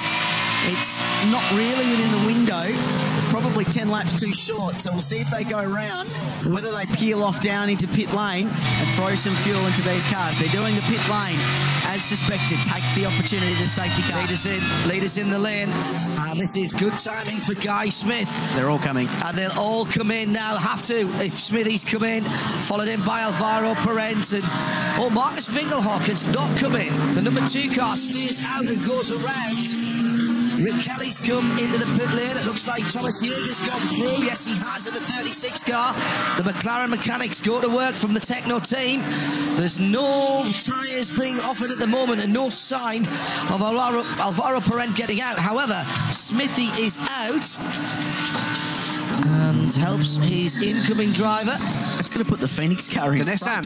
The Nissan's got out quickly. This has been another great stop for the Nissan, and Rick Kelly, I think, stayed in that one. That was fuel only. He's coming to the Bentley now as the door is slammed, and they're not finished fueling yet because they were further through the stint. Great run, less time standing still for the Nissan because they had to put less fuel in, and a new set of tyres for the Bentley. They're going to lose position. Here comes the number 59 McLaren. We're racing on the pit lane speed limiter here. This is absolutely important, and he's gone through and got past the Bentley. The Bentley is going to be third of the cars that have stopped, and Krill's here, a couple of cars have stayed out. Really good stop from Nissan, but they did less, I think, than the other two, so that's not bad. It depends what less.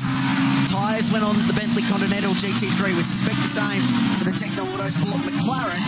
Nissan's jumped them both. The Audi will now lead the race with Marcus Winkelhock from a lap behind. They'll lead the Liqui Moly Bathurst 12 Hour. We're under safety car. We'll take a short break. Come back to Bathurst with Grand Flag Racing.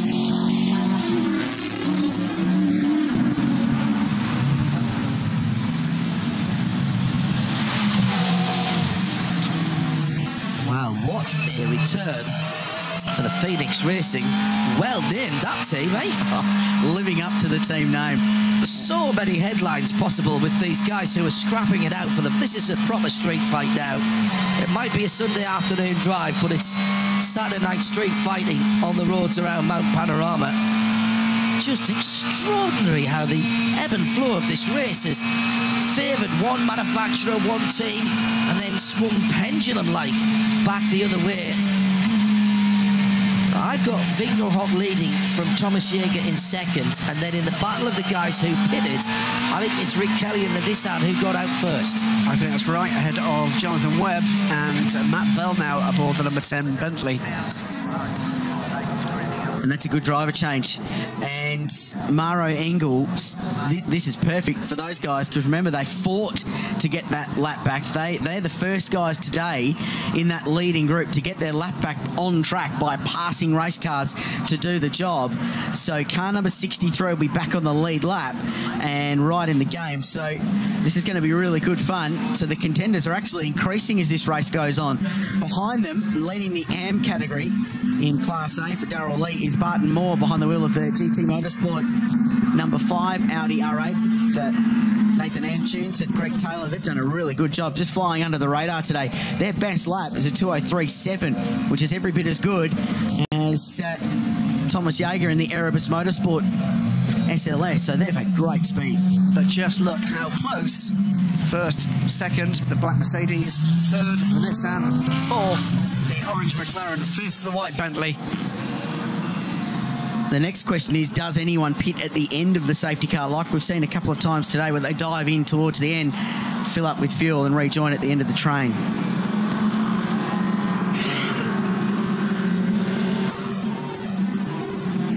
It looks like the V8 has got the blue tractor to pull him out.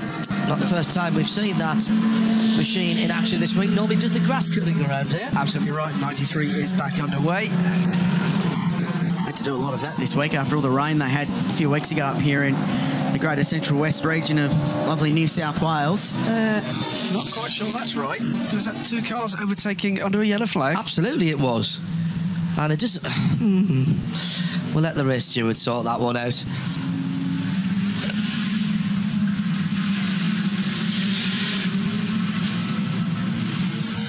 Right, 197 in the book. Just over 4 hours still to go here at Bathurst.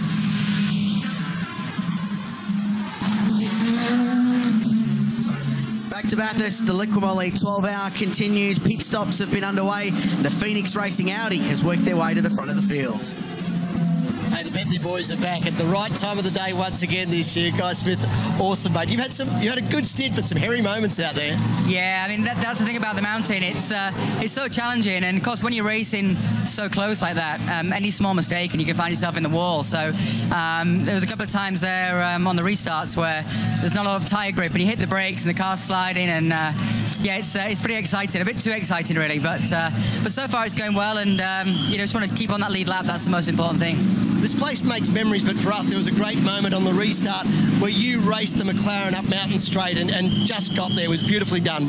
Yeah, I actually got a good run coming out of the first corner, and I saw him come, and I thought, well, I've just got to stay here and just literally, I've got the inside line, so I knew I had the advantage. Yeah, I mean, that's the good thing about racing in a series like this. The majority of drivers are all very, very good and good to race with, and I think when you've got that confidence in the other drivers, it makes for a great show, and hopefully the fans are enjoying that. Thumbs up for the car? Yeah, the Bentley Contender is going really well. It seems to really like the mountain. Yeah, I mean, let's just see if we can keep it going to the end. All right, all the best, mate. Thank you. Thank you. Thanks. Well, we've got car 63 back in the pits at the moment. I just saw Mauro Engel get out of that car for an amazing stint, but it's the other side of the garage, and we're going to quickly stop in with Nico Bastian. A fantastic job by everyone in car 36 at Erebus to get that thing towards the front. We'll just wait a sec as a big thumping V8 roars away. How have you seen your stint so far today? I know you're likely to finish in that car. And it was a mess, especially the tyre change was a mess. The rig came down, followed my roof, and I had to triple stint the soft tyres, which was for sure not the plan. But yeah, the tyres were good for triple stint, so we had a tyre puncher, which was big luck. But then with the newer set, it was much easier to fight, much easier to go the speed of the others. But also our tire wear is a little bit, our brake wear is a little bit too high. So we are fighting against the others, we are fighting against our car, we are fighting against each other. So it's not easy, but we accept the challenge and we try to fight to the end. I keep digging. Thanks. Digging indeed. Lots to do to get that car back to, or keep that car in race contention. They currently sit second, Thomas Jaeger behind the wheel, and the 63 cars just executed a pit stop, which keeps them on that lead strategy, and they're now back on the lead lap. So those 6 cars at the point end of the field, the lights are off on the C63S AMG safety car, and it will be Marcus Winkelhock who'll lead the field back to green. He was quite frustrated with the speed of the safety car and actually drew alongside, was waving his fist at them saying, go faster, you're going too slowly.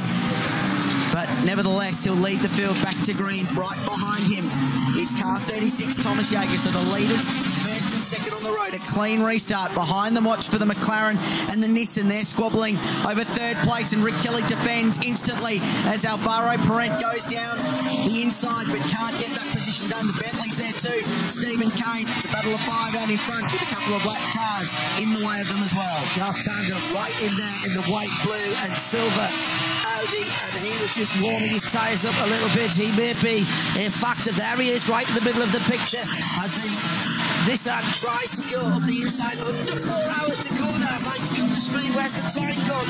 Up through Griffin's Bend. The leaders first and second, then the lap car of Tander, then third and fourth. Absolutely line astern. The Bentley in there is Stephen Kane. He's in 5th position. So only Garth Tander, the interloper in there at the moment. The rest are the top 5 as they head up the mountain for one more time. I wonder how gentlemanly Garth Tander will be to Rick Kelly, former teammate in V8 Supercars for a couple of years. They had a lot of success together. He's not making any efforts to jump out of the way for his old mate, but Rick's got enough to deal with the McLaren locked to the rear bumper bar of the Nissan GTR. Robert is looking like most likely to take a position here at the moment, and that's all going to depend on whether or not Rick Kelly can get past that white Audi. But meantime, behind him, Stephen Kane dragging up the back of the McLaren. We get back down to the long straightaways here. It's going to be, well, pedal to the metal all the way down to the mountain, John. Garth Tander is 5 laps away. He won't want to drop another one. If he can, he'll try and put a bit of pressure on the 2 cars ahead and get one back. We've seen cars come back from laps down here before, maybe not 5, but every time you big up another lap, you've got half a chance of coming round onto the back of the field if and when there's another full course yellow. Marcus Winkelhock's middle sector of this lap on cold tyres after a restart was 1.1 seconds quicker than Thomas Jaeger. Unbelievable across the top of Mount Panorama, and it needed to be because he had to pull that margin in a straight line from the big SLS to try and hold on to the lead, which he's done. Rick Kelly telling Garth Tander, right, it's time now, fella. I need to be through. Big flash of the headlights from the Nissan as they come to turn 1, held corner. Turn it in, don't hit that curve. Now who gets the best run? Well, pretty even there. And this more GTR just begins to drag up to the Audi. Now there's a chance here, but Tanner's going to have to help. Yes, he does. Goes across to the left-hand side early and allows the Nissan to go through. That is absolutely the way to do it. No problems with that whatsoever. And it hasn't impeded Garth's race. He's lost no lap time out of that at all. And now Alvaro Brett will try and make it a little bit more difficult. And Garth now lifts out of the throttle because he wanted to avoid an accident, which would have happened had they tried to go side by side through the king on the run up to the cutting. I think the thing is, Crowsey, once you've let one car be group through, it's rather considered ungentlemanly if you then back the guys up behind them. Unfortunately, Stephen Kane hit the back of, or came up to the back, didn't hit him, came up to the back of Garth Tander at exactly the wrong place, but Garth, well, would have loved to give him room had there been any room to give. So we've been talking about the Audi all day, and we heard from Lawrence Vanthor about their problems early on in straight line speed, and to explain that difference across the top of the mountain on that outlet, Marcus Winkelhock 1.1 seconds quicker than Thomas Jaeger. Down the hill, the sector between the exit of Forest Elbow and the start-finish line, Jaeger 0.8 quicker than Marcus Winkelhock. So Marcus had to drive so hard to get that margin, and it was non-existent by the time they got back to the start-finish line. Stephen Kane still has not gone to terms with the laps of Garth Tander. Just at the top of the picture, now the white and blue Audi.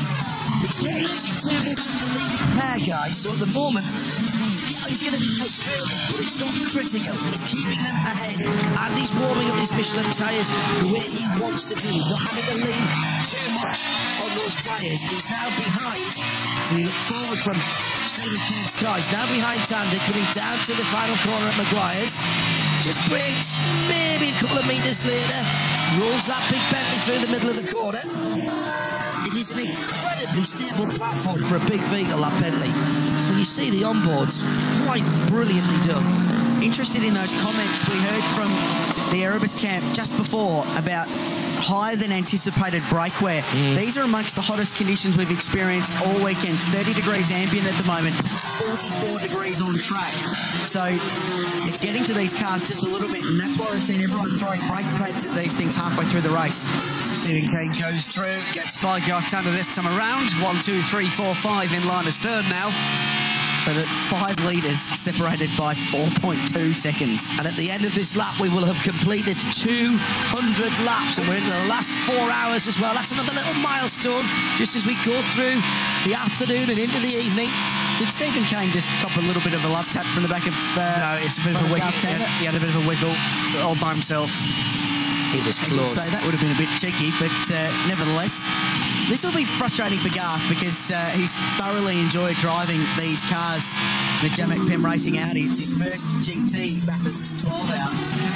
He did win the Bathurst 24-hour race. We had the early 2000s here driving a ridiculous 7-litre Holden Monaro. It's ridiculous about that. Ridiculous. Brilliant. Yes, exactly. But very similar to drive to the V8 supercars in which he's so adept. So Garth is a thinking man's racing car driver and really enjoys adapting and learning and all the technology. And he's enjoyed this experience of retraining his brain, as he said, to get used to the GT3 machinery. What will frustrate him is the fact that he's 11th and 5 laps off the ultimate pace. It's a second running with the leaders. It's a second and a half at the front of the field. Winkelhoff for Phoenix Racing have risen back to the top after being a lap off the leaders.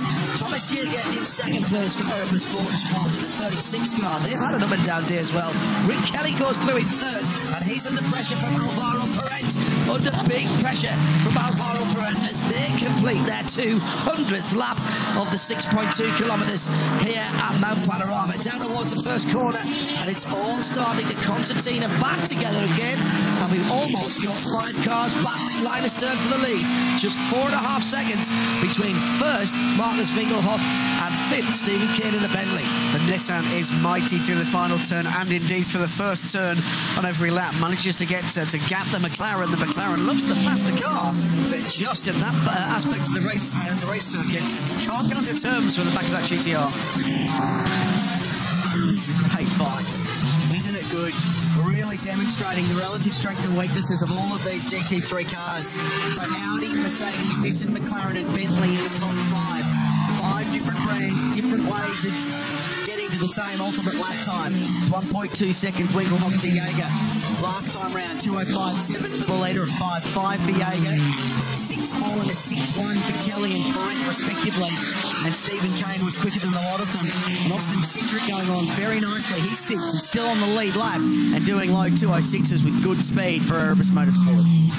The never say die attitude of Maro Engel got them back on the lead lap. When he got out of the car, Bernd Schneider ran up to him, gave him a massive big German man hug. What's it like getting high praise from a legend like Bernd Schneider? I've known Nature so long. To be honest, when I was a little kid, he put up cones at the kart track for me and sort of taught me the racing line. So we go back a long way, and it's great, obviously, to race with him. He was my childhood idol, and great feeling to race with him, and even better feeling to be back on the lead lap now. You have driven Erebus back into this race. How does that feel? And you're no doubt going to be in there at the end to fight for the win. Yeah, look, I mean, we had a really good start, and then we had quite a few hiccups, so it's just good to be back in the lead lap, and hopefully stay there, get the car into a good position, and be able to pass at the end. Is it good to show Australia what you've got? Because the V8 Supercar stuff didn't work out for you. You're clearly a talented driver. Do you feel like you've got a point to prove when you're here? Yeah, I mean, the V8 Supercars, it's a great championship, and it was a shame. Things didn't go better. It was a challenging year. Obviously cars were struggling quite a bit, but it was an amazing experience for me, and racing in this place was always right at the top of my list. There's Macau, there's the Nordschleife, and there's here. Those are the 3 tracks in the world which really stand out. And I think I felt like in 2014 when I got pole, proved that I was quick. Hopefully we can prove that today again. That was a hell of a stint from Maro Engel. He's definitely going to be in this car at the end. I cannot wait to see this guy go up against SVG for the win. I tell you what, it's been a busy January and early February for Maro Engel. He was at the 24 Hours of Dubai, he was at the 24 Hours of Daytona, and now he's here, racking up the air miles. Renger van der Zanden did the same 3 races as well, so it's not just the coverage team that have been around all the way around the world. Some of the drivers have been as well. Alvaro Parent is the man looking raciest at the moment at this lead 5. Thomas Yeager was getting onto terms a lap or so ago with Marcus Winkelhoff. The Audi man seems to have just gapped him again, as it's Parent looking for a way by here. Yeah, this is all starting to heat up again at the front of the field. You get the feeling, it's like the middle overs in a 50 overs cricket match. That's all done and dusted now. It's the power play at the end, isn't it? And you want to get your big hitters out there. Ball in the V, and it's going to go. And these guys at the moment have got their front foot forward, and they're swinging through. This is proper motor racing. And once again, got to say that the regulations here, even without the rear bite that we see in some other series, have produced a motor race here that have put the cream at the front. The cream has risen. top 5 still only 4.6 seconds between them. We're on lap number 203, and there's nothing between the top 5 contenders here at Bathurst.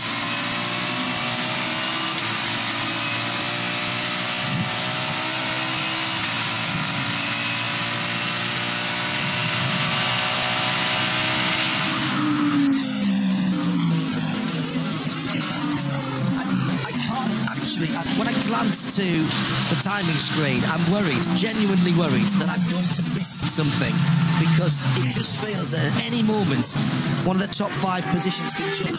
Just mention the richest Class B runners into 14th position. Scotty McLaughlin's just taken out the Grove Hire number 4 Porsche. He leads from the 2nd place safety stop Porsche. The number 6 car in 2nd position, and 3rd in Class B is the 21 car, the JFC3 Rolex. In Invitation, Graham, BM Pro cars are still being led by Morgan Haber in that Mark Cars Australia that spun at the final corner. In 2nd place, Mark Griffith in the Donut King, the 54 car, and 3rd, Mark Cars Australia's 92 car with Michael Benton. Well, how smart does that measured start from Stephen Groves in the richest Class B look now? 10 laps to the good now, the number 4 car. An astonishing run from the red and white Porsche. Absolutely dominant.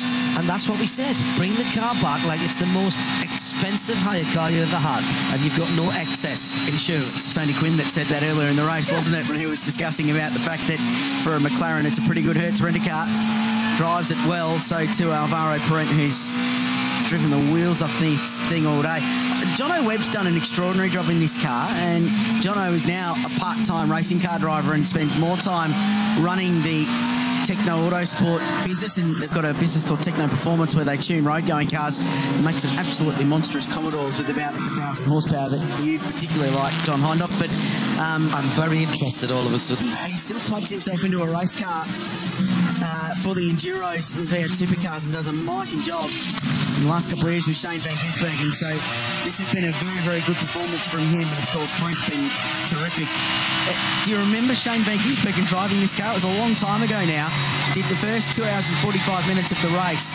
He's got about an hour and a half, hour and 45 worth of driving to come, so he'll be in the car at the end of the motor race. But Parent and Webb have really done the grunt work for car 59, and all the glory comes a little bit later on. Bit of traffic here, and that's just put them all back together. 3rd, 4th, 5th, nose to tail, and more traffic to come. Yeah, that is going to sort the men from the boys here. You've really got to make instantaneous decisions. I was going to say quick decisions. You've just got to go with good feeling. It's almost muscle memory to get you through this traffic, and most of the times the best guys are right.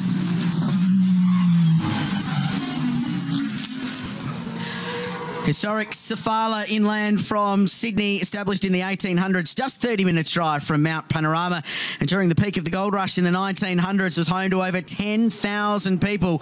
Today, it's a step back into Australia's rich history, and you can eat, stay, saddle up, or try some gold panning just for fun. Great part of the world in New South Wales, Central West.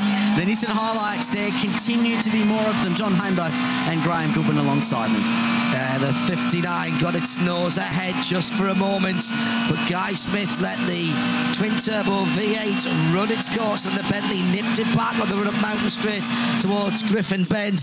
There has been a multi-car dogfight at the front of this Liquid Moly Bathurst 2016 race for the last couple or 3 hours, uninterrupted by safety cars, pit stops, takes a couple of people off kilter for a moment, some close calls to make the decision, left or right. Oh, Smithy just about gets through there but drifts wide. That closed everything back up again. The number 10 now driven by Stephen Kane down in 5th position. Mark Cars have had an up and down day as well. They had the top 5 places in the BM Pro Invitational class. The leader spun out but was so far ahead it retained the lead. Biggest news of the last hour, Phoenix Racing back on the lead lap and back into the lead of the race. Top three are all Michelin short. The best of the Pirelli cars is that number 59, the ultra-quick Techno Autosports McLaren. In the AM, it is the number 5 car sitting in 7th place. Great run by Nathan Anchinis in that earlier on. And in the categories, the B-Class still owned by the Grove Racing car. Stephen Grove, what a great early stint.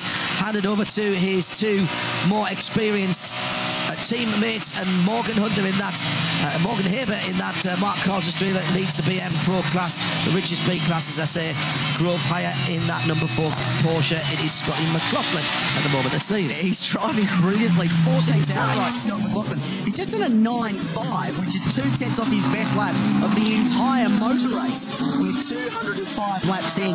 Something about the dependability of those Porsche GT3 Cup cars. Plug them in at the start, wipe them down at the end, and send them to the next motor race. Yeah. And Scotty McLaughlin's doing a super job, of course, in that car, which you mentioned. The safety stop, Porsche, the bright yellow entry. Michael O'Donnell was behind the wheel of that car. They're second in Richard's Class B, 185 laps. To their credit, they are quite some way behind the Grove entry, but we've just got to get to the finish. Now, the replay, this was close. It's the McLaren, it's the Nissan, it's side by side at the metal grate. That's courage, commitment, and perhaps a brief little bit of insanity as well.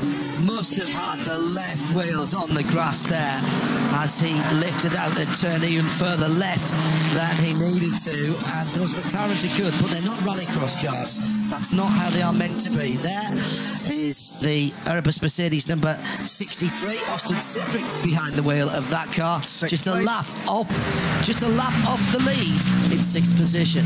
Well, still on the lead lap, but they're 55 seconds behind, so actually haven't crossed the control line to tick over, but they are on the lead lap. And Austin, last time, ran into 5.6 in that car, was every bit as quick as Stephen Kane in the Bentley Team M Sport car that's a little bit further up the road, and he, in turn, is matching the leaders. This is a very good drive by the 17-year-old American. He's done a fantastic job in his first full season. He's obviously grown up around some of the greatest names in American motorsport. Let's get to know him just a little bit better. Since my dad's president of Team Penske, I've been around all those guys, some of the best in the business. Obviously, Roger Penske and Rick Mears, one of my idols, to be honest. Elliot Castaneves, Will Power, Australians. You got Will Power, Ryan Briscoe, all these guys. I've been around great people all through my life, and it's cool for me to continue that, being with Marlon Byrne and even Dave Reynolds, Tommy Shager, Nico Bash, and all my teammates. They're really, really great experienced guys, so I get to just be a human sponge and learn from all these guys. For me, I've driven almost all types of disciplines when it comes to racing, between sports cars, stock cars, rallycross, open wheel, whatever it is, you name it, I've probably driven it. And for me, I just want to be a professional race car driver, however that's possible. And I think Bathurst 12 Hours is a great step because it's getting a lot of international looks. And as you can see by how many manufacturers and teams and drivers are here from that, it's a great credit to the series and great credit to the track. So I think it's a huge step for me to be able to run Bathurst 12 Hours again. And his season has been crowned with, his last season has been crowned with a call to the World Challenge in the United States, driving McLaren for the K-Pax team, which is run by famed American GT runners and operators, Flying Lizards, and that's a national championship that will really put Austin in the spotlight, and as if he hasn't done that enough on his own already. Well, I've been running rallycross as well over there in the Global Rallycross series, which is very, very cool in the second tier of that, so he's been getting a huge amount of experience in all kinds of different cars, which for young drivers is often the best way to go about it. Came here last year as a 16-year-old, and the thing that struck me out, I had a conversation with him in pit lane. Most of it we were talking about the times his dad had run people out of fuel in IndyCar races. Good way to... There was a race at Michigan with Max Pappas we won't go into, because I'm sure Max is probably watching this somewhere around the world, but so mature, down-to-earth, level-headed approach to his motor racing, and he was 16 last year. He's now more seasoned, he's got a year under his belt, and his stint right now is very, very impressive. This is the second Bentley. It's 12th in the order. It's in pit lane on the 206th lap of the motor race. After dramas early, and put a new front right fender on that car. Andy Suchek's been behind the wheel. They've been lapping quickly, but they're a couple of laps behind now. They're out of the game for an outright result, but looking just to get to the finish and get both those cars home, which Bentley didn't do last year. So they've got one car in the game at the front. They'll be happy just to get the other one to the second. Yeah, there's been a number of the guys who really should be amongst that top 6 or 7. And whilst they're not a long way back on the timing and scoring monitor in terms of positions, they have dropped laps. There was a little bit too much impatience in the early 3 or 4 hours of this race. Should spare a thought for Mark Coffey and Mirabella Motorsport. A message from him before saying, bring on the 488, meaning the new GT3 car, which will arrive in Australia very soon. We're already planning 2017. They have got their sights on another Bathurst victory for Ferrari. And Ferrari's got an enormous presence here this weekend, massive display. A lot of owners have driven down in their road cars. They've literally painted the town red.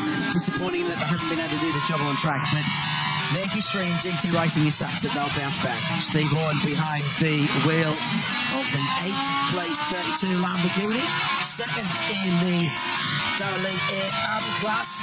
There is a split between how the drivers line up for those two.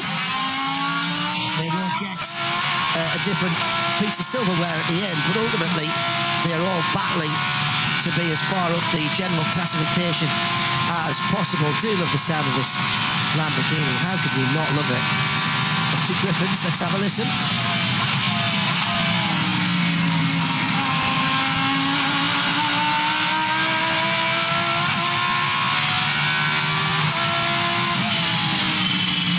Into Audi cutting. Looking for the short shift coming out of here. Oh, he kept on it up there. He must be really confident about the back end. They've got a lot of aero, these Lamborghinis, so it sticks to the ground. Run the curb close at Reed Park. That's the metal gate on driver's right, down in the dip to drain. Literally, it's the aiming point there, and then on to McPhillamy Park. It's blind. All you can see is sky and the blue mountains in front of you. And the road disappears off. Down through the gears, on the brake. And the moment you get to the apex, jam the throttle to the firewall, up a couple of gears, flow through this area. Believe me, it's tighter than it looks on TV. Oh, if you get the opportunity, bring your road car to Mount Panorama. That sequence of corners at 60 k's an hour, which is the posted limit, it's too fast. Correct. In a road car, you need to lift.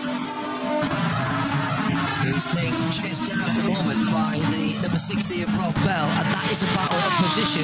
It's free position. And this has been a comeback drive from the 60 car after the early issues. Yeah, Rob Bell not very happy, was he, earlier on about that contact. But the genial Geordie back up into 9th position. It is his younger brother who's driving for Bentley, of course, but it's Rob's first time here. McLaren development and works driver.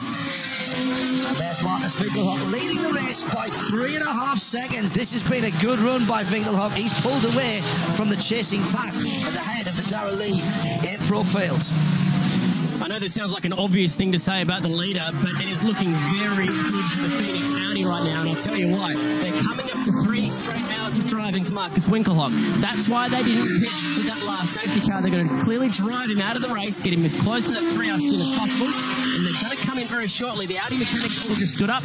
Alex Davison's ready to go with the helmet on, which means he'll drive next. Lawrence Vantor will get the car home.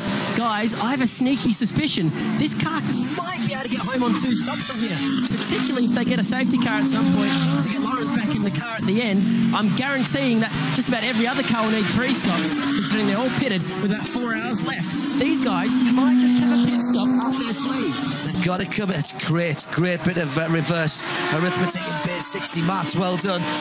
Marcus has only got 5 minutes left for his 3-hour stint. 3 hours in one go, then you've got to be out of the car for an hour, and there's a maximum amount you can do in the race as well, which varies depending whether you're on a 3 or a 4 car, 4 drivers in the car. Now, will he chance one more? I think he might.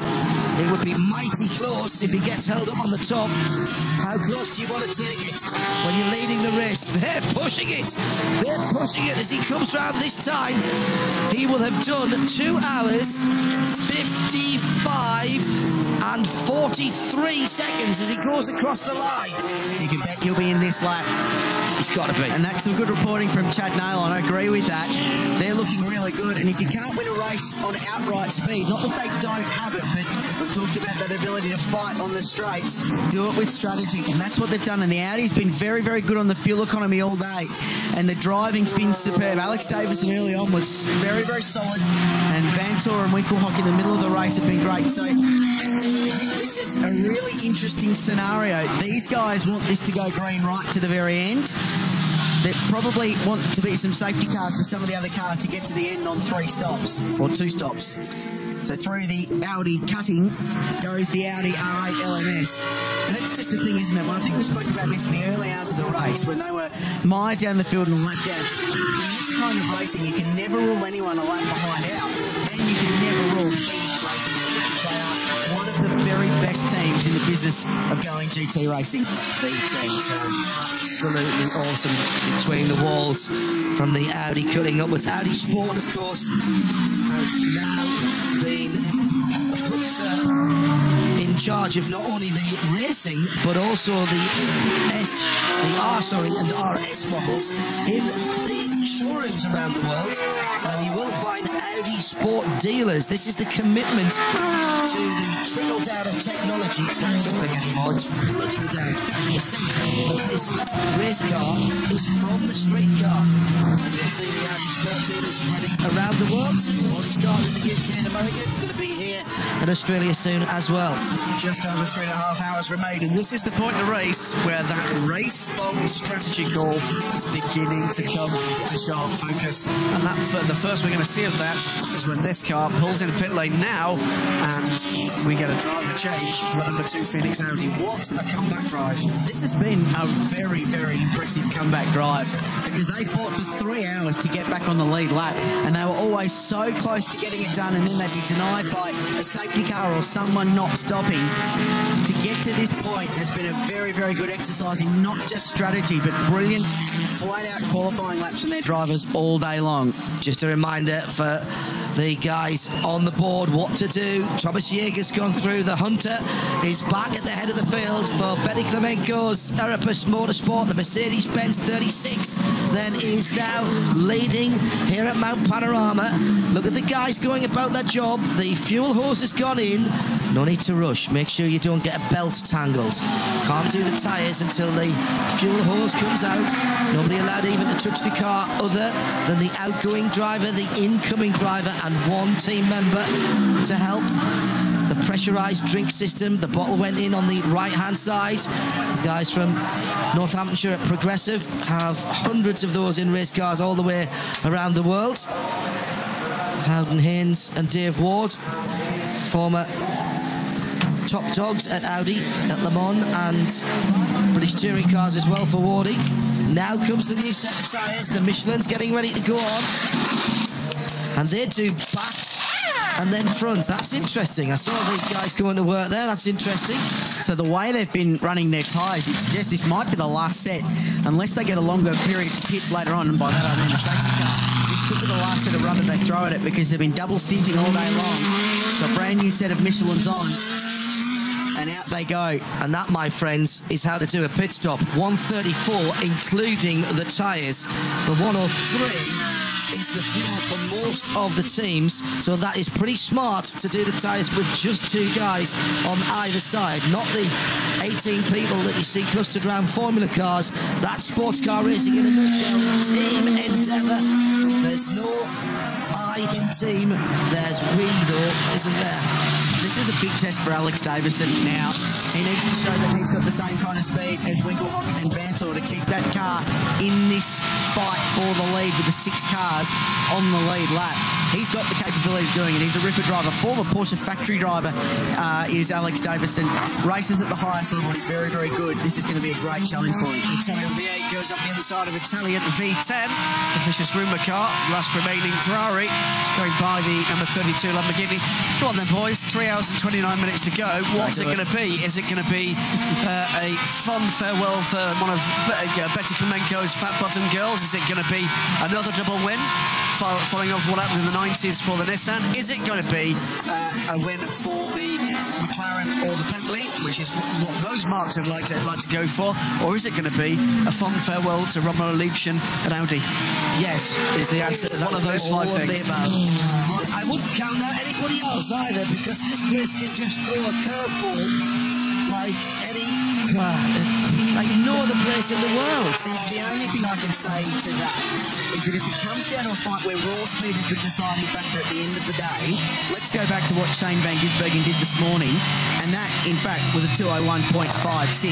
His fastest lap of this motor race is 1.3 seconds quicker than that of the number 63 Erebus Merc that is currently, than the Bentley, that is currently right behind them on track, and nearest makes the difference 1.5 seconds faster. Listen, that's in front. There we go, traffic. What I'm saying is the McLaren, and in particular with Van Gisbergen behind the wheel, has got speed to burn. Yeah, I agree with that. Alex Davison, by the way, Alex Davison got into the Phoenix Racing Audi, so dropped his sixth last car on the lead lap, but that's all right. He can't go to the end from here because he can only do 3 hours of the 3.5 that were remaining when he got into the car, so there will have to be another driver change.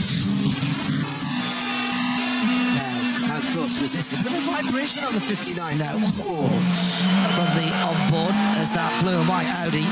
So that wobble was the car braking as hard as it can possibly stop. There would be no way to slow the McLaren 650S GT3 any harder than what Alvaro Parent was doing right then. Shows how hard they're driving these things. 3 huge hours on a fairly warm day in February at the mountain, and Marcus Winkelhock looks surprisingly fresh and easy right now. Fantastic drive. The whole Phoenix crew have worked tirelessly to get this thing back into the hunt today. How are you feeling after a big stint? Yeah, actually quite good. Last year was much harder. It was much hotter in the car. But I felt really confident now in the car. That was after the stint, the first stint right after the start, actually a bit surprising because I was really struggling to get the tires work when it was cold this morning. And now it was, as I said, it was really a great car. Felt really good. We are still missing some straight line speed, but over the mountain on top, in the fast corners, the car fits really good. So there we're going to make some time. So in total, the lap time is still all right. There's a very small chance that you might be able to get home from here on just the one stop. If you do have to stop twice, that final stop will be very short, just a splash and dash. So this is strategically looking very good. Yeah, that's our target. So also at the end, I was saving a little bit of fuel to get as many laps as possible. So yeah, just let's cross the fingers and then yeah, let's hope that it works out. Check it out, guys. One of the best German GT drivers anywhere in the world. 3 hours, and he gets out looking like he's just got out of bed. It's just fantastic to have these guys here. They're so fit, so ready for a day like today. Yes, it's just very annoying, isn't it, that they can expend so much energy and still look that good and still be turning in the times at the end of their stints that they were at the beginning. That's testament to the 2 tyre companies that are fighting at the head of this field as well. Pirelli and Michelin are going head-to-head at this one. There goes the slightly bruised Bentley up the mountain again. I think just unlapped himself from Alex Davison in the number 2 Phoenix Audi, but this is the race leader, Thomas Jaeger. 13 laps now under the wheels of the Mercedes-Benz. Yes, so lap 1 of his laps that had gone. He's not yet back on the lead lap, of course, down on 207 Maxim Sula.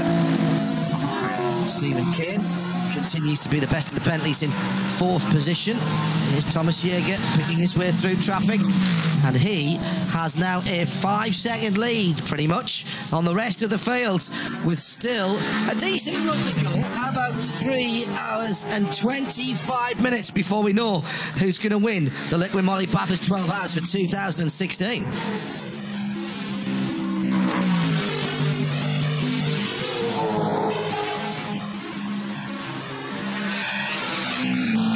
Now then will be the next guy to stop, I suggest. The Erebus and Nismo machines came in roughly the same times, I think, Krilsey, if memory serves. You've got the number crunching computer power at your end of the desk there. 36 from 1, from 59, from 10, from 63, and less than a minute between those top 5, with the 63 car having neared the extra stop. Were you after some data in particular? Yes, sir. Last stops for 36, 1, 59 and 10, please. So 36 on 181. He's actually got this written down, so yeah, so disappointed you haven't got a screen for car 196. Now I need to use a Neil Cromptonism. I need to use the abacus to get this all sorted out in my particularly simple brain. So the leader, Thomas Jaeger, number 36, last stopped. You'd think you'd put these in numerical order, wouldn't you? On 181 laps, so we're 215 in. So they're not far away from a pit stop. And this is what Chad was talking about with that strategy for Phoenix. With those guys stopping on lap 211, they're a long way further forward than the Erebus Motorsport guys in car number 36. The Nissan pitted on lap 196, so they're at a different level again to 36. So the two leaders are at different points of the motor race. 59, the McLaren pitted on lap 196, and so did car 10. So they're on the same strategy. And for those guys, it'll be a case of just getting as much fuel economy as you can right now to stretch yourself out a little bit further on into the motor race. Austin Cindric's only been in the car for just under 40 minutes in car 63, so they're running this slightly differently again, but not massively different. The Phoenix car, as we said, on lap 211. Alvaro Perez, if it is indeed he in the car, because we've had a slightly differing. No, it's still Perez. They haven't stopped for a while yet. Okay, so he's been in 2 hours and 10 minutes. 2:12 for Rick Kelly, 2:12 for Thomas Jaeger. So those guys have only got, remember, a maximum of 3 hours before they've got to get out of that car, and then an hour's wait before they can get back in. Slow mark car on course there. Yeah, I don't think the drivers that are in now will be the ones that finish the race. So they won't be getting back in. So you'd expect a Reynolds in 36, a Chio in car 1, a Van Gisbergen in 59. Sure, you put in car 10, any one of those three could do the business. And a Bernd Schneider perhaps in car 63.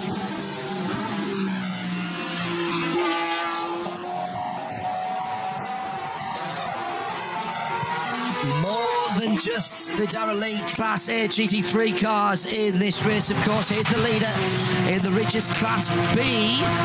This is an all Porsche class. Porsche Cup cars make very good endurance racing cars as well. Scotty McLaughlin taking a break from his Fiat Supercar driving duties before that season starts. He'll be back in his Volvo for that, but he's absolutely loving this Grove Hire Porsche. Wants to do a bit more endurance racing. As into the pit lane comes the Erebus Motorsport. Thomas Jaeger driven 36, significant because this Krilsey is the leader. Correct, so Thomas Jaeger behind the wheel currently. That is about to change. And they'll go to work, fill this car up. So we've been discussing pit stop strategy. This stop, if they can make it on one more, it'll be a miracle, though the fuel economy in this car has been good. We suspect maybe splash and dash at the end with 3 hours and 20 minutes to go. In fact, it's going to be 2 stops, isn't it, at least for Erebus Motorsport. So they've still got 2 to go. It's the Phoenix car we're all very, very interested in. And they're going to put tyres on this as well. No problems all of a sudden with their rigs down there at Erebus Motorsport. We saw early on a massive disaster when the gantry with the air bottles on it blew down. The door is off on the right-hand side, yeah. That's potentially quite a big problem.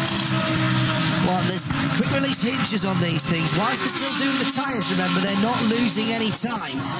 So long as that goes back on and fastens in, which it has done, we've seen cars cruising around the mountain with those doors open. That's lost them no time at all because they were still doing the tyres. David Reynolds, I think, getting aboard the car. And we're watching Alex Davison because he was the first of the leading group to pit in this sequence, and he's currently running down into Maguire's corner.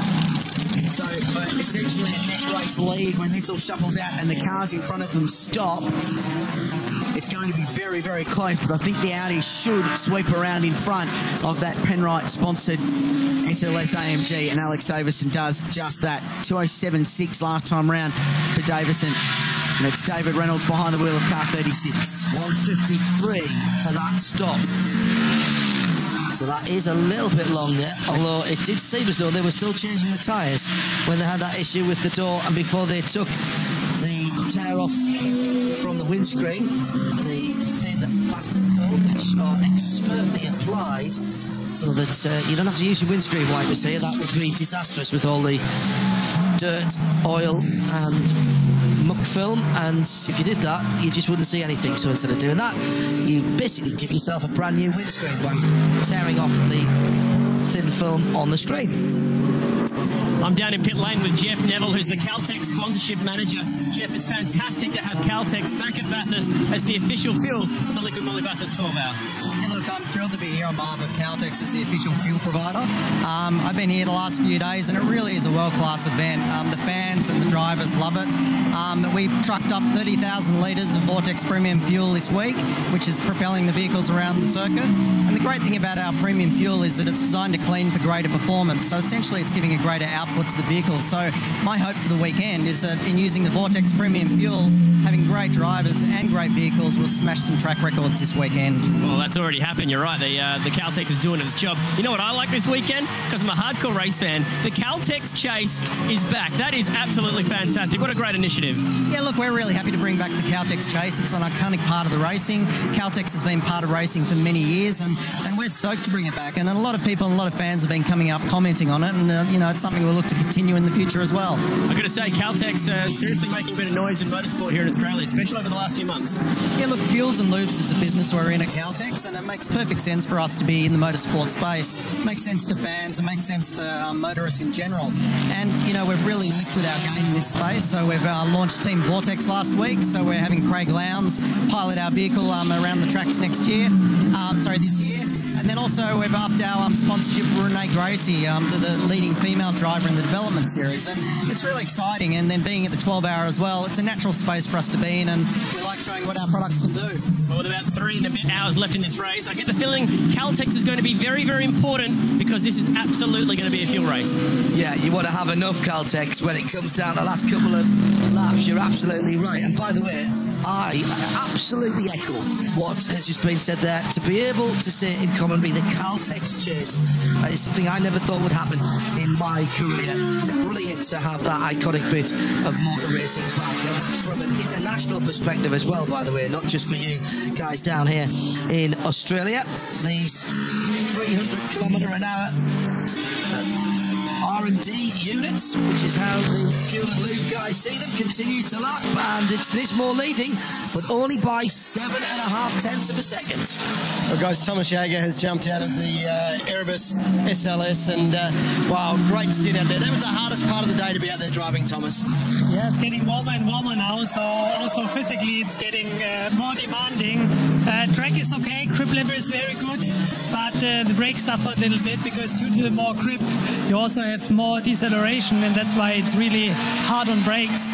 But balance in the car is pretty good, so hopefully we have no problems with the car, and we can stay in the top 3. It would be great. You've got yourself into a good position in this race. Out of the lead, can you hold on? Hopefully. I mean, you never know. Strategy until now was perfect. Car runs very well, so keep our fingers crossed. Excellent. Well, good luck. Well done. Thank you very much. Battle for the lead.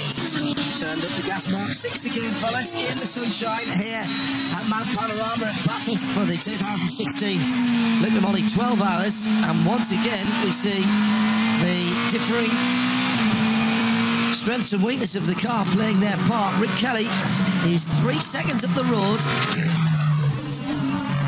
was 3 seconds up the road.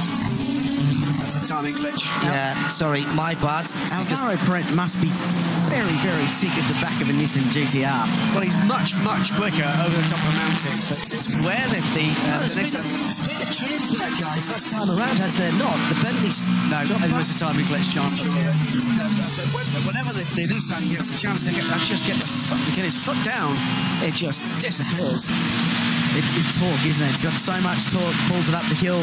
Rick Kelly using that to his advantage. But the interesting thing is, it didn't seem to have that advantage earlier in the race.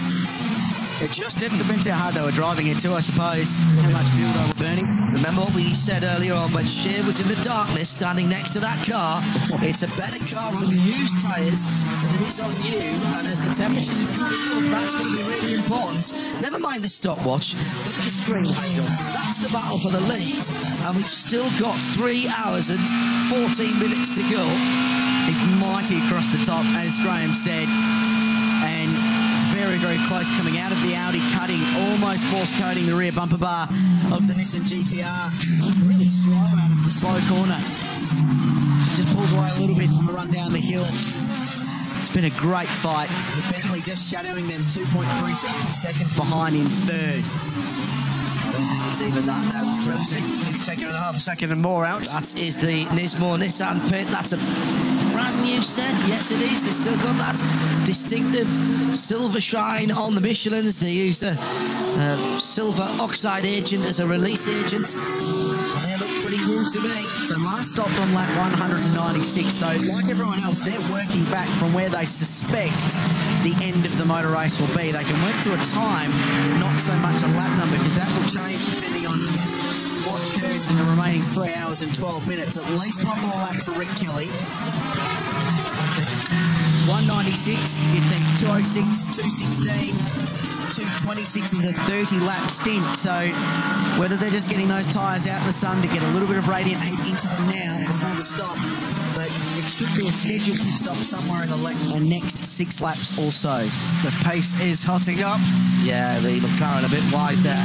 Perrin just driving the curbs on the outside of Maguire's the final corner, but it's lost him a little time as he came through hell, and then now up the mountain straight. He's not going to want to have that back hill pretty bad for those guys, because we saw what Guy Smith did just a little while ago in LFL corner. Interestingly enough, which was drive past in a straight line. Interestingly enough, they're hauling in David Reynolds, who's just a couple of cars up the road from the 2 leaders. He's the last car on the lead lap in car number 36, but Reynolds doing 206 or 60 last time round to a 4.7 for the leader, so he's been caught about 1.5 a lap.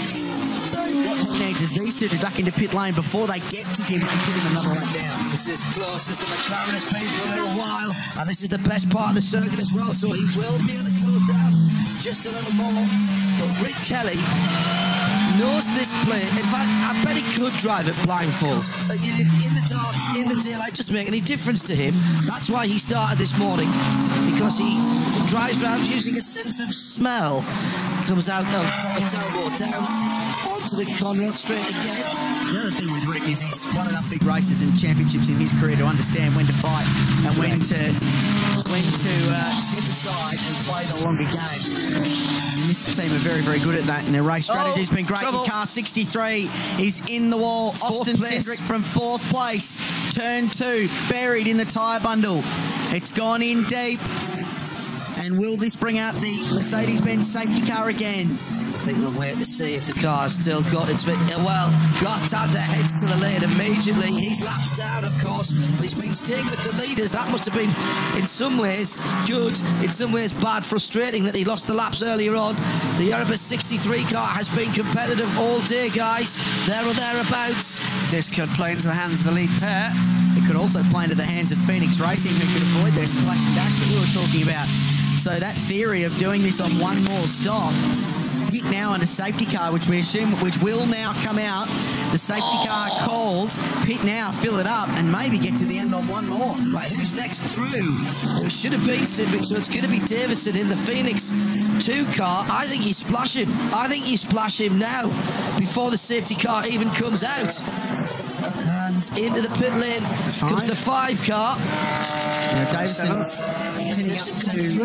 heading up to Reed Park at the moment, so he's at the top of the hill, so he's a long way from needing to duck in, and he's going to have to deal with traffic. We've seen this today.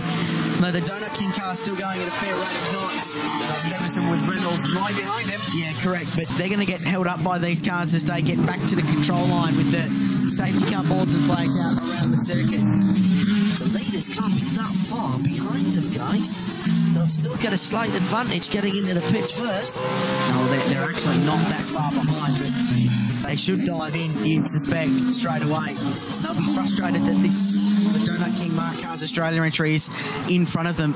Beric Linton behind the wheel, 16th outright, and 2nd in the BM Pro Invitational class. So Rick Kelly and Alvaro Print are going to cruise up to the back of this, because they're still going very, very quickly. Oh, dear me, this has really put the cat among the pigeons, and all that hard work by the 36 Erebus team and the Phoenix team could be going astray here. Yeah, well, I think they'll pit. They should all pit, in theory. They've got to stay out now, mate, because the leader will get picked up and they could be in danger of losing a lap if the leaders are that close. Correct. Erebus dives in, so they're going to roll the dice. Now, I'm okay with this because the Nissan has to stop as well. Crucially, Techno stay out. So Erebus need to make a very, very good stop, get their service done. It should just be a splash and go because they're just going to top the fuel off because they stopped only just recently. Get back out and they'll be picked up by the leader. Rick is getting out of the car. It's going to depend who the safety car picks up. Here comes the defending champions. Well, Parent stayed out, so the safety car will pick up Alvaro Parent in the Techno Autosports car until he pits, which you'd suspect will be very soon because he's due. He's got 2 hours 23 under his belt. They're doing pads on 36. Wow. That's fallen handily for them because they should be able to get this done before the safety car comes around. Now watch as he spreads the pistons. He'll just have a quick squeeze them in and then have a quick look up to your pal. You ready? Then pull them out. If you don't do that, you get air in the system and then you've got to bleed the system. Otherwise, you have no pedal when you come to Griffin's Bend on the first corner. And bear in mind, you're working in an environment that's very, very hostile. So we've seen a driver change for the Bentley. We'll bring you up to speed with that. 800 degrees, those brake rotors, when they come into pit lane. They've had half a lap to cool down. The Nissan out, the Bentley will jump it in the sequence. So it's been a very, very good stop for M Sport. But did you notice the difference there? When the McLaren had to do that, they had to get the wrenches out. That was just spread the calipers, slot in the new pads. Much quicker to do that on the Really good feeling that's been seconded from their V8 Supercar program because pad changes are a fact of life in the Super 2 Auto Bathurst 1000 each October. And that's how they do it. So they've gone for pads at Erebus. Make sure they've got the best possible stopping power towards the end of the motor race. Matt Bell jumping on board car 10. I just throw in a little factet for you chaps. That's come out at 3:08. Guys pitting at 3:06. I think I might stay out there if this is going to be a lengthy safety car till 3 hours has come up and then do my driver change because then that driver can go at the end. None of the drivers who just got in there can go to the end. They're going to be 5 or 6 minutes short. So you have to change a driver. It's the frustrating part of this one for Alvaro Parent up to the rear of the Phoenix car and then waved by and away he goes. Mr. Cindric walks away. I'm just with Rick Kelly, straight out of the Nissan GTR. And Rick, a solid stint, well done, in the toughest part of the day too. Yeah, it's pretty greasy. We ran a set of different tyres, not different, they're a little bit harder than the other ones for 2.5 or whatever it was stint. So I was battling it there for a little bit, but had to pit for some fresh strawberries at the end there. So a bit of lunch, a bit of a break and see how we go. Have you got the car in good position though? I think so. I'm not sure. It's still a long way to go. We've still got a couple of driver changes, some more pit stops, and there's some really fast cars out there and some really great drivers. So we just got to see what happens over the next couple of hours and just try and consolidate our position. It's an awesome race. Well done, Rick. Thank you. Remember when we started off, the air temperature was late teens. The track temperature was early 20s. It's now all gone bonkers. It's 47 degrees on the track, and we've still got plenty of hot racing to come as well, with just over 3 hours to go from Bathurst.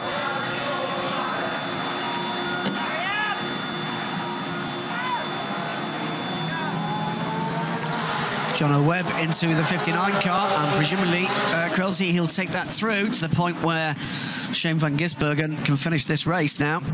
Still waiting to tow the stricken 63 Mercedes-Benz from its deep in the tyre wall there. Yeah, good to see Austin Cindric for all of those watching in the United States via bathurst12hour.com.au. Good to see Austin out of the car and walking away smiling with the officials, but that's gone in very, very deep. The fact he's out of the car means they're unlikely to try and recover that car from a racing point of view. Just struggling to get car 59 fired up in pit lane. Now they get it started after a couple of attempts. For a moment, John Webb would have had hard in mouth because Techno Autosport lost themselves a chance of victory at Super 2 Auto 1000 a couple of years ago when they had a starter motor go a few laps from home. in pit lane when they were in a very, very nice position, but no problems there for Techno. So 59 will join the back of the queue. It's a fascinating motor race we've got going on here. It's a ripping affair, and there's so much more to play out. Strategy, there's more strategy intrigue in this motor race than I can remember in a Bathurst 12 hour, because we've had so much good long green running for those strategies to evolve and for people to roll the dice and do different things than what we're used to seeing. A lot of people on the international side of things, as well as here in Australia, saying exactly that, Krilsey, as a damaged Erebus Mercedes is pulled rather forlornly backwards out of the tyre bundle, just down the track from us. Mercedes-Benz there, I'm afraid, isn't it? That's not good. That's a lot of damage. So not the small song coming back. They were looking for the SLS for Erebus at Mount Panorama. They've still got one car in the game though. Austin Cindric nearly had an off on his first time in the car up at Griffin Ben when it was up at Griffin's when it was cool tyres earlier on today. It went round the very outside, right on the berm, on the cushion, you would call it in dirt track racing. He didn't quite get so lucky that time around. Beautiful views from the top of Mount Panorama. That's where it gets its name from, and the big crowd has stayed for a very, very long time today. I don't think anybody has moved 37,000, a record this year.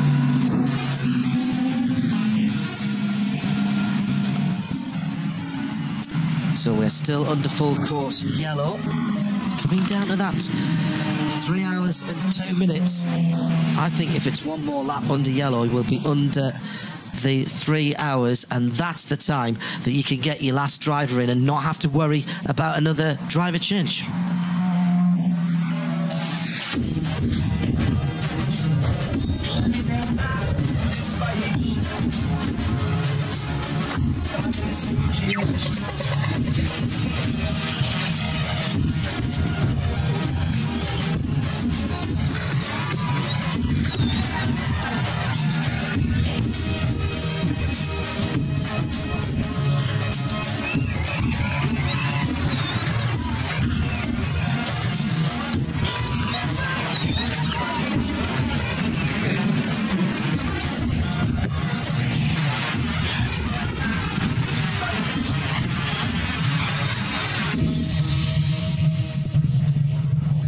Yes, Rio will become the first South American city to host the Olympic Games in 180 days precisely, and you'll see it right here on the channels of 7 right now.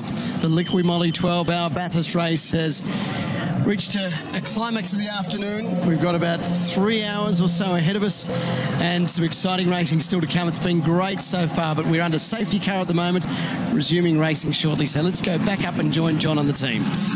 Thanks, Barrett. You're right, because there's a decision to be made here. There's 3 hours and 42 seconds to go. So if you bring your car into the pit lane now, you can put in your last driver. By the time he comes out, there'll be less than 3 hours on the clock, and that's fine, because you can only do a maximum of 3 hours. If he's got that left in his driving time, you might still have to do a little bit of shuffling, but there's certainly going to be more than just a drive to the finish here this afternoon, gentlemen, as we have at least another one lap of yellow. Hearing that Cindric may have had a flat tyre going into turn number 2. Well, I'm sure Matt Bell has got a sense of deja vu, because looking in his mirrors, what he can see behind the vicious Rimmer Ferrari is the unmistakable nose of the Nissan GTR. And that will, I'm sure, remind him of the end of the race last year. High drama then. It looks like we're going to get much, much more of that this year. Things can get pretty confusing when the Mercedes safety car is out, and especially when the order gets jumbled up. Now, the timing screens are telling us that car 36 is currently off the lead lap. That's David Reynolds in the car at the moment. I ducked in to see Thomas Jaeger and Nico Bastian and said, guys, are you still on the lead lap or did you lose it? They don't know. They genuinely don't know. 2 drivers out of the 3 that drive car 36 for Erebus don't know if they're actually on the lead lap. Now, if you go looking through that top 5, there are an awful lot of unseated drivers in there. All the silver-rated drivers are at the wheel. They're not exactly mugs. I'm talking about guys like Alex Davison and Jonathan Webb, Florian Strauss, a winner from last year. But out of those guys that are potentially on the lead lap, Reynolds is the only gold-seated driver. This could be happy for David Reynolds. They have just dropped off the lead lap because they're sitting in behind the Nismo, which is sitting in behind the number 10, which leads. It's Matthew Bell that leads the motor race for Bentley. Time enough for the track clearing to go on, so we can step away for a moment and come back when we go back to green.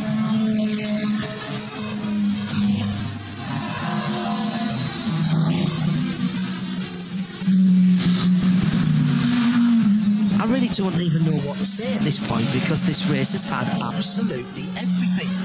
We've had the stories before the race of people getting called into cars from the beach. We've had cars taken away and rebuilt overnight. That's Bathurst. That has to happen. It's in the supplementary regulations, I think. We've had people coming back from a lap down. Multiple people doing that, John. I think we're just talking off air there. I think we're about to see another one try to do that with the 36 car. They dropped off the lead lap because they took a brake change in that last stop for David Reynolds.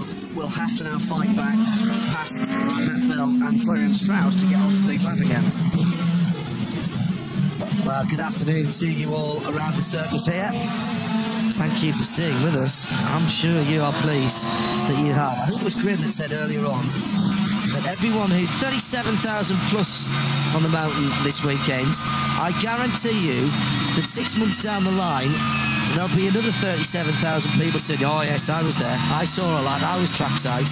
You are the favoured ones in endurance racing, ladies and gents, because I can tell you our international audience are going absolutely ballistic for this race. These people here, congratulations, you have seen the fastest ever race laps around this fabulous circuit.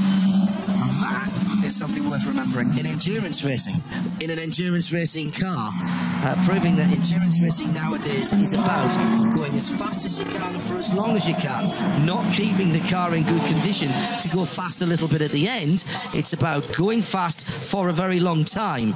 That's endurance racing nowadays. A production-based car. Oh, that's astonishing. Very, very good point. The 63 car is making its less than glorious return to the paddock on the back of the flatbed, and again thanks to our recovery crews and all of our flag marshals. They have had the heat to deal with rather than the cold and the wet of previous years, but nevertheless they have come through splendidly well in the last 9 hours, and we are now under 3 to go. The Ridges B class being led by now Earl Bamber behind the wheel of the Grove Hire number 4. The Invitational class, the BM Pro I class, Aaron Seaton behind the 93 wheel. That's the Mark Cars Australia. They are just ahead of their teammates, the 54 car. Not quite a dash for cash at the moment, but it's something similar to it as the two class leaders sit together on the racetrack at the moment.